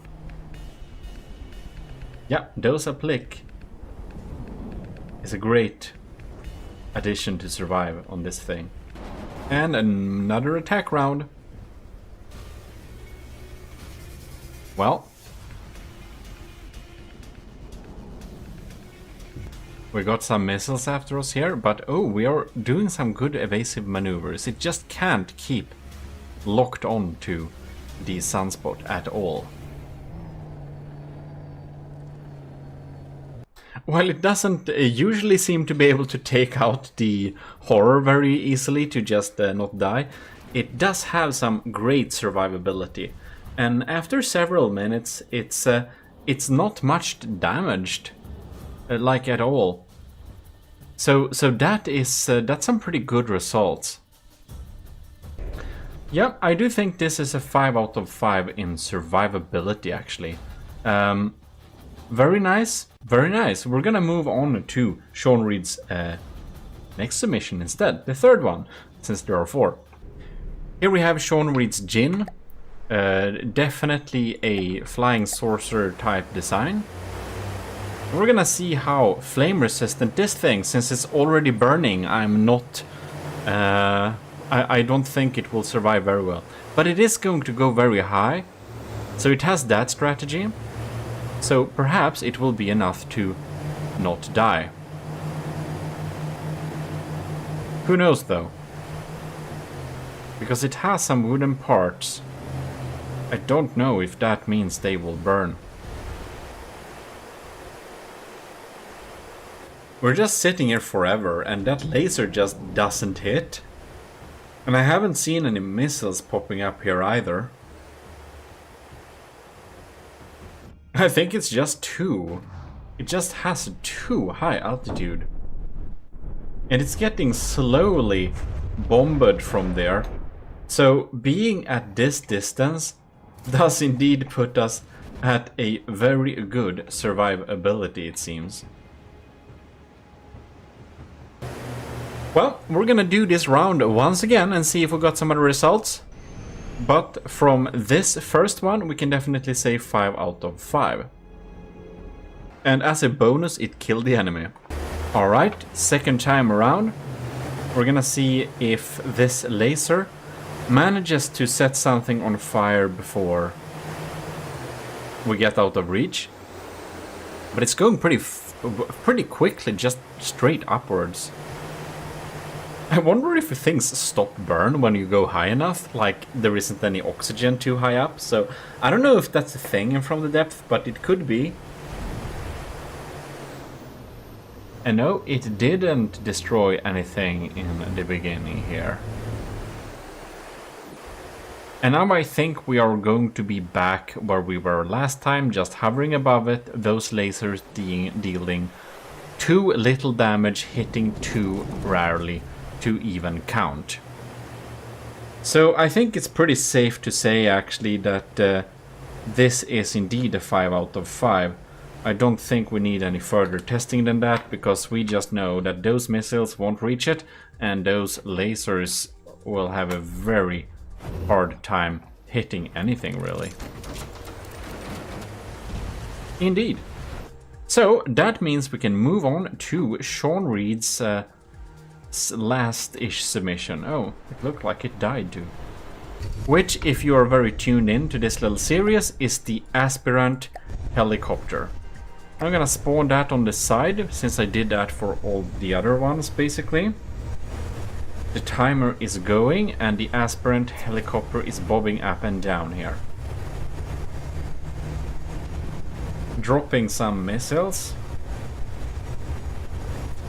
to be fired. It just uses so much smoke too. Yeah, that laser doesn't seem to be doing much damage. Just bobbing up and down a little bit there. I think we should follow one of these ones just to see what we're up to. Oh, impact! It's been almost a minute, which didn't cause much damage, and it didn't get much damaged. It's staying pretty safely around that distance, actually. Look at that, the lambs are trying to shoot on these missiles. They're kind of sitting in the water, like mines, looking just evil. That's a little bit scary. Don't go too close. I didn't expect it to do this well, actually. It is surviving extremely well. Well, as we can see, surviving 3 minutes is no problem for this thing. It's basically unharmed, and yeah, it has survived great using this distance and all. So, we are going to restart this one and see if it was just luck. Alright, here we go. Helicopter is in the air.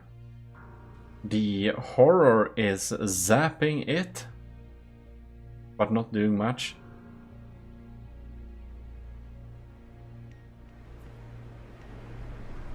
Look at that.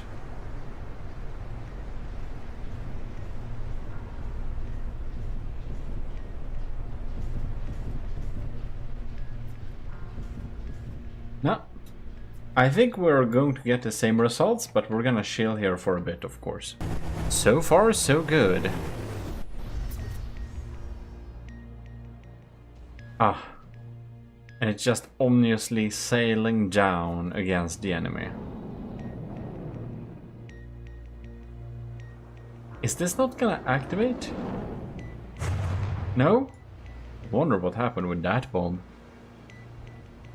The aspirant helicopter does remind me a little bit of a comet. Well, it's moving like this in a cloud of smoke, I mean.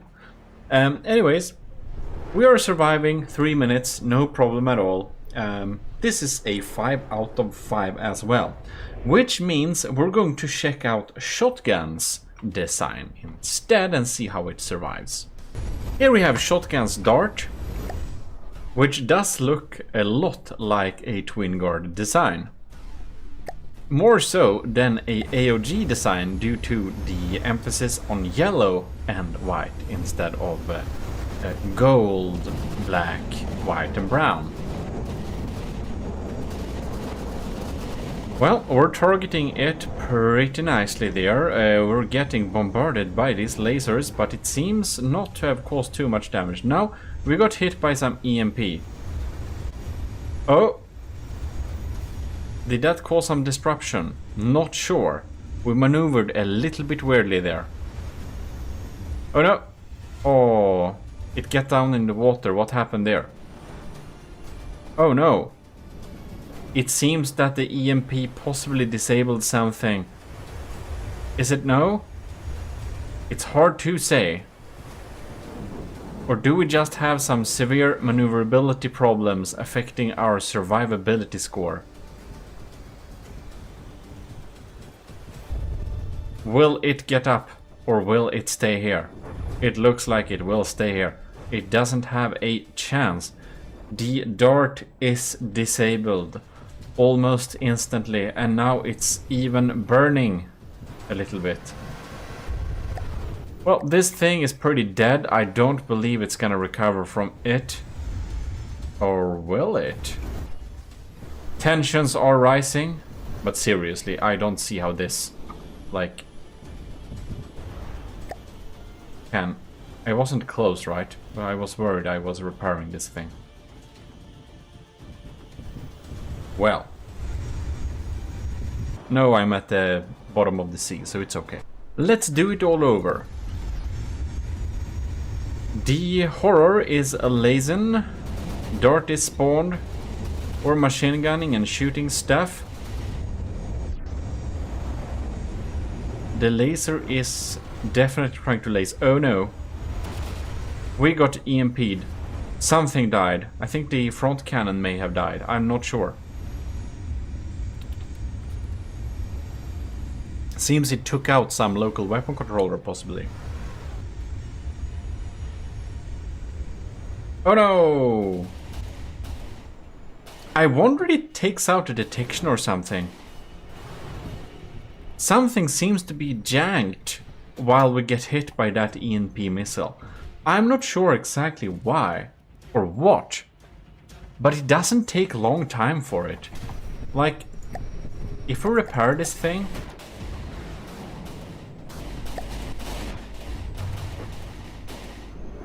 I don't know. Does it even get out of... Okay. It does get out of the water when fully repaired. Let's just repair this thing. There it does some maneuvers.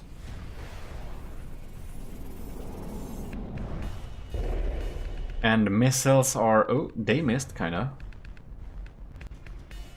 Oh no! And there it just dives down like that. I do wonder what's happening with it. Well, it ain't good at surviving by maneuvering that, even if it's natural causes or if it's something getting sniped or EMP'd off, making the survivability pretty low. Like, it doesn't go and insta-die, so that's one good thing, but it's definitely not really surviving very well. I do believe this is 1 point in survivability in general. Is my assessment from this, since it early tries to die so quick. Since now we can see it kinda ish survive a little bit, but it doesn't look like it has much life left in it, does it? It's kinda semi out of control too now, when we just repaired it like that.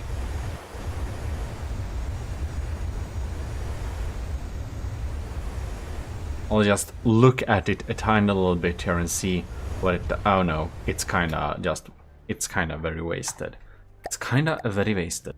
So that's indeed your very tactical GMODism desperately trying to pick out a good bomber.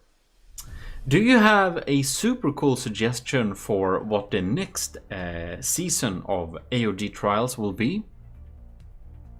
Post them in the comments and I'll think of it, because I have some ideas too, but I want to hear some ideas from you too. In any case, if you haven't subscribed yet, you should totally do that. And with that said, I'll say thanks a lot for watching. Do subscribe to the channel and join it too if you want to get some early videos access and stuff like that. In any case, this is your host, GMODISM. Eric, your Lord High Admiral, and we are very much signing out sneakily like this. Well, hello, it's your Lord High Admiral Eric here of GMODISM, and we are going to check some Army of GMODISM submissions, namely the bombers in our little trials. So let's just dive into it and look at the fourth and last of these survivability challenges, which I think will be very cool.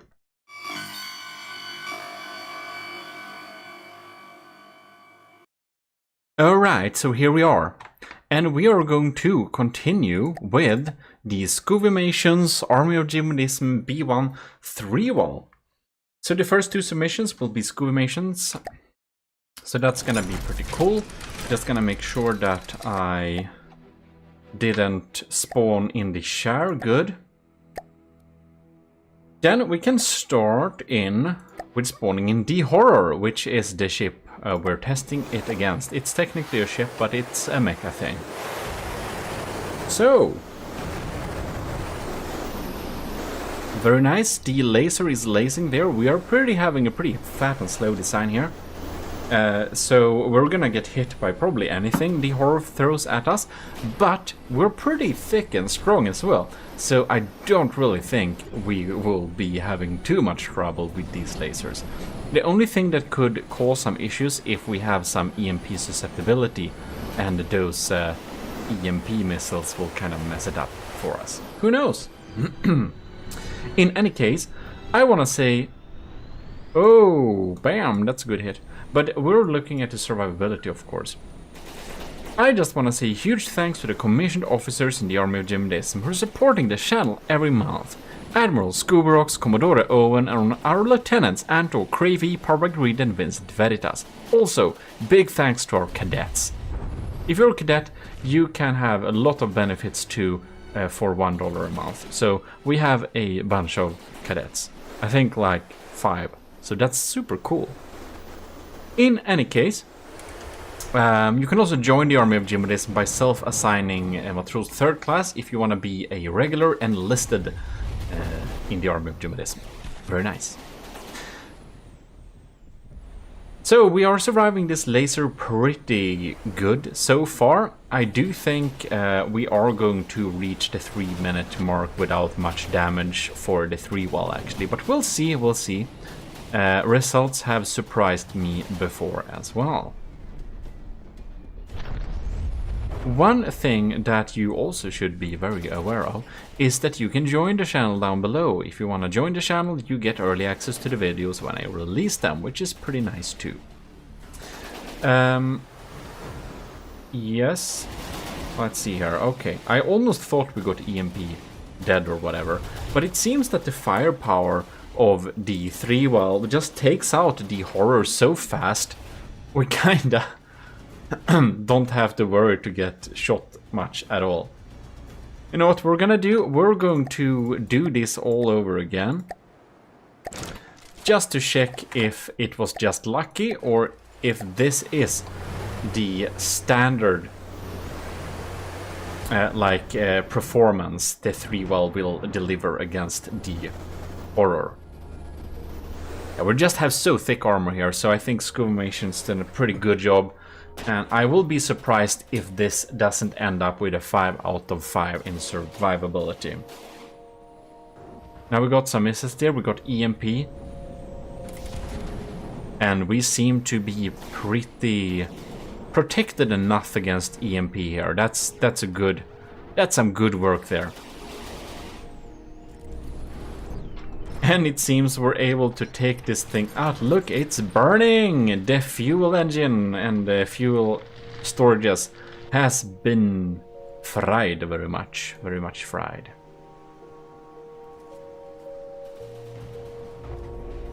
Alright. Yeah, okay. That just so quick. Yeah, very nice. Good job. Super good job, Scuvimation. That's a 5 out of 5. Let's check out your second submission and see what that holds in its bay or whatever. This is of course one of my favorite designs. The Pigeon. It's notoriously not very good. But it's pretty meaty, so I wonder if it will get some decent survivability score anyways. I know Scuvimation gets very sad when this thing gets any type of point. But we'll see. It's full of wood, so maybe it just burns down if the laser hits the wooden parts at any point. I'm actually suspecting it will have some pretty decent survivability. Oh, look at that. The front has started to burn. This will be very interesting, since it's moving with a speed as well. The fire is, I think it like burns faster. Not 100% sure actually. Does it burn faster, or does it just add like magic oxidizer, or does it just add intensity? I have to check that up. But you can see it doesn't burn very far or long. Sad the AOG decals are gone though, but if this design wins, Scuvimation will have the ability to fix that. Not that I think that it will win this challenge, dependent on the scores it has gotten so far, but you never know. Maybe it just excels in the later challenges. It looks splendid though, but it doesn't burn as much as I would have hoped. I scratched that. As much as I would have expected. It's only been like 1.5 minutes, but not too much is happening. But oh, look at that. We have a fire in the back of it. Oh lord, it's burning. New fires all over the place. Oh man, it just gets hit by anything the horror throws at it. It's just too slow and cumbersome.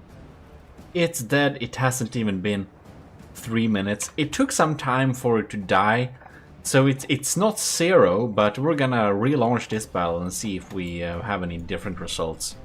There we go, second time around. Laser is targeting some wooden blocks there. That will result in a fire. Oh yeah, it's caught on fire already. So we're gonna see with the fire update how much this impact, because remember, like, wood is like only one material per cubic meter, and it got a little health buff too with the fire update, so it's not completely useless. But I don't know if wood has been nerfed due to the fire update. You would assume so, but with the health being buffed too, I'm not too sure that's actually the case. Well, so far it doesn't seem that this thing does perform much better than last time. It's in case it's able to take out the horror before it deals too much damage. That can happen too. Oh man, just like all the missiles almost hit. Not even the game thinks this is a exciting battle. It just knows the outcome, so it doesn't play that stressful battle music much. Well, it can clearly take a pretty big beating due to it have like a full layer of metal beneath it. But it can take a lot, and that fire is burning and it's too slow, all the missiles are hitting. So while it takes some time to grind it down, it's basically just going to die. It's dead in the sky. Dead in the sky, not dead in the water. Did you hear me there? I'm so intelligent. This is 1 point, because it takes some time to kill it, but it's basically, yeah. I'm kind of surprised though that those anti-missile guns actually shoot down a substantial amount of those incoming quick missiles. I think that's pretty cool. Well,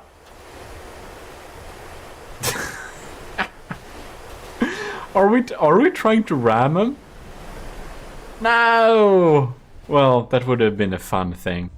Well, fun it was, but 1 point it also was. Now we're gonna look at Americans playing. So we are going to spawn in the horror here and see how Americans AOG bomber is faring in this little challenge. Man, I do think this will be pretty weak against lasers, but I'm not sure. Since it has a lot of rubber and wing parts, the laser should ignite this thing, and I would suspect this thing is just gonna burn down. We're gonna see though, maybe it just evades so quickly it will never get hit. That's possible too. Sneakily firing some missiles there. Those lasers doesn't hit very much, do they? And at this distance, they don't seem to be able to destroy a block, so there is no way it actually causes a fire. That is quite a thing. I wouldn't have expected it. It seems to be surviving pretty well, actually.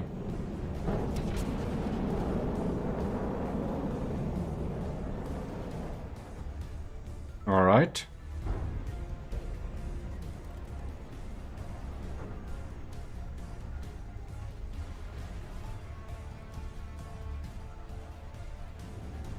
I'm just waiting for the laser to hit, and it doesn't happen. Well, that's a good job. American is doing a good job at making this thing not die. Oh, now we got hit by some missiles, didn't we? Repair bots are out. I just love that these steering fins in the back doesn't get set on fire though.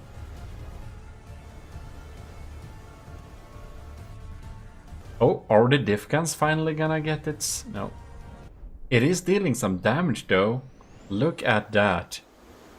The horror is looking very, very sad. Oh my god. That's a good point. Let's see if that was just luck or if this is the performance we can expect from American's AOG bomber. Here we go again. Laser is popping in there. We are destroying blocks here, but it doesn't set things on fire. It seems to have a plick panels all over the place. Oh, we got hit by some EMP. Is it protected against EMP? Wow, that's nice. It's a pretty compact and small design.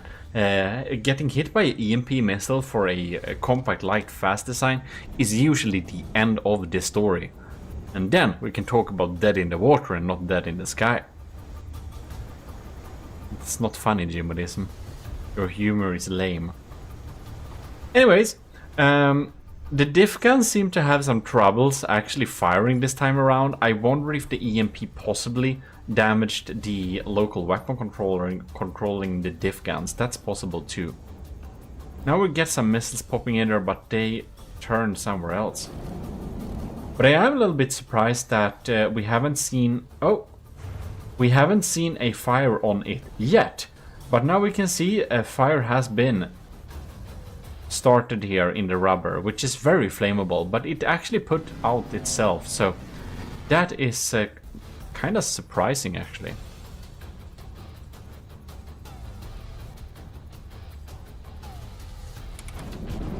And now the horror is getting great chances of lacing this thing, but it doesn't do enough damage. It has more health than you might expect, this AOG bomber. Very impressive indeed. Well, it seems to be pretty well adapted for this. Since the placement of the rubber is as it is... Oh, the diff guns do work. Anyways, it doesn't really like spread too far. And it has some repairability, so it's not really a problem actually. That means American gets 5 out of 5 for this little sub-challenge. Good job! We're gonna move on to the cringe first submission. And I always have to check this. This is the MB4. The names on them are kinda ish similar, so I just mix them up all the time. Alright, so the MB4. Let's go. The laser is lasing here.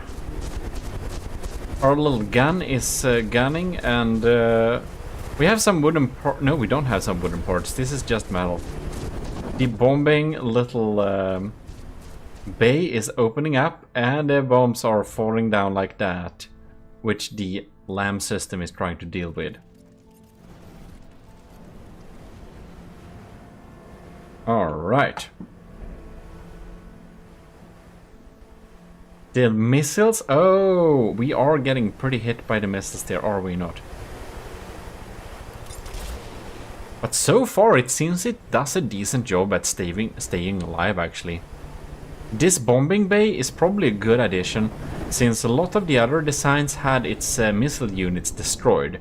But this only opens up when we have bombs, so a stray laser shot won't damage or kill one of the bombs at all. So that's actually pretty impressive. However, we have lost one engine and one propeller. I'm actually a little bit surprised we can fly decently well, but that is thanks to the jets here. Man, that's something I should have seen, or for the... Man, that's a... Wow. Cringe! This is extra points. Can we just take a moment and appreciate on the right wing we have the jets, they are fully active, and on the left wing we have the propeller still alive.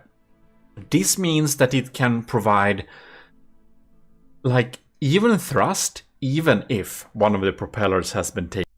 I wonder if this is actually calculated and thought out to be the case, because this is genius. You can see it still has air superiority and maneuver in the sky. That is pretty cool. Yeah, this little bombing flap lucka in English is anyways protecting the missiles, and we have a little backup system being able to use just jets here to even it out. That's absolutely fantastic, and it was even able to take it out and survive 3 minutes. So, Cringe's MB4 definitely gets 5 out of 5 in case it does the same thing the next time we check it, which is now. Spawn one, a new one.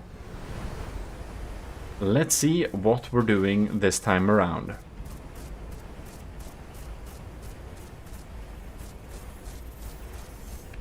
Wow, yeah, that's a good detail.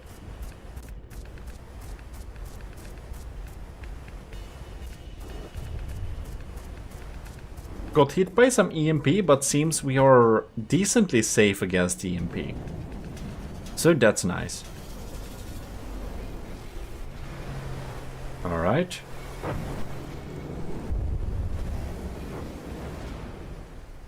Oh! We got pretty darn damaged there. Damn, that didn't take too long. Oh man! It's too slow, so it gets damaged. Oh wow. So if we just repair this a little bit quickly to be nice, we're gonna see if it takes itself out of the water. It does. But man, that was so unfortunate. It was almost getting a 5 out of 5, but with that fail, we just died pretty quickly there. That's like more 2, 3 out of 5.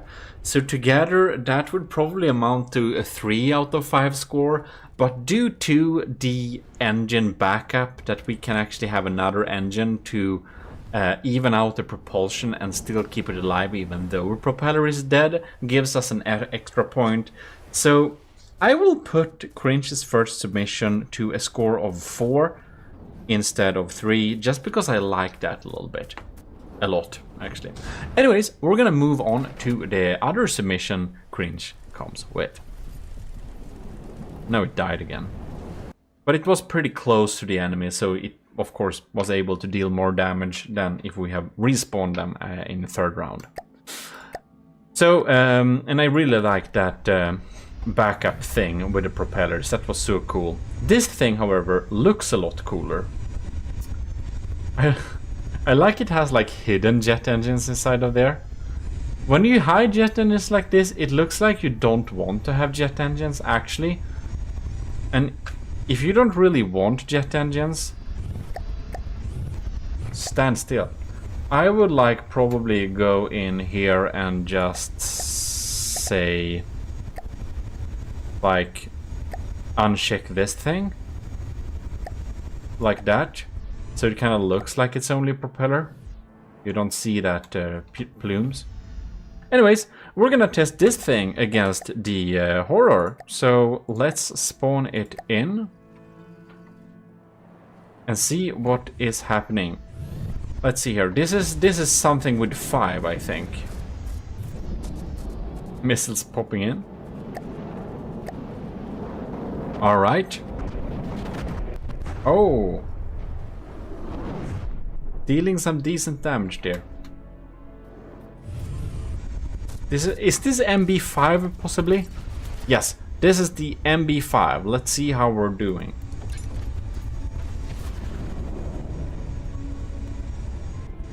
Oh, it seems to deal a lot of damage to the horror, so we're disabling that way. Man, that's some efficient firepower. What happened? Well, I guess we'll have to check if this is just luck, because now the MB5 is performing a 5 out of 5 the first round here. Disabling the enemy as quick as that, but it could have been luck too, so let's just check this out again. Alright, second round incoming here. We're keeping a pretty high speed and pretty far distance, so the laser doesn't cause too much trouble. That was a good evasion of the missiles too. Cringe has gotten a pretty cool shaping on this design. I really like this one.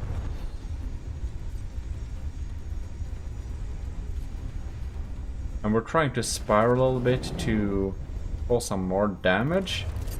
We're really maneuvering away from these lasers. That's a pretty good job.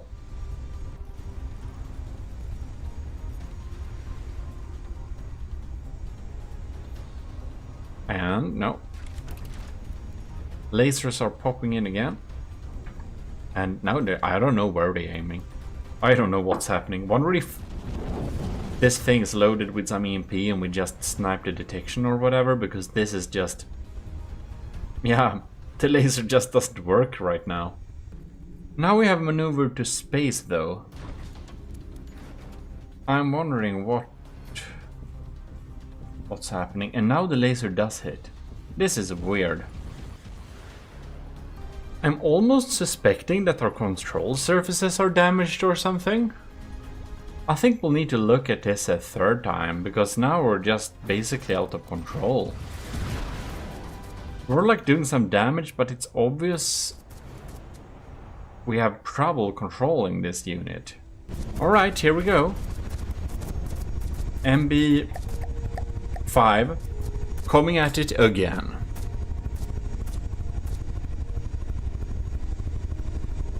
No. We got EMP'd a little bit there. Seems like one thumb thing got taken out.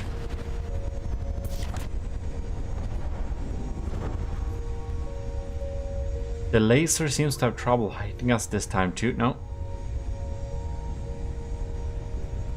Somewhat. And we are maneuvering a little higher again, but seems like we're surviving pretty well so far. I don't know if it's damaged or something, but it's just circling around up here, like never getting hit. We've been here for like a minute. Well, we're scoring pretty high in survivability, I'll give it that. So, yeah. We aren't getting hit by those lasers very often at all. All things considered, I think this is indeed a 5 out of 5. It has a pretty good score there. It just survives. It just isn't too damaged by the lasers, and it's definitely never hit by those missiles very often. And if it was hit by those EMP, it didn't do much damage either. That's great. So we're gonna move on to the last contestant, which is our Captain Y, or MIA Captain Y. Unfortunately, a lot of the decals which this was decorated with is gone, like the ominous face down there. But that is because, again, as I said, the issues with using Discord as a image hosting server, that doesn't work anymore. Anyways, we're gonna see what our MIA Captain Y's design can survive the horror here. So we're gonna pop in the horror here.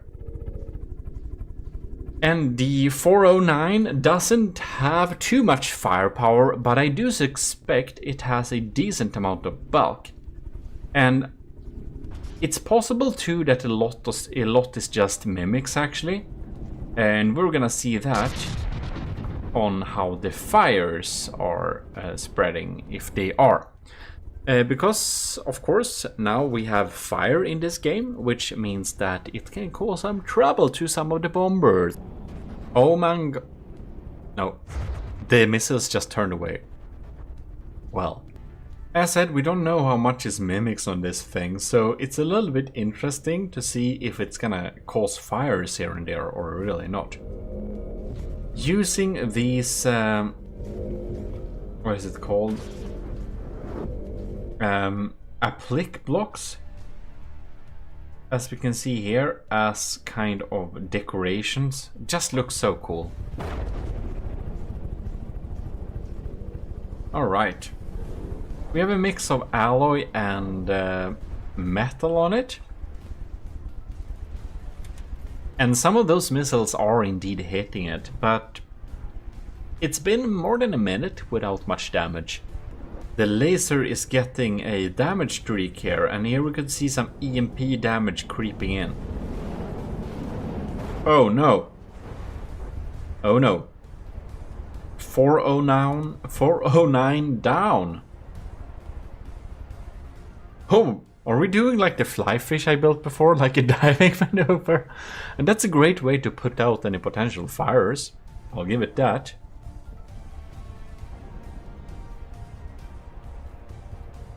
Indeed, okay. Finally, it tries to deal some damage too. But it's slowly getting, slowly but surely eaten up by this laser. I'm gonna see if it causes functional issues, because I feel like these diving into the water is a new behavior. And we are ascending, and oh yes, normal plane behavior. I'll be very scared if an airliner I'm aboard tried to do something like that. Also probably very dead if it tries to do something like that. Planes are not supposed to dive, except the fly fish, that's supposed to dive. Which is already in the second chapter beat. Well, it's been 3 minutes and it has done a okay job at ish staying alive, except kinda now. It's kinda dead. This ain't too good. So it kinda doesn't survive 3 minutes. Right, so we're gonna rerun this battle and see if we get any different results. Look at that. Fire. Alright, let's test this again. And I'll need to restart the timer. There we go. And there we can see, okay, laser is trying to target it. It's moving pretty slowly but surely, so the laser is doing a pretty scary job. It's just blasting, every time it hits, it just blasts something out. It's a little bit worrying, and those missiles, they hit too. It does, however, take a very long time to beat the B409 down to any type of non-functional mode. So it's absolutely not useless on survivability. It has pretty decent survivability. It has some serious trouble at dealing damage, however. It doesn't deal damage very much. That's really not something we're measuring in this time, but if the plane is able to deal damage to the horror so that it can't damage it anymore, well, that's a good work too. That's how Adnecrius could get really high scores too. I believe I remember correctly. Not totally sure, but that's definitely how the Invader got that high score.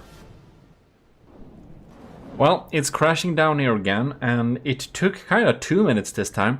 So I will say that it takes a long time to beat this thing down to submission, but it's consequently does that, which means that the score of this thing's survivability isn't great. I think what ends up at, or it is good, but it's not great. Like, it does survive for a pretty long time, but the end score ends up being 4 and not 3, because after all, it took kind of 3 minutes. It kind of succeeded the first time around. It beat the 3-minute mark, but just barely. And now this time it's at 2.5 minutes before it crashed down in the water. So it does survive kind of long, but it's definitely not a 5 out of 5. So I'll give it a score in the endpoint. And there we have it. That is the survivability. We have done 4 parts of the survivability, and we're gonna continue next time with checking flights, where many of the ships together will fight a specific craft. So that's gonna be very fun indeed. And after that, we're gonna test it with a squadron, so even more of them, and it's gonna be pretty cool, I think. In any case, I hope you enjoyed this, and if you did, you need to leave a like on this video, and you should definitely subscribe if you haven't already. If you want early access to some of the videos, join the channel and be a member of the ECCLESIARCHY of GMODISM. And if you want to be a member of the commissioned officers in the army of GMODISM, Patreon is your friend.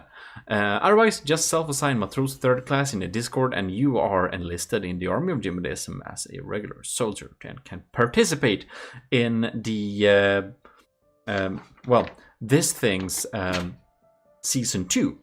AOG Trials Season 2. This is Season 1, which has been drawn out a little bit in time, but whatever. We're back, which is good.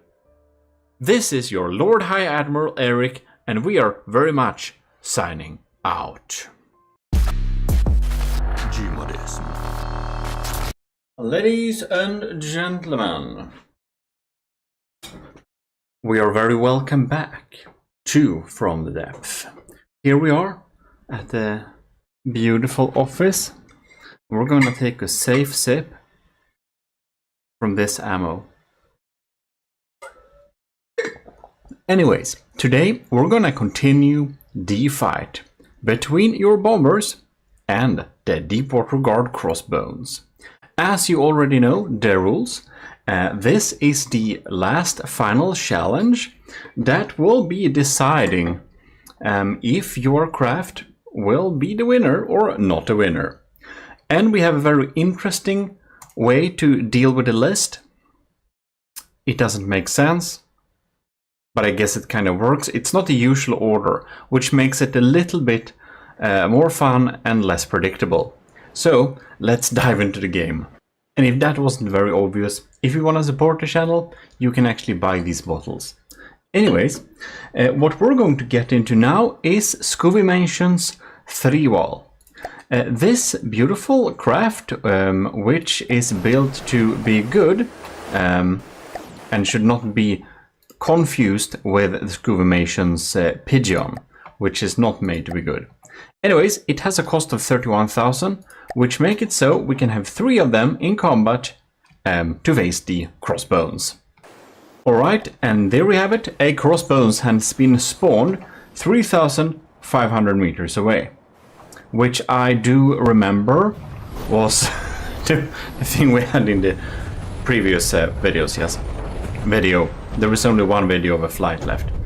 And if you're wondering what the hell is a flight? Well, a flight is a unit of aircrafts, which is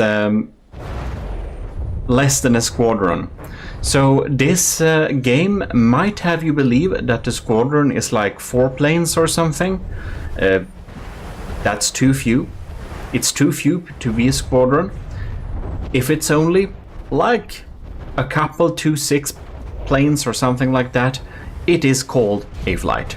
So I did my Wikipedia research before deciding what to call this last challenge, and I did seriously consider to having a squadron facing a even more expensive and big craft, but that would be a bit too many planes in the air. Oh man, poor thing. That would lag some bits too. Okay, here we have the, oh no. So those crams aren't having a really big health. And oh no, of course they're doing better than the Pigeon. But it's quite unfortunate that the Crossbones AA is pretty reasonably good to take out those crams, and the crams that is fired from the Crossbones, they are timed fused. They are accurate enough to do some damage to our poor contestants. Well, this will be kind of interesting to see what's gonna happen there. Alright, so none of them has went down yet. That's good to know. But the Crossbones is still at 93%, so it doesn't really look too good, does it? Fun fact, I actually got the pigeon now in my folder. We might make a AOG craft out of the shape of it, but make it a tiny little bit better. So thanks to Scubimation for sending over the hollowed out pigeon that we're gonna have some fun with at a later date. Alright. Oh no! That's a bad hit. The first pigeon is down. No, when the other... I kind of missed that the other two are already shot down. Well, the three pigeons are down. We'll have to send in the next wave here. So, maybe that was a tiny bit too close actually, but it will only be in the what am I saying? It will only be in the 3-wall's favor. This is not the pigeon, this is the 3-wall. I'm sorry for mixing them up. The pigeon is a joke and these are not. And the first submission here, the 3-wall, has some pretty good points in earlier challenges. So we know for a fact that they do have teeth. Alright. But oh no. They're getting a little bit too close. They are getting hit by crams there. And oh. We had a cram bomb hitting there, I think. You can see many of those cram bombs are... Oh, that missed the mark. But many of them are shot down. That's the most common way they won't get out of there. Did you know we have an Army of GMODISM official shirt? If you want to get it, you can too. I haven't been very good at trying to sell any merch, but it is there. And eventually I hope I will be able to work out some kind of, I don't know, nice way to integrate it in videos, but it's not that important. So let's see here. Damn, that was a really bad hit. Oh no. Oh no. Crossbones is at 84%.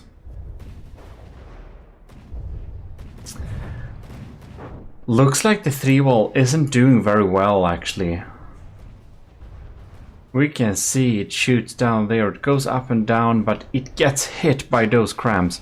They can shoot upwards. So they have a cool movement scheme in the air. But they're just not dealing enough damage, and those ships here, their time is pretty limited. Do we have any main guns left? No. Those frontal diff guns are not doing much either. Whoa, why am I locking on to some weird stuff there? That's a really bad hit. We caught fire here too. And that one is down as well.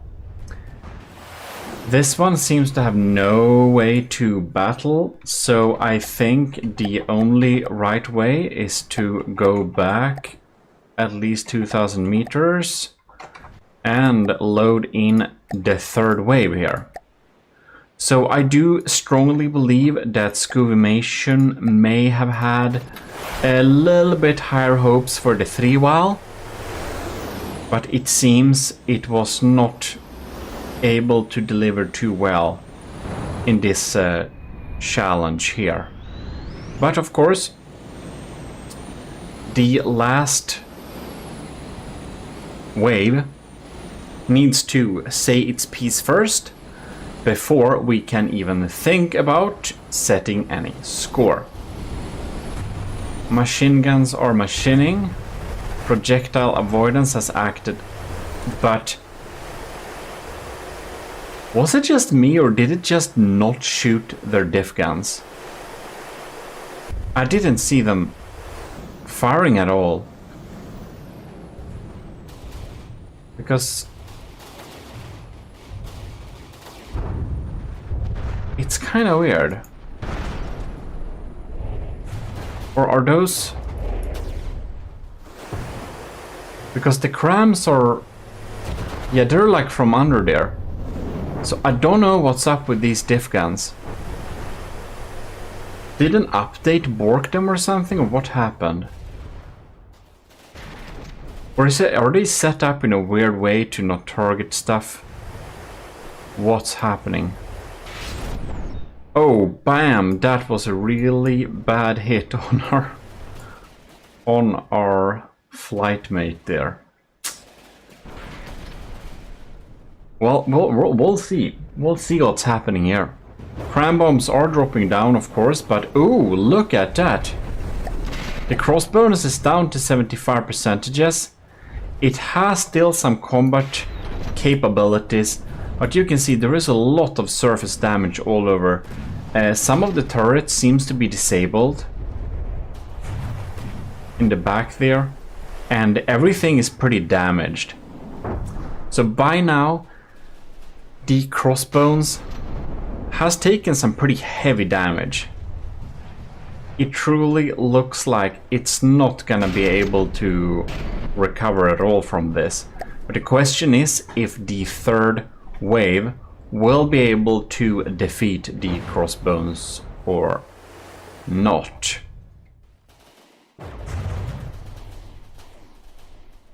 It looks like it's gonna be a real tight challenge here. It all depends on how the crossbones crams hit, basically. Because if they are shot down, if the 3-walls are shot down here, well, there ain't gonna be a fourth wave, and we'll have to look at the health points of the crossbones and make a decision from there. Oh. But indeed, those front guns, those diff guns, I wonder what's up with them.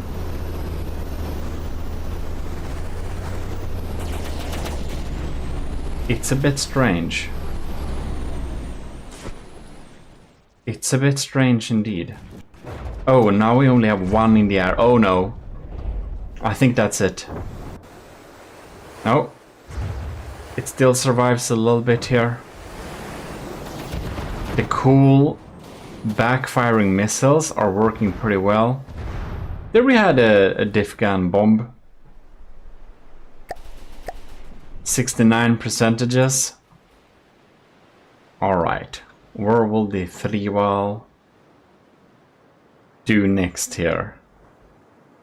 Comes in for another round here. We got 2 diving missiles. Those diving missiles, they are nicely designed and they do some serious damage. We got the cram bomb popping down there too. But now the crossbones has a response. And the last 3-wall is pretty dead in the water. Well, there we have it. Right, so that wasn't exactly amazing, but it did do some pretty good damage against the crossbones. It almost kind of took it out.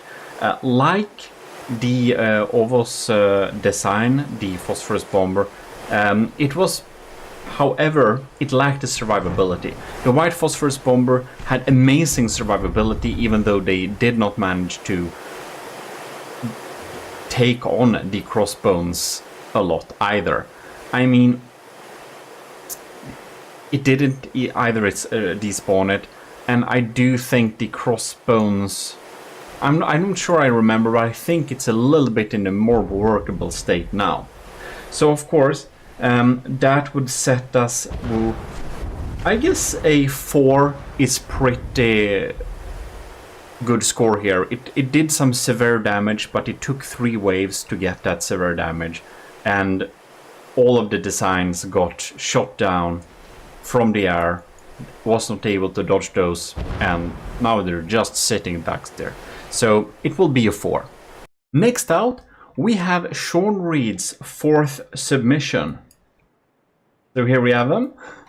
And they will of course face the same crossbones, which we're gonna spawn. Alright. So we're gonna make sure. Alright.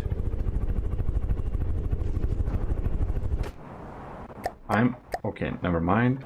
They have successfully launched. Alright. The AA is shooting at them.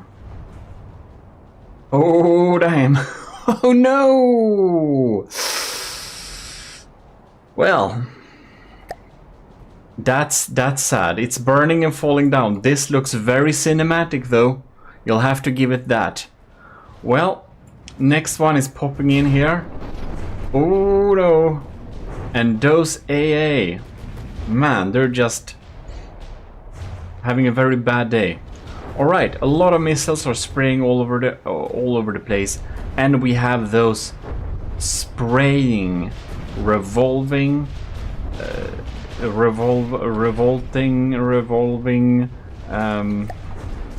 shrapnel guns, you know, the simple weapon. Spammy shots. Oh, there we have many on. Oh, there we got the singular shot.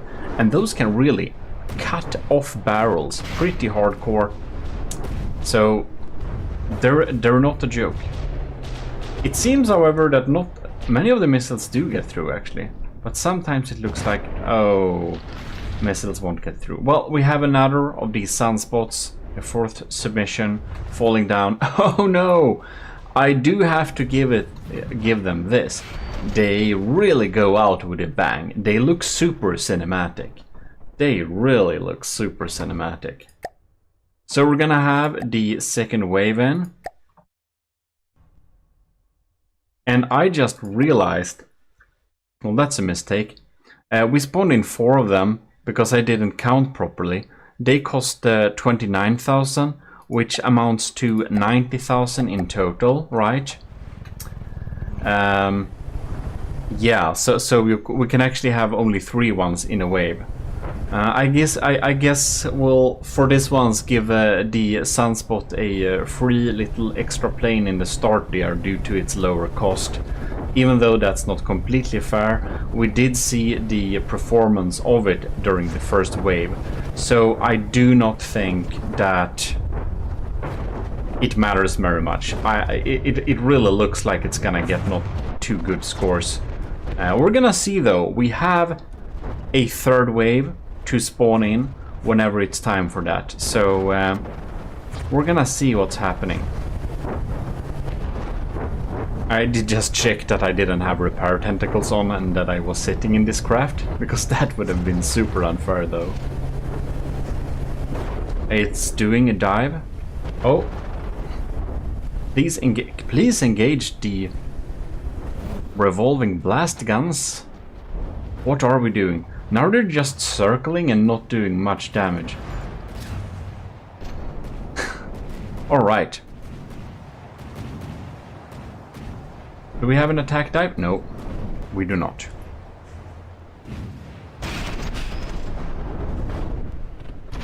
Oh no. Not there either. Alright. We'll have a swarm incoming there. Oh no. Somebody got hit. I love that you're using like cram cannons against airplanes, and it's really fun. I actually made a anti-air cram cannon that is an airburst cram. So basically, it explodes in front of the target and showers it with a lot of fragments. I thought that was pretty clever and funny. So I have an airburst AA cram cannon, which will be in the next upload of the files to decommissioned officers in the Army of GMODISM who can access all of my From the Depths build files. I do share a lot of them publicly though, and not prefabs and turrets of course, because we can't do that. But I share many of the vehicles, like all vehicles that are built for commissioned officers, which is my patrons if you're new here. They are uploaded publicly and can be downloaded on Steam Workshop. So you can just search for GMODISM on Steam Workshop, you'll find me, click my name, and you have the full library of uploaded vehicles. And even though I don't share the prefabs and turrets publicly, many of the crafts use the prefabs and turrets. So if you download the crafts, you can easily get them there. But if you have $1 a month or more to spare extra every month, well, then you could also support me and simplify your life. Anyways, the third wave is doing some serious damage to the crossbones, but we're having some cinematic birds falling out of the sky. Well, it's time for the third wave.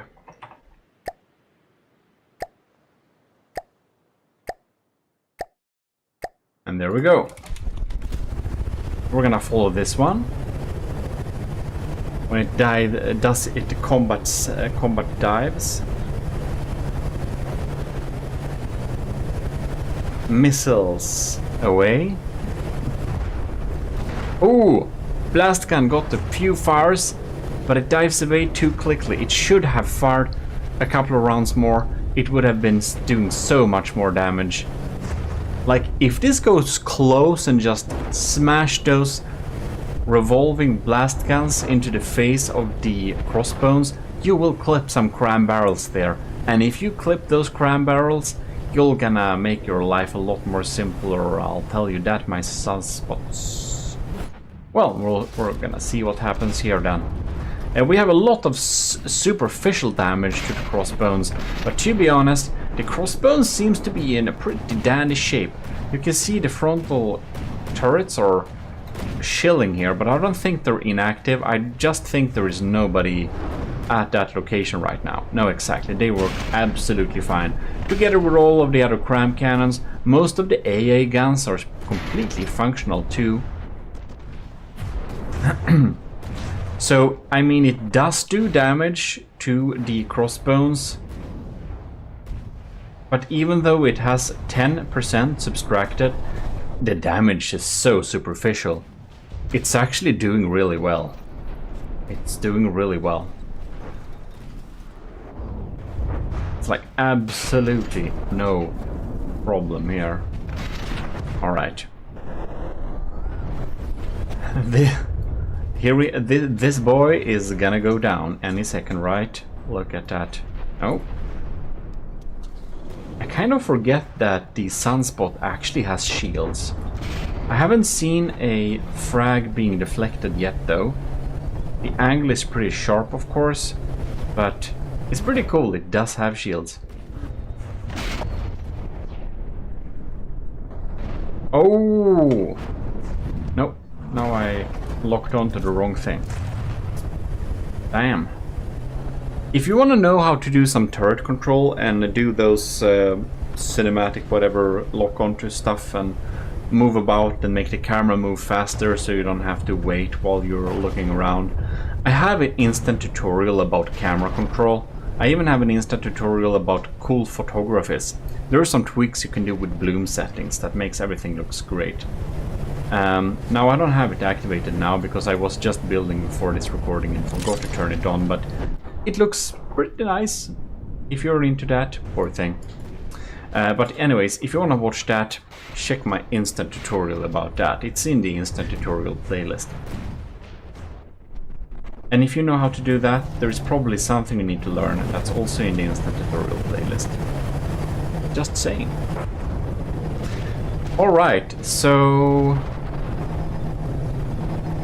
We got some explosions all around here. Oh, that's a pretty neat hit with the blast guns. Look at that. It may be dying, it may be falling out of the sky, but it went out with a pretty hardcore bang there. Look at that. That's some pretty good damage just when dying, so that's pretty lucky, I must say. But even if that's the case, that was so cool. So the crossbones is at the 77%, which is nice, but well, oh bam, and there it got completely destroyed there. Now we did accidentally give it an extra plane in the start, so we're not gonna be too kind, of course. It's 77%. That's a good bit worse than the previous Challenger with the Scooimation there, which means that this will... It did damage, but 3 waves didn't take it out, even if it got an extra one. Well, that makes the Sean Reed's 4th submission get a score of 3 out of 10. Next out we have the Daggery. The crossbones it spawned, the Daggery is also built by Sean Reed. So this is Sean Reed's 1st submission.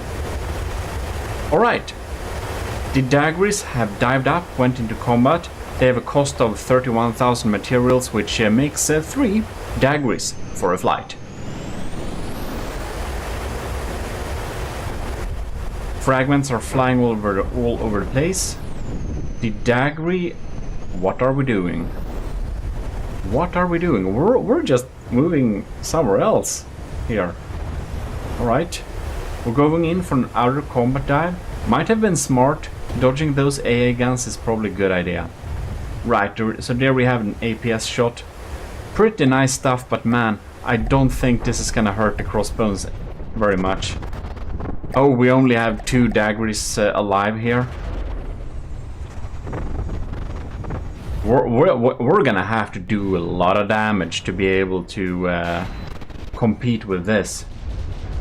Bombs are falling down there, but man, those sieves actually shoot down the bombs falling down from the sky. Not a good sign at all. Crossbones still at 100%. The Dagger is struggling to not get hit by the flak.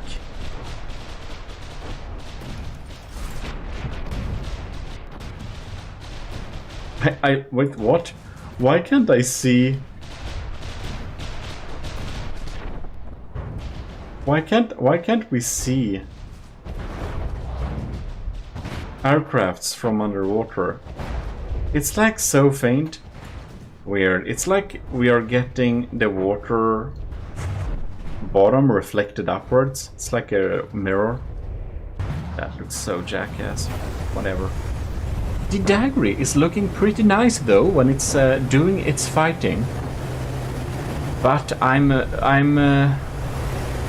thinking this is gonna perform a lot worse than the Sunspot actually, because it doesn't have the ability to deal that damage. It is more evasive, but I think we'll need a pretty good amount of flights of the Daggery to be able to deal with something like the crossbones. And this is of course because the sieves is shooting down the bombs there. It needed to either dive closer to deliver those bombs, or using some thrusters or something to make the bombs deliver to the target faster. Something like that. Was that a tiny bomb? No? Was it just some trash? Funnily enough, the crossbones has went down 1%, and the Daggers are kind of keeping out of sight somehow. Oh. Well, it doesn't anymore. That one is not in the best health condition. I'm feeling we are almost maneuvering a little bit too far away here. Well, we got targeted by the AA system. Now something happened. The bombs are being dropped. Question is if the AA system will be able to react on them. And they were not. Oh yes, and here we go. Oh damn! No, it didn't take it out. That was a perfect hit to shoot down those pesky AA guns. Unfortunately, it failed doing that. Well, we only have we have 2 daggers in the sky actually. Where is the other one? I think it's semi-dead probably. Is it up there? No. It's probably just sitting over there. Well, I do think it's time to spawn in the second wave.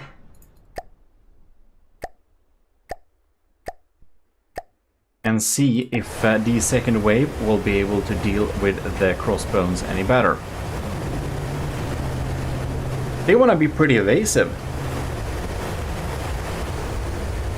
as we do know. Ooh. It feels like they're doing a little bit too big maneuvers to avoid getting hit here. It's cool, of course, that they have a pretty good top speed of 144 meters per second. That's pretty cool. Unfortunately, it doesn't quite deliver the damage we would have hoped. Right. And it tends to kind of get into the worst angles and just get shot down. Now this bird is burning and it's gonna fall down and die. Well, damn. Shit happens, I guess. Crossbones is at 98 percentages. I feel like the daggers are more doing cool moves than doing any damage. Honestly. We're gonna spawn in the third wave of the daggers. That will only be to the benefit of the daggers, because then they have dummy targets, not dummy targets, but then they have damaged daggers to keep the AI a little bit focused while it tries to deal some damage.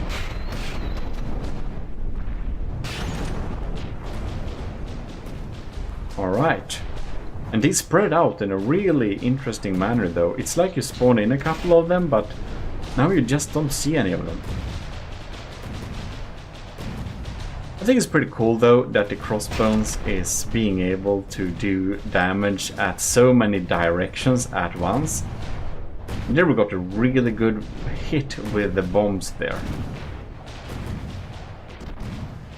Indeed. I feel that if the fire update had been out before the submission deadline for the trials, I think a lot of people would have submitted incendiary bombs and stuff like that. And that would have been perfect against something like the crossbows. And the crossbones is pretty, oh no, pretty limited on what it does, so that would probably not have been the best idea. Some of the daggers had just went out of control there.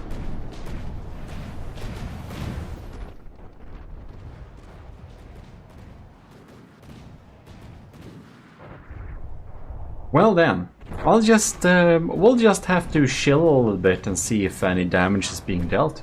Bombs! Bombs! Ooh! Nice hit. And the other one? No. There it comes. Oh yes, look at that. That's a perfect hit. Oh my god, look at that. We kind of didn't see that, but the a turret actually got disabled by a bomb that seemed to have creeped up under the crossbones. So that's nice. It did some damage towards the crossbones. It did disable one of the turrets. Well, we're gonna see if anything else happens here. Do we have any? Oh no. We got some daggers getting lost in space. I think we'll have to disregard them. I wonder how they went up there. Oh, they are kind of at 100%. How did they get up there? They must have flown there while maneuvering or dodging the crossbones and then just gotten stuck in space. So to be... Well, we only have one dagger left to be considered ish alive. And we're running out on time a little bit here for this particular participant here. Like, we'll need to see if it deals some damage very soon here. Or we'll have to look at it and see its results at this point. Well, that one got shot down. And the ones that made into space, they shouldn't be... they shouldn't have went to space. So the crossbones is down to 88%. But that's after three waves. So yeah, I mean, it did damage. It did a little bit more damage than a tiny little bit of damage. So I will say that this is definitely a strong 2. But definitely worse than the Sunspot, which actually did more substantial damage. So, next one. The next combatant is actually Sean Reed's third submission, the Aspirant Helicopter. This has some pretty big bombs going on there, so I'm having high hopes for the Aspirant here. There we go, Crossbones is spawned. Now, I do think they might have some problems dodging the crossbones. Oh, or maneuvering. Oh no. Okay. Sorry. Not meant to jinx you. I no longer have high hopes for the Aspirant. Alright. Combat mode has been activated. These diving up and down is probably the only thing that may keep this alive, but we might have too much flak damage in the air, so we might have some trouble here. Alright. Ooh, bam! Alright, that's what we're talking about.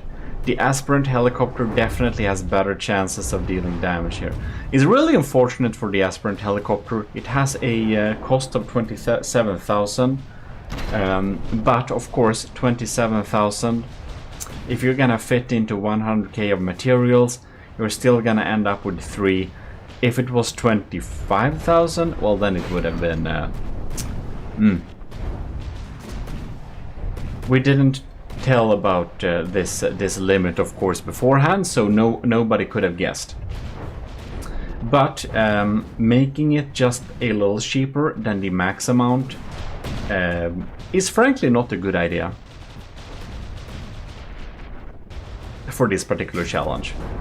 Either if you make it a lot cheaper, like some participant did, then you'll get an extra craft here. Now, for the Sunspot, that was only a mistake, but I mean, in general rules, those that were cheaper could have, well, like one extra. Like, I think the White Phosphorus Bomber was under that mark, right? It was 22,000, that's under 25, so then we can fit 4. Okay, we lost a bit of recording there, but we're fighting on well here with the Aspirant Helicopters. They're still at like 100%, almost all of them. They are just not getting hit by these crams. They're diving up and down. I think they have a pretty good chance of taking on the crossbones. It feels like this might take a little bit of time, but it's getting there slowly and surely. Yes, that's pretty nice, actually. Oh, you can see they just have enough health. They have enough health to get through here, and they do deal damage. Man, if these were incendiary... Oh, the tower is gone now. Okay, that's some good moves. Ooh. 4 crossbones. It's not a good crossbone day today. 89%. And the Aspirant that got damaged even got repaired itself. So that's definitely good times.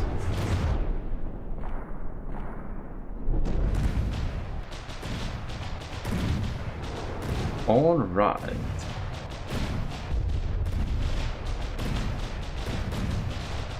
Look, we actually have a dead aspirant here. It just fell down. Poor thing. Now it's getting targeted too. Well, anyways, that can happen. But the other aspirants... Oh no, we have another dead one. Right, so they are now falling down, but the crossbones is down to 86%. So that is some decent results. But it seems that it's not gonna get... take on the crossbones here on the first round. Ooh, but it did a pretty good job. That has to be said. Isn't it pretty funny to watch this thing though? It just bobs up and down like this. Like a very nice sine wave. Well, it's time to send in the second wave here. Because the battle has stagnated. The existing aspirant seems to have a bit problem delivering his missiles, so maybe the laser targeter is borked or something, but the French ones do not have such a trouble at all. And they are popping in here pretty nicely, and most of the missiles hit very well. And we're getting some damage done. Oof. So scary with those flags here, isn't it? A little bit scary. I just like these. They're just dropping down here and then they just speed towards the target. Laser locked on. It's very nice. This one seems a tiny bit sad though. Well, I don't think that's gonna get very recovered. I like that the AA guns is actively trying. Oh no, now the beer barrels disappear. That's too bad. Or whatever pirates drink. That's probably rum, right? Alright. How many do we have alive? 1, 2, 3, 4, 5-ish. 4, rather. As a second wave, though, crossbones is down to 78.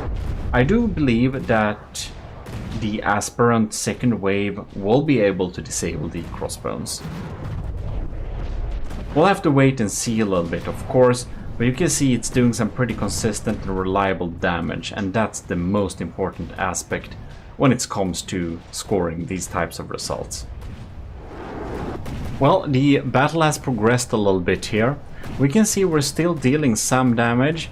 I think some aspirants have indeed, or some aspirants have fallen out of the sky. So we have 2, 3, 4 ones that are in pretty good shape, and they are indeed continuously delivering missiles here. So, if you'll be able to take it out in the second round, it's going to be a pretty good score. It will be a base score of 8 if this managed to do it. But it's doing it a little bit slow, so we're going to see if it's going to do it in any reasonable amount of time. And it actually looks like it's going to do that. So, and we can almost be very certain about that. However it goes, the aspirants will be, of course, be able to take out the crossbones during the third round if that is necessary. We can see it's still dealing the reliable damage. Slowly but surely, it's doing a great job. The aspirant is probably gonna get some pretty good score. Not a 10 out of 10, of course, because to do that you're required to take it out during the first round. But that's really hard to do. And it might be so that you'd have to use a combination of weapons to be able to do that. Yeah, probably so. Maybe diff guns like Kovraks you see in the first flight video. That's a way to do it. I think if you went in close, dropping some heavy bombs plus revolving blast guns, I think that could have do it too. And of course, I wonder if not charge lasers would have been able to do the job. Because they start fires now, too. Alright. Lots of blocks are falling off here. And they are just getting in there. That's super nice. All of the aspirants are still in the air. They are of course repairing themselves when they are getting a little bit damaged. So we can be pretty sure that it's gonna go pretty well here. Look at this terrifying thing. They just go slowly towards the target. And the funny thing is that these are... Why do these missiles survive a lot? Well, because these are thumper heads. So when they are just moving in slowly like this, they are like doing no damage. But when moving fast, they're doing a lot of damage. And thump is a pretty good strat to use against something like the crossbones, actually. Look at that. It's beautiful to see. Blocks falling off like this. There we have it. The crossbones is actually despawning. That's a good job. That's definitely a good job. Very, very good. So Sean reads... let's see here, which one in the order is this? This is Sean Reed's third submission. That's definitely a good 8 points. Very nice. Next out, we have Netramira's AOG Hummingbird, which is absolutely super cool, fantastic little design. We're not controlling any of the weapons, we're not doing anything weird. We are now gonna spawn the crossbones at the required distance, and we're gonna see what's happening here. We'll just have to love this flying little movement, won't we? And they are acting pretty sneakily here to avoid those AA guns. Oh, are we moving in a smart way to not get shot by the AA guns? Can that be true? The ornithopters, these are called the hummingbird, but they are an ornithopter, if you don't know what that is. Then you should read Dune. That's some good audiobooks. Anyways, oh no! Something happened with our AI. I don't think our diving move should look like this. Oh damn, that's really bad. I had such high hopes, and it's really dead.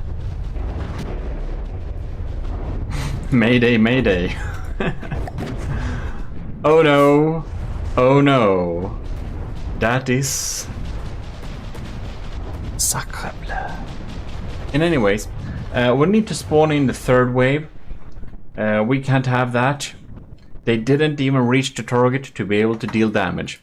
That's very unfortunate. I had high hopes for the hummingbird here, and it just doesn't deliver. Well, we're gonna see what's happening here. Cram shells incoming. Looking like we are having some pretty... Ooh, look, tandem repair. Oh no, tandem collide.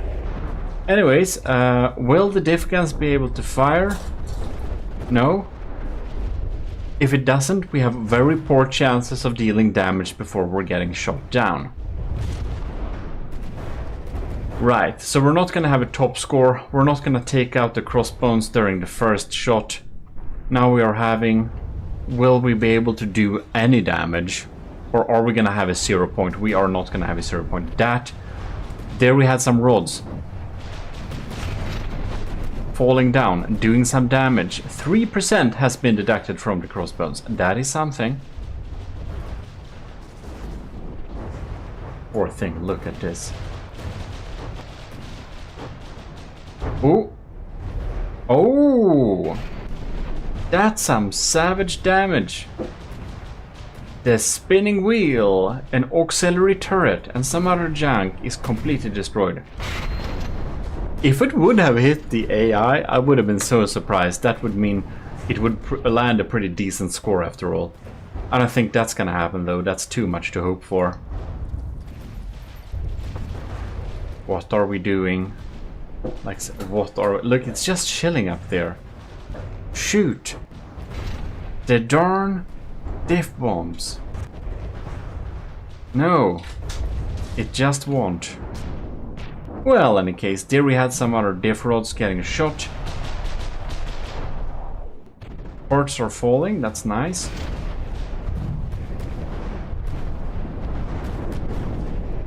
Oh no! One hummingbird is a barbecue bird. The barbecue has been served. You're very welcome to eat. There is lots to have.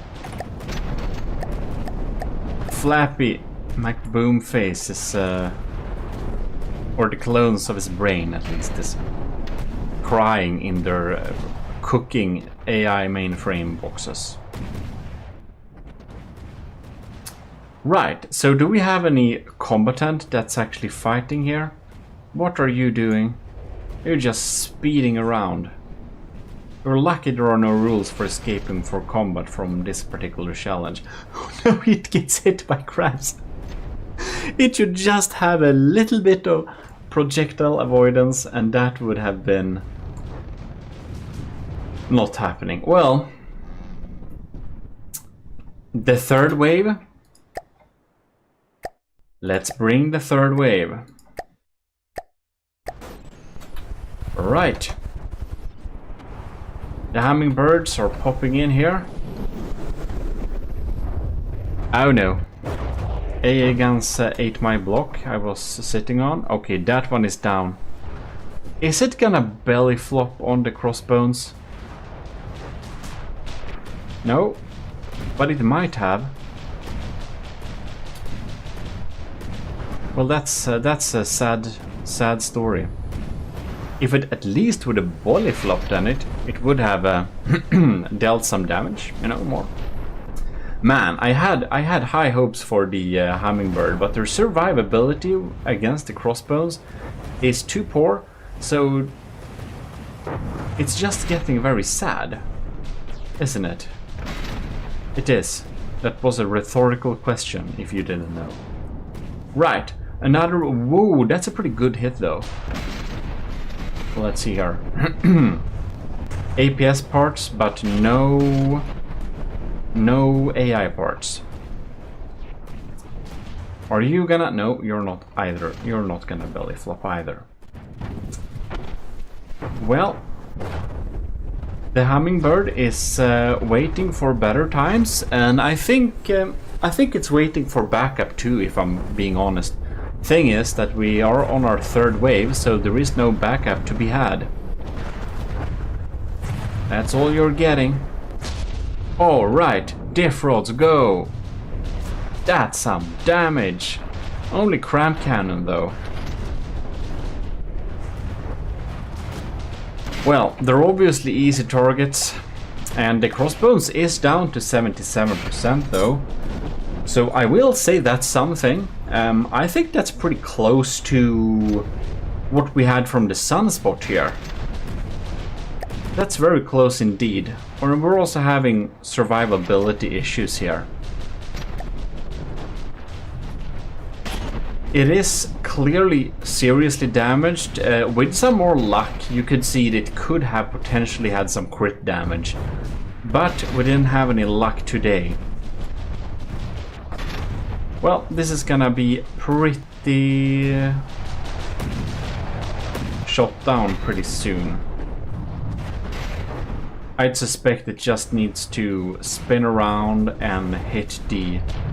Oh, it looks like the crossbones engines are kind of taken out. But whenever the cram cannons can shoot at it, I think it's pretty much game over. The AA guns, they can take it out too. They're just so slow, those shots. Look at that. And then when it starts burning, it's so much game over. Oh, they actually didn't hit too much. Will we have another blast of diff guns? Are you able to provide a surprising event here? Will you? Oh no! That's so close to the AI. And now I think it's gonna be very much game over. Look at that. No? Yes? Well, it's falling down, but oh yeah, there we have it. Ram shots. Well, the crossbones is at 74%, yes. So it wasn't able to being taken out here, but I think it's some pretty similar damage to the sunspot actually. Yeah, it's very similar. So that will also land. That will also land Netrameira on a 3. I would all actually have thought it would perform a lot better, but man, that first round they all just got shot down and didn't even deliver damage. If it had some more luck, I think it could have taken out the crossbones in the second round, but not today. Our last combatant for this video will be Kinda Sexy's Eldrosh Kosh. Or I mix up what's the name of the ship and what's the name of the craft. But whatever, it's going to fight. And this is the first time I actually have to drag out my calculator. Wow! Kinda Sexy is gonna fight with 5. That's like the upper limit for a flight.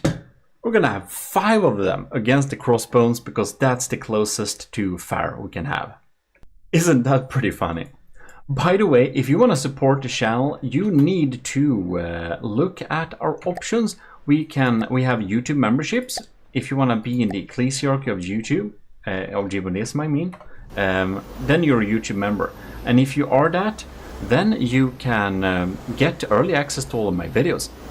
If you want to be a commissioned officer in your GMODism, you get all of my files that I play in all different games. And on the higher tiers, I'll build something for you. Then there is the Ministry of GMODism, which is the newest option.